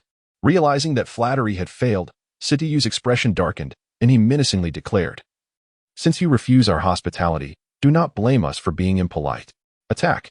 With that, the 4 launched a simultaneous assault on Jiang Hao. Elsewhere, Su Yin encountered a massive spider web mid-flight. Reacting quickly, she deftly dodged to the side, narrowly escaping the perilous trap. "Well dodged," Sha Shang remarked quietly, having been covertly observing Su Yin's every move. Simultaneously, Li Fei came across a familiar face, Ouyang Yunshin. Their eyes met, and Li Fei smiled, greeting, "Ouyang Yunshin. It's been a while." A flicker of surprise and excitement passed through Ouyang Yunshin's eyes at the sight of Li Fei. He replied, "Li Fei, I didn't expect you to return after such a long absence. Let's see if you've made any progress." With that, Ouyang Yunshin summoned his martial soul, demonstrating his formidable power. As his martial soul emerged, 4 radiant soul rings illuminated around him, 2 yellow and 2 purple, signifying his status as a 4-ring soul master. Li Fei gazed at Ouyang Yunshin's soul ring configuration, internally astonished, yet he displayed no fear. With a confident smile, he remarked, "4 rings? Quite impressive. Today is a perfect opportunity for me to test my skills against you." Without hesitation, Li Fei unleashed his martial soul, preparing to engage Ouyang Yunshin in a fierce contest. He leaped into the air, crossing his arms, as a dazzling golden light erupted from his hands. With a swift motion, he exclaimed, "Radiant Storm." In response, Ouyang Yunshin scoffed. "Humph, you remain just as you were." He activated his second soul skill, Celestial Titan Body. As he spoke, a faint golden barrier enveloped him. Subsequently, Ouyang Yunshin brandished his sword, merging three sword lights into a colossal luminous blade. His gaze brimmed with murderous intent as he shouted. Third soul skill, unity of 10,000 swords. This strike, imbued with unparalleled might, surged directly toward Li Fei. At that moment, Li Fei suddenly transformed into a fleeting shadow, vanishing from sight. The colossal sword of light struck the wall with a resounding crash, causing the entire room to tremble. As the dust settled, the onlookers were astonished to discover that the wall was utterly devoid of presence. Ouyang Yunshin immediately comprehended the situation. An avatar, perhaps? It seems you have ascended to the rank of Soul Master. Shadow Moon Slash? Ouyang Yunshin scoffed as his figure materialized like a phantom behind Li Fei, and he swung his great sword down with ferocity. A muffled thud echoed as Li Fei's shadowy form was forcefully slammed to the ground. Simultaneously, a powerful force erupted from her, momentarily ensnaring Ouyang Yunshin. Seizing the opportunity, Li Fei broke free and, together with Xian, swiftly fled the scene. After Ouyang Yunshin struggled to free himself from the bindings, he found that Li Fei had vanished without a trace. He could not help but snort coldly, grinding his teeth as he muttered, "How dare you flee? No matter, you may have escaped this time, but I shall eventually capture you." Meanwhile, Su Yin found herself in a perilous situation. Sha Shang relentlessly pursued her from behind, shouting, "Do not run. I have ensnared the area with my web. There is no escape for you." Su Yin sprinted desperately until she reached a dead end, while Sha Shang advanced slowly, a smug smile gracing his face. Just as she faced imminent peril, a bolt of lightning suddenly descended from the heavens, striking directly at Sha Shang. Startled, he quickly stepped back to evade it. In the next moment, a figure emerged, none other than Huang Quan. Without hesitation, Huang Quan unleashed his first soul skill, Thunderstorm, causing countless bolts of lightning to rain down upon Sha Shang's web, completely enveloping it in electric energy and torrential rain. Sha Shang, witnessing this spectacle, fell into a state of panic, but Huang Quan did not grant him a moment to react, swiftly executing his fourth soul skill, Thunderstorm Cross Slash. The attack was immensely powerful, instantly defeating Sha Shang. Simultaneously, Jiang Hao found himself in a dire predicament. Just as Sidiyu was about to deliver a fatal blow, a thick staff suddenly plummeted from the sky, crashing towards Sidiyu. Upon closer inspection, he realized it was the purple gold staff. Sidiyu exclaimed, "Sun Shakong." Hearing that name, Jiang Hao was taken aback and turned to see the figure of Sun Shakong. At that moment, a gentle voice resonated. It was Shang Wan Wanchue. Sun Shakong, upon recognizing his betrothed, could not contain his excitement and shouted, "Ah, is that not Shang Wan Wanchue?" However, before he could finish, he was abruptly interrupted by Shang Wan Wanchue's sharp command, "Silence." She glared at Sun Shakong, declaring, "You are truly shameless. Today, I shall defeat you right here." First soul skill, Cloud Ink Wind. As her words fell, the surrounding air seemed to grow heavy, a formidable force erupting from her, manifesting as a colossal tornado that surged towards Sun Shakong. Faced with this sudden onslaught, Sun Shakong displayed no sign of retreat. With his hands firmly gripping the golden cudgel, he fixed his determined gaze ahead. First soul skill, Purple Gold Chaos Strike, he intoned, his body beginning to radiate a soft violet glow, while the golden cudgel became enveloped in a layer of purple energy. In the next moment, Sun Shakong swung the cudgel, charging toward the tornado. His movements were swift and powerful, each strike imbued with an intense vigor. However, upon the cudgel's contact with the tornado, he suddenly felt a tremendous backlash that forced him to stagger back a few steps. His eyes widened in astonishment, a look of disbelief crossing his face. "Soul Sect.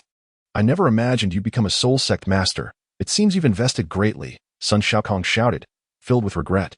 Shang Wan Wanchue smiled faintly, revealing two delicate dimples, as enchanting as cherry blossoms in full bloom.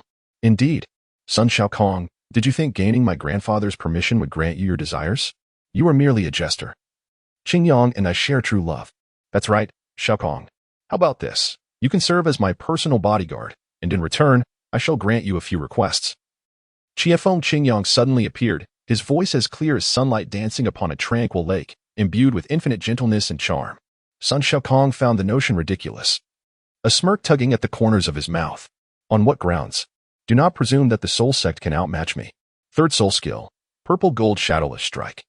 Chiafeng Qingyang erupted into a thunderous laugh, his mirth echoing like rolling thunder, before revealing his martial soul, the Purple Radiant Scorpion.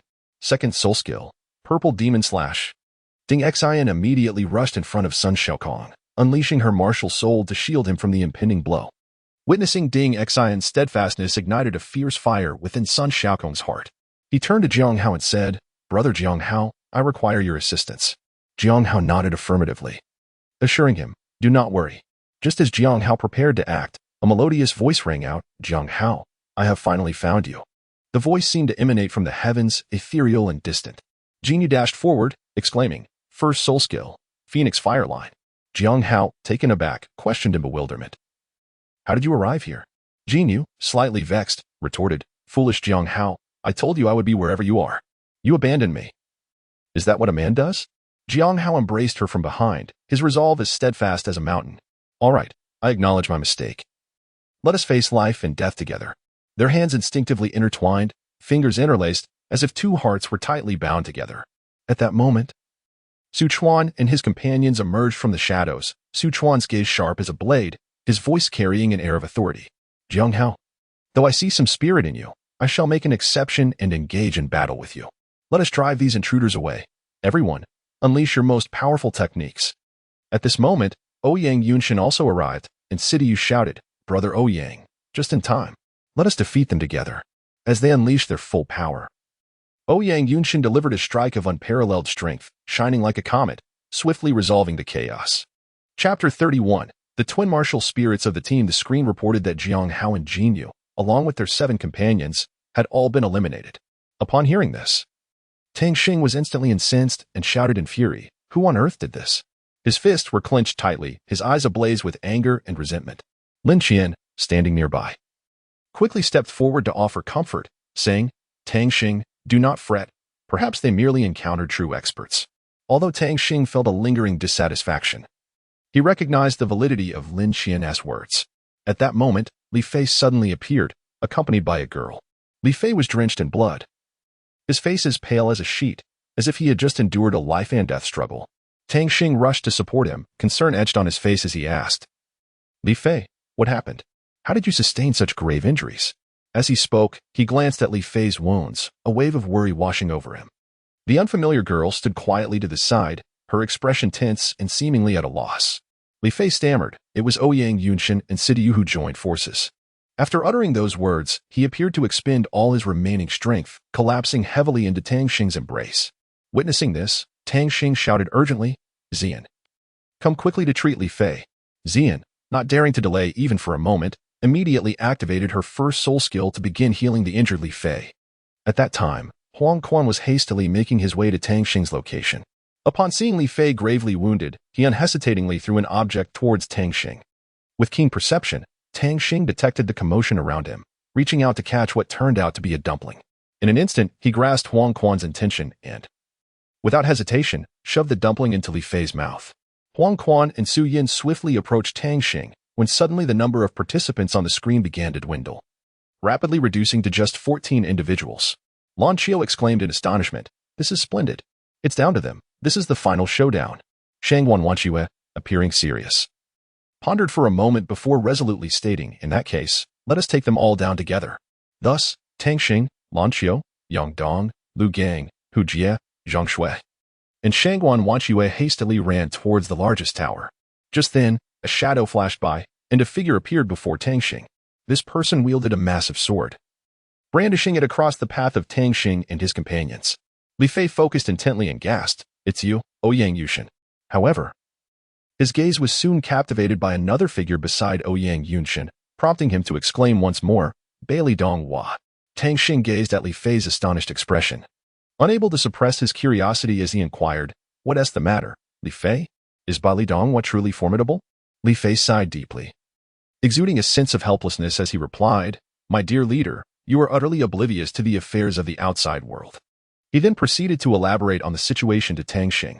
It turned out that in the current realm, various factions existed, among which the most powerful were the 7 forces of the Stardust Alliance, the Bailey clan, the Ouyang clan, the Qianfeng clan, the Situ clan, the Shangguan clan, the Nangong clan, and the Tuaba clan. Bailey Dong Hua, in particular, instilled fear in many, his reputation even surpassing that of Ouyang Yunshin. Tang Xing, puzzled, pressed further, "Is it because the Bailey clan holds the top rank?" Li Fei shook his head, his demeanor grave as he stated, "Not at all. It is due to the Bailey clan's innate extraordinary physique and indomitable will, along with their unparalleled martial souls. Thus, we must exercise utmost caution." Ouyang Yunshin spoke solemnly. Li Fei, let us observe. Li Fei retorted, Ouyang Yunshin, spare me the pretense. If we are to fight, let us do so. Bai Li Donghua turned to Tang Xing and asked, are you Tang Xing? Tang Xing was taken aback by Bai Li Donghua addressing him directly. Bai Li glanced over his shoulder at Sitiyu and the others, inhaling deeply before saying, Brother Tang, I apologize. Yunshin, engage. Ouyang Yunshin released a message revealing that Jiang Hao and Jinyu, along with 7 others, had been eliminated. Tang Xing, incensed, demanded, who did this? Lin Qian, standing nearby. Console them. Tang Xing, do not fret. Perhaps they encountered a formidable opponent. Tang Xing found Lin Qian's reasoning unconvincing, when suddenly, Li Fei, accompanied by Ziyan, rushed towards him, exclaiming, Leader, trouble is afoot. Tang Xing, supporting Li Fei, asked, what happened? Why are you in such a state? Li Fei, breathless, replied. It was Ouyang Yunshin and Sitiyu who conspired together. With that, he collapsed heavily into Tang Xing's arms. Tang Xing urgently called out, Ziyan, quickly treat Li Fei. Ziyan, not daring to delay, immediately employed her first soul technique to heal him. Huang Quan was hastening towards Tang Xing, and upon seeing Li Fei gravely injured, he promptly tossed dumplings towards him. Hearing the commotion, Tang Xing instinctively reached out, and upon realizing they were dumplings, he quickly stuffed them into Li Fei's mouth. Huang Quan and Su Yin approached Tang Xing, and suddenly, the number of participants on the screen began to dwindle, leaving only 14. Lan Qiu remarked, now, only they remain. This is the finals. Shangguan Wanqiyue pondered before declaring, it is just the 7 of them. Let us take them down together. Tang Xing and the others hurriedly made their way towards the tallest tower. In the next moment, a massive sword blocked their path. Li Fei fixed his gaze and shouted, it's you, Ouyang Yunshin. He then turned his astonished eyes to Bai Li Donghua beside him, exclaiming, Bai Li Donghua. Tang Xing, observing Li Fei's shock, asked, what is going on, Li Fei? Is Bai Li Donghua truly that impressive? Li Fei sighed heavily, my dear leader, you truly are indifferent to the matters beyond our walls. Li Fei continued to speak, in the present era, this continent is characterized by a multitude of factions, particularly the 7 formidable forces of the Stardust Alliance. Namely the Bailey Han clan, the Ouyang clan, the Qianfeng clan, the Siduhuan clan, the Shangguan clan, the Nangong clan, and the Duoba clan. Among them, Bailey Donghua is even more fearsome than Ouyang Yunshin. Tang Xing inquired, is it because the Bailey clan holds the first position? Li Fei, feeling somewhat exasperated, replied, no. It is due to the Bailey clan's innate astonishing physique and unwavering tenacity. Their martial souls are exceptionally unique, hence one must exercise caution. Ouyang Yunshin spoke in a deep tone. Li Fei, I did not anticipate our reunion would occur so swiftly. His voice bore an air of coldness and resolve, as if he were already prepared for battle. Li Fei, undeterred, retorted, Ouyang Yunshin, cease this pretense, reveal your true capabilities. He gripped his weapon firmly, his gaze steadfast and resolute. At that moment, Bailey Donghua shifted his attention towards Tang Xing, a flicker of doubt crossing his eyes. He inquired, are you Tang Xing? Upon hearing his name uttered, Tang Xing felt a surge of astonishment, yet he maintained his composure. Just then, Bailey Donghua abruptly turned his head towards the rear, where Sitiyu, Qiafeng Qingyang, Duoba Qiqing, Shangguan Wanqiyue, and Nangong Wenxi were making their way towards them. Bailey Donghua took a deep breath and addressed Tang Xing, my apologies. Brother Tang, Yunshin, let us commence. With that, his gaze sharpened. Ouyang Yunshin immediately unleashed his third soul skill, the convergence of 10,000 swords. Countless sword energies surged forth like a torrential rain towards Tang Xing and his companions. Observing this, Li Fei urgently shouted, everyone, take cover. The arriving Sitiyu and the other 4 swiftly joined the fray, standing alongside Tang Xing to counter the enemy's assault. Soon, a fierce melee erupted, with each individual finding their own adversary. Tang Xing faced Sitiyu, while Li Fei clashed with Ouyang Yunshin. Lan Qiu engaged Bailey Donghua, Ziyan confronted Nangong Wenxi. Su Yin challenged Shangguan Wanqiyue, Wang Quan opposed Qianfeng Qingyang, and Lin Qian met Duoba Qiqing in battle. An exhilarating clash was poised to unfold. With a mighty roar, Duoba Qiqing summoned his martial soul, the Diamond Mammoth. The enormous beast bellowed fiercely, advancing with heavy steps to collide with Lin Qian's rock dragon shield. Lin Qian's expression shifted slightly as he promptly activated his first soul skill, the Copper Wall Barrier.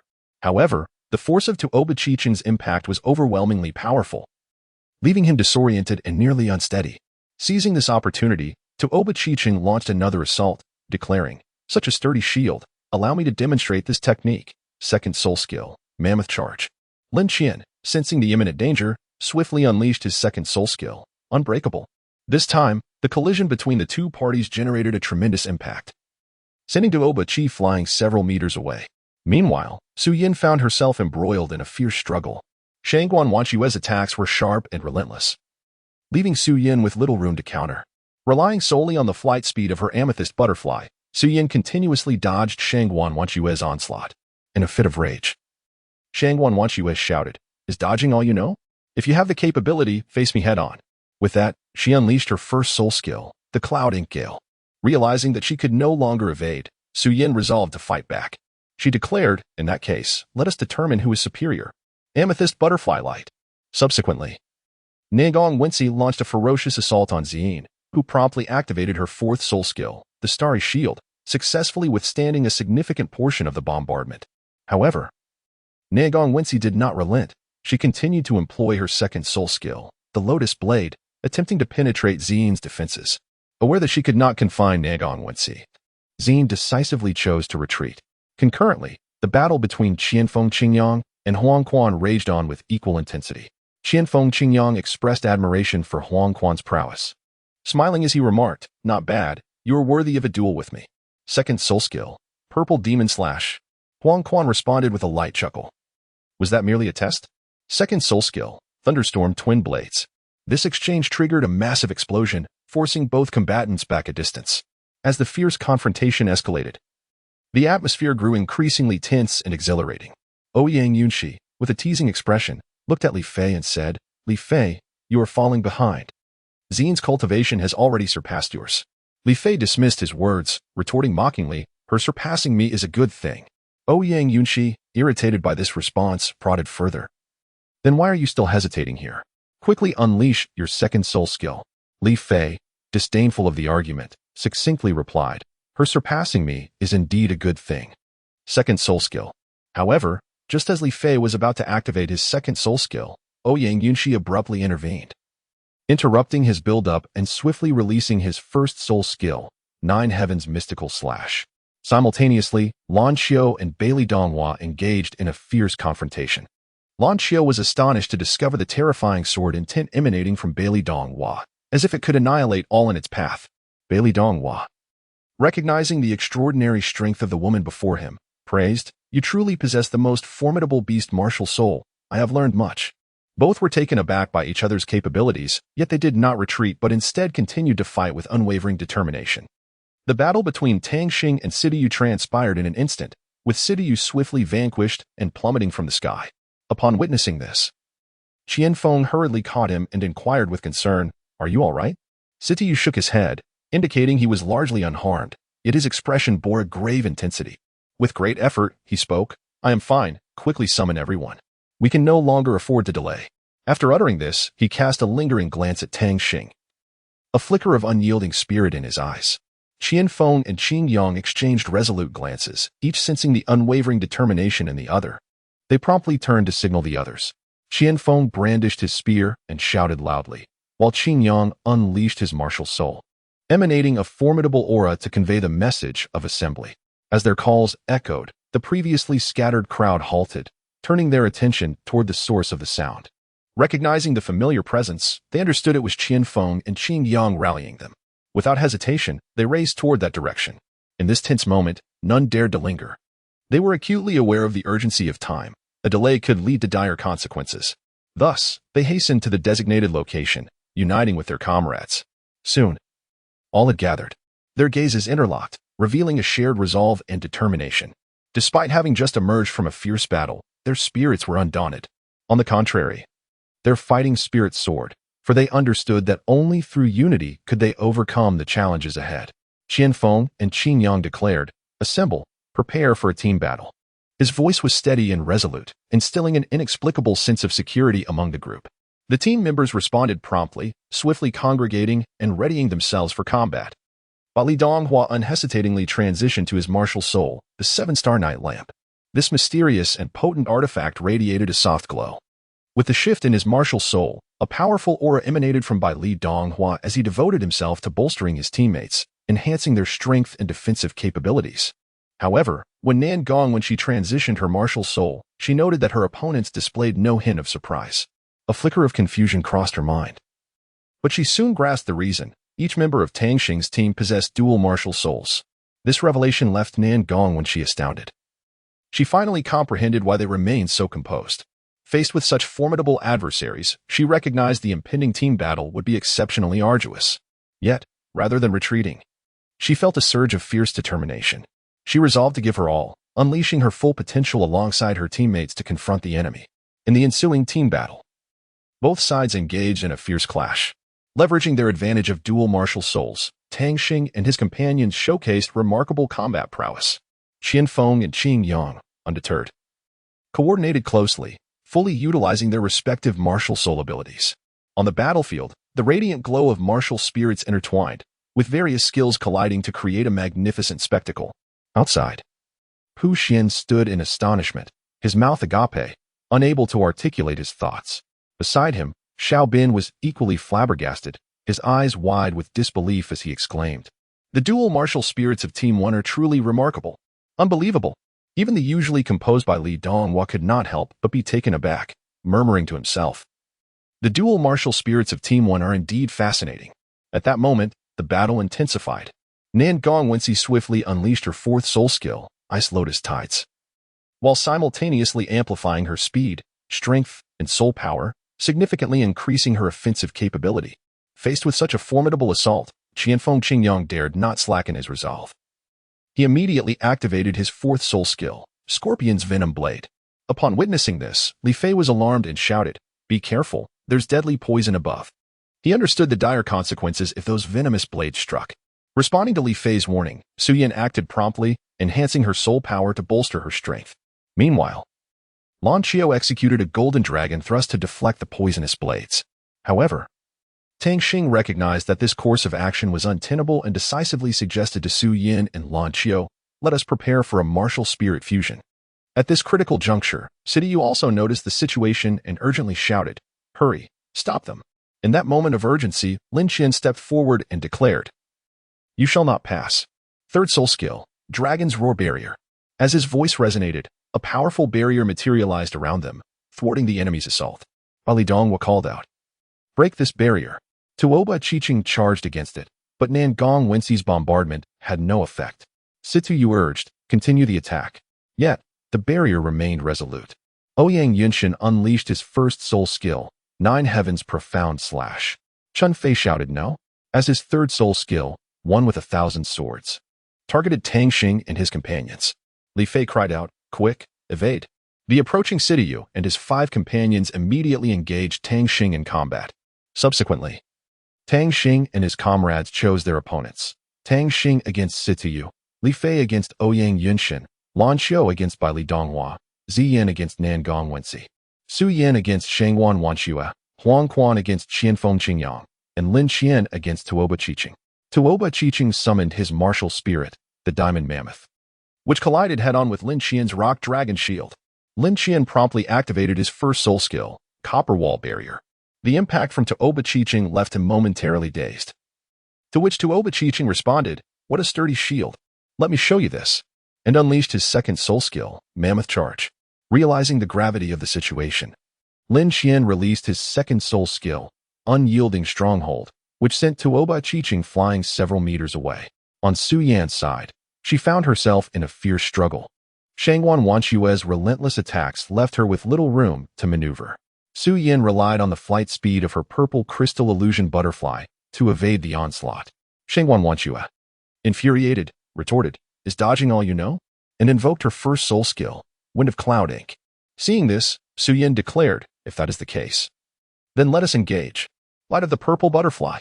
Subsequently, Nan Gong Wenxi unleashed a barrage towards Ziyan, who promptly activated her fourth soul skill, Starry Shield, successfully deflecting a significant portion of the onslaught. Following this, Ziyan employed her first soul skill, Celestial Binding, temporarily ensnaring Nan Gong Wenxi. With a peal of laughter, she declared, "Do you truly believe you can confine me?" and summoned her second soul skill, Lotus Blade. Realizing that she could not restrain Nan Gong Wenxi, Ziyan swiftly retreated. Qianfeng Qingyang and Huang Quan engaged in a fierce exchange, with Qianfeng Qingyang cheerfully remarking, "Not bad, not bad." You possess the qualifications to face me. He then unleashed his second soul skill, Purple Demon Slash. Huang Quan chuckled lightly in response. Was that merely a test? Before activating his second soul skill, Thunderstorm Twin Blades. The explosive impact of their clash propelled both combatants backward. Ouyang Yun shook his head and remarked, Li Fei, you are lacking. Xian's cultivation surpasses yours. Li Fei, dismissive of the contention, retorted, her surpassing me is indeed a good thing, and proceeded to invoke his second soul skill. If you wish to use your second soul skill, I shall indulge you, culminating in his first soul skill, Nine Heavens Profound Slash. Ouyang Yun swiftly interrupted Li Fei's build-up. In the duel between Lan Qiu and Bailey Donghua, Lan Qiu discerned the formidable sword intent emanating from Bailey Donghua. Bailey Donghua, recognizing the extraordinary nature of the woman before him, remarked, It is no wonder you possess the strongest beast martial spirit. I am thoroughly impressed. The battle between Tang Xing and Sidiyu concluded in an instant, with Sidiyu swiftly defeated and cast aside. Upon witnessing this, Qianfeng immediately caught Sidiyu and inquired, Are you all right? Sidiyu replied, I am fine. Call for their assembly. We cannot afford to delay. Qianfeng Qingyang promptly summoned his martial spirit, proclaiming loudly, and the others, upon hearing the call, rushed to join him. Qianfeng Qingyang instructed them, Gather, prepare for a team battle. Bali Donghua switched to his martial spirit, the Seven-Star Night Lantern, and immediately assisted his comrades. When Nagong Wensi transformed her martial spirit, she noticed that the opposing team displayed no surprise until she observed that Tang Xing's group all possessed dual martial spirits. Outside, Pu Xian was left speechless, unsure of what to say, while Xiaobin gasped in astonishment, exclaiming, A team of dual martial spirits, incredible. Even Bai Li Donghua was left in awe, remarking, A team of dual martial spirits, how intriguing. Let us launch a strong offensive. Nagong Wensi unleashed her fourth soul skill, Ice Lotus Tide, enhancing her speed, strength, soul power, and attack. Qianfeng Qingyang immediately countered with his fourth soul skill, Scorpion's Poison Blade. Li Fei, with a look of terror, shouted, Be careful. That weapon is highly toxic. As his words fell, Su Yin sprang into action behind him, amplifying her soul power. Simultaneously, Lan Qiu executed a Golden Dragon Thrust, sending the toxic blade flying. However, Tang Xing realized that this approach was futile, and anxiously proposed, Su Yin, Lan Qiu, let us prepare for a martial spirit fusion. Upon hearing this, Sidiyu's expression changed, and he hastily warned, This is bad. We must stop them. Meanwhile, Lin Xian sneered, You shall not succeed. Witness my third soul skill, Dragon's Roar Barrier. Bali Donghua, upon seeing the barrier before him, was filled with fury and frustration. He shouted, Break this barrier for me. His voice thundered, causing the surrounding air to tremble. After hearing Bai Li Donghua's command, Toba Chiching charged forward without hesitation, colliding headlong into the seemingly indestructible barrier. Yet, the barrier remained unmoved, mockingly rebounding him. Simultaneously, Nagong Wensi launched a fierce assault, continuously unleashing powerful waves of energy in an attempt to shatter the barrier. However, these attacks proved ineffective, merely causing ripples on the surface. Seeing this, Sidiyu anxiously urged, Continue the assault. He understood the urgency of the situation. If they could not breach the barrier swiftly, their progress would be hindered. Thus, everyone exerted their utmost strength, desperately attacking the barrier, but their efforts yielded disappointing results. Nevertheless, they did not abandon hope. Calmly, Sidiyu pondered a strategy. Suddenly, an idea struck him, and he declared, Everyone, concentrate your power and strike the same point on the barrier. Perhaps we can break through. Upon hearing this, the group promptly adjusted their tactics, focusing their fire on a single point of the barrier. At that moment, Ouyang Yun unleashed his first soul skill, Nine Heavens Profound Slash. A colossal beam of sword light descended from the heavens, radiating immense power, and struck fiercely at the barrier.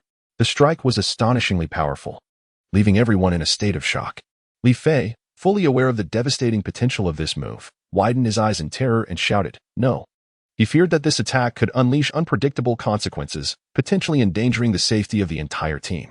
Yet, at that moment, it was too late to intervene. He could only watch helplessly as the blade of light cleaved towards the barrier.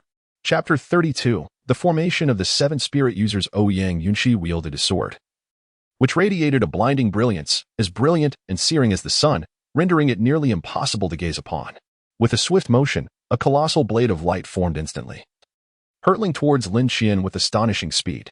Observing this, Li Fei urgently cried out, Stop him. But it was already too late. Ouyang Yunxi's first soul skill, Radiant Slash, surged forth with a fierce momentum and immense power, akin to a blazing meteor streaking towards Lin Qian.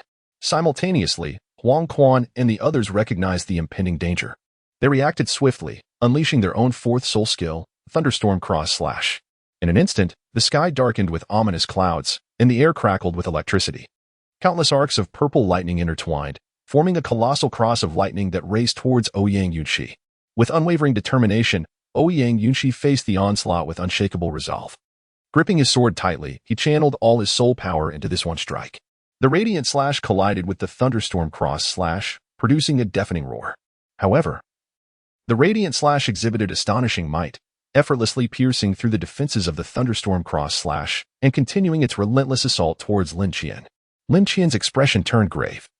He exerted every ounce of strength to employ his defensive skills, yet he was still unable to withstand Ouyang Yunxi's strike. Ultimately, the Radiant Slash broke through Lin Qian's defenses and struck his body with tremendous force. Lin Qian emitted a muffled groan as he was propelled backward, blood spilling from his mouth. At that moment, Shangguan Wanqiyue had gathered her strength and unhesitatingly unleashed her fourth soul skill, Celestial Ink Slash. Tuoba Chicheng followed suit, swinging his massive mammoth sword with formidable power. The other 5 members also released their respective fourth soul skills, Water Lotus Tidal Wave, Supreme Virtue Like Water, and Scorpion Poison Blade. The scene transformed into a breathtaking spectacle. Meanwhile, Ouyang Yunxi activated his fourth soul skill, Heavenly Gang's Heart, and swiftly executed his third soul skill, Convergence of 10,000 Swords. Simultaneously, Sidiyu unleashed his most potent attack. Various soul skills rained down upon their protective barrier, triggering a series of violent explosions.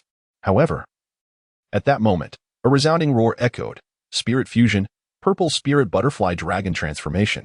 The crowd gasped in astonishment as a phantom figure materialized in midair. Fixating its gaze intently upon Bailey Donghua, the apparition shimmered in a golden hue, resembling a resplendent star. The golden figure raised a finger, unleashing an overwhelming surge of golden energy that surged towards Bailey Donghua and the others.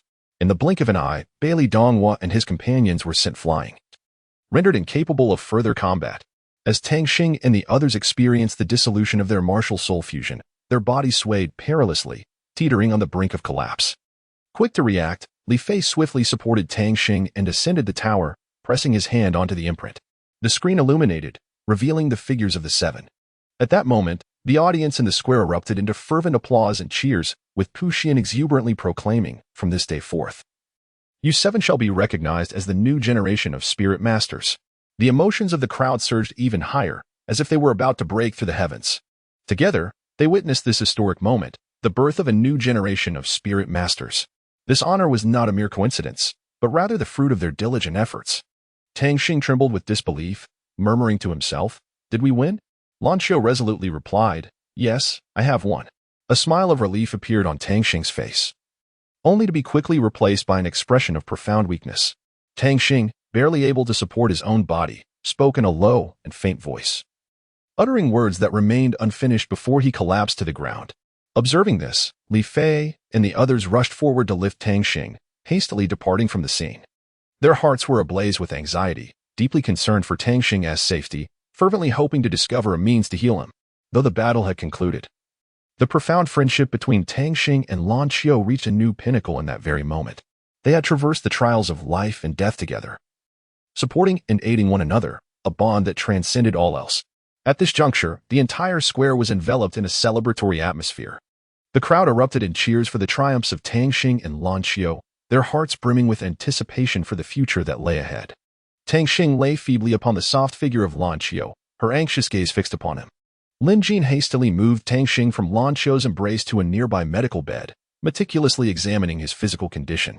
After a while, Lin Jin released his hold, smiling reassuringly at Lan Qiu and Li Fei, stating, "There is no need for concern. He has merely overexerted his soul power and requires some rest to recover." Upon hearing this news, a great weight lifted from the hearts of Lan Qiu and Li Fei, both exhaling in relief simultaneously. Lan Qiu looked at Lin Jin with gratitude, saying, "Thank you, Dr. Lin." However, Lin Jin suddenly displayed a charming smile, softly suggesting, "There is no need for such formality. I believe it is you who should personally care for him. Wouldn't you agree, Lan Qiu?" Lan Qiu's face flushed crimson, leaving her at a loss for words. Observing her reaction, Lin Jin ceased his teasing, chuckling, "All right, I was merely jesting. Let us be on our way." Though Lan Xiu felt a pang of reluctance. She couldn't help but glance back at the ward before turning to leave. After they had departed, Bai stealthily entered the room. He gazed at Tang Xing on the bed and silently began to channel his soul power to heal him. Just then, the sound of footsteps echoed outside. He immediately halted his actions, scanning the room for a place to hide. Unfortunately, there were no suitable spots. Ultimately, his gaze fell upon the space beneath the bed. Without hesitation, he crawled underneath, silently praying not to be discovered. As the ward door slowly creaked open, Bai's heart raced with anxiety. He fixed his eyes on the entrance, observing the individual who entered. Confirming that no one followed, the person gently closed the door behind them. Bai let out a sigh of relief, thinking to himself how fortunate it was not to be found. Yet curiosity soon consumed him. Who was this person? And why had they come here? Li Fei hurriedly retrieved the precious Xian Shui Dan, which he had been reluctant to use, feeling a pang in his heart. Nonetheless, he spoke earnestly, "Though this Xian Shui Dan is quite expensive, today, I deem it worthwhile. Had it not been for Brother Tang shielding me from that attack, I might have been left crippled. Thus, I am resolved to call you my friend." With that, he placed the elixir into Tang Xing's mouth. At that moment, footsteps echoed from outside the door, startling Li Fei, who quickly rolled beneath the bed for cover. He believed this would ensure his safety, but as he turned his head, he was taken aback to find a girl there as well, nearly crying out in alarm. Bai swiftly covered his mouth, whispering, "Stay quiet. More people are coming." The newcomer was Lan Xiu, who gazed at Tang Xing, seemingly on the verge of speaking, but ultimately remained silent. She briefly attended to Tang Xing's treatment before turning to leave. Witnessing this scene, Li Fei couldn't help but exclaim, "Is this truly what I am witnessing?" As dawn broke, Tang Xing gradually opened his eyes. Lan Xiu greeted him, "You're awake. Here, drink this soup." Tang Xing accepted the broth and drank deeply, feeling a surge of energy stirring within him. Instantly, he sat cross-legged, channeling this newfound vigor into his own strength. To his astonishment, he exclaimed, "I have actually broken through to level 44. How wonderful." Lan Xiu approached with a smile and said, "Congratulations. Now that you have awakened, let us set forth." Tang Xing, puzzled, inquired, "Where are we headed?" Lan Xiu replied, "Do you recall yesterday's selection competition? It was to choose the 7 spirit masters of the Linghai. Our destination is the Linghai Pavilion." With a dawning realization, Tang Xing followed Lan Xiu to the Linghai Pavilion. This esteemed structure was situated at the northernmost point of the academy, surrounded on all sides by the sea. It served as a gathering place for the most formidable individuals of the academy. Tang Xing was profoundly astonished, as he had never imagined such a magnificent edifice could exist in the world. Upon entering the Linghai Pavilion, they were further awed by the grandeur within. His gaze fell upon Li Fei and the others, and they approached him. As Pu Xian noticed that everyone had arrived, he turned to Xiaoming and asked, "Master, may we commence?" Xiaoming nodded. Rising with a deep voice, he addressed them, "Greetings, I am Xiaoming, the head of the Linghai Pavilion at Linghai Academy. First and foremost, congratulations on successfully passing the assessment and becoming the 7 spirit masters of Linghai Academy. Furthermore, due to your valiant performance during the evaluation, our academy has decided to bestow upon you substantial rewards. Additionally, we will send you to represent the academy in the Continental Elite Soul Battle Tournament, striving for honor on behalf of our institution. This is not merely an acknowledgement of your achievements, but also a rare opportunity for growth. I hope you will maintain this proactive spirit in the days to come and continue to enhance your abilities. Lastly, regarding your rewards, I shall present them to you now." With that, Xiaoming produced 5 soul bones from his robe and placed them on the table. These soul bones emanated a powerful aura, clearly of exceptional quality. However, Tang Xing furrowed his brow and candidly remarked, "These 5 soul bones are not suitable for me or Lan Xiu." His gaze lingered on the soul bones, revealing a hint of disappointment. Xiaoming turned to the boy who had just spoken, smiling as he said, "Indeed, you have not disappointed me. It seems you are the one chosen by Elder Tree. If that is the case, would you be willing to become his disciple?" Upon hearing this, Tang Xing was somewhat taken aback, yet he promptly replied with utmost respect, "It would indeed be a privilege for me to receive guidance from Elder Shu. However, I already have Teacher Wu as my mentor and find myself at a loss as to how to make a choice." Upon hearing this, Elder Shu couldn't help but chuckle, a glint of mischief dancing in his eyes. "Oh dear, how can you be so naive? Becoming my disciple would not in any way affect your relationship with Wu Xinheng. Moreover, I happen to be Wu Xinheng's uncle in the art of mentorship. Do you truly believe that taking me as your master would bring you any disadvantage? Haha. With that, he burst into triumphant laughter. Tang Xing was momentarily taken aback by the words of the old tree, a bashful smile gracing her face as she found herself at a loss for words.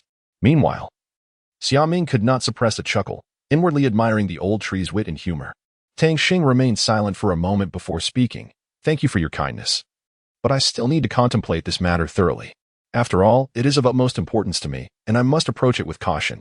Upon hearing his response, Elder Shu chuckled merrily, seemingly unfazed by his refusal. He waved his hand, indicating that Tang Xing need not feel overly constrained. Gradually, he rose to his feet, brushed off the dust from his clothes, and bid farewell to Tang Xing and the others. It's all right. It is a good thing for young people to have their own thoughts. If you come to a decision, you may visit me at Linghai Lake anytime. There will be someone there to assist you and guide you to me. With that, Elder Shu turned and departed, leaving behind a silhouette for Tang Xing and his companions. Xiaoming produced a translucent soul bone from his pocket and handed it to Tang Xing. This soul bone emitted a faint glow, exuding an air of mystery. Tang Xing received it and examined it carefully, discovering that it contained 5 distinct attributes. However, despite their diversity, none of them resonated with his spirit martial soul or fairy martial soul. Consequently, he passed the soul bone to his teammates with a smile. These 5 unique attributes are indeed precious, but regrettably, they do not align with our martial souls. If any of you are interested, feel free to try absorbing its energy. It may aid in enhancing your strength. Ziyin immediately discerned the true nature of the soul bone and disdainfully remarked, "This is a head soul bone focused on mental concentration? It is clearly more suitable for a mental control type soul master, which I have no need for." "Who do you think you're deceiving?" Tang Xing helplessly explained. "It's not that I wish to decline. Rather, it seems my mind is telling me that I do not require this soul bone. Moreover, I can sense that there is another soul bone within my mind." The others were taken aback and perplexed by this statement. Ziyin found the situation rather baffling but ultimately accepted the soul bone. Tang Xing then turned his gaze towards Li Fei, but was promptly interrupted by him. "Enough. Even if you don't want the soul bone, we still have Lan Qiu." Lan Qiu revealed a wry smile and said helplessly, "I already possess the right arm bone." Li Fei accepted this with resignation, and Ziyin suggested, "Since we have become the 7 spirit masters, why not establish a ranking?" After exchanging signals, they determined the order: Lin Qian first, Wang Quan second, Li Fei third, Ziyin fourth, Su Yin fifth, Tang Xing sixth, and Lan Qiu seventh. Su Yin exclaimed incredulously, "Lan Qiu, you are so small. I can hardly believe it." The 7 of them walked together, their figures resembling a radiant rainbow reflected upon the surface of the water. Chapter 33. Dianwu Xin Heng regarded Tang Xing and his companions with a serious expression. Nodding in satisfaction, "Well done, you have all met my expectations. I shall grant you 3 days off to relax and unwind." Upon hearing this, Tang Xing and the others felt a surge of joy. At that moment, Bai Yi suddenly dashed to Tang Xing's side, beaming with a smile. "Tang Xing, congratulations on successfully advancing to a 7 spirit master. Do you have some free time now?" Tang Xing replied without hesitation, "Of course I am free. What is it?" A flicker of anticipation danced in Bai Yi's eyes as she inquired, "How about seizing this opportunity to accompany me to the dusty forest?" Upon hearing this, Lan Qiu approached with curiosity, her brow furrowed in confusion. "The Ling Dust Forest? What do you intend to do there with him?" Bai Yi sensed the anger radiating from Lan Qiu and felt a surge of displeasure. "What I do with him is none of your concern, sister. Perhaps you should refrain from being overly sentimental," she replied. Lan Qiu, even more vexed by this, felt a sense of neglect and retorted, "I have every right to be concerned. Why can you call him? Who are you to him?" Bai Yi remained unperturbed, understanding that Lan Qiu was merely envious. "I am his sister. Why shouldn't I have a say?" Upon hearing this, Lan Qiu was momentarily taken aback, unsure of how to respond. At that moment, Tang Xing, feeling the tension, attempted to diffuse the situation. "All right, let us not argue. Why don't we all go out and have some fun?" Yet, Lan Qiu could not restrain herself from asking Tang Xing, "How many sisters do you actually have?" The question caught him off guard, leaving him astonished and perplexed. "Just 2, Lan Qiu. Are you all right?" he replied. Lan Qiu, upon hearing his words, fell into contemplation, murmuring to herself, "What is happening to me? Am I truly developing feelings for him?" Tang Xing, noticing her dazed expression, grew concerned and asked, "Lan Qiu, are you okay? Do you feel unwell?" Regaining her composure, she shook her head, asserting, "I'm fine, really." With that, she turned and walked away, leaving Tang Xing and Bai standing in place, both acutely aware that something was amiss with Lan Qiu but unsure how to address it.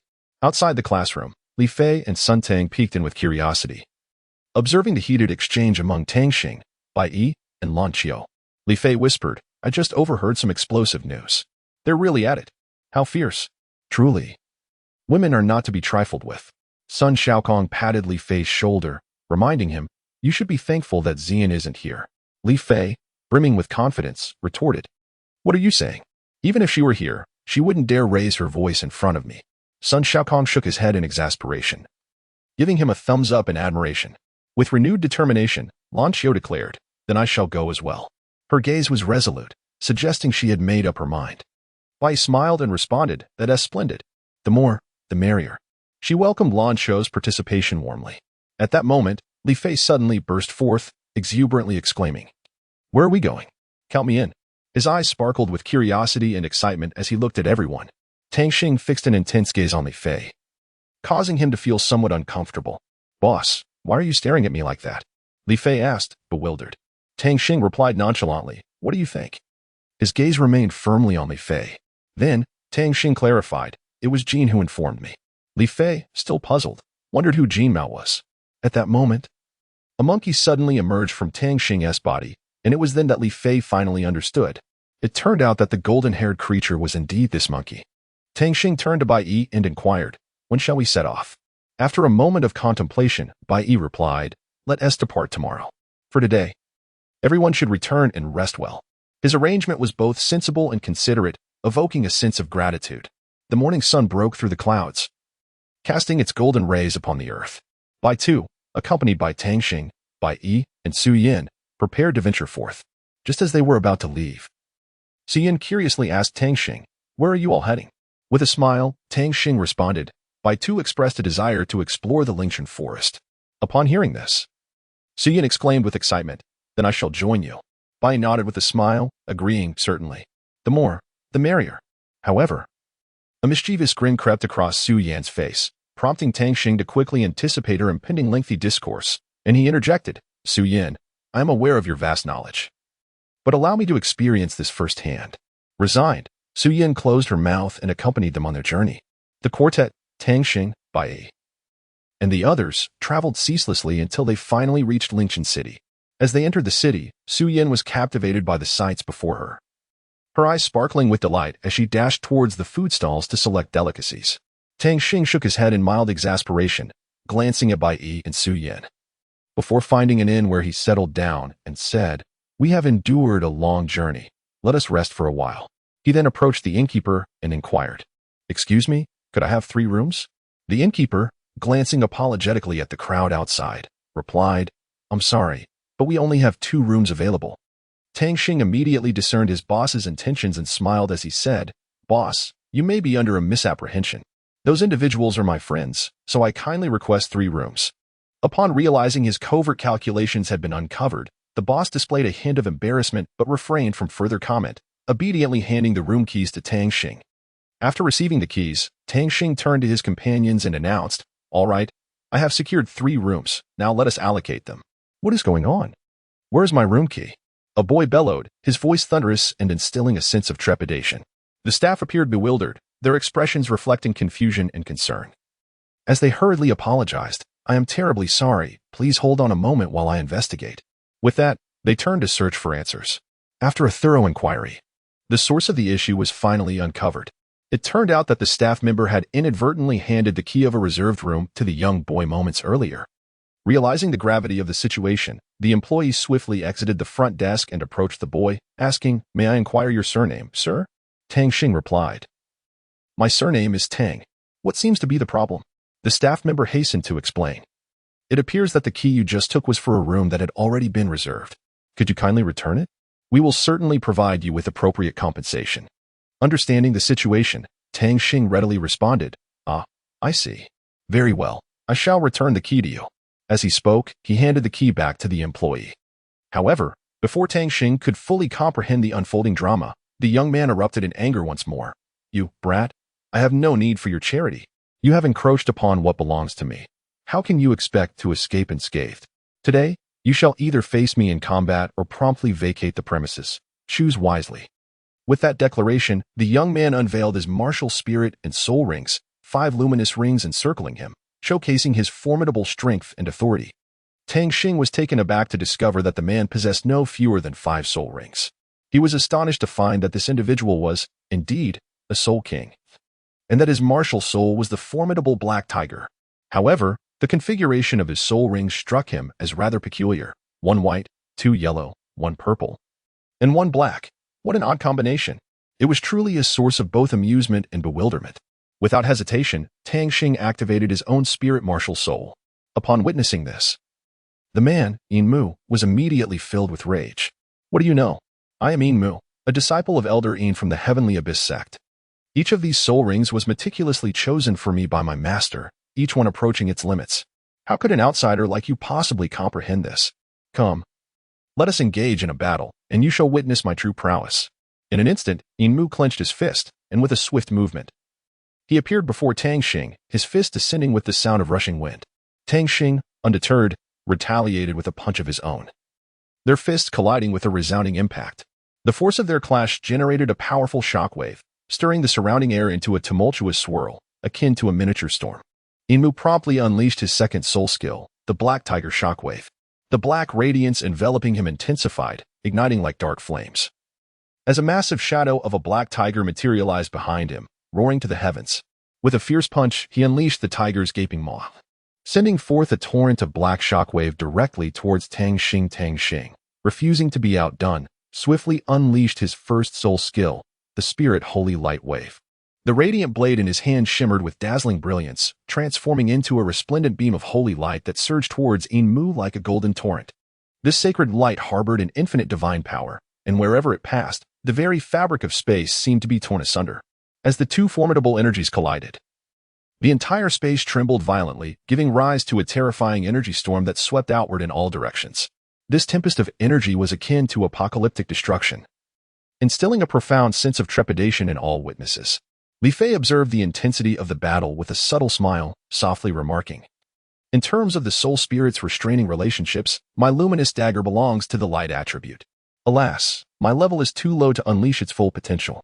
Though Lan Qiu's golden dragon soul spirit also possesses the light attribute, it concurrently bears the fire attribute. During the last assessment, even Lan Qiu's light attribute was found to be insufficiently high." Tang Xing took a deep breath, channeling all the soul energy within him to converge the light elements into the luminous blade held in his grasp. With renewed vigor, he swung the radiant blade once more, unleashing a magnificent wave of holy light that surged forth with boundless might, directly aimed at Yin Mu. Yin Mu's eyes widened, a flicker of terror crossing his gaze. He exerted every ounce of strength to withstand the onslaught, yet ultimately, Tang Xing's assault sent him hurtling backward, crashing heavily to the ground. Meanwhile, Su Yin overheard whispers from those nearby and, upon learning that Yin Mu hailed from the Ling Tian sect, felt a surge of curiosity and anticipation. She resolved to seize an opportunity later to gauge Yin Mu's capabilities and ascertain whether he truly possessed the merit to be her rival. Tang Xing mockingly remarked, "The so-called Soul Ring King is nothing extraordinary." With an air of nonchalance, he regarded the vanquished adversary, his heart brimming with confidence and pride.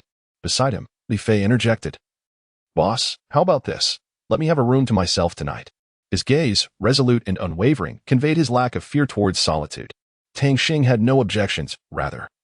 He cast an expectant glance at Bai Yi, hoping he might propose something intriguing. Observing the situation, Bai Yi took the initiative to suggest, "Then I shall share a room with Sister Su Yin." His tone was calm, yet a glimmer of mischief danced in his eyes. Without hesitation, Su Yin nodded in agreement. "Sounds good. I have no objections." She appeared content with this arrangement, a subtle smile gracing her lips. Tang Xing saw through their intentions, a faint smirk curling at the corners of his mouth. However, Lan Qiu expressed her unease, saying, "I can't shake this ominous feeling." She furrowed her brow, casting worried glances at the group. Su Yin, intrigued, queried Bai Yi, "Have you ever heard of the evil spirit masters? Or encountered those malevolent soul masters?" Her voice was low and serious, imbued with an unsettling aura. After a moment of contemplation, Bai Yi replied, "What you refer to are likely those nefarious soul masters. To my knowledge, they typically cultivate by devouring the souls or life force of others, employing exceedingly cruel methods." Su Yin nodded in agreement, adding, "Indeed. And these sinister soul masters are backed by a mysterious and ancient organization. Just then, a soft knock echoed through the air. Su Yin whispered, "Someone's coming." Chapter 34. Inadvertently entering the core zone by he opened the door to find Tang Xing standing there, his surprise evident as he inquired, "Tang Xing, what brings you here?" As Tang Xing was about to speak, Su Yin interjected, saying, "You are here to inquire about the matter concerning that individual, are you not?" Tang Xing was momentarily taken aback, but soon nodded in acknowledgement. Su Yin offered a gentle smile and softly said, "Please come in." With that, she stepped aside, gesturing for Tang Xing to enter the room. Tang Xing gazed at Su Yin, who, noticing his scrutiny, remarked, "Are you contemplating whether I can serve as your secondary wife?" "I remain quite confident in my figure." Unfazed, Tang Xing replied, "Very well, allow me to assess whether you possess such potential." A hint of trepidation flickered across Su Yin's face as she implored, "No, please. You must have come to inquire about that man from earlier, correct?" Tang Xing furrowed his brow in contemplation for a moment before inquiring, "Is the soul ring cultivation method he employs genuine?" Su Yin nodded in affirmation, stating, "According to the ancient records of our family, it is indeed authentic. However, this method of cultivation is exceedingly perilous and has thus been classified as forbidden. I never anticipated that anyone would dare to attempt such a practice." Tang Xing slightly frowned, pressing further, "Then, what kind of sect is the Ling Tian sect?" Upon hearing the name, Su Yan's face contorted with fear and revulsion. She rose to her feet, a shiver coursing through her body. She explained, "To my knowledge, the Ling Tian sect is an ancient and enigmatic organization, yet their existence is steeped in malevolence. It is said that the soul masters within their ranks are wicked individuals, and they possess a unique method of cultivation, the specifics of which remain unknown to all." Tang Xing pondered for a moment and remarked, "At times, I must admit I am quite impressed by you. It is truly remarkable that you have journeyed from such humble beginnings on a small planet to your current stature. However, I am left curious about your true identity." Su Yin gazed at Tang Xing, a flicker of hesitation passing through her eyes, yet she swiftly regained her composure. She softly inquired, "Do you truly wish to know?" Tang Xing nodded, feeling entitled to uncover the reality of Su Yan's identity. Observing his resolute demeanor, Su Yin finally divulged, "I am the little princess of the Su family and a disciple of the Yun sect. The Su family has a storied history within the realm of Tianling." Upon hearing this revelation, Tang Xing's eyes widened in astonishment as he stared at Su Yin, utterly taken aback by her noble lineage.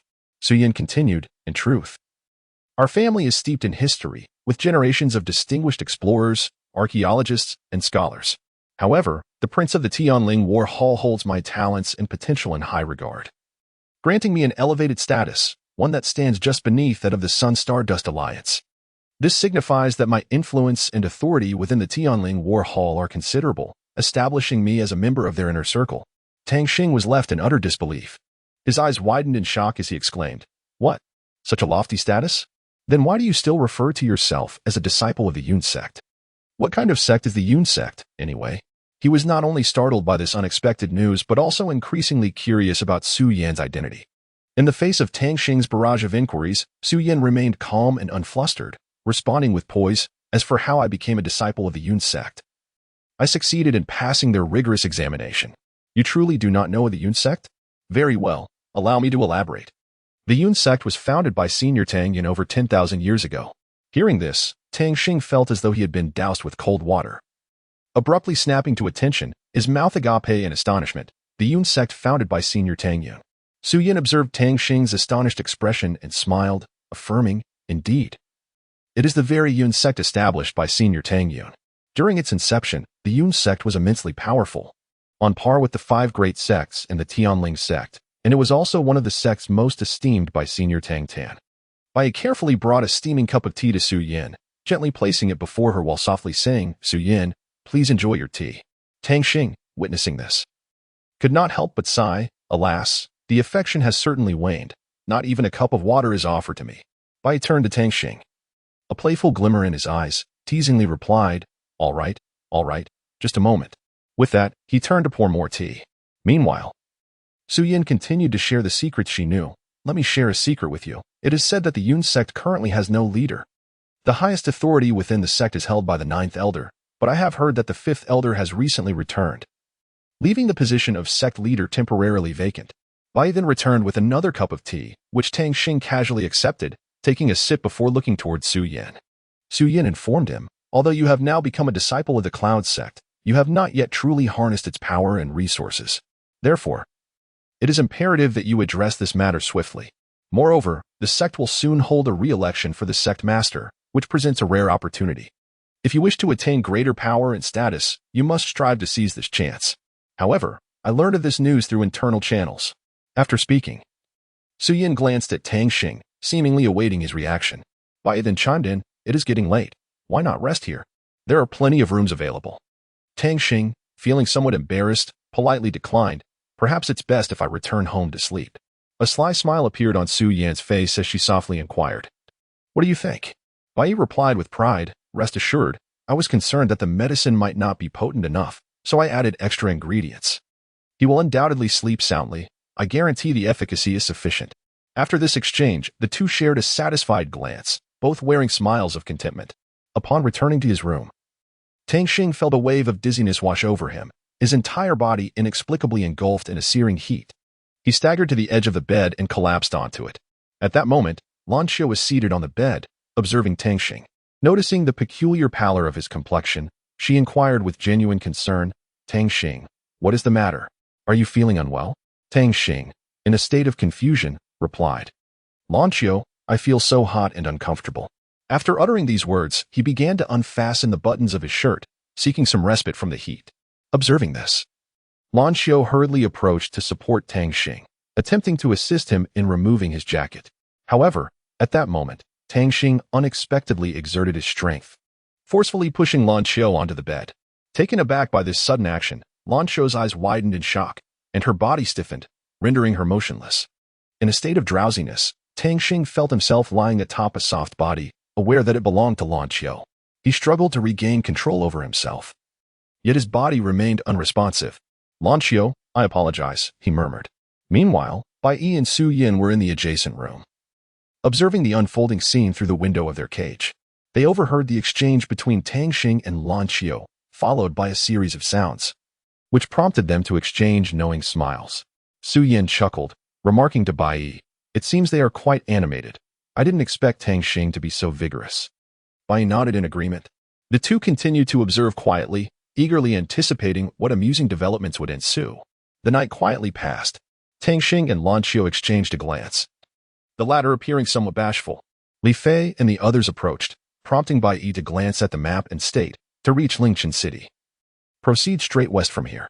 Li Fei inquired, "And how do we navigate from our current location?" Bai Yi, consulting the map, replied, "If I'm not mistaken, it should be southwest, and we will arrive shortly." The group followed Bai Yi to Lingchen Forest, where he immediately activated his sensing ability, instructing, "Everyone, stay close and do not wander off." Tang Xing hesitated. "Bai Yi, may I speak with you privately?" Bai Yi led Tang Xing to a secluded spot, where Tang Xing asked, "Is there something you are concealing?" Bai Yi, no longer hiding the truth, responded, "Indeed, I believe my brother is here, as I can hear the winds beckoning him." Tang Xing was taken aback, his voice laced with incredulity. "Why did you not inform me of such a significant matter?" His words struck Bai Yi like a thunderclap. Bai Yi, feeling somewhat aggrieved like a child, replied, "I feared it would waste your time." Tang Xing pressed further, "Has your brother taken form?" Bai Yi answered, "Yes, he has transformed, yet I am somewhat concerned." After a moment of contemplation, Tang Xing suggested, "Then we shall search for him. If he is in the form of a soul beast, we shall devise a story." Subsequently, Bai Yi and Tang Xing emerged, leading the group into Lingchen Forest, a place rife with peril. It was rumored to be home to 10,000-year soul beasts and mutated 1,000-year soul beasts. "Everyone, exercise caution," Su Yin advised earnestly. Upon hearing about the mutated 1,000-year soul beasts, Tang Xing questioned, "Soul beasts can mutate?" Su Yin clarified, "They transform through specialized secret methods, becoming altered soul beasts." Entering Lingchen Forest felt akin to stepping into a vast green labyrinth, each step fraught with danger. Su Yin's words resonated like a warning bell in the hearts of all present. Tang Xing's inquiry lingered like an unsolved enigma, igniting a profound curiosity about the forest among the group. Tang Xing immediately activated her spiritual martial soul to assist Bai Yi in the search for her brother. As they ventured deeper, the temperature around them grew increasingly frigid. Li Fei, shivering, remarked, "Boss, don't you all feel the cold?" Upon hearing Li Fei's words, Tang Xing was taken aback. She too sensed a slight chill and replied, "Now that you mention it, it is indeed a bit cold." Bai Shi utilized his perception to investigate the presence of his brother, while Bai Yi discerned an exceptionally frigid soul beast through his heightened senses. Tang Xing, sensing the chilling aura through Bai Yi's perception, cautioned, "Everyone, stay alert." A wave of coldness surged forth, relentless like a tide and frigid as an iceberg, rendering it almost unbearable. Adapting to Li Fei and Lan Qiu, Tang Xing summoned his spirit of the elf, while Li Fei unleashed a radiant aura and Lan Qiu invoked his golden dragon spirit. Together, the three released their luminous energies, and a whirlwind swept them to a designated location. Su Yin opened her eyes to behold the crimson, blazing young spring and the icy bluing spring, exclaiming, "Could this be?" Chapter 35. The Eye of Ice and Fire. Is this truly the Eye of Ice and Fire? Su Yin gasped, her eyes wide with disbelief. Tang Xing seized upon her words, curiously inquiring, "Su Yin, how do you know this is the Eye of Ice and Fire?" Su Yin, trembling with excitement as she surveyed the scene before her, replied, "This is a place my family has often mentioned. The legendary Eye of Ice and Fire lies within our family's territory. Yet its exact location has remained elusive until today." Tang Xing nodded in understanding and smiled at Su Yin, saying, "What a remarkable coincidence. If given the chance, I would love to visit your home." Just as their conversation unfolded, an icy breeze erupted from the depths of the Yin Spring, and a woman clad in a flowing ice-blue robe with waist-length hair gradually materialized. Simultaneously, the young spring began to bubble violently, flames erupting forth as a woman in a scarlet miniskirt with shoulder-length hair emerged from the inferno. The appearance of these two women left Su Yin and Tang Xing utterly astonished, their eyes wide in disbelief at the unfolding spectacle. Su Yin immediately recognized the cold emanating from the woman by the Yin Spring. She was slender, her long hair cascading down her back, her skin as pale as snow, adorned in a delicate blue gown embroidered with exquisite ice flower patterns, seemingly merging with the surrounding chill. Her eyes, deep and enigmatic like a tranquil lake, instilled an awe that was hard to shake. The woman by the Yin Spring spoke, "You have traveled far, surely. It is not merely for the Eye of Ice and Fire that you have come." Her voice was melodious, yet carried an icy undertone that sent shivers down the spine. Tang Xing stepped forward, his tall and imposing figure exuding an air of handsome determination. Dressed in a flowing black robe adorned with golden dragon embroidery, he appeared exceptionally formidable. With a respectful gesture, he proclaimed, "Esteemed ones, we are not here to seize the Eye of Ice and Fire. We humbly request that you allow us to depart." His tone was resolute and powerful, his gaze radiating confidence and authority. In response, the fiery-haired woman from the scorching sun retorted loudly, "You wish to leave? Do you think you can come and go as you please? How naive! If you cannot best us today, you shall never leave this place."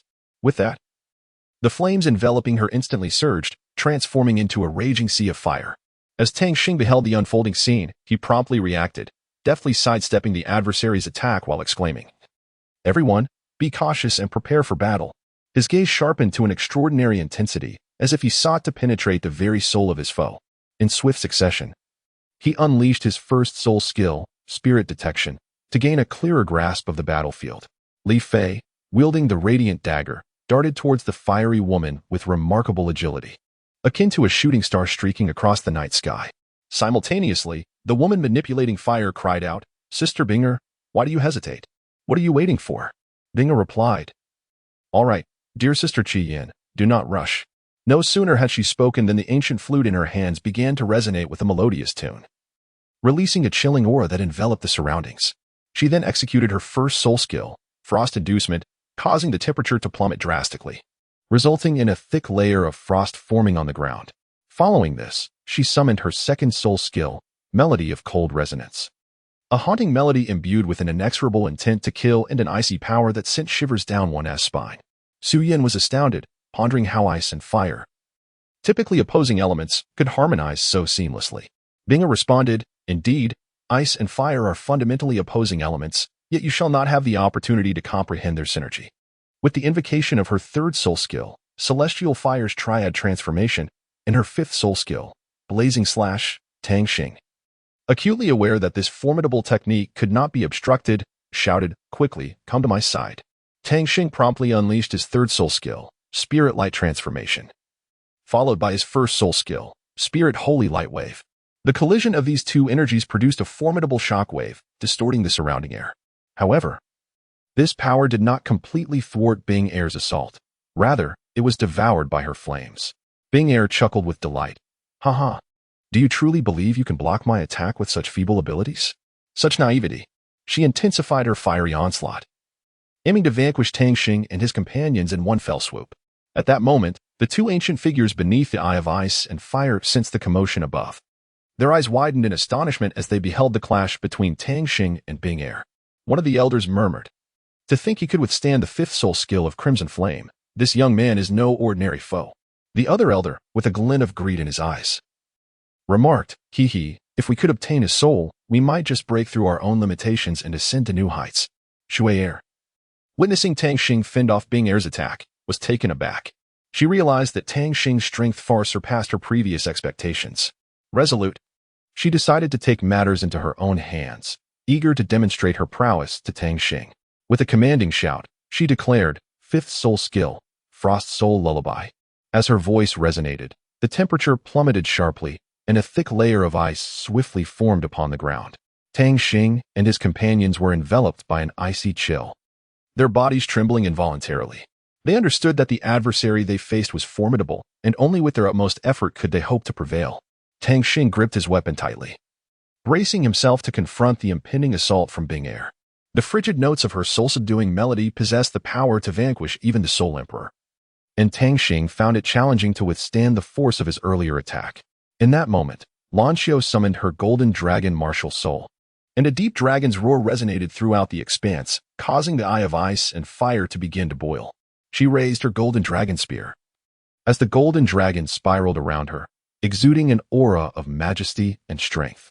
Subsequently, Lan Xiu unleashed her fourth soul skill, the Golden Dragon Dance. As she moved, the golden dragon came to life, radiating a potent wave of energy that set everything around them into violent tremors. Suddenly, a deafening dragon's roar erupted from the eye of ice and fire, and a colossal dragon, its body entirely white and emanating an icy aura, surged forth with a thunderous cry. Simultaneously, another massive dragon, its body of vivid crimson and exuding waves of heat, appeared in swift succession. Tang Xing was astounded by the scene before him and murmured to himself, could this truly be the legendary Ice Dragon King and Fire Dragon King? At that moment, the Ice Dragon King exhaled a frigid breath, gazing at Tang Xing with a look of intrigue and said, "This familiar aura. Could it be that you are the Golden Dragon?" Tang Xing hurriedly clarified, "No, I am not the Golden Dragon. I am Lan Xiu." At that moment, the Ice Dragon King had acclimated to the auras of Bing Air and Qi Yin, and its gaze softened. Bing Air instantly comprehended the reason behind this transformation and swiftly apologized to everyone, saying, "Ladies and gentlemen, I sincerely apologize for any offense caused earlier. I hope you will forgive us. Please, allow Lan Xiu to remain with us, and rest assured, we harbor no ill intentions." Tang Xing glanced at Lan Xiu with a hint of concern, yet nodded in agreement, saying, "Lan Xiu, please take care of yourself. Remember to find us after your conversation." Bing Air led Tang Xing, Ain, and the others into a finely appointed cold abode, courteously stating, "Everyone, please remain calm here for the time being. My master has inquiries to make and will not pose any threat to you, so rest assured." The Ice Dragon King scrutinized Lan Xiu from various angles, prompting Lan Xiu to impatiently respond, "Senior, you are overstepping." The Ice Dragon King looked at Lan Xiu in disbelief, remarking, "You must be a soul beast transformed. Am I correct?" Lan Xiu, feeling exasperated, replied, "Indeed, I am a soul beast transformed. My true form is that of a golden dragon." The Fire Dragon King, filled with excitement, exclaimed, "That's right. This aura undoubtedly belongs to a soul beast. How could it possibly reside within a human? But why do you seek to undergo a rebirth?" At that moment, Lan Xiu felt like a rare creature being scrutinized by the Ice Dragon King and Fire Dragon King, and his patience was wearing thin. He retorted, "Senior, you are truly overstepping." The Ice Dragon King's gaze was filled with incredulity as he fixed his eyes on Lan Xiu, seemingly attempting to peer into the depths of his soul. He softly inquired, "You must be a soul beast transformed, correct?" Lan Xiu's vexation intensified, and with a hint of resignation in his tone, he reiterated, "Indeed, I am a soul beast transformed. My true form is that of a golden dragon." The Fire Dragon King, now animated, exclaimed with enthusiasm, "That's right. This aura is undeniably that of a soul beast. How could it possibly be within a human? But why do you seek to undergo a rebirth?" Lan Xiu replied, "For myself, and also to attain divinity." The Ice Dragon King pressed further, "Do you still remember us?" Lan Xiu, perplexed, responded, "You are not the Ice Dragon King and Fire Dragon King." The Fire Dragon King, beaming with joy, exclaimed, "Wonderful! It seems our esteemed master still remembers us." Lan Qiu was taken aback, his mind flooded with confusion. "When did I become your esteemed master?" The Fire Dragon King lamented. "Then how do you know of us?" Lan Qiu, covering his face, replied in a low voice, "Someone mentioned it earlier." The Ice Dragon King discerned. "It seems you might have lost your memory. However, it matters not. We shall still follow your lead." Lan Qiu suddenly grew curious, asking, "What is your esteemed master like?" The Fire Dragon King immediately responded, "Our esteemed master possesses tremendous presence, exuding an aura of dominance akin to a towering mountain, insurmountable and majestic. Much like a brilliant star radiating immense light. He is revered as the sovereign of our clan." Lan Qiu remained unresponsive to this declaration.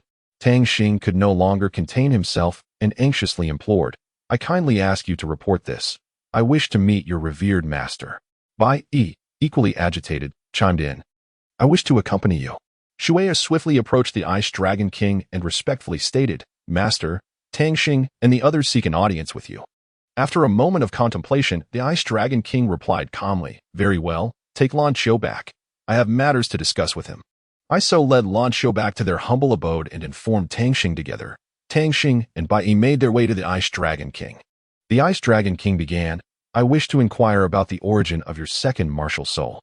Tang Xing, with a hint of disdain, responded, "Of course. It is entirely my own." The Ice Dragon King's piercing gaze resembled a chilling blade, intensely scrutinizing Tang Xing as if attempting to penetrate his very soul. Undeterred, Tang Xing straightened his posture and unleashed the imposing aura of his spirit martial soul. The Ice Dragon King, now fully aware, remarked, "This presence is unmistakable." "Very well. I have completed my inquiries. Is there anything else?" Bai Yi, resembling an eager rabbit, interjected, "Might I inquire, esteemed elder, if you have recently encountered a seven-colored spirit deer?" The Ice Dragon King, activating his dragon eye, discerned that this human was also a soul beast, and replied, "Indeed. I sensed the presence of a soul beast not long ago. However, it met an unfortunate demise. As for the remains," the Ice Dragon King manifested an ice coffin, within which lay the body of Bai Yi's brother. Though Bai Yi had prepared himself for this eventuality, the revelation struck him profoundly. Wiping away his tears, he asked, "Esteemed elder, may I know who is responsible for this fate?" The Ice Dragon King reflected, "In your terms. It was a group of malevolent soul masters who caused its demise here, a truly pitiable life." Tang Xing then inquired, "Might I take some immortal herbs with me?" The Ice Dragon King responded, "You may, but do leave a root for me." Tang Xing activated his spiritual eyes, utilizing his profound understanding of divine herbs to selectively gather only those that would benefit himself and his companions. With the consent of the Ice Dragon King, he commenced his cultivation at the Eye of Ice and Fire. During this process, a remarkable transformation occurred in the soul rings of his spiritual martial soul. The two originally yellow rings unexpectedly morphed into a resplendent golden hue, signifying an elevation in Tang Xing's martial prowess. Chapter 36, The Ninth Elder Hearing the Commotion. The Ice Dragon King emerged and, upon observing the color of Tang Xing's soul rings, furrowed his brow and remarked, "It would be prudent to conceal your soul rings." Understanding the Ice Dragon King's intent, Tang Xing agreed, recognizing that the brilliance of his rings could attract unwarranted attention. Without hesitation, he unleashed his newly acquired soul skill, transforming the color of his soul rings back to yellow. With a smile, he explained, "This is my new soul skill, or more accurately, a technique of my own creation." The Ice Dragon King nodded in approval. Subsequently, Tang Xing offered a fruit to the Ice Dragon King, saying, "Here, open your mouth." The Ice Dragon King obediently complied. And with a vigorous toss, Tang Xing sent the fruit into his mouth. Upon swallowing, the Ice Dragon King was immediately engulfed by a surge of formidable power. Closing his eyes, he quietly attuned himself to the changes within his body. In a short while, a magnificent aura erupted from the Ice Dragon King, his form shimmering with extraordinary light. Aware of the fruit's benefits, he seated himself and began to earnestly contemplate and absorb the newfound strength. At that moment, the Fire Dragon King burst onto the scene, inquiring loudly, "What is happening here?" With an expression of innocence, Tang Xing replied, "I merely gave it a fruit to eat, and it resulted in this transformation." The Fire Dragon King, eyes wide with excitement, immediately exclaimed, "Can I have one too?" Without hesitation, Tang Xing tossed a fruit to the Fire Dragon King. Upon receiving it, the Fire Dragon King swallowed it in one gulp and, like the Ice Dragon King, soon fell into a meditative state. As time passed, Both the Ice Dragon King and the Fire Dragon King gradually awakened. The Fire Dragon King, his face flushed with exhilaration, joyfully declared, "Wow, my cultivation has significantly advanced. This is truly marvelous. Thank you." He then cast a grateful glance at Tang Xing, his eyes brimming with appreciation. Tang Xing took a deep breath, his gaze resolute, as if silently contemplating the significance of the words he was about to utter. At last, he spoke, "Esteemed elders, I have discovered the purpose of my visit here. Now, I beseech you to grant my friends and me safe passage from this place." Upon hearing these words, the Ice Dragon King erupted into hearty laughter, his mirth echoing throughout the cavern. His laughter, imbued with warmth and camaraderie, instilled a sense of ease in the atmosphere. Once the laughter subsided, the Ice Dragon King, with a serious expression, turned to Tang Xing and replied, "Certainly. We harbor no intention of preventing your departure. In fact, I have a modest request that I hope you will consider." Tang Xing was momentarily taken aback, then, with a hint of curiosity, inquired, "Oh? I wonder what request this might be." The Ice Dragon King displayed a gentle smile, his gaze shifting to the two children beside him. He softly articulated, "I wish to ask you to take Binger and Yinner with you to explore the world beyond. They are still quite young and know nothing of the outside realm. Yet I firmly believe they possess the courage to confront the challenges that lie ahead. Might you be willing to accompany them on this journey?" Upon finishing, his eyes returned to Tang Xing, filled with anticipation for his response. Tang Xing furrowed his brow and, after a moment of contemplation, stated, "Agreed. But they must join our sect." He was acutely aware of the extraordinary prowess possessed by these two women. Their inclusion in the sect would undoubtedly serve as a significant boon. Without hesitation, the Ice Dragon King nodded in agreement, assuring that he would honor his promise. Tang Xing felt a quiet relief wash over him, for he recognized that he had made a prudent decision. Subsequently, he led the group back to Linghai City. However, just as they were nearing Yun's sect, a colossal shadow suddenly surged towards them from the distance, moving with astonishing speed, and in the blink of an eye, it was upon them. Tang Xing swiftly intercepted the assault of the dark mist. However, in the next moment, waves of black gas surged forth like a relentless tide. Without hesitation, Tang Xing transformed into her elven form and promptly unleashed the first technique, the light of all spirits, purifying the encroaching darkness one by one. Yet, the remaining black mist did not relent. It rapidly coalesced around an individual. The figure cloaked in black sneered, "How intriguing. You can purify my dark mist. It seems I cannot allow you to remain." No sooner had he spoken than he lunged toward Tang Xing with astonishing speed. Seeing this, Binger unhesitatingly released the formidable aura of the Soul King, while Li Fei and the others prepared to lend their support. However, at that moment, Qi Yin obstructed their path, brimming with confidence, stating, "He is not worthy of invoking your aid. Behold my fifth soul skill, Flame Slash." With that, he vanished in a flash, transforming into a blazing inferno, hurtling towards the figure in black. Unfazed by the impending strike, the dark-clad man immediately unleashed his third soul skill, the Fangs of the White Wolf. Enormous wolf fangs emerged behind him, exuding a menacing aura as they lunged toward Tang Xing. Just as the fangs were about to sink their teeth into her, a bolt of purple lightning descended from the heavens, shattering the fangs into oblivion. Following this, a young man clad in white descended gracefully, landing firmly on the ground. With striking brows and captivating eyes, he exuded an overwhelming presence. He glared at the figure in black and proclaimed loudly, "Feng Yao, do not flee. Today, I shall ensure your capture." The dark-clad man, Feng Yao, upon recognizing his pursuer, changed countenance and turned to flee, laughing heartily as he did so. "Mu Yun, let me tell you, capturing me is impossible. We have plenty of time ahead." With a deep sigh, Mu Yun shook his head in resignation, muttering, "Once again, he escapes." He then turned his gaze towards Tang Xing, his eyes revealing a blend of curiosity and caution. Tang Xing stepped forward, cupping his hands in a gesture of respect, and said, "Greetings, Mr. Mu." Mu Yun scrutinized Tang Xing without any semblance of politeness and inquired, "May I ask how I should address you, sir?" Tang Xing promptly replied, "My surname is Tang." Upon hearing this, Mu Yun's eyes flickered with a hint of surprise, but he quickly regained his composure, and his tone turned courteous. "Ah, it is Mr. Tang. My apologies for my earlier oversight. I am Mu Yun. Might I inquire if Mr. Tang would be inclined to forge a friendship with me?" Tang Xing inquired. "May I ask what you were just doing?" Mu Yun responded with a smile. "Are you familiar with the Ling Tian sect?" Just as Tang Xing was about to speak, Mu Yun continued, "The Ling Tian sect is a reclusive sect, yet they practice dark arts. I must attend to this matter. Mr. Tang, we may not meet again." Tang Xing watched as Mu Yun departed, and the surroundings reverted to normal. Jinyu, seeing Tang Xing and the others, exclaimed with excitement, "Little Xing."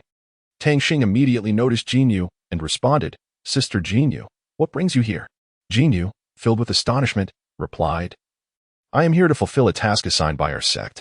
Upon understanding Jinyu's intent, Tang Xing expressed his decision with determination, "Sister Jinyu, last time you asked if I was interested in joining the sect, I have now made up my mind." Jinyu was overjoyed by Tang Xing's response, smiling brightly, "Wonderful. This way, I can provide a satisfactory report to the higher-ups in our sect." Tang Xing then inquired, "Sister Jinyu, I have 2 friends with me who also wish to join the sect. What do you think?" Jinyu firmly stated, "Since they are introduced by you, I trust them completely. Where are they?" Tang Xing promptly brought them over, and Jinyu asked, "Can both of you unleash your martial souls and soul rings? I need to make a record." Bing Er and Qi Yin simultaneously revealed their cold sound flute and radiant soul ring, which comprised 2 yellow, 2 purple, and 1 black configuration.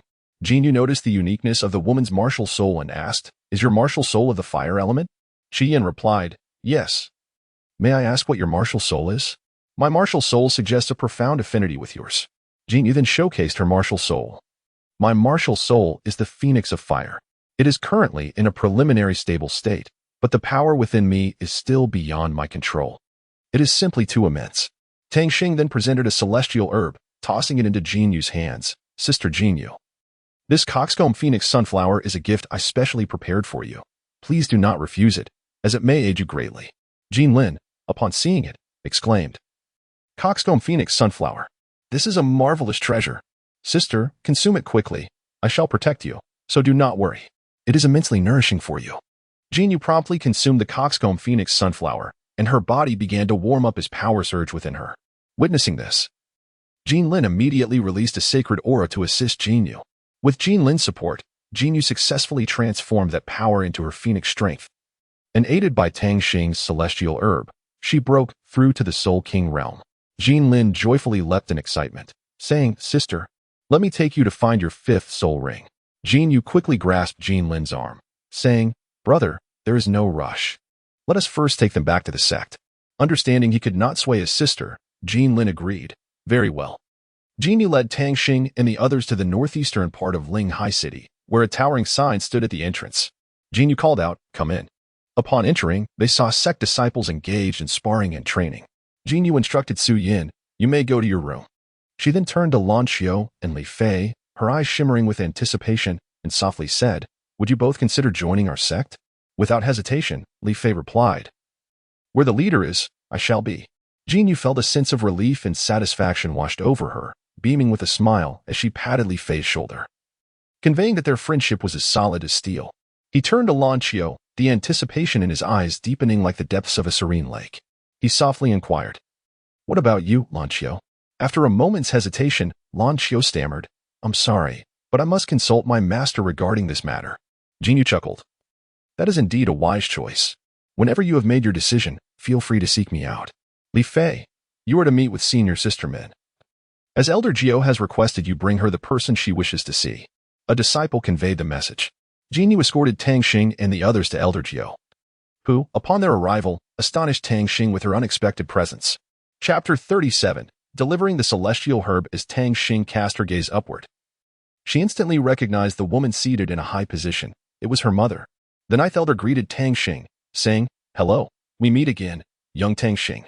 Tang Xing looked at Elder Jiu with a sense of astonishment, completely taken aback by the revelation that his mother was, in fact, the esteemed Elder Jiu of the Yun sect.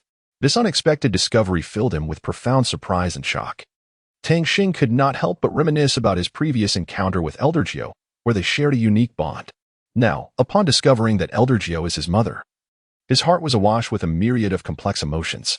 He gazed at Elder Jiu, his eyes shimmering with excitement. Although he was taken aback by this revelation, he also felt a profound sense of comfort and joy at having found his mother. Elder Jiu smiled warmly at Tang Xing, her eyes reflecting a deep well of maternal love and concern. She understood the numerous hardships and challenges he had faced, and now, having finally reunited with him, she felt an overwhelming sense of solace. Tang Xing took a deep breath, striving to calm the tumult within his heart. He resolved to cherish this rare bond of kinship and to nurture his relationship with his mother, facing the future together. Jinyu spoke first, Elder Jiao. I have brought the individuals.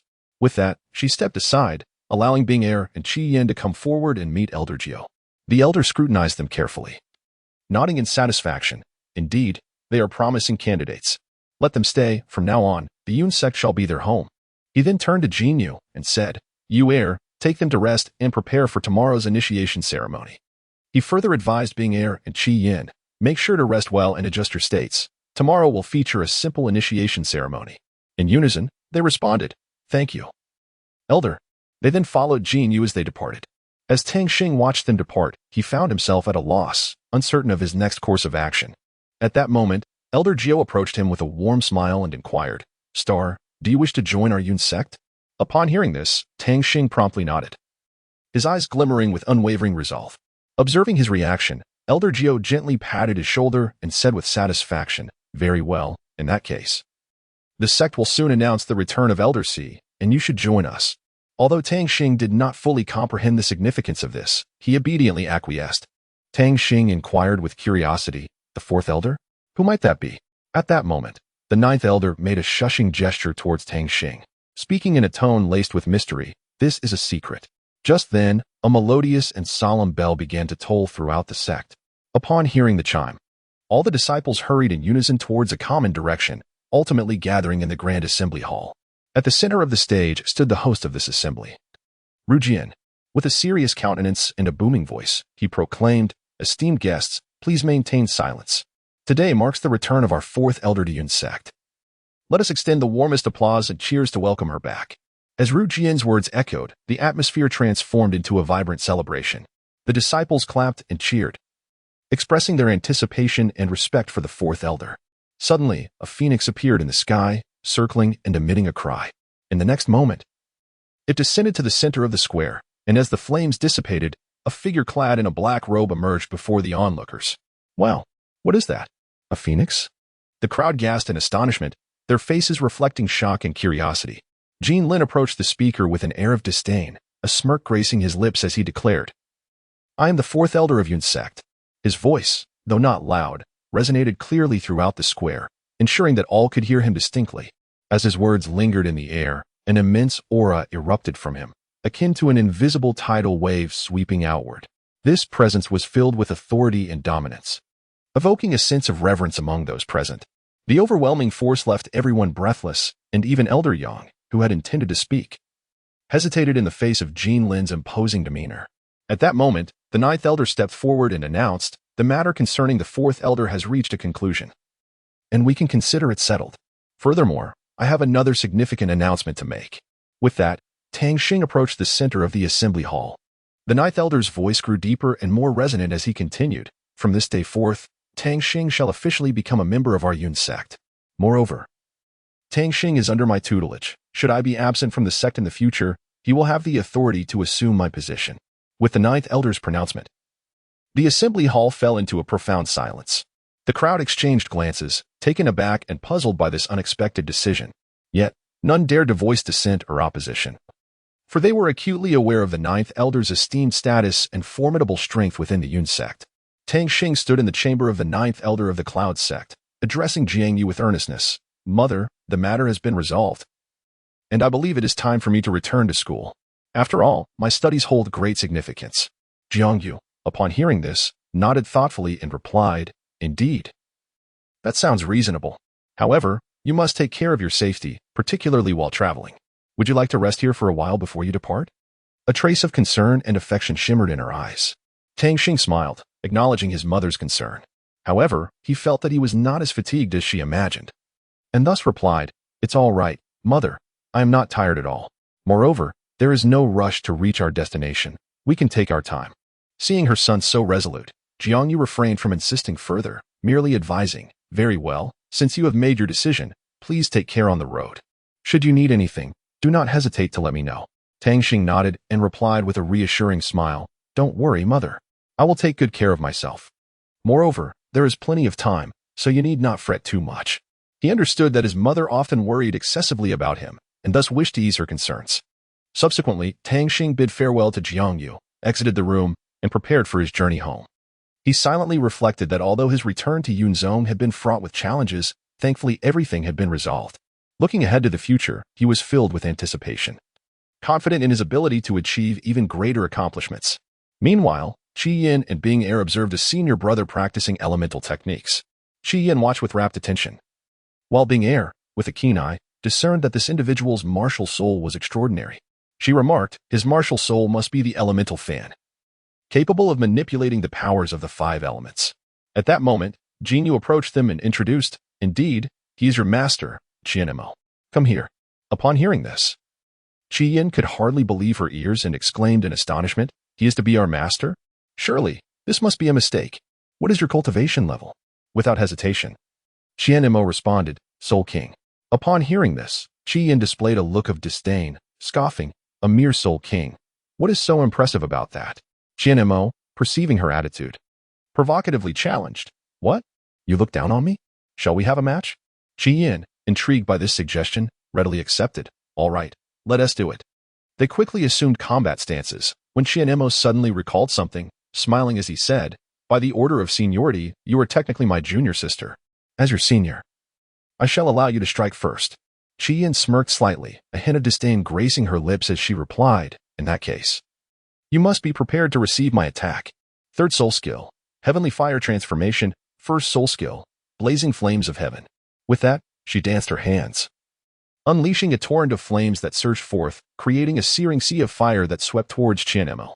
In response to Qi Yin's assault, Qianmo reacted swiftly, immediately releasing the water elemental power from his elemental fan, exclaiming, 3rd soul skill, Roar of Water.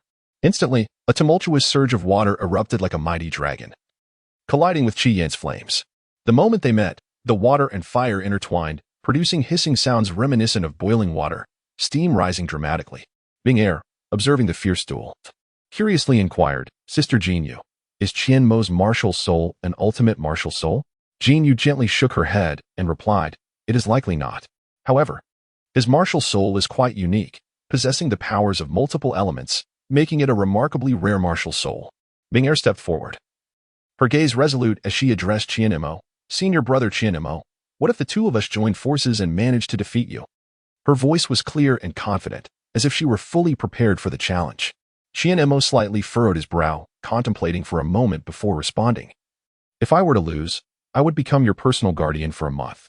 Conversely, if I win, you both shall heed my commands. What say you? His tone carried a hint of provocation, yet it also revealed a confidence in his own abilities. Bing Er nodded without hesitation, signifying her acceptance of the condition. She appeared undaunted by the prospect of battling Qianmo, and even seemed to anticipate this challenge with eagerness. Tang Xing, upon hearing the commotion nearby, hurried over and was thrilled to witness Bing Er and Qi Yin engaged in a contest. He could not help but shout with enthusiasm, keep it up.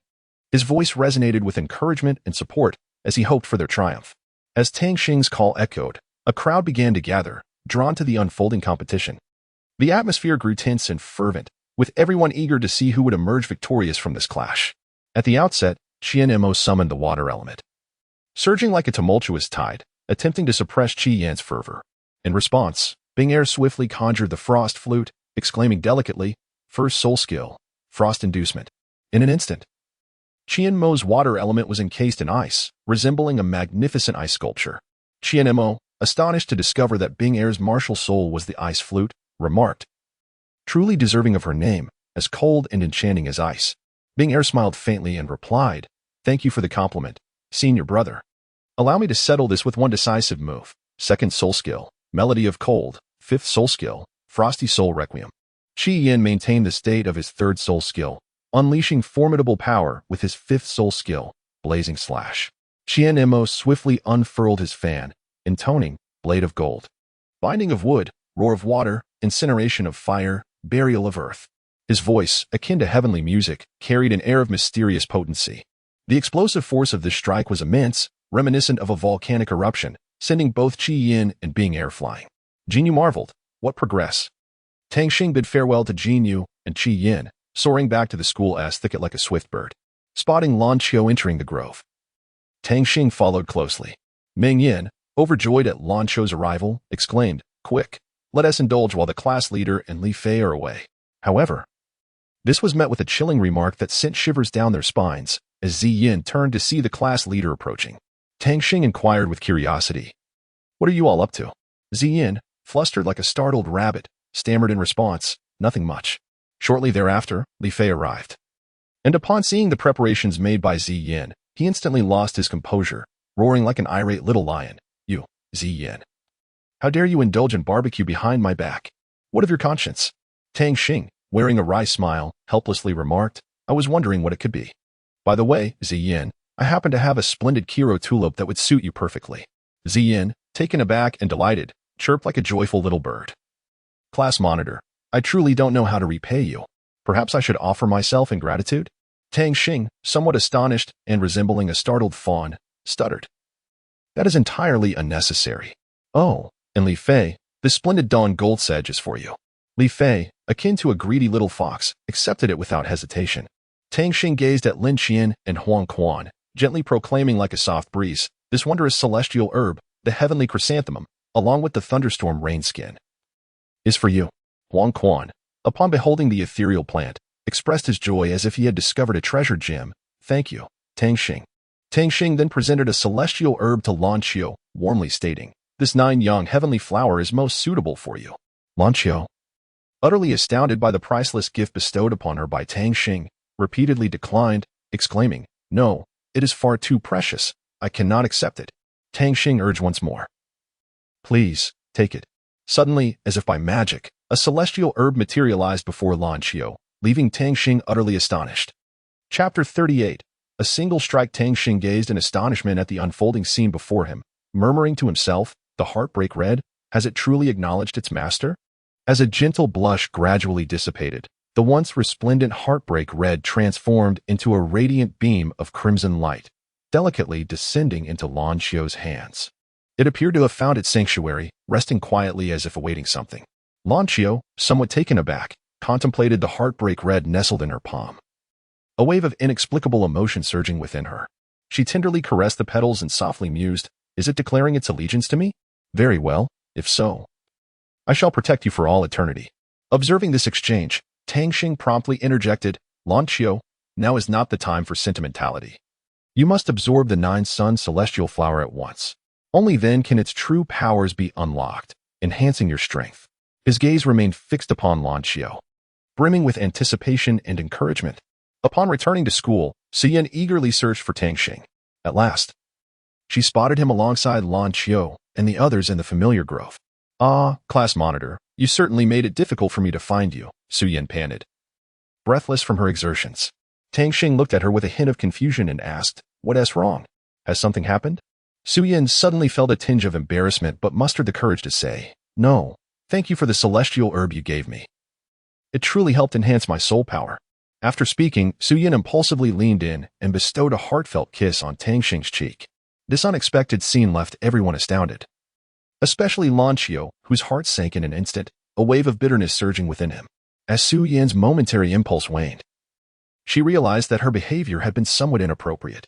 She quickly stood up from Tang Xing, her face flushed, and said, I'm sorry, I lost my composure. After absorbing the powers of the celestial herb, Lin Qian exuded an imposing aura, as if he had transformed into someone extraordinary. To his astonishment, he discovered that the quality of his martial soul had indeed improved. Gratefully, he looked at Tang Xing and said, Class leader, thank you.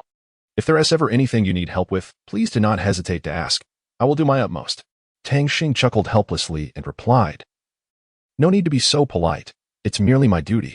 Not only our team, but even our classmates have benefited from it. Upon hearing this, Huang Quan curiously inquired, Class leader, did you go gather herbs? With so many celestial herbs. His eyes revealed a hint of confusion, but he quickly became excited again, adding, however, my thunderstorm twin blades seem to have improved once more, and their power is even greater than before. Ziyin chimed in, indeed, my spiritual power has increased a notch. I might even surpass you, class leader. Upon finishing, Ziyin released her spiritual power. Yet, in the next moment, Tang Xing suddenly opened his eyes.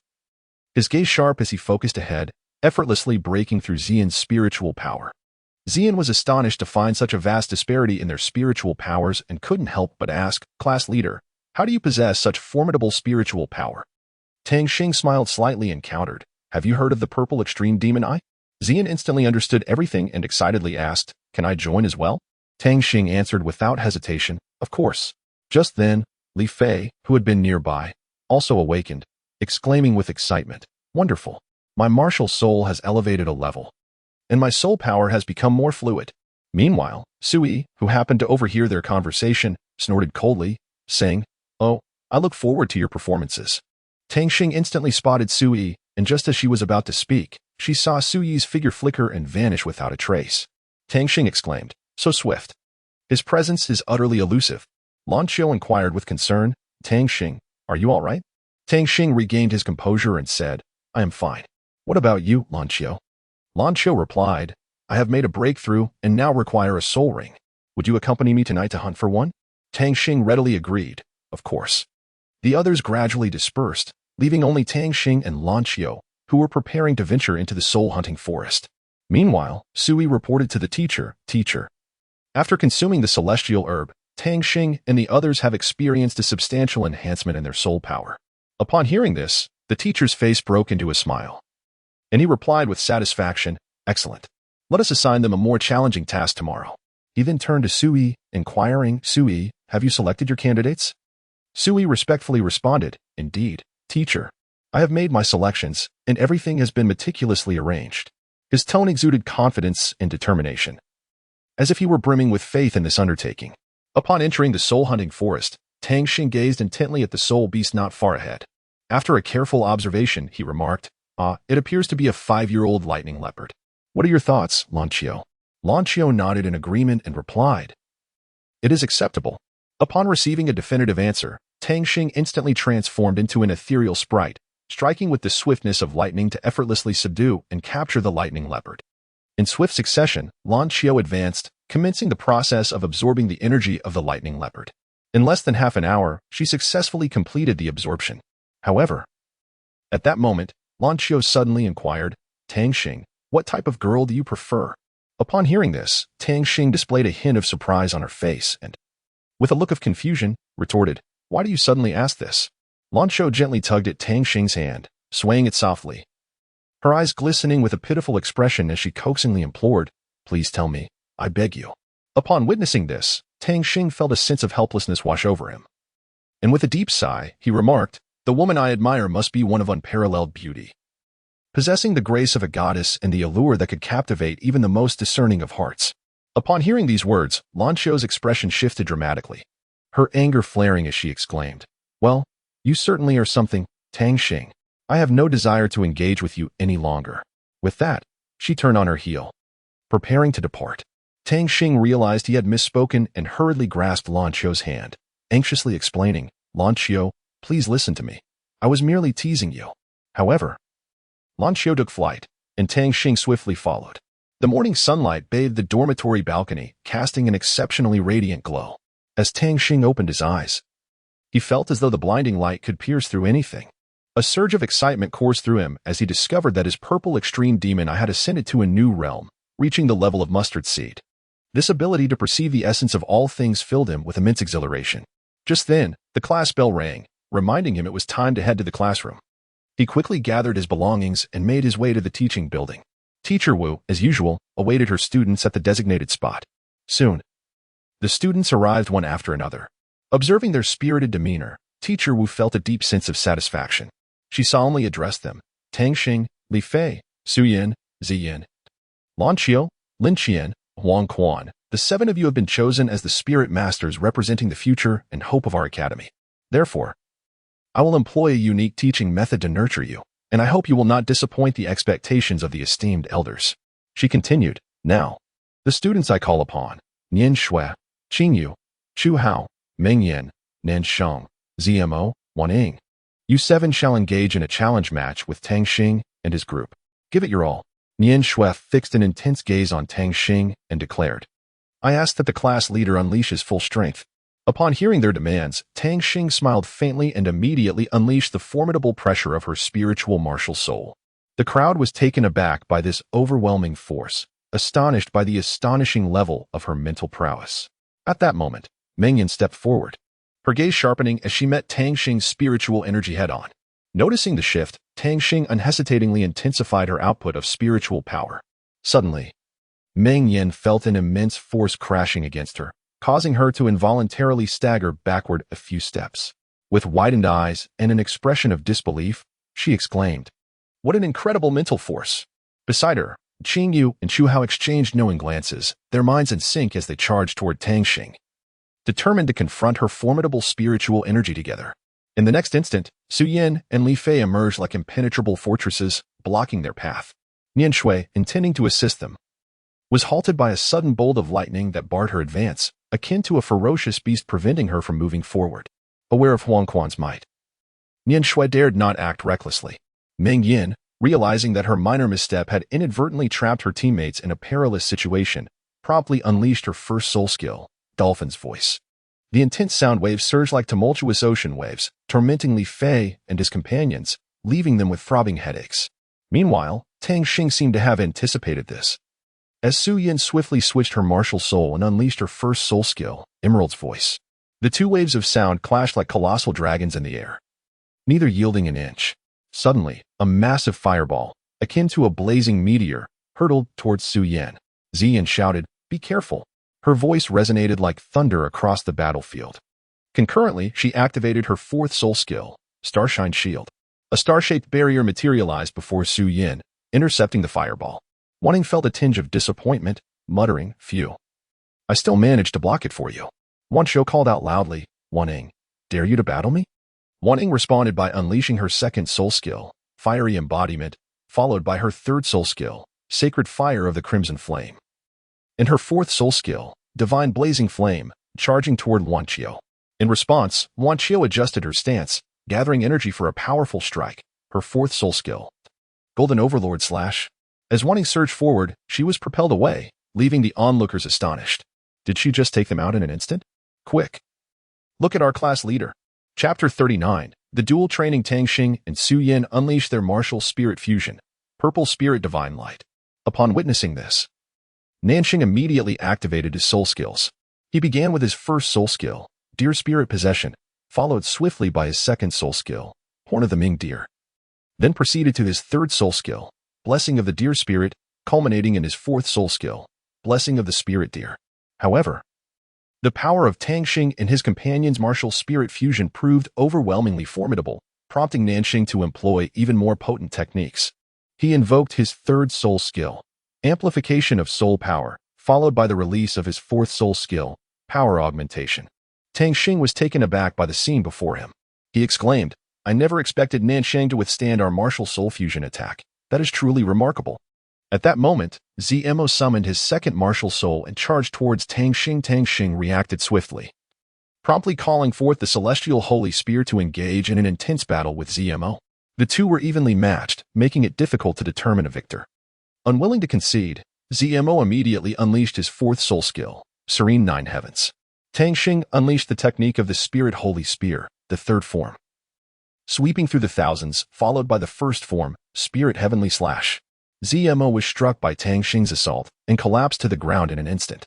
With a grave expression, Chu Hao addressed Qingyu. "Qingyu, initiate spirit fusion." Without hesitation, Qingyu leaped into action, completing the spirit fusion with Chu Hao. Together, they proclaimed, "Spirit fusion, sacred light, divine punishment." At that moment, Lan Xiu scoffed, "Do you truly believe our team possesses only one spirit fusion?" However, before she could finish her sentence, Li Fei eagerly interrupted, "Wait, allow me." Spirit fusion, radiant shadow moon. In an instant, Li Fei unleashed the formidable power of his spirit, and his fusion technique struck Chu Hao's spirit fusion with astonishing speed and force, causing it to shatter. In response to this spectacle, Li Fei exclaimed with exhilaration, "What a rush!" Meanwhile, Wu Xinheng wore a satisfied smile and nodded in approval, saying, "Very well, there has been progress." As the class leader, Tang Xing must exemplify leadership while also assisting her classmates. Do you understand? Tang Xing immediately grasped the essence of Wu Xinheng's words, replying respectfully, "Yes, Teacher Wu, I understand." Wu Xinheng continued, "Very well, since that is the case, let us proceed. Jiang Hao, your group shall go first." Although Jiang Hao felt a twinge of reluctance, he steeled himself to face the challenge. He glanced at Tang Xing, offering a wry smile as he said, "Xing Xing, do remember to show some mercy." Meanwhile, Jiang Hao's team swiftly entered combat mode, adopting a stance of readiness. Observing this, Tang Xing too prepared herself for battle, not daring to exhibit any complacency. Thus, An intense confrontation was on the verge of erupting. Just as Jiang Hao revealed his spirit ring, the attention of Tang Xing and her companions shifted entirely towards him. Noticing this, Yuxian promptly unleashed a spirit technique. However, Tang Xing and her group reacted swiftly, sprouting a pair of wings from their backs and soaring beyond the reach of Yuxian's attack. Yet, in the next moment, a powerful gust of wind engulfed Tang Xing and the other 6. Tang Xing and Su Yin exchanged a glance, and Su Yin immediately comprehended his intent. Lin Qian swiftly summoned the rock dragon shield, closely guarding the other 4. Su Yin, in turn, harnessed her counterclockwise speed to mitigate the damage inflicted by the wind. Meanwhile, Tang Xing was fervently drawing upon the light elements within him, striving to consolidate his own power. Knight Xian, witnessing this unfolding scene, realized the gravity of the situation and exclaimed, "This is bad. We must stop them at once." Tang Xing successfully transformed into an ethereal form, radiating a dazzling golden light. Adorned in resplendent golden armor, he sprouted a pair of shimmering wings from his back. He intoned the words, "Holy light wave of all spirits." Observing this, Sun Shekong and Su Chuan immediately dashed towards the whirlwind, striving to seize Su Yin. However, just as they were nearing the vortex, a violent explosion erupted from within it. Su Yin plummeted from the sky to the ground, declaring, "Tang Xing, my soul power has been utterly depleted." Tang Xing resolutely stood behind them and declared, "Do not worry. You all rest well. The forthcoming battle shall be entrusted to me." At that moment, Li Fei stepped forward and said, "Boss, I shall accompany you." Lan Xiu rose as well, stating, "And I will join too." The two then summoned their battle attire, positioning themselves steadfastly beside Tang Xing. Sun Shaokong nearly lost grip of the purple gold staff in his hands, silently marveling at the formidable strength of these 2 individuals. Su Chuan, observing the panic among the Chun family members, promptly exclaimed, "Fear not, everyone. They are but 3 in number. We are many and shall not be intimidated." Yet, as he spoke, he retreated behind the crowd. In that instant, Li Fei surged towards the Chun family with astonishing speed, a blur to the onlookers. Jin Yu swiftly summoned the Fire Phoenix, engaging in fierce combat with Li Fei. The Fire Phoenix unleashed torrents of flames, while Li Fei wielded his weapon with finesse, each side exchanging blows in a tumultuous struggle. Seeing this, Jiang Hao intended to assist Jin Yu but was halted by Lan Qiu. Lan Qiu emanated the formidable aura of the Golden Dragon, a roar that resonated through the skies, instilling terror. Jiang Hao, undeterred, summoned the Rainbow Spirit Horse, revealing his own prowess. The 2 powerful energies clashed in the air, creating a massive shockwave that left those nearby gasping for breath. With a mighty shout, Jiang Hao summoned the 7-colored spear and lunged fiercely towards Lan Qiu. Although Lan Qiu was strong, he found himself momentarily flustered by Jiang Hao's unexpected strike. The 2 engaged in a relentless exchange, neither yielding. At that moment, Tang Xing issued a challenge to Sun Shaokong. However, just as he was about to strike, a fan suddenly launched from behind in a stealthy assault. Tang Xing reacted swiftly, sidestepping Su Chuan's attack. Su Lu and He Xin, witnessing the unfolding situation, quickly moved to assist Sun Shaokong and Su Chuan. In that instant, Sun Shaokong and Su Chuan, bolstered by their allies, unleashed their most potent techniques, the Gale Slash and the Purple Gold Staff. Upon observing the situation, Tang Xing intoned incantations, Spirit Sacred Halberd, 3rd form, sweeping the 1,000 armies. 1st form, Spirit Heavenly Slash. With a flourish of his halberd, a fierce gale erupted. Su Chuan and Sun Xiaokong's offensive was swiftly dismantled, and Tang Xing followed with a heavy strike, rendering them unconscious upon the ground. Nearby, Jin Yu, witnessing this, unhesitatingly unleashed the Phoenix's might. Employing her 5th soul skill, Gaze of the Phoenix, Li Fei, acutely aware that he was no match for Jin Yu, called out fervently, "Martial Soul Fusion, Radiant Shadow Moon." Nonetheless, Li Fei ultimately found himself unable to withstand Jin Yu's onslaught, and together they were eliminated from the contest. Lan Qiu and Jiang Hao engaged in a fierce exchange, neither yielding to the other. Suddenly, Lan Qiu noticed the divine artifact in Jiang Hao's grasp and inwardly lamented the predicament. Defeating him would prove to be a formidable challenge. Yet, Jiang Hao, brimming with confidence, taunted Lan Qiu. "Lan Qiu, you are simply no match for me. Perhaps it would be wise to concede." Undeterred by his provocation, Lan Qiu smirked disdainfully and retorted, "How can one know their limits without a trial?" 4th soul skill, Golden Overlord Dragon Slash. At that moment, Jiang Hao shook his head with a sigh, then tightened his grip on his weapon, releasing a technique known as the remnant soul of the colorful spirit horse. The power of this move was staggering, instantly sending Lan Qiu flying out of the competition. In the end, Only Jiang Hao, Ding Xin, and Tang Xing remained on the field. Observing the unfolding scene, Tang Xing called out, "Elder brother, why not allow them to take their turn first to preserve our camaraderie?" Jiang Hao acquiesced. "Very well, you may go first." Thus, Ding Xin and Sui stepped out of the arena. Now, only Jiang Hao and Tang Xing remained. Jiang Hao lunged towards Tang Xing with a swift stride, while Tang Xing retaliated with a powerful thrust, momentarily repelling Jiang Hao. The battle intensified, drawing the attention of all. Jiang Hao leaped, aiming a strike at Tang Xing, who raised his halberd overhead in defense but was forced back several paces. Realizing his spear techniques were insufficient, Tang Xing began to invoke Spirit Sacred Halberd, second form, Radiant Brilliance. A dazzling light erupted from his halberd, illuminating the entire battlefield.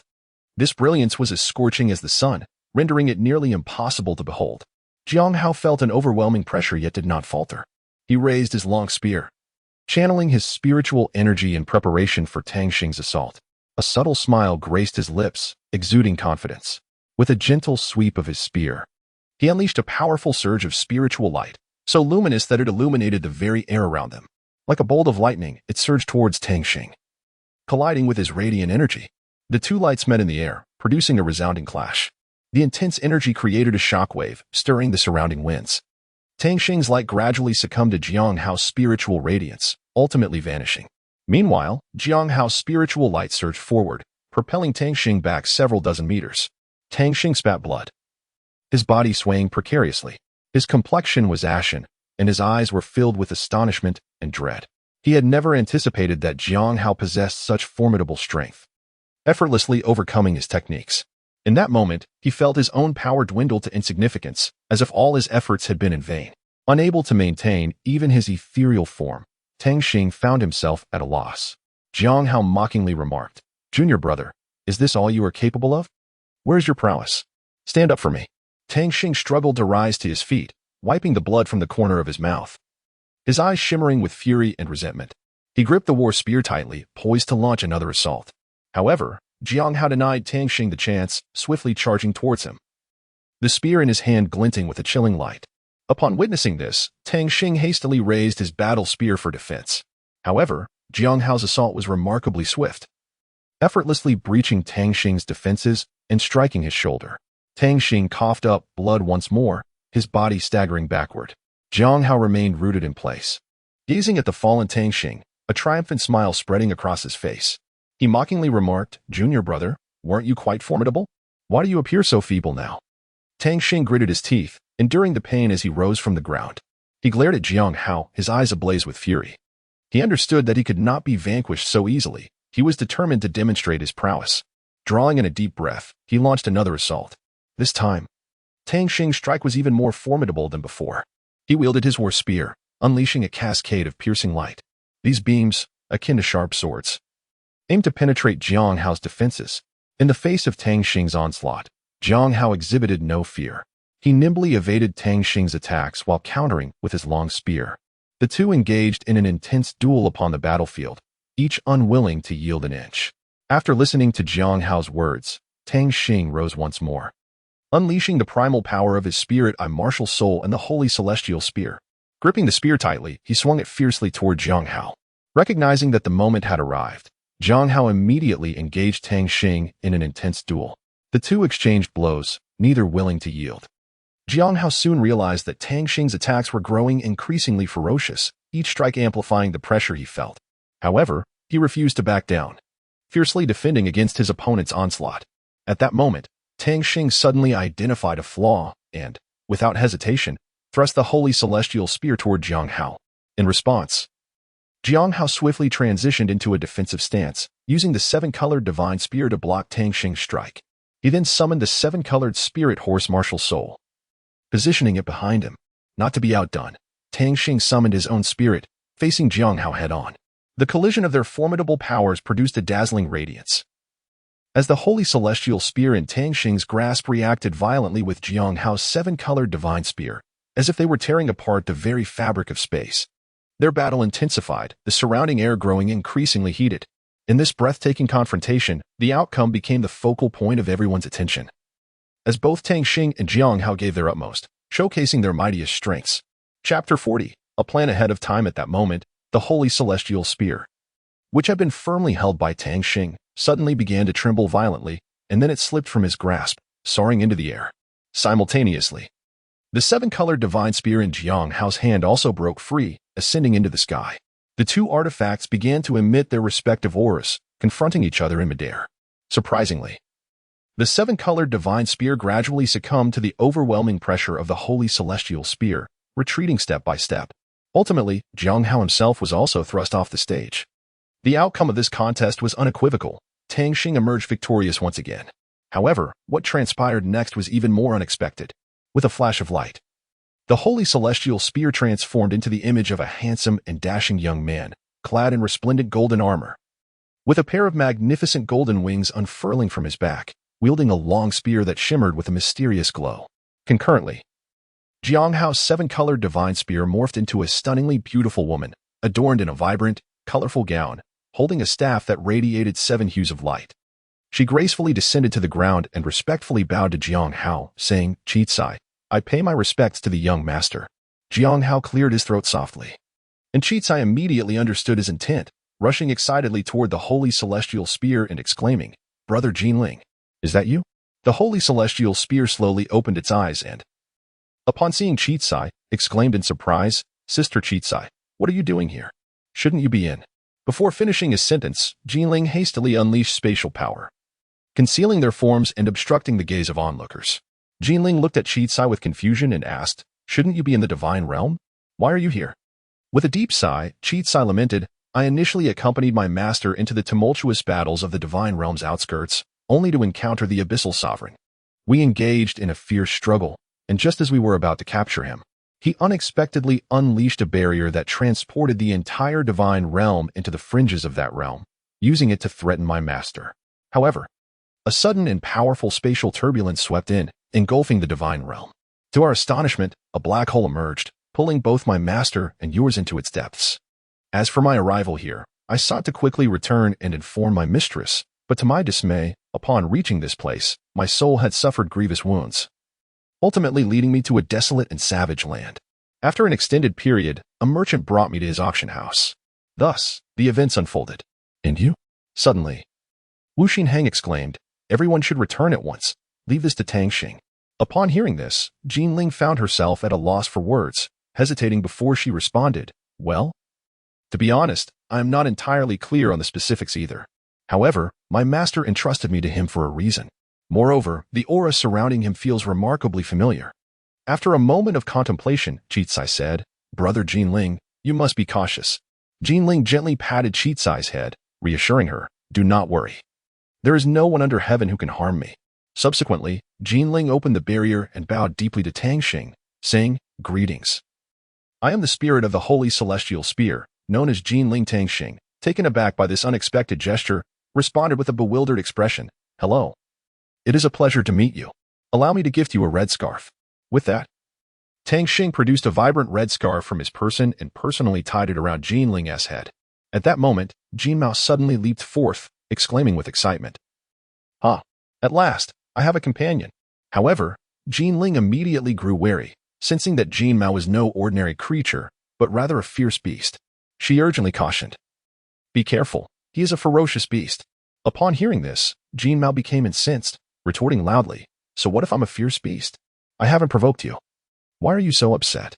As tensions rose and it seemed a confrontation was imminent, Tang Xing quickly intervened, raising his hands to separate the two, and shouted, "Stop. Both of you, cease this at once. No fighting or arguing, understood?" Jin Mao shrugged in response, saying, "I have no issue, but the problem lies with her." He then turned to Jinling. Tang Xing also turned to look, inquiring, "And what about you?" Jinling sighed in resignation and replied, "Very well, I shall acquiesce."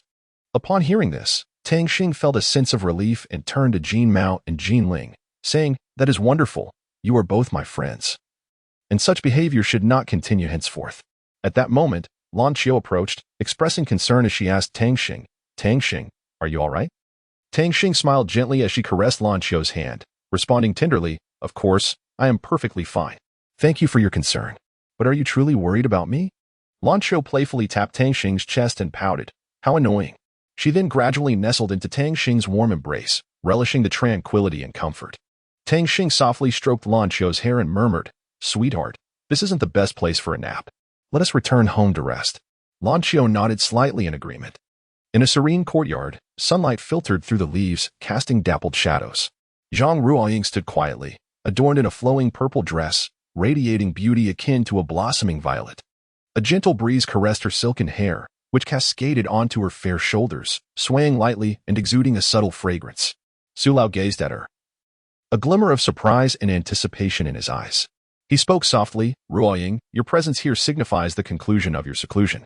Do share with me the insights and accomplishments you have garnered during this time." Upon hearing this, a smile blossomed on Zhang Ruoying's face, reminiscent of spring flowers unfurling.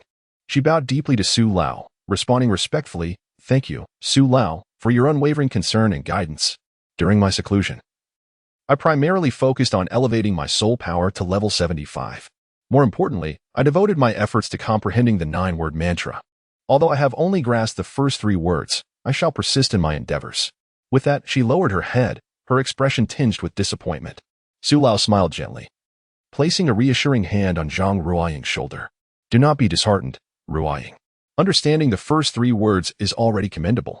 After all, this is an exceptionally profound soul technique that requires extensive cultivation and comprehension. While the remaining 6 words present greater challenges, I firmly believe that with perseverance, you will surely unravel their meaning."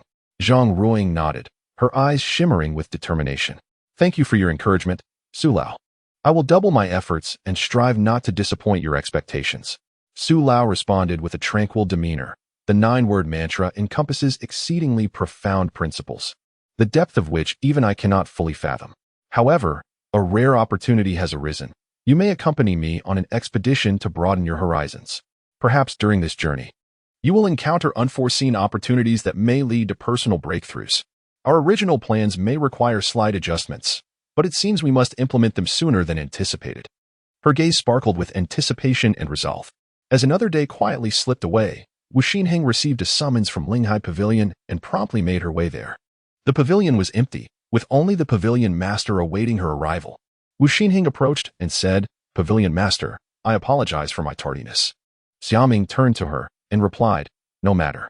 I called you here to inquire about the training of the 7 spirit warriors." Wu Xinheng reported candidly, "Pavilion master. They have nearly completed their training. However, they lack the necessary experience."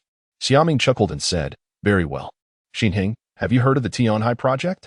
Dance Hard Hangda exclaimed, "I understand." Summer Ming continued, "Indeed, I am prepared to initiate this plan, and you shall be the operative for this endeavor. Recently, there have been slight disturbances in the southern wilderness, necessitating your leadership alongside the 7 spirit bearers and the heads of the Inner Academy to conduct an investigation. Shortly, the head of the Inner Academy will seek you out." Dance Hard Hang replied, "Understood." She promptly returned to the classroom and announced, "Tang Xing, gather your team of 6 and accompany me." Without a moment to spare, Tang Xing summoned Lan Qiu and the others, inquiring, "Teacher Wu, what is happening?" Dance Hard Hang turned to Tang Xing, a mysterious smile gracing her lips as she softly remarked, "This is your mission. Someone will come to guide you shortly. For now, please wait ahead while I procure something." Huang Quan furrowed his brow in confusion, resembling an inquisitive child as he asked, "Tang Xing, what task has the teacher assigned us?" Tang Xing found himself momentarily speechless, shrugging helplessly, "How would I know? But Teacher Wu mentioned that someone would meet us." Tang Xing gazed at Huang Quan, resembling a perplexed puppy, and with a hint of resignation, she shrugged her shoulders. "How could I possibly know? The dance instructor mentioned that someone would be meeting us." In the next moment, Huang Quan's attention was captured by a woman clad in a purple outfit, her tall and well-proportioned figure accentuated by her elongated legs. It seemed as though she was smiling directly at him. Su Yan rolled her eyes at Huang Quan and scoffed, "What a fickle-hearted fool."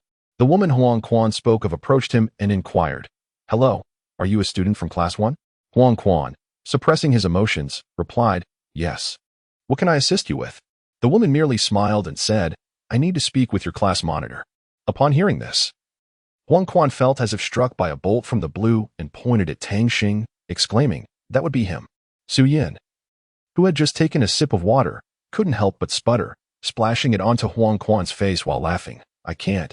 This is too funny. It hurts my stomach." "Haha." The woman then approached Tang Xing and said, "Hello. I need to speak with you. May I have a moment?" Tang Xing was taken aback. as if struck by a thunderclap. Chapter 41. The Perils of the Ancient Domain. After Tang Xing followed the woman to a tranquil location, she spoke first, saying, "You must be Tang Xing, the seventh spirit master. I have come to seek you out because I need to convey a special mission. But before that, allow me to introduce myself.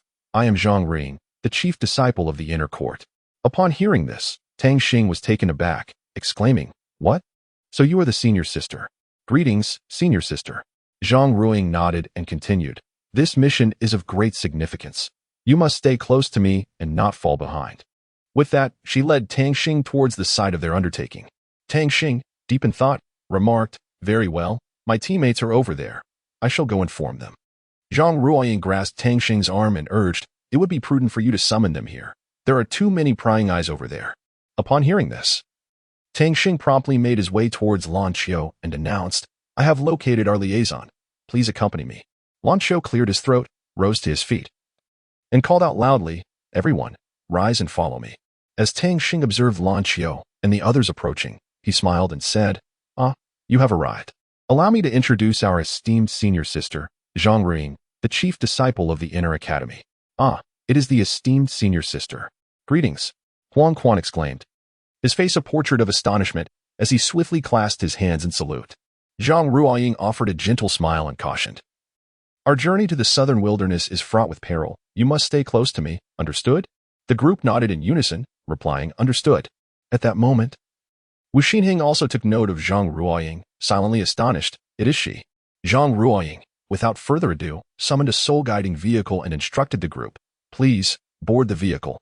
Tang Xing gazed at Zhang Ruoying in astonishment. Incredulity etched across his face as he inquired, "Is it truly possible for a soul-guided vehicle to be stored within a spatial storage?" Zhang Ruoying smiled and nodded, responding with unwavering confidence, "Indeed, it is. My second profession is that of a blacksmith, and naturally, I possess the ability to forge the objects I cherish." She brimmed with pride in her craftsmanship. Tang Xing looked curiously at Zhang Ruoying, his eyes shimmering with a glimmer of perplexity. Unable to contain his curiosity, he inquired, "Senior, what does the term second profession signify?" Zhang Ruoying scrutinized Tang Xing thoughtfully, seemingly pondering how to elucidate the concept. She softly replied, "You are already in your third year, aren't you?" Tang Xing nodded in affirmation.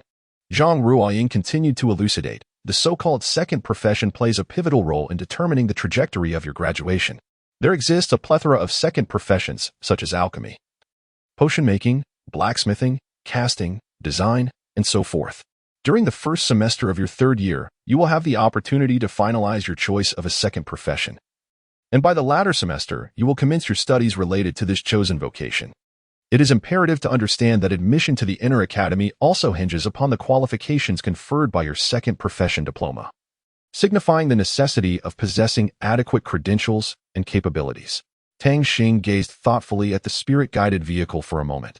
Then suddenly, the vehicle came to a halt, and a multitude of serpents surged forth, causing Ziyin, who was aboard, to scream in alarm, "A swarm of snakes. What should we do?" Tang Xing hastily summoned his spiritual eye to assess the surroundings, his expression grave as he declared, "This area is infested with snakes for 100 miles. We are ambushed. And these snakes are highly venomous." Li Fei, filled with terror, shouted, "Boss, they are charging at us. They are coming." Tang Xing, in a state of urgency, queried, "Senior sister, can this vehicle take flight?" Zhang Ruoying awkwardly replied, "It probably can't." Tang Xing immediately cried out, "Hurry, everyone, get out of the vehicle. Huang Quan, move quickly." Huang Quan swiftly concentrated his soul power and recited an incantation for his second soul skill, light and agile little flying dumpling.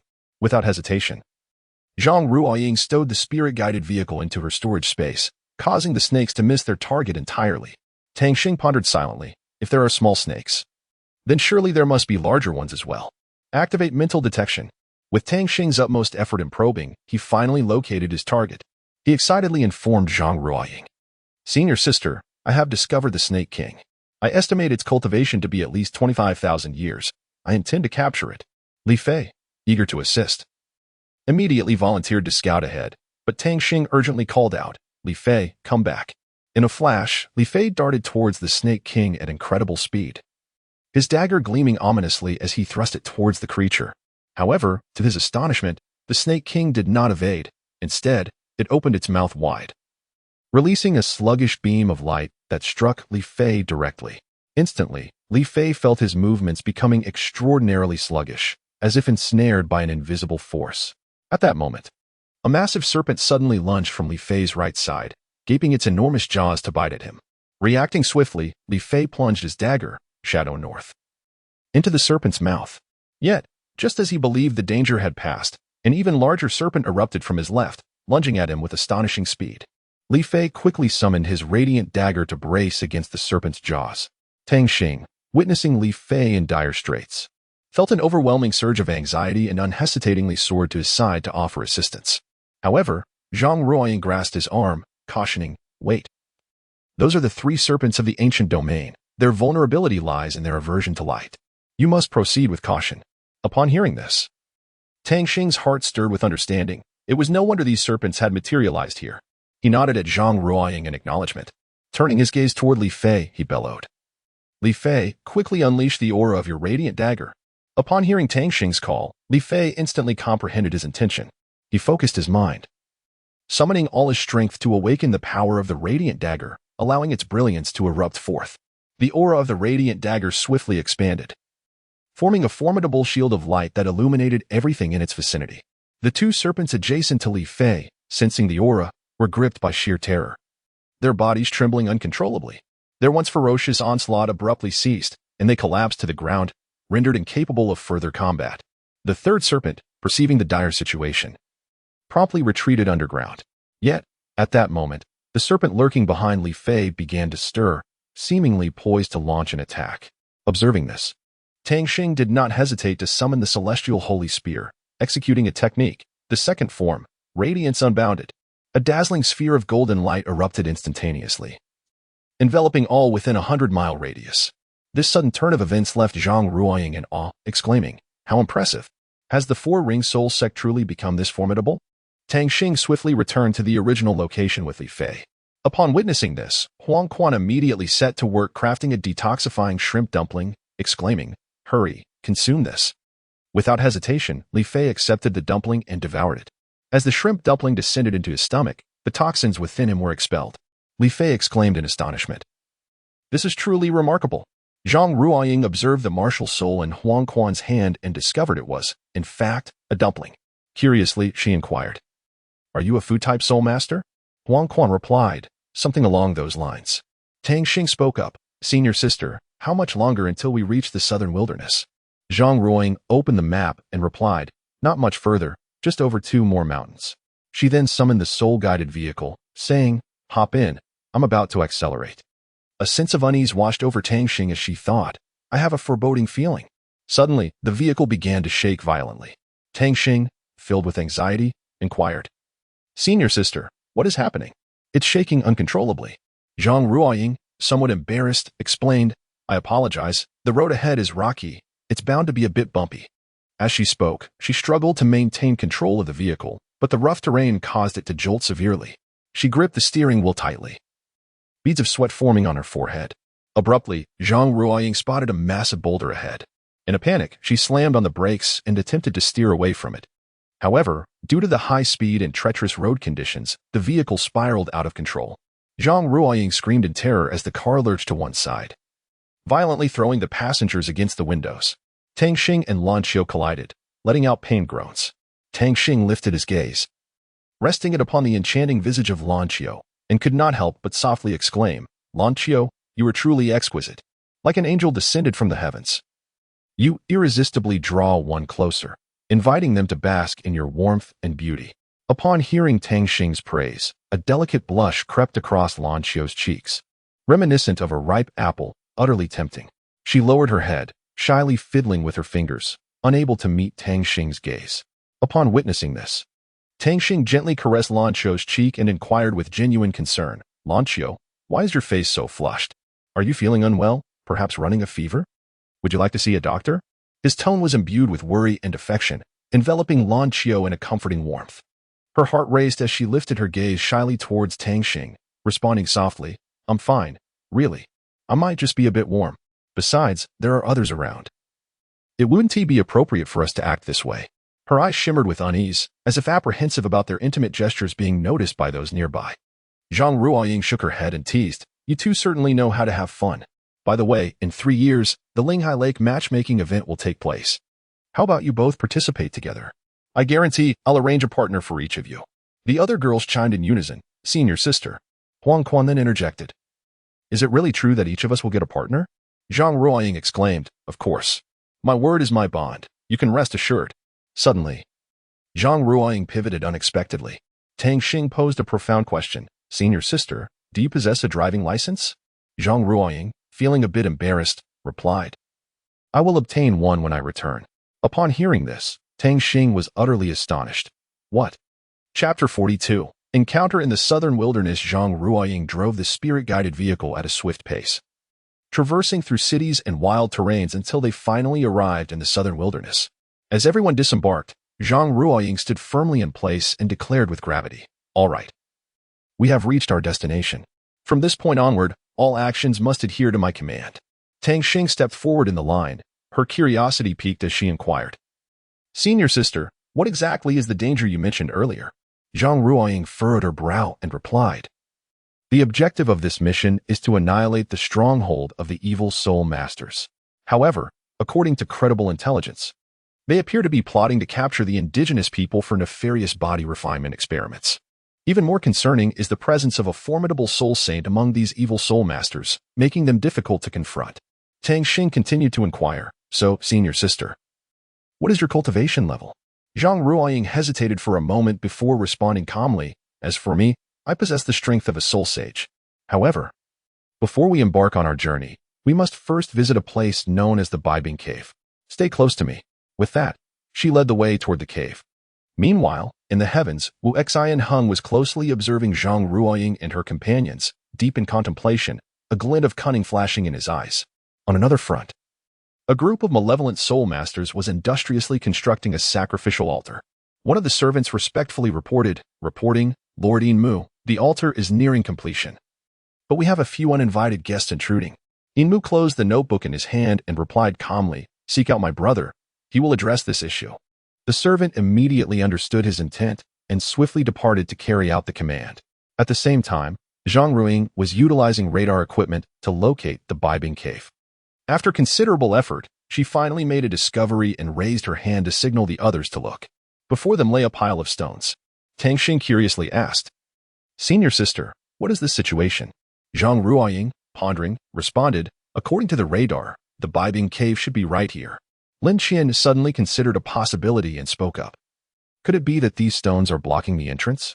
Zhang Ruoying nodded in agreement. "That is very likely." With confidence, Lin Qian declared, "You two stand back. Let me give it a try." Tang Xing and Zhang Ruoying promptly stepped aside, and Lin Qian unleashed a powerful impact, instantly shattering the stones before him. With a resounding crash, the stones scattered, revealing bold characters on the ground. Bibing Cave. Zhang Ruoying recognized the place at once, exclaiming, "Indeed, this is it. Let us hurry inside." Consequently, the group entered the mysterious cave. Upon entering Bibing Cave, Tang Xing immediately employed her spiritual eyes to probe the depths, exclaiming in astonishment, "What a deep cave! Even my spiritual eyes cannot fully discern its depth and size. But fear not, I know the way forward. Everyone, stay close to me." Under Tang Xing's guidance, they skillfully evaded traps along the route and successfully arrived at the first cavern of the Bibing Cave. Tang Xing gazed at the walls adorned with inscriptions, pondering, could this be ancient text? The intricate script covered the walls of the cavern. Su Yan's eyes widened in shock. Her face a mask of astonishment. "This is indeed scripture, and it originates from 10,000 years ago. Allow me to try. Grant me a moment." With that, she closed her eyes and began to meticulously study the ancient text. Upon witnessing the scene, Tang Xing endeavored to decipher the ancient texts, yet found them exceedingly perplexing. At that moment, Li Fei approached and gently tapped on several stones, and forthwith, a grand door gradually materialized before the group. Elated, Li Fei dashed back to Tang Xing's side, exclaiming with fervor, "Brother Tang, I have discovered the mechanism to open the door." Upon hearing this, Tang Xing promptly instructed, "Splendid. You guard the door, and once Su Yan has unraveled the scriptures, we shall be able to depart from this place." Li Fei nodded vigorously and took his position at the door, vigilantly surveying the surroundings. After a brief interlude, Su Yan finally opened her eyes, murmuring in astonishment, "This is truly incredible. Tang Xing quickly inquired. What is it, Su Yan? Furrowing her brow in contemplation, Su Yan replied. These scriptures recount that this locale was once a beautiful utopia, with villages and tribes flourishing. However, one fateful day, a black dragon descended upon this land, ravaging it beyond recognition, leaving it in a state of utter despair. Subsequently, a man clad in golden armor, wielding a long spear, emerged and successfully repelled the black dragon. The locals revered this man as a deity and inscribed a single character, Zhe. Yet, what could this character signify? I require further contemplation to grasp its meaning. Upon hearing the character Zhe, Zhang Ruoying felt a stir within her heart, pondering silently, could this be related to my 9-character mantra? Su Yan glanced at the scriptures, expressing her resignation. As for these texts, they have surpassed my capacity to decipher. Tang Xing gently patted Su Yan's shoulder, reassuring her, it is all right. You have performed admirably. Let us proceed. Thus, Tang Xing and his companions continued deeper into the caverns. Upon entering the second cave, a hand gesture suddenly manifested upon the wall. Zhang Ruoying, upon observing this gesture, became exhilarated and could no longer remain seated. She began to mimic the gesture. Yet, no matter how she attempted, she invariably faltered at the final step, unable to complete the entire motion. Su Yan immediately recognized the gesture Zhang Ruoying was attempting and curiously asked, Senior sister, are you trying to comprehend the 9-character mantra? Zhang Ruoying responded, Indeed, but I keep failing, alas. Su Yan consoled her, Senior sister, with your talent, you will undoubtedly succeed. Well then, let us move on. Tang Xing promptly employed his spiritual and martial soul to explore the path ahead, but in the next moment, a formidable mental force abruptly emerged, forcefully interrupting Tang Xing's exploration, causing his body to sway. Observing this, Lan Xiu quickly stepped forward to steady Tang Xing, inquiring with concern. What has occurred? Tang Xing furrowed his brow and replied, a powerful mental force is obstructing my detection. Lan Xiu furrowed her brow, regarding Tang Xing with some doubt, yet chose to trust him.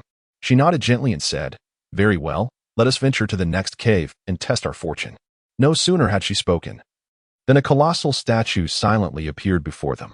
Tang Xing's gaze suddenly transformed into one of resolute determination, as he felt a powerful intention surge within him, as if whispering that this statue was the very object of his relentless quest. Lan Xiu also sensed the peculiar atmosphere, leaning in closer to the statue, meticulously examining its intricate details. In contrast to the other sculptures, this one possessed an unmistakable uniqueness. It radiated a dazzling white light, imparting an aura of mystery and solemnity. Bathed in this luminous glow, the surrounding environment was rendered isolated, creating a distinct realm of its own. Tang Xing entered the alternate space without hesitation, his heart brimming with anticipation and curiosity. Upon stepping inside, the sight before him caused his eyes to widen in astonishment. A statue promptly knelt before him, respectfully declaring, Phoenix Envoy, I greet my master. A look of disbelief crossed Tang Xing's face as he hastily waved his hands, asserting, No, I am not your master. However, the Phoenix Envoy remained steadfast in his conviction, sincerely urging, Master, I assure you, I cannot be mistaken. The bloodline coursing through your veins resonates deeply within me, confirming that you are indeed my master. Tang Xing was left even more perplexed, asking vacantly, Huh? Upon hearing that he might be sent away, the Phoenix Envoy quickly pleaded, Master, please do not dismiss me. Allow me to remain by your side. Observing the pained expression on the Phoenix Envoy's face, Tang Xing relented, Very well. If it must be so, you may stay. However, do you know how to exit? The Phoenix Envoy responded immediately, Rest assured, Master, as long as you concentrate, I will do my utmost to assist you in finding a way out. With that, the Phoenix Envoy dissipated into the alternate space. Upon emerging from the otherworldly realm, Tang Xing immediately unleashed a formidable psychic force. At that moment, the Suzaku spirit manifested its abilities, instantaneously doubling Tang Xing's mental power. This unexpected enhancement left Tang Xing utterly astounded. He had never anticipated such a monumental breakthrough in his psychic capacity. As his mental strength surged, Tang Xing swiftly discerned the direction of the exit and excitedly exclaimed, Everyone, follow me. The group eagerly trailed behind him, encountering no peril along their path. At last, they arrived at the exit, only to be taken aback by the sight of an elderly man peacefully resting amidst a pile of grass. Upon witnessing the scene, Tang Xing swiftly assisted the elderly man to his feet, expressing genuine concern as he inquired, Elder, what has befallen you? What has occurred? The old man, panting heavily, grasped Tang Xing's hand tightly and implored, I beseech you, save my grandson. Without hesitation, Tang Xing asked, could you describe your grandson's appearance? Trembling, the elder retrieved a photograph from his bosom and handed it to Tang Xing. Taking the photo, Tang Xing examined it closely before turning to Li Fei and the others, his eyes reflecting a silent query. In response, Li Fei and the others nodded in agreement, indicating their willingness to assist in the search for the elder's grandson. Zhang Ruoying, with unwavering resolve, declared, our purpose here is to eradicate those vile creatures and rescue more souls.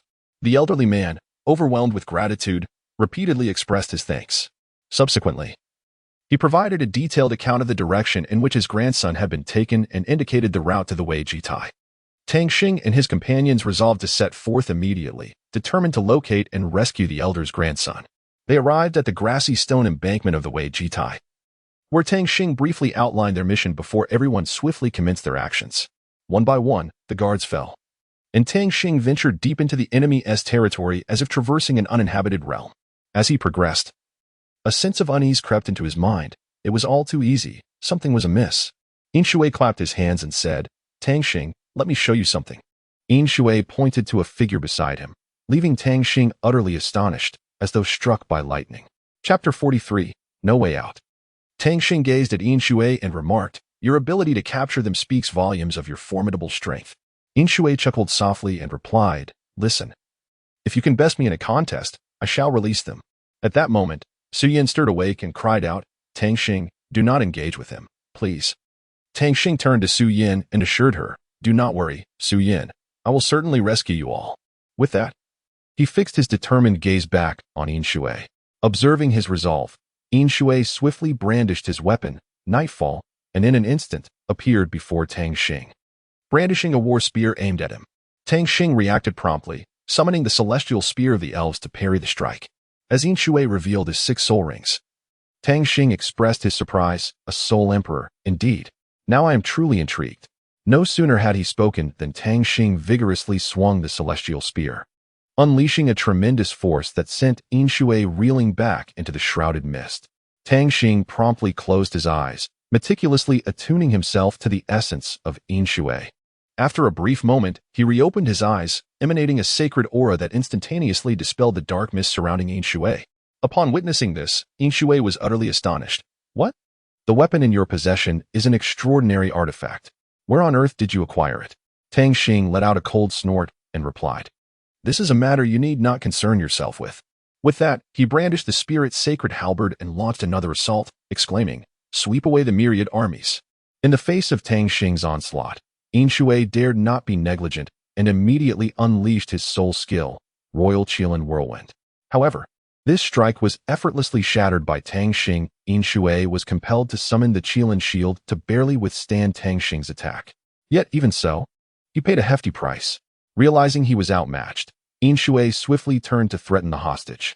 In the next moment, Huang Quan executed a thunderstorm slash aimed at Yin Shui, causing him to spew blood from the impact of his war halberd. Meanwhile, the hostage had long since been rescued. Tang Xing, looking at Huang Quan, shouted in excitement, boss. This term of endearment filled Tang Xing with warmth, for he knew that only his acquaintance Li Fei would address him in such a manner. Tang Xing and Li Fei exchanged a fist bump when Yin Mu rushed over to assist Tang Xing, exclaiming, brother, are you all right? Upon recognizing a familiar face, Tang Xing expressed his astonishment. Isn't that Yin Mu? What brings you here? Yin Mu glared at Tang Xing, his voice laced with fury. It's you again. Did you inflict those injuries on my brother? Unfazed, Tang Xing retorted, indeed, it was I who caused it. But if you possess the skill, come and defeat me. Oh. By the way, I just recalled that you seem incapable of besting me. Yin Shui then rose once more, a menacing glint in his eyes as he declared, I haven't even unleashed my full power yet. Prepare to witness my might, 4th soul skill, Qi Huang magic void restriction. Tang Xing once again wielded the celestial holy spear, unleashing the 3rd technique, the sweeping strike against myriad armies, a formidable force that sent Yin Mu staggering back. However, at that moment, a figure hurtled through the air and crashed heavily to the ground. Lan Qiu and Zhang Ruoying were also knocked down by this figure, who happened to be Li Fei. Li Fei let out a pained cry. Why is it always me who gets hurt? Meanwhile, a flower palanquin slowly approached them.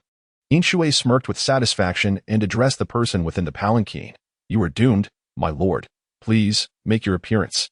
As the words fell, The curtains of the palanquin were drawn back, revealing an extraordinarily beautiful woman. She was enchanting, yet her demeanor was decidedly aloof. This was Qianyu, who coldly declared, "None of you present today shall leave this place." As Tang Xing beheld the appearance of Qianyu, a smile graced her lips. And just as she prepared to speak, Zhang Ruoying suddenly rose, her complexion pale, urgently exclaiming, "Run!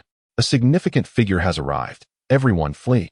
With that, she grasped Lan Qiu's hand and turned to escape the scene. A sense of urgency gripped Qianyu's heart, prompting her to unleash the lantern domain in an attempt to obstruct their pursuers. However, at that moment, a fierce sword aura surged toward the lantern domain. Qianyu, keenly aware of the assault on her domain, watched as it began to shatter. As the lantern domain crumbled, a familiar figure materialized before Tang Xing and the others. Li Fei's eyes widened in astonishment as he exclaimed, "It's Teacher Wu." Teacher Wu's expression was grave as he shouted, "Everyone, hurry and leave." His voice was imbued with urgency and concern, signaling the dire nature of the situation. Inshui reacted swiftly, activating a formidable protective shield that enveloped everyone, shielding them from harm.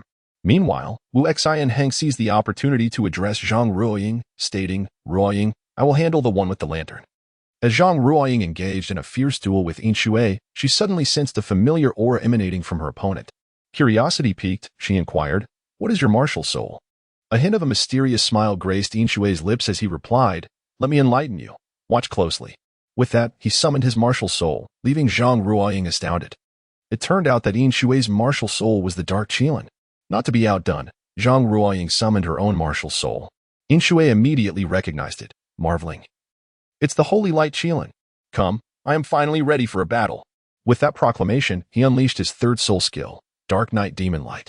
Zhang Ruoying, undeterred, responded with her first soul skill, Holy Light Dear Qilin Break. She wielded her weapon, launching a powerful attack that sent Inshui crashing to the ground. Just as Inmu prepared to assist Inshui, Li Fei suddenly blocked his path, taunting, "Allow me to have a word with you." With that, he lunged forward, dagger in hand, aiming at Inmu. However, Inmu reacted swiftly, gently pushing Li Fei's dagger aside with a single hand. Following that, he swiftly summoned the Black Tiger martial soul, which charged ferociously at Li Fei. Yet, Li Fei was no novice. He leaped into the air, evading the onslaught from the Black Tiger martial soul. Observing the unfolding situation, Zhang Ruoying wasted no time in unleashing her second soul skill, Dear Qilin Light. As the skill activated, Li Fei felt an immense surge of light elemental power infusing him, significantly enhancing his strength. Seizing this moment, Inmu unleashed his second soul skill, Black Shockwave. The force of this attack was overwhelming and formidable. Just as the Black Shockwave was about to strike Li Fei, he remained unperturbed, beginning to gather energy. Just as the Black Shockwave neared him, Li Fei finally made his move, executing his first soul skill, Radiant Slash. This strike was akin to a blinding beam of light, instantly severing Inmu's Black Tiger Shockwave. Meanwhile, the battle on Zhang Ruoying's side was drawing to a close.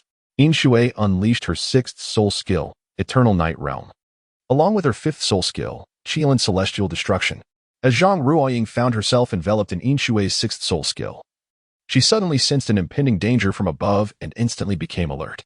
Without hesitation, she summoned her fifth soul skill, Qilin Slaughter Divine Slash. A fierce sword aura erupted from the blade in her hand, imbued with boundless killing intent and power, cleaving upwards. This strike, akin to a thunderous force, tore open a breach in Inshui's most formidable attack. Inshui's eyes widened in disbelief as she witnessed her soul skill being effortlessly countered. Her complexion paled, and she collapsed to the ground, having lost her footing. Simultaneously, Wu Xi and Heng faced off against Qianyu. Qianyu, undeterred, promptly activated her seventh martial soul skill, Martial Soul True Body. As she recited her incantation, a powerful aura erupted from her, and her form began to enlarge, transforming into a colossal monster. Following this, Qianyu employed her fifth soul skill, Lantern of the Cage. A gigantic lantern materialized in her hand, emanating an eerie glow. She hurled the lantern towards Wu Xi and Heng, instantly creating an enclosed space that ensnared him within. However, Wu Xi and Heng was undaunted by Qianyu's onslaught. He immediately invoked his seventh soul skill, Martial Soul True Body. With the manifestation of his martial soul, his strength surged significantly.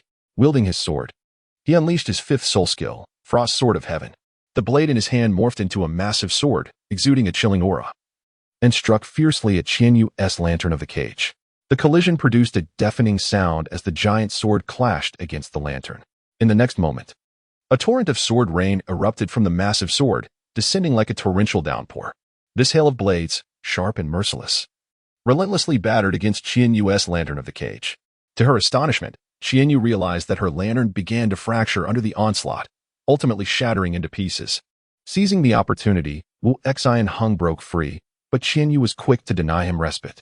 She immediately unleashed her fourth soul skill, heart-piercing black lantern formation.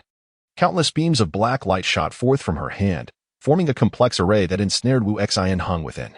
He felt an overwhelming pressure envelop him, making his breathing labored. Yet, he steadfastly gripped his sword, preparing to confront Qianyu's next assault.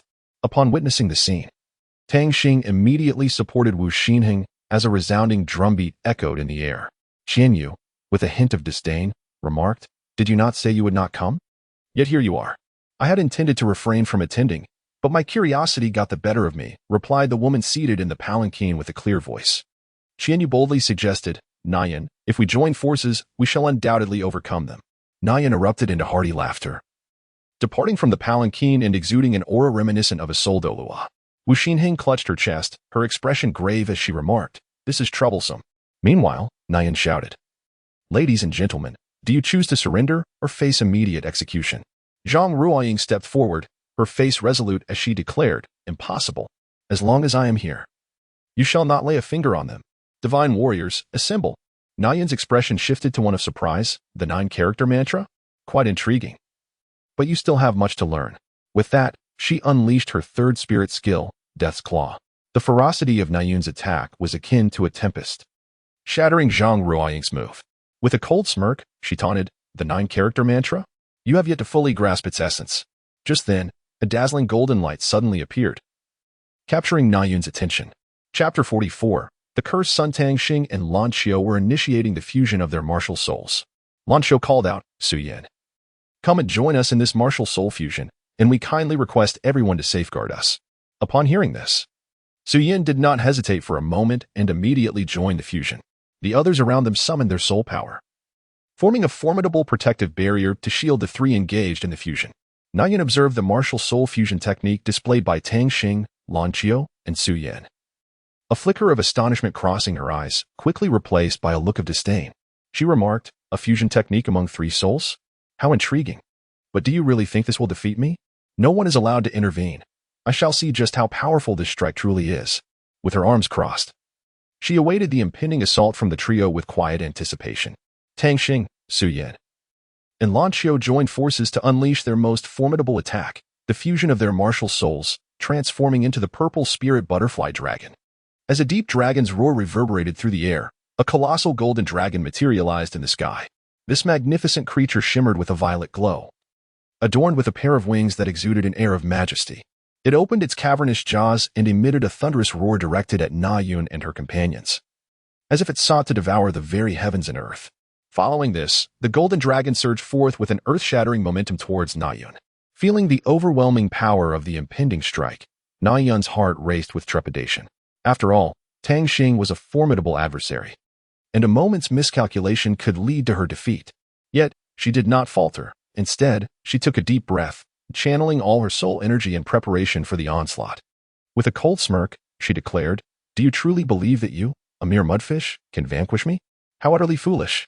Activating her fourth soul skill, the Eye of Death, her eyes transformed into a dark crimson hue, radiating an aura of terrifying dread.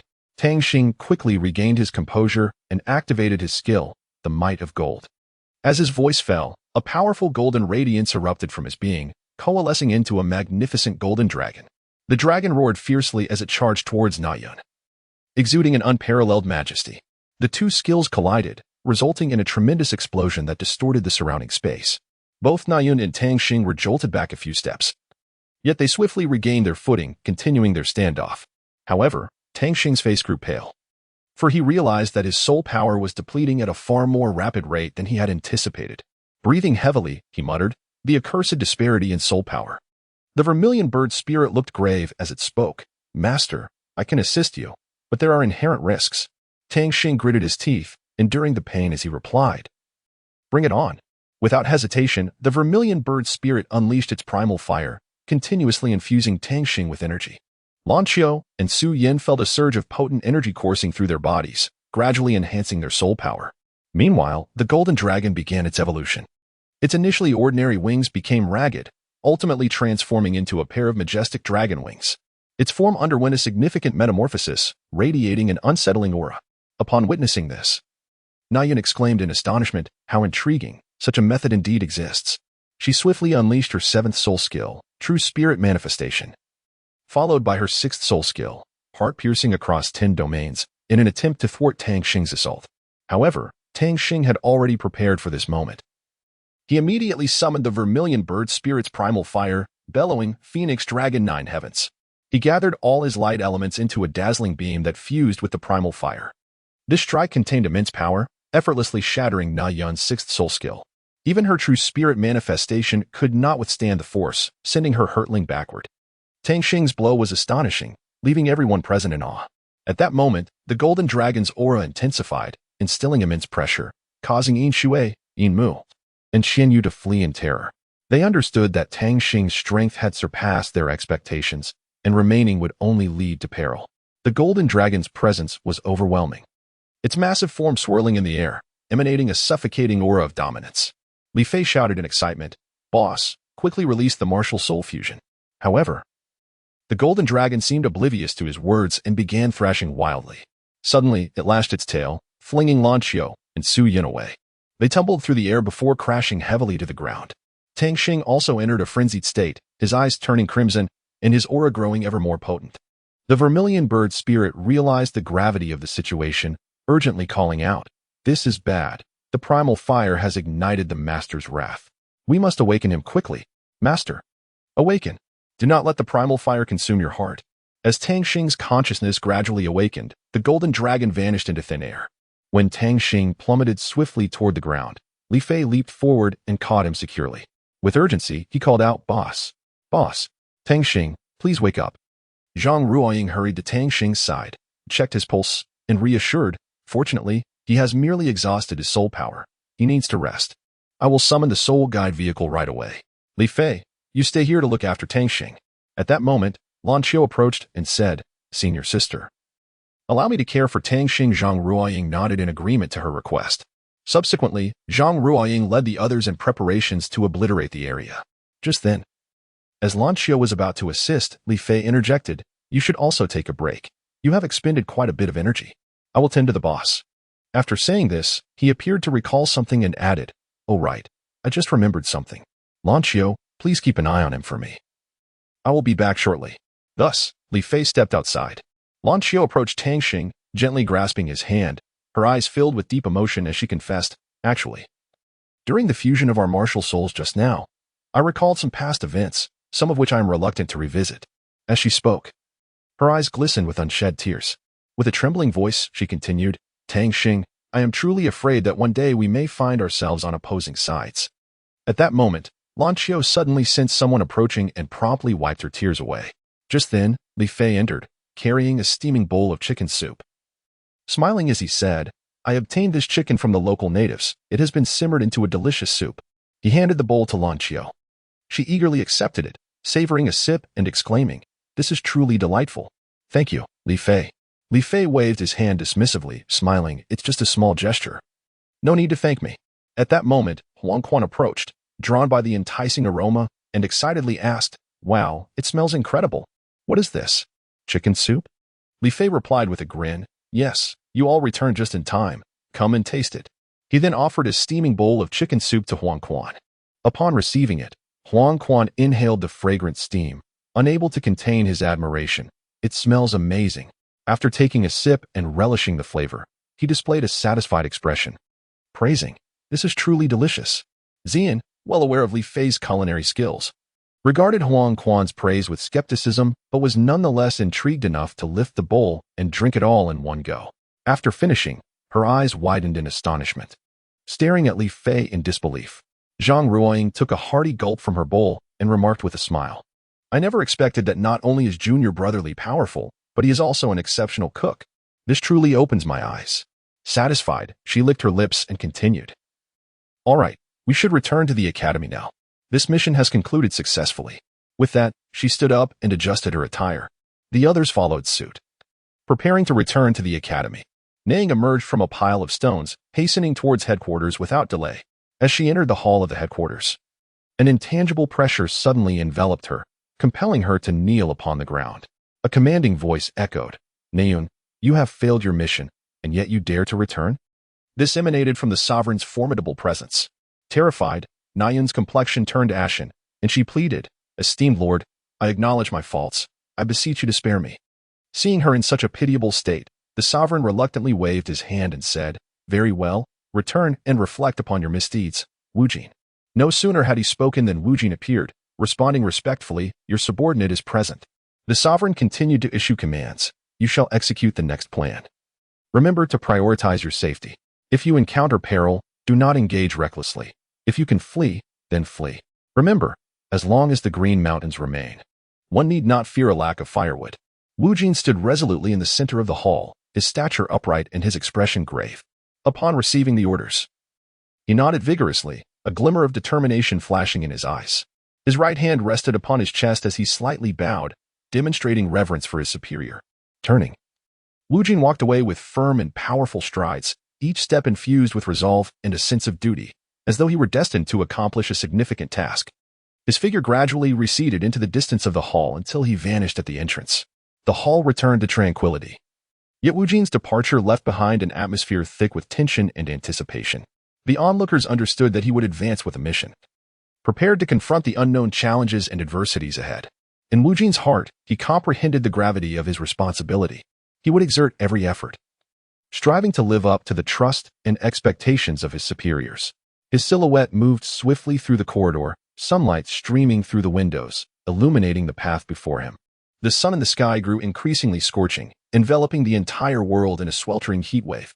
Su Hao sat in the shade, incessantly fanning himself. Yet he could not evade the oppressive warmth. He felt beads of sweat cascading down his forehead, saturating his garments.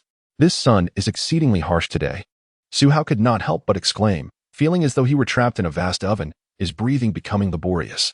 At that moment, Mu Yao approached, equally drenched in perspiration, remarking, "Su Lao, today's sun is indeed uncharacteristic. The elders have already turned on the air conditioning."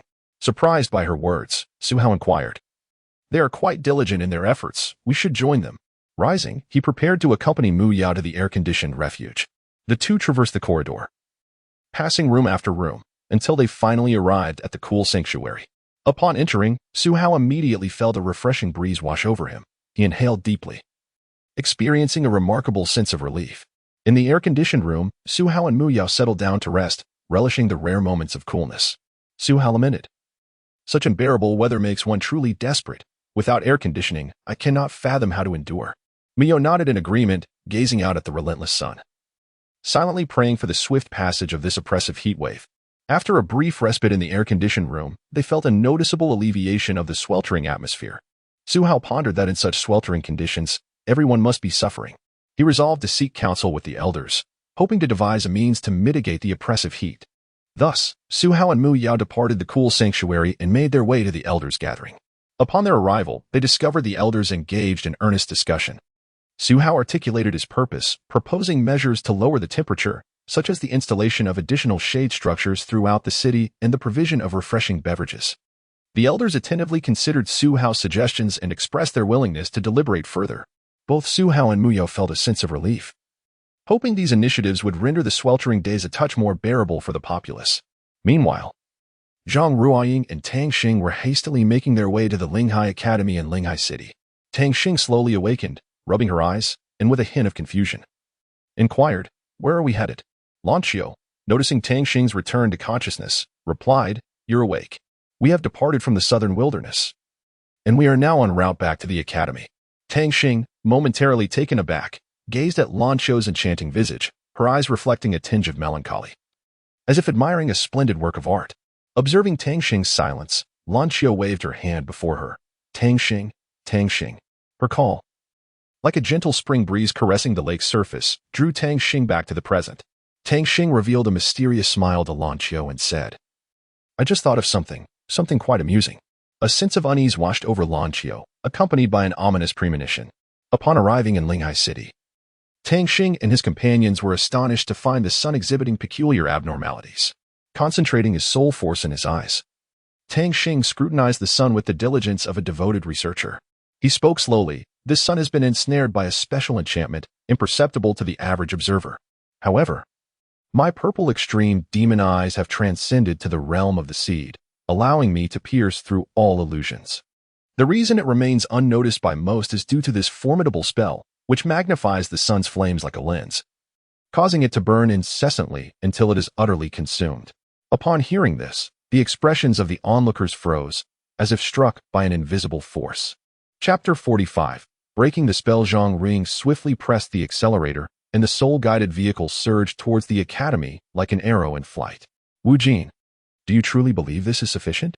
Nayan inquired, her tone laced with skepticism. A hint of uncertainty flickered across Wu Jin's face. You dare question me? Are you not aware of the tale of how the sun god conjured two suns by his own might? One sun embodies goodness, while the other symbolizes malevolence. The sun in the sky represents the manifestation of benevolence, whereas the malevolent sun was so wicked that the sun god personally vanquished it. And I am that embodiment of evil. Thus, I must personally obliterate the demon god, allowing him to witness with his own eyes the demise of those detestable humans by my hand. Only then can I plunge him into despair and anguish. Upon returning to school, Tang Xing was greeted by a wave of warmth that left him feeling somewhat uneasy. He furrowed his brow and employed his mental faculties to sense the surrounding environment.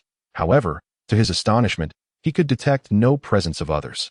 A hint of perplexity welled up within him as he cautiously took a step forward, only to be abruptly transported inward by a formidable force. When Tang Xing opened his eyes, he was taken aback by the sight before him. The entire room was enveloped in a thick layer of ice, the cold piercing to the bone. Yet, what was even more astonishing was the sight of numerous Caucasians joyfully engaging in play. Some were engaging in snowball fights, while others glided gracefully on ice, their laughter echoing across the frozen expanse. Tang Xing blinked, attempting to comprehend the scene before him. Gradually regaining his senses, he murmured to himself, is this truly a grand estate? Nevertheless, it is rather refreshing. As he spoke, he felt the chill of the surrounding air, and a profound curiosity for this mysterious and extraordinary place began to blossom within him. A strikingly attractive woman approached Tang Xing, her face illuminated by a radiant smile as she inquired, Senior, would you care to join me for some ice skating? Just as Tang Xing was about to respond, Lan Qiu suddenly appeared, linking her arm with his and casting a fierce glare at the young woman. Without hesitation, she declared, he is not interested.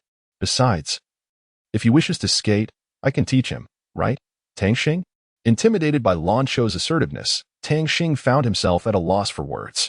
Lan Qiu tightened her grip on his hand, issuing a stern warning, you are not permitted to flirt with other girls unless they are acquainted with me. Do you understand? Tang Xing stared blankly at her, momentarily unsure how to react. Feeling the weight of his gaze, Lan Qiu's cheeks flushed. Yet she maintained a facade of composure as she reiterated, do you understand? Finally snapping back to reality, Tang Xing asked, why can't I interact with other girls? At this, Lan Qiu's temper flared, and she shouted, then go seek out your little fairy. I won't concern myself with you. With that, she stormed off, leaving Tang Xing standing there, bewildered and alone. Within the Linghai Pavilion, the members were engaged in hushed discussions regarding the sun, the atmosphere buzzing with noise. Two elder members sat above, their brows furrowed in evident distress. Suddenly, Xiaming slammed his hand on the table, exclaiming, is there truly no solution? That sun has reached an uncontrollable state. As his words echoed, one member rose to speak. Leader, I have a plan, but it requires your approval. Another member instantly countered. Third junior sister, please sit down. However, the one referred to as third junior sister stood her ground, retorting, second senior brother, please trust me. Recognizing her resolute determination, Xiaming addressed her, Mu Yao, if that is the case, you must exercise caution. At that moment, Elder Su also stepped forward, offering to accompany Mu Yao on her endeavor. Xiaming expressed his gratitude, earnestly advising, please ensure your safety. Soon after, Elder Su and Mu Yao arrived at the sun's location, and Elder Su, drenched in sweat, remarked, it's so hot. Observing his discomfort, Mu Yao requested, Elder Su, please lend me your strength, freeze it for 1,000 miles. Elder Su unleashed a surge of true energy towards her. Watching their attempts to break the spell, Wu Jin smirked, you think you can succeed? Dream on. Subsequently, Wu Jin activated the incantation. as Mu Yao was in the midst of dispelling the curse. She noticed the sun gradually melting the ice surrounding it. The sun then unleashed a fierce flame that struck Mu Yao, causing her body to feel searing heat as she plummeted downward. Seeing this, Elder Su rushed to her aid, using his fan to propel Mu Yao upwards while he himself plunged into the sea. Concealed in the shadows, Wu Jin reveled in his triumph, thinking, "You brought this upon yourselves." After rescuing Mu Yao, Elder Su promptly summoned Elder Shu to assist. Elder Shu meticulously examined Mu Yao's condition, his brow furrowed in concern. He shook his head and sighed, remarking that Mu Yao had lost the previous burning sensation, yet she had fallen victim to the venomous heat of the sun. This particular poison was unfamiliar to him, and he was at a loss as to how to proceed. Elder Su, anxious, inquired, "Why has this happened?" Elder Shu regarded him thoughtfully and slowly replied, "Do you recall the era from which you came?" Elder Su's eyes widened in alarm as he realized the implication. Could it be that such venomous heat existed in your time? Elder Su hastily pressed, "Do you possess an antidote?" After a brief moment of contemplation, Elder Shu responded, "I do not have a definitive solution at present, but I have heard that the Yun sect may hold the key to its resolution." Without delay, Elder Su communicated this urgent message to the Yun sect. Upon receiving the news, the Yun sect acted promptly, dispatching individuals to provide aid. Elder Shu inquired again, "What news?" Elder Su informed him, "The Yun sect has sent people." Following this, Elder Shu exerted his life force once more in an attempt to heal the wounds, though it proved to be but a drop in the ocean. At that moment, Yufeng rushed in to report, "Elder Shu, Elder Su, the 5th elder and the 9th elder of the Yun sect have arrived." Upon hearing this, Elder Su expressed confusion. "The 5th elder? That name sounds familiar. Could it be that he has returned?" Yufeng nodded, and Elder Su's excitement surged. "Quickly, invite them in." Before long, Jin Lin and Jiang Yu entered the room. Upon seeing Jiang Yu, Elder Su beamed, "Sister Jiang, it has been far too long." Jiang Yu responded with a warm smile, "Indeed, it has been quite a while. By the way, I heard that the venomous heat has reemerged." Elder Shu stepped forward, his expression grave as he stated, "Senior, it is true that the venomous heat has appeared, and we find ourselves at a loss as to how to confront it." Jiang Yu smiled gently and replied, "In this world, all things exist in a balance of mutual restraint. Elder Shu, do you know the method to counteract it?" Elder Shu looked at her in astonishment, then suddenly enlightened. "Could it be that light dispels darkness?" Jiang Yu nodded affirmatively, saying, "Precisely. I know of someone who can unravel the venomous heat, and that is Tang Xing." While lost in thought, Tang Xing suddenly sneezed, murmuring to himself, "Who is speaking of me?" At that moment, a member of the Linghai Pavilion hurriedly approached, respectfully stating, "Tang Xing, Elder Su requests your presence." Tang Xing paused in surprise but soon rose to follow the member into the pavilion. As he entered the room, he immediately spotted a familiar figure and exclaimed in delight, "Mother, what brings you here?" Jiang Yu approached Tang Xing, her face adorned with a gentle smile as she tenderly stroked his head, softly saying, "It has been a long time." Little Tang Xing looked up, a puzzled expression on his face, and asked, "Mother, what are you doing here?" Jiang Yu cleared her throat, her tone turning somber as she explained, "Child, the one lying on the bed is your senior sister. She has been afflicted by a potent toxin and is in grave danger. Only you can save her. Tell me, to what level have you cultivated your spirit form?" Tang Xing furrowed his brow, his demeanor shifting to one of seriousness as he solemnly replied, "Mother, I have cultivated my spirit form to the 4th level." Upon hearing the news, Jiang Yu's face broke into a smile of relief, and she nodded in satisfaction. "Excellent, my child.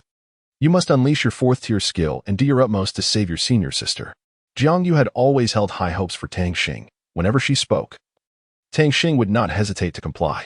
This occasion was no exception, as Tang Xing promptly took action, manifesting her spirit form skill to commence the healing of her senior sister. As time passed, after a lengthy wait, Tang Xing finally completed the treatment.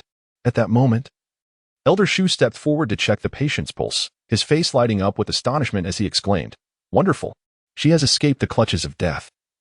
The poison has been contained, and with a few days of recuperation, she will regain her health." Elder Su, somewhat surprised, remarked, "If she can eliminate the toxic fire, does that not imply that the solar curse outside could potentially be broken by her as well?" Jiang Yu immediately grasped the implication. "It seems so." Subsequently, Tang Xing led the 6 companions towards the source of the sun. Upon their arrival at the sun, Tang Xing could not help but exclaim, "It is indeed swelteringly hot here. We must hasten to complete our task and return." With that, she began the process of lifting the sun's curse.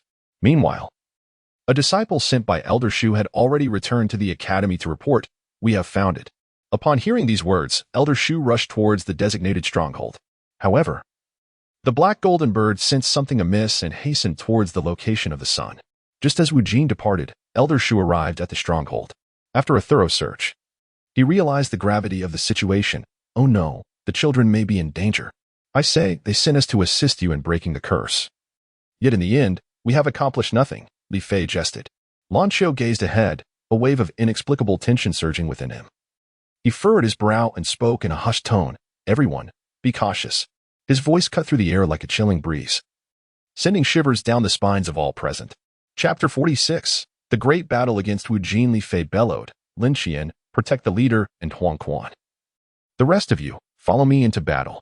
His voice was filled with unwavering resolve and determination. Yet, Wu Jin merely scoffed, a glimmer of disdain flickering in his eyes as he declared, "Do you insignificant wretches dare to challenge me? Truly, you overestimate your abilities." With that, Wu Jin unleashed his formidable martial soul, enveloping himself in a blazing inferno that formed a searing shield around him. With a sudden, forceful punch, Wu Jin propelled himself towards Li Fei and his companions with fierce momentum. The impact was tremendous, scattering Li Fei and the others in all directions. Observing this, Su Yin immediately stepped forward to block Wu Jin's path. Wu Jin glared at her, roaring, "Stand aside, or face the consequences." Su Yin calmly replied, "Not a chance." Her gaze was resolute and daring, showing no signs of retreat. Infuriated by Su Yin's obstinacy, Wu Jin's rage ignited. He wasted no time, unleashing his primal power to conjure a ferocious attack aimed squarely at Su Yin. In a swift response, Ziyin promptly activated her fourth soul skill, Starshine Shield. A protective shield enveloped Su Yin as Li Fei launched a powerful strike, inciting an explosive fury in Wu Jin. In an instant, Wu Jin exuded an aura reminiscent of a soul warrior, revealing his 8 soul rings and entering a mode of relentless slaughter. He unleashed a barrage of attacks upon Ziyin, sending her careening far away. Observing this, Li Fei swiftly caught Ziyin in his arms. However, at that moment, Wu Jin unexpectedly aimed a lethal blow at her. Enraged, Li Fei unleashed a formidable aura of light to suppress Wu Jin, only to be astonished to discover that it had no effect on him whatsoever. Without hesitation, Li Fei resolutely grasped his luminous dagger and lunged fiercely at Wu Jin, exclaiming, "First soul skill, Radiant Slash." The strike landed squarely on Wu Jin's shoulder, to which Wu Jin responded with a cold smirk, remarking, "Not bad." This strike subtly approaches the level of a soul emperor, yet it remains woefully inadequate. With that, Wu Jin seized Li Fei with a swift motion and hurled him into the air. In the blink of an eye, Wu Jin's left hand pierced through Li Fei's body like a bolt of lightning, causing blood to spatter everywhere. Tang Xing gazed in disbelief as Li Fei was pierced through the chest by that ominous dark light, blood oozing from the corners of his mouth. His eyes wide with shock. Tang Yun's body trembled slightly, unable to comprehend the horrific scene unfolding before him. Li Fei had succumbed to the hands of the malevolent Wu Jin. A tempest of rage and sorrow surged within Tang Yun, his fists clenched tightly, nails digging deep into his palms, blood trickling from his fingertips. "Damn it," he hissed through gritted teeth, his voice laced with unending fury and grief. His gaze sharpened with resolve, the fire of vengeance igniting within him like a volcano poised to erupt. He vowed to make Wu Jin pay dearly, to avenge Li Fei's tragic demise. At that moment, Huang Quan suddenly interjected, "Tang Xing, hurry and break the curse. I will hold him off." With that, he charged towards Wu Jin, his hands shimmering with light, intent on halting Wu Jin's advance. However, Wu Jin effortlessly breached Huang Quan's defenses, continuing his relentless assault towards Tang Yun and the others. Simultaneously, Lin Qian's defenses crumbled before Wu Jin, his complexion pale, cold sweat beading on his forehead, clearly suffering severe injuries. A glint of cold determination flickered in Lin Qian's eyes as he swung his sword, emboldened with roaring lightnings, unleashing a cross-shaped sword energy towards the foe. This blade of energy sliced through the air with astonishing speed, akin to a flash of lightning, wielding tremendous might as it aimed directly at Wu Jin. Yet, in the face of such a fierce attack, Wu Jin remained unfazed. He met the sword energy head-on with his weapon, and with a resounding crash, the cross-shaped energy was shattered into countless fragments that dissipated into the ether. At that very moment, Lin Qian caught sight of Huang Quan in grave peril. Wu Jin was preparing to deliver a lethal blow. And as it seemed inevitable that Huang Quan would be struck, Lin Qian's heart tightened. In a critical instant, a glimmer of cold light flashed. as a massive halberd hurtled towards Wu Jin with astonishing speed, sending him reeling back several meters. At this juncture, Tang Xing, clad in golden battle attire, wielded the sacred spear of the elves, his eyes resolute and filled with deadly intent as he fixed his gaze upon the adversary. Wu Jin sneered at Tang Xing, his eyes brimming with disdain and provocation, seemingly underestimating Tang Xing's capabilities. Infuriated beyond measure, Tang Xing gripped the spear tightly and charged at Wu Jin. Unfazed, Wu Jin assumed a defensive stance, prepared to counter Tang Xing's assault. Tang Xing charged forward with unwavering momentum, each step exuding an unparalleled force, as if he intended to trample the entire world beneath his feet. However, Wu Jin remained composed, effortlessly neutralizing Tang Xing's onslaught. Just as Tang Xing reached Wu Jin, the latter unleashed a sudden and ferocious inferno fist, instantly repelling Tang Xing. Tang Xing was hurled before the sun, and before he could even comprehend the situation, a fiery spear lunged toward him. His eyes widened in despair. He understood that there was no escape. Yet, he clung to the faint hope of a miracle. However, when he discerned that the assailant was none other than Lan Qiu, his heart sank. No! Tang Xing suddenly roared, his voice resonating throughout the expanse. Simultaneously, his mental state underwent a profound transformation. His once serene visage twisted grotesquely, and two piercing beams of light flickered in his eyes. Wu Jin, immersed in his own elation, was startled by Tang Xing's sudden shift. He quickly recognized the gravity of the situation and sought to flee, but it was too late. A potent wave of mental energy radiated from Tang Xing, obliterating Wu Jin's own psychic force in an instant. Wu Jin's countenance darkened. He had never anticipated Tang Xing's formidable strength. Just then, Tang Xing's gaze turned chillingly cold, as if all vitality had been extinguished within him. This icy aura swiftly permeated the air, disintegrating Wu Jin's mental defenses. Filled with dread, Wu Jin gazed at Tang Xing, terror gripping his heart. He realized that if this continued, he might face the specter of death. Without hesitation, he unleashed his murderous intent in a desperate attempt to counter Tang Xing's onslaught. As Wu Jin's aura of slaughter intensified, the surrounding atmosphere seemed to solidify. Meanwhile, Tang Xing's eyes again shimmered with a golden divine light, akin to flames roaring to life, leaving all who beheld it utterly astonished. Tang Xing brandished the celestial spirit halberd in his grasp, charging towards Wu Jin with an unparalleled momentum. Each swing resonated with a formidable surge of energy, as if it could rend the very fabric of the void. Wu Jin's aura of lethal intent intensified, suggesting he was on the verge of an uncontrollable rampage. The distance between Tang Xing and Wu Jin diminishes, their gazes intertwining in the air, igniting fierce sparks. An exhilarating battle is on the verge of unfolding. Who shall emerge victorious in the end? Tang Xing concentrated all his strength into the elven sacred spear held firmly in his grasp, his gaze imbued with unwavering resolve and determination. With a fierce roar, the elven sacred spear radiated a blinding brilliance, unleashing its most formidable strike, the elven judgment. In that moment, a colossal spirit surged forth from the spear. Wielding a sword of judgment, its immense might aimed directly at Wu Jin. Wu Jin, sensing the terrifying force of the impending blow, turned ashen, a flicker of despair crossing his eyes. Just then, a mysterious figure materialized, intercepting the lethal strike. Enraged, Tang Xing's fury intensified, and he bellowed, "No matter who attempts to thwart me, it is futile. Elven style, first form, light of all spirits." Instantly, an overwhelming, suffocating aura erupted from him, akin to a volcanic eruption, radiating outward. This formidable energy not only devastated those who came to his aid, but also struck Wu Jin, exacerbating his injuries. Tang Xing's eyes had transformed entirely into a deep crimson, as if his reason had been devoured by fury. His body emanated an overwhelming aura, suggesting a potential to obliterate the entire world. Meanwhile, Wu Jin gazed at this fearsome man with a visage filled with terror, acutely aware that should Tang Xing unleash another assault, his demise would be inevitable. Trembling, Wu Jin stammered, "He-Ming," before he could finish his sentence. He-Ming materialized, saying, "It's all right. I too have sustained injuries." I did not anticipate the ferocity of his strike. No sooner had he spoken than Wu Jin collapsed to the ground. Upon witnessing this, He hurriedly approached to examine Wu Jin, feeling his body and shaking him, only to discover that he had succumbed into unconsciousness. Consequently, she swiftly transported Wu Jin back to headquarters.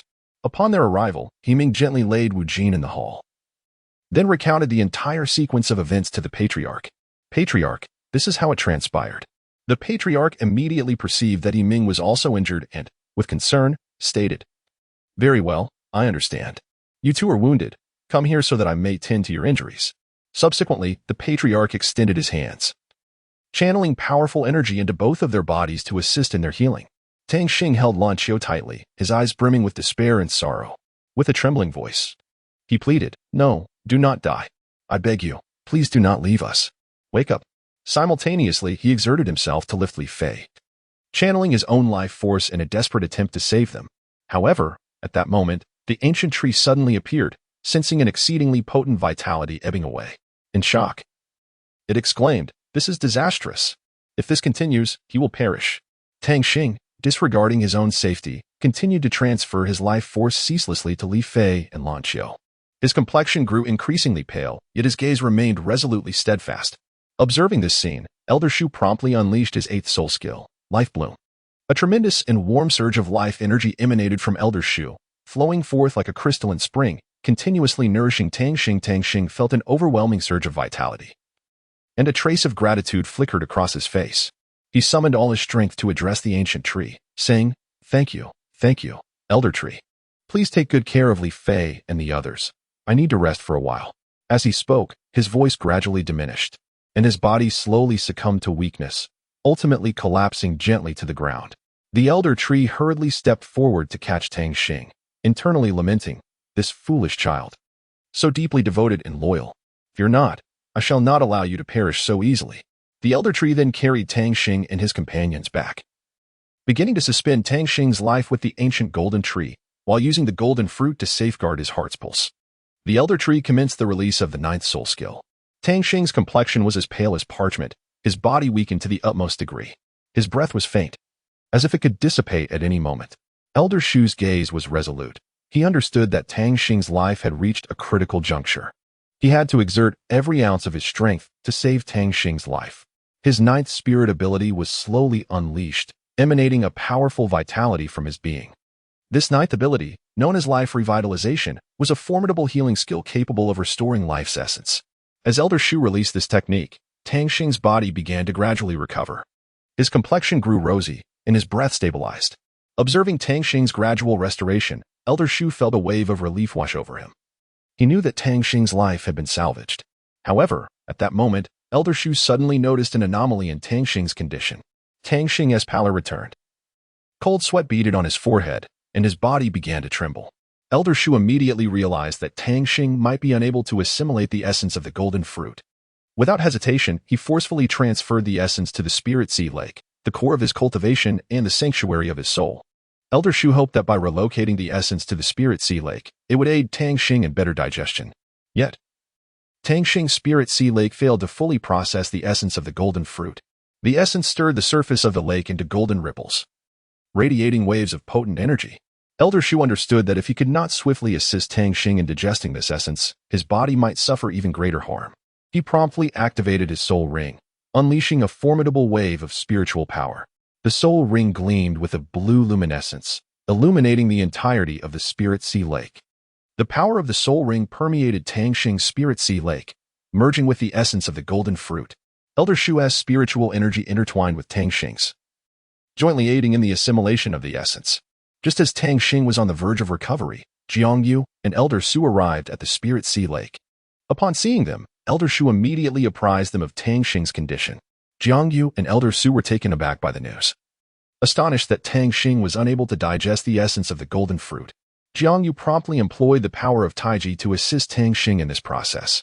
Elder Su also summoned his own martial spirit to support Jiangyu. Their combined forces brought tranquility to Tang Xing, and with their assistance, he began to recover more swiftly. His health improved, and his complexion regained its rosy hue. Elder Shu, witnessing Tang Xing's gradual restoration, breathed a sigh of relief. He knew that Tang Xing's life had indeed been saved.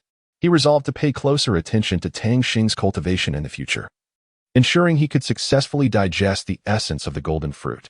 Simultaneously, he brimmed with anticipation for Tang Xing's future, believing that with the aid of Jiangyu and Elder Su, he would undoubtedly become a formidable cultivator. The perseverance and efforts of all were not lost on the golden tree, which shed a single tear upon Tang Xing, prompting his body to surge with power and undergo a monumental transformation. His soul power swiftly ascended, reaching an astonishing level of 48. This sudden surge of strength left Tang Xing himself in a state of amazement, for he understood that it was a gift from the golden tree. He felt his body becoming increasingly formidable, as if boundless energy surged within him.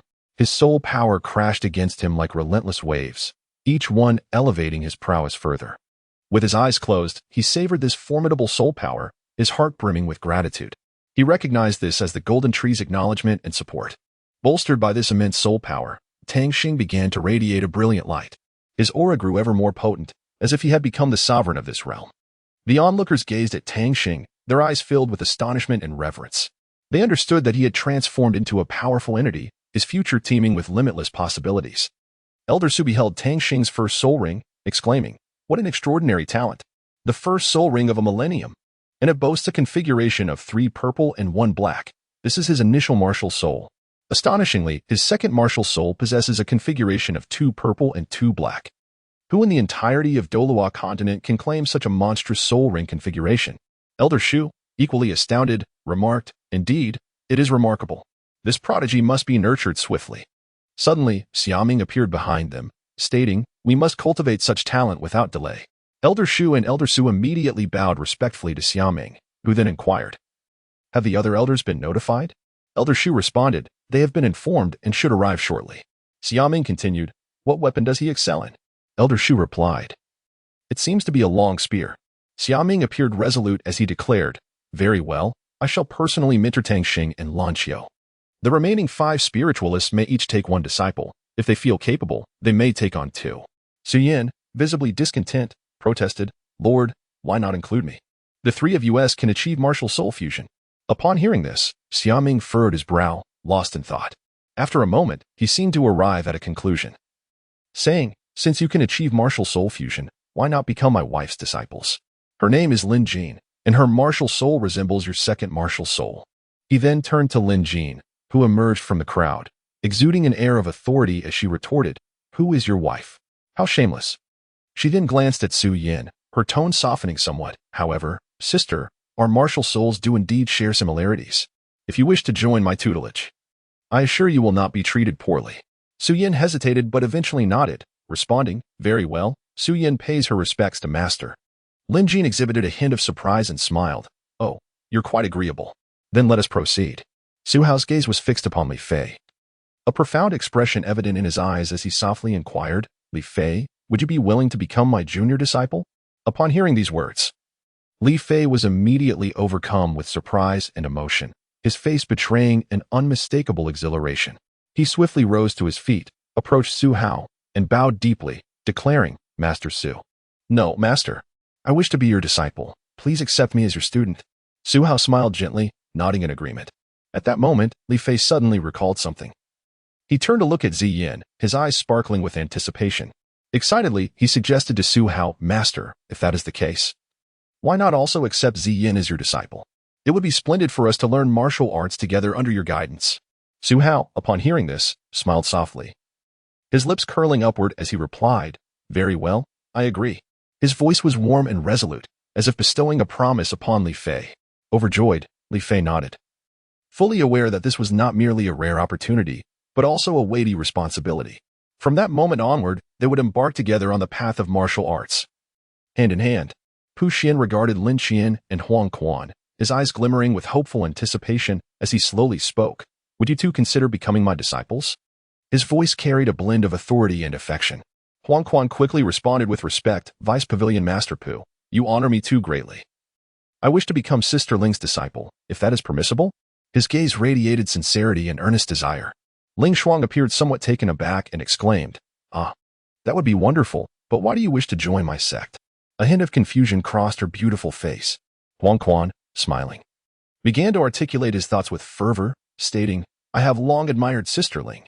First, I was captivated by your beauty, and second, I hold deep respect for your medical expertise. I wish to learn the art of healing from you, for my second profession is that of a physician, Sister Ling." His gaze was steadfast and fervent, as though ablaze with passion. Ling Shuang, after a moment of contemplation, nodded slightly and said, "Very well, henceforth you shall be my disciple.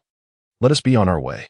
With that, she turned and departed, leaving behind an elegant silhouette. Huang Quan, filled with excitement, eagerly followed in her footsteps, his heart brimming with joy and anticipation. Together, they vanished into the distance, embarking on a new journey as master and disciple. Old Tree slowly shook his head, a hint of weariness gracing his features. Noticing this, Xiaoming promptly inquired, "Old Tree, how long until Tang Xing awakens?"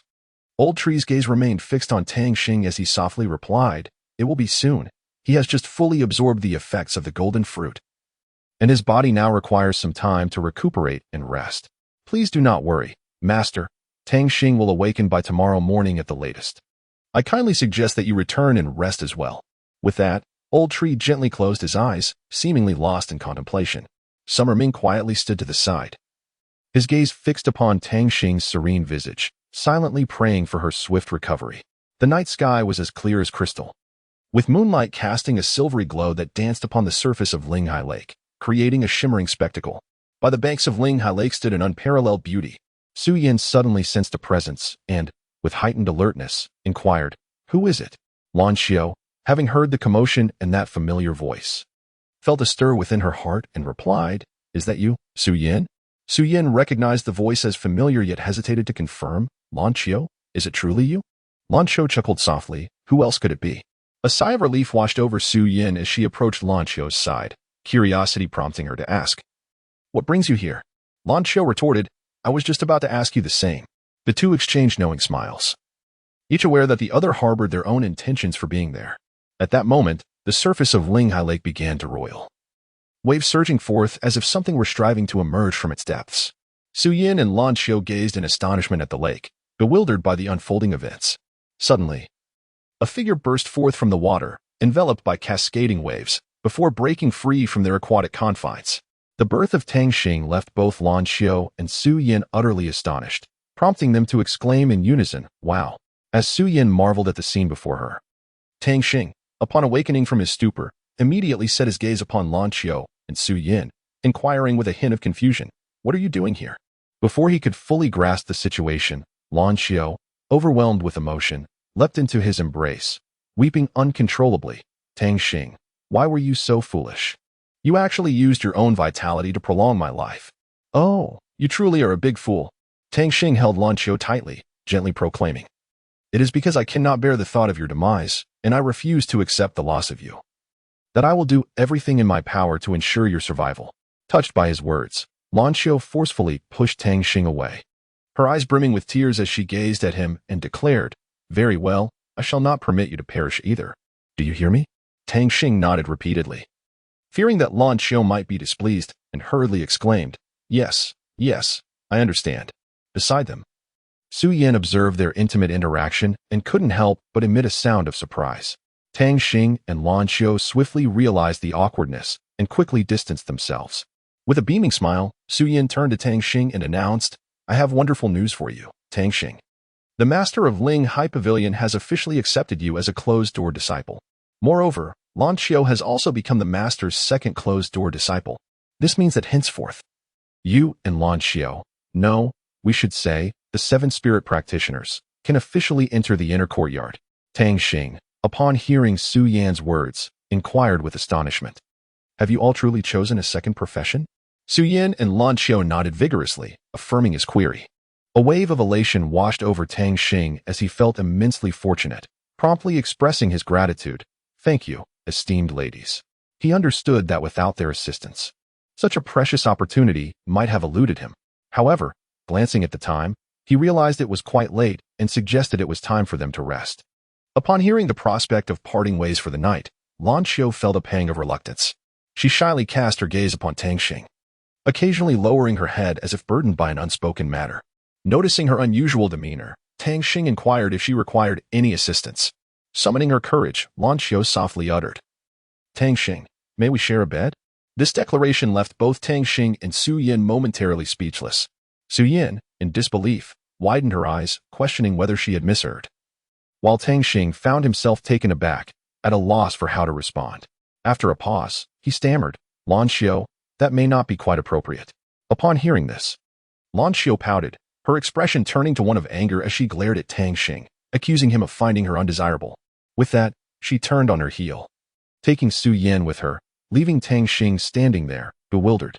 He realized he had inadvertently upset Lan Xiao but was at a loss as to how to mend the rift.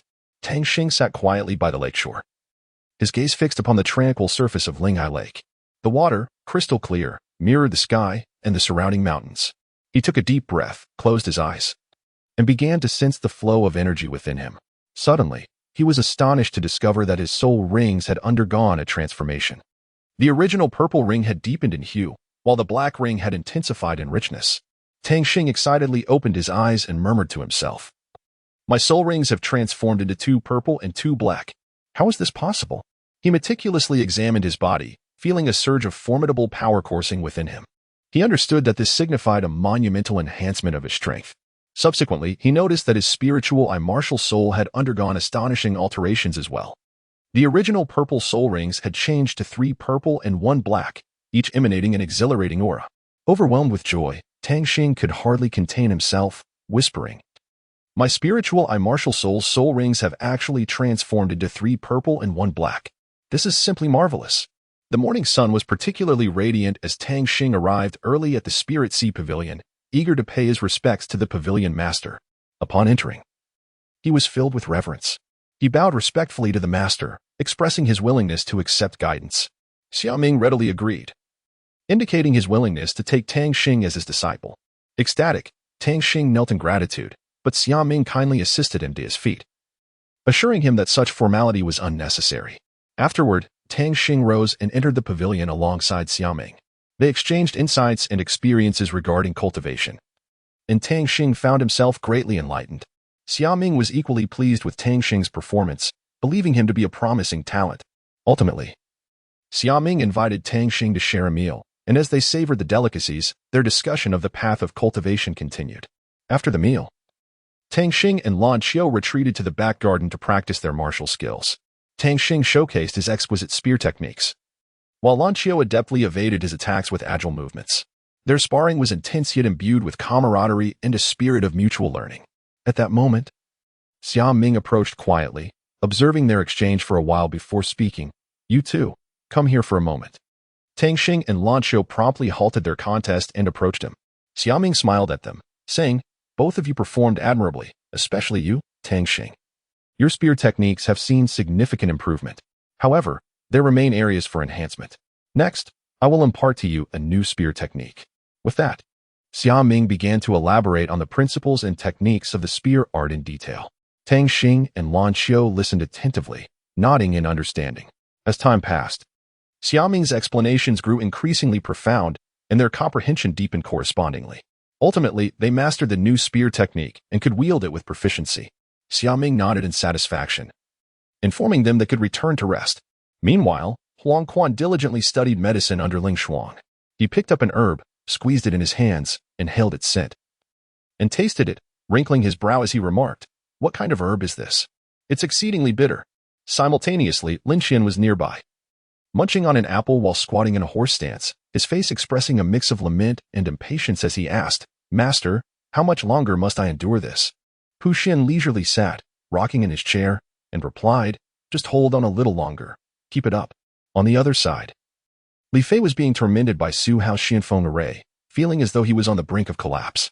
He exclaimed, "I say, old Su, please do not toy with me like this. It is as if you wish to exhaust me to death." At that moment, Mu Yao approached with a smile and remarked, "Li Fei, old Su does not even extend such treatment to his own grandson. You should count your blessings." Upon hearing this, Li Fei's eyes widened in alarm, and he shouted, "I say, Sister Mu, the Xianfeng array does not relent for a moment. It is truly about to wear me out completely." However, old Su remained unfazed, sipping his tea before encouraging him, "Persevere, Li Fei, with your talent, you shall surely prevail."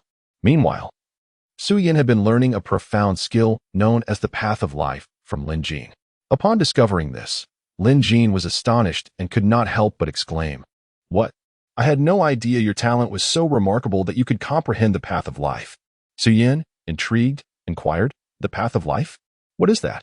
Lin Jin smiled and explained, "The Path of Life is one of the highest realms of understanding vitality, allowing you to master more powerful techniques in the application of life force." Suddenly, a series of firm knocks echoed from the door. When Su Yin opened it, she found Tang Xing standing there. Su Yin asked, "Tang Xing, is there something you need?" Tang Xing's face flushed bright red, resembling a ripe apple, as he stammered, "Yes. I wish to borrow a book. Tang Xing declared with unwavering determination, I wish to visit your home. Upon hearing this, Su Yin was taken aback, her eyes widening in astonishment as she inquired, What? Why? Tang Xing gazed at her with a look of confusion, questioning. Did you not mention that your family are adventurers and archaeologists? It was then that Su Yin comprehended the situation, her understanding dawning as she exclaimed, Oh, I see what you intend to do. Please wait a moment. Let us go together tomorrow, shall we? Tang Xing, feeling a surge of excitement, nodded enthusiastically and replied, All right. I shall take my leave now. With that, she turned and departed. After a night had passed, on the following morning, Tang Xing called for Su Yin, and the two set off on their adventure. As they journeyed, Su Yin glanced around restlessly, seemingly searching for something. Noticing her peculiar behavior, Tang Xing inquired, What are you looking for? Su Yin displayed a hint of perplexity as she responded, Where is Lanqiu? Why didn't you bring her along? Tang Xing, however, maintained an air of calmness and replied serenely, I am accompanying you to your home to study classical literature. Besides, even if I bring them along, I might not comprehend them. Rest assured, I have already requested leave from the master. Let us depart promptly. Su Yin, fully aware of the situation, realized that further discussion would be futile, so she could only reluctantly acquiesce. Very well, but the journey is quite lengthy. Tang Xing curiously inquired, How far is it? Su Yin playfully stuck out her tongue at Tang Xing and, with a cheerful smile, replied, It lies in the farthest west of Tianling City. Tang Xing was taken aback. Is it really that far? How long will it take to get there? However, he quickly regained his composure and inquired, All right. Shall we travel by vehicle or take to the skies? As he spoke, he waved the soul guide he had obtained from his senior sister. Upon hearing the word fly, Su Yin expressed her astonishment. What? Fly? Tang Xing promptly clarified, This is a newly developed flying soul guide from my senior sister. It can cover 1,000 miles in a day. Doesn't your second martial soul have the ability to fly? Let us race to see who can soar faster. Su Yin, contemplating, responded, As far as I know, your second martial soul also possesses flying capabilities.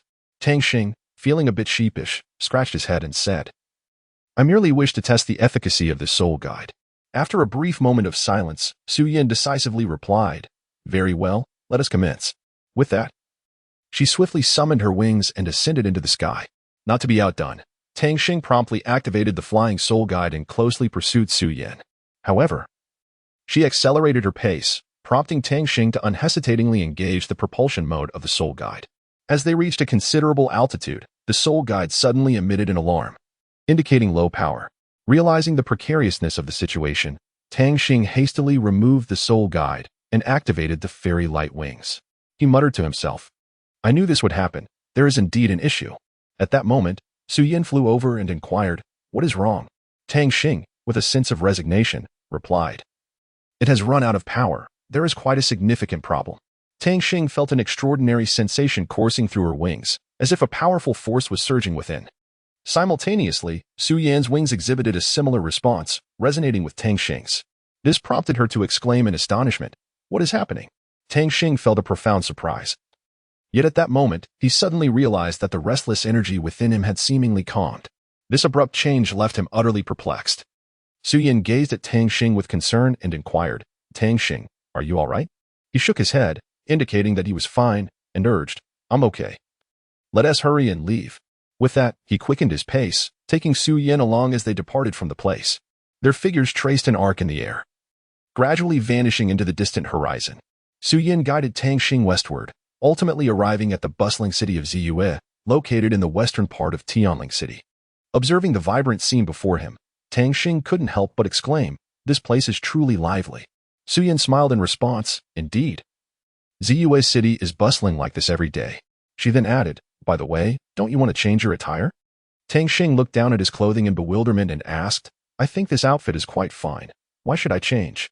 Su Yin chuckled softly and explained, It is because I am rather discerning. I maintain an icy demeanor towards everyone. Even when the Lord or the King visits, I treat them with courtesy. The attire I have prepared for you complements my own temperament beautifully, and I believe it will suit you much better. Tang Xing picked up the garment, and Su Yin eagerly urged him to don it, exclaiming, Hurry up. Let me see. Hesitantly, Tang Xing approached Su Yin, a hint of confusion in his voice as he inquired, Su Yin, what kind of clothing is this? It feels somewhat sticky. Upon witnessing Tang Xing in the attire, Su Yan's eyes widened in astonishment, and she exclaimed, "My goodness, how can it be so stunning? I should have acted sooner. Alas, it seems that Lan Xiao has beaten me to it." With a resigned shake of her head, Su Yan said, "Let us go," leading Tang Xing to her home. She pointed at the door and declared, "This is my house. Do be sharp when we enter." Gently tapping on the door, it unexpectedly swung open. Tang Xing was taken aback by the spectacle, exclaiming, "Wow, this is truly magnificent." Just then, a figure appeared, smiling warmly as he greeted them. "Ah, little Yin has brought a friend. Welcome, welcome, please come in." Upon hearing this voice, Su Yan's face displayed a mix of surprise and embarrassment, pondering to herself, "Why is my brother personally welcoming guests today? Could it be because he finds the young man too handsome?" Su Ting, observing the boy beside his sister, wore a perplexed expression and asked, "Little Yin, who is this?" Su Yin hurriedly explained, "Brother, this is my class monitor, Tang Xing." At her words, her face flushed crimson. Su Ting immediately comprehended, chuckling, "Oh, I see. You must be weary from your journey. Let us discuss this inside." With that, he turned and entered the house. Su Yan, slightly anxious, grasped Su Ting's arm, whispering, "Brother, please do not make things difficult for him." Su Ting glanced back at his sister, a mischievous smile gracing his lips as he teased, "You, already siding with an outsider before we even crossed the threshold." Su Yan's face turned beet red as she pouted playfully, "I won't talk to you anymore." At that moment, Tang Xing bowed deeply to Su Ting, respectfully stating, "Hello, Lord Su." Su Ting, intrigued, inquired, "How did you know my identity?" Tang Xing recounted his observations and deductions throughout his journey, leaving Su Ting utterly astonished. "Lord, I have come seeking to borrow ancient scriptures. May I have your permission?" Tang Xing earnestly requested. Upon hearing that Tang Xing wished to borrow ancient texts, Su Ting's mind sparked with an idea. A subtle smile crept across his face as he glanced at Su Yan, saying, "Ah, my sister is quite knowledgeable in this area. If you have any questions, feel free to consult her, right, little sister?" Su Yan, caught off guard by her brother's words, blushed deeply, playfully glaring at him as she scolded, "Brother, what nonsense are you talking about?" She lowered her gaze, fiddling shyly with the hem of her clothing. Seeing her flustered demeanor, Su Ting couldn't help but chuckle.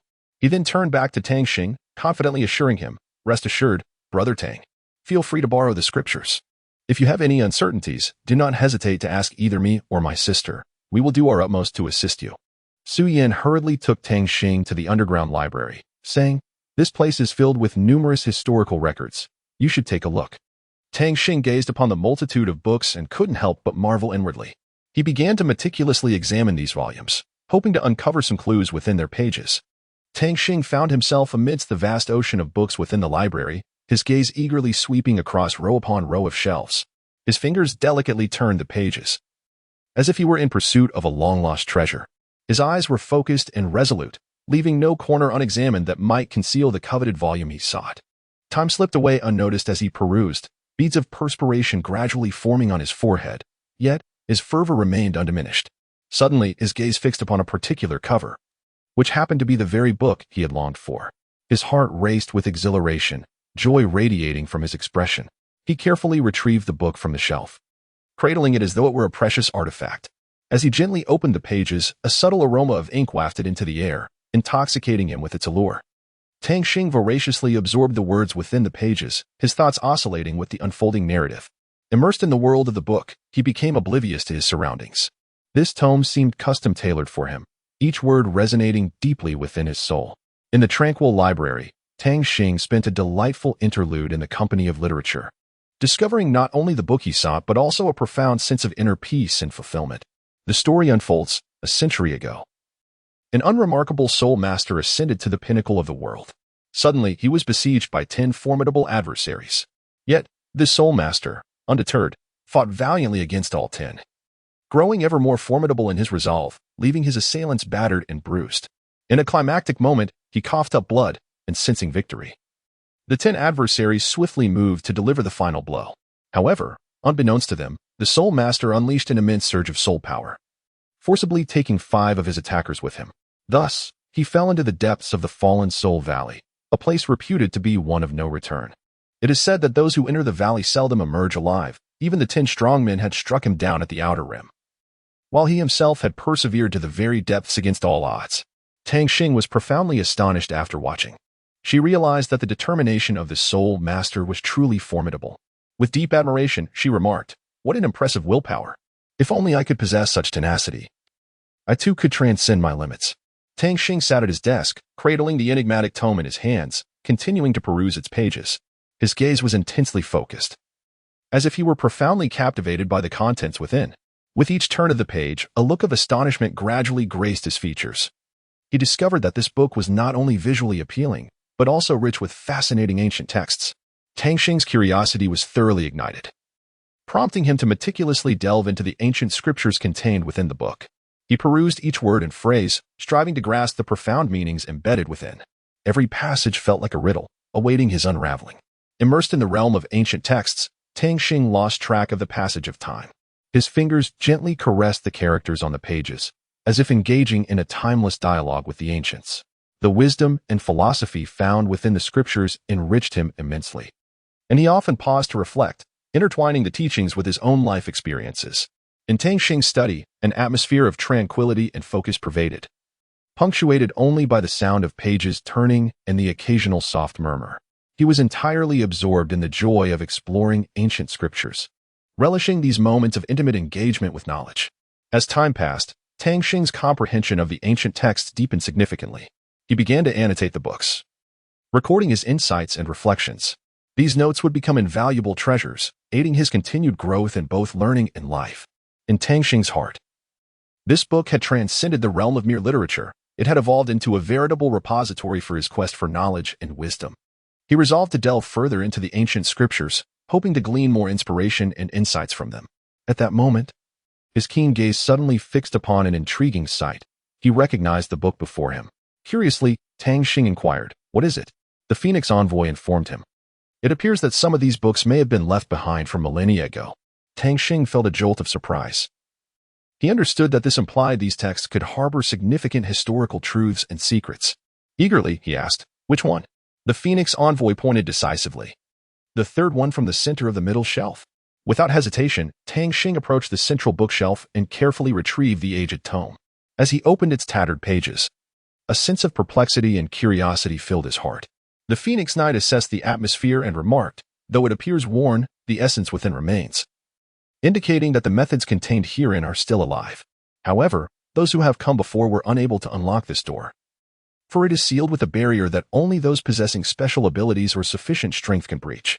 "Fear not, my master, I shall guard you," allowing you to delve peacefully into the teachings within. Tang Xing nodded slightly, then approached the door, gently placing his hand upon it.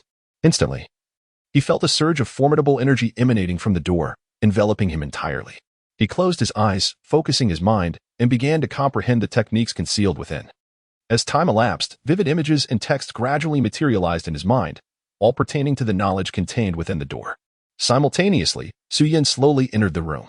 Upon seeing Tang Xing standing at the door, she softly inquired, "Brother Tang Xing, what are you doing?" Observing this, Shke, the Phoenix hero, immediately transmitted a thought to Tang Xing.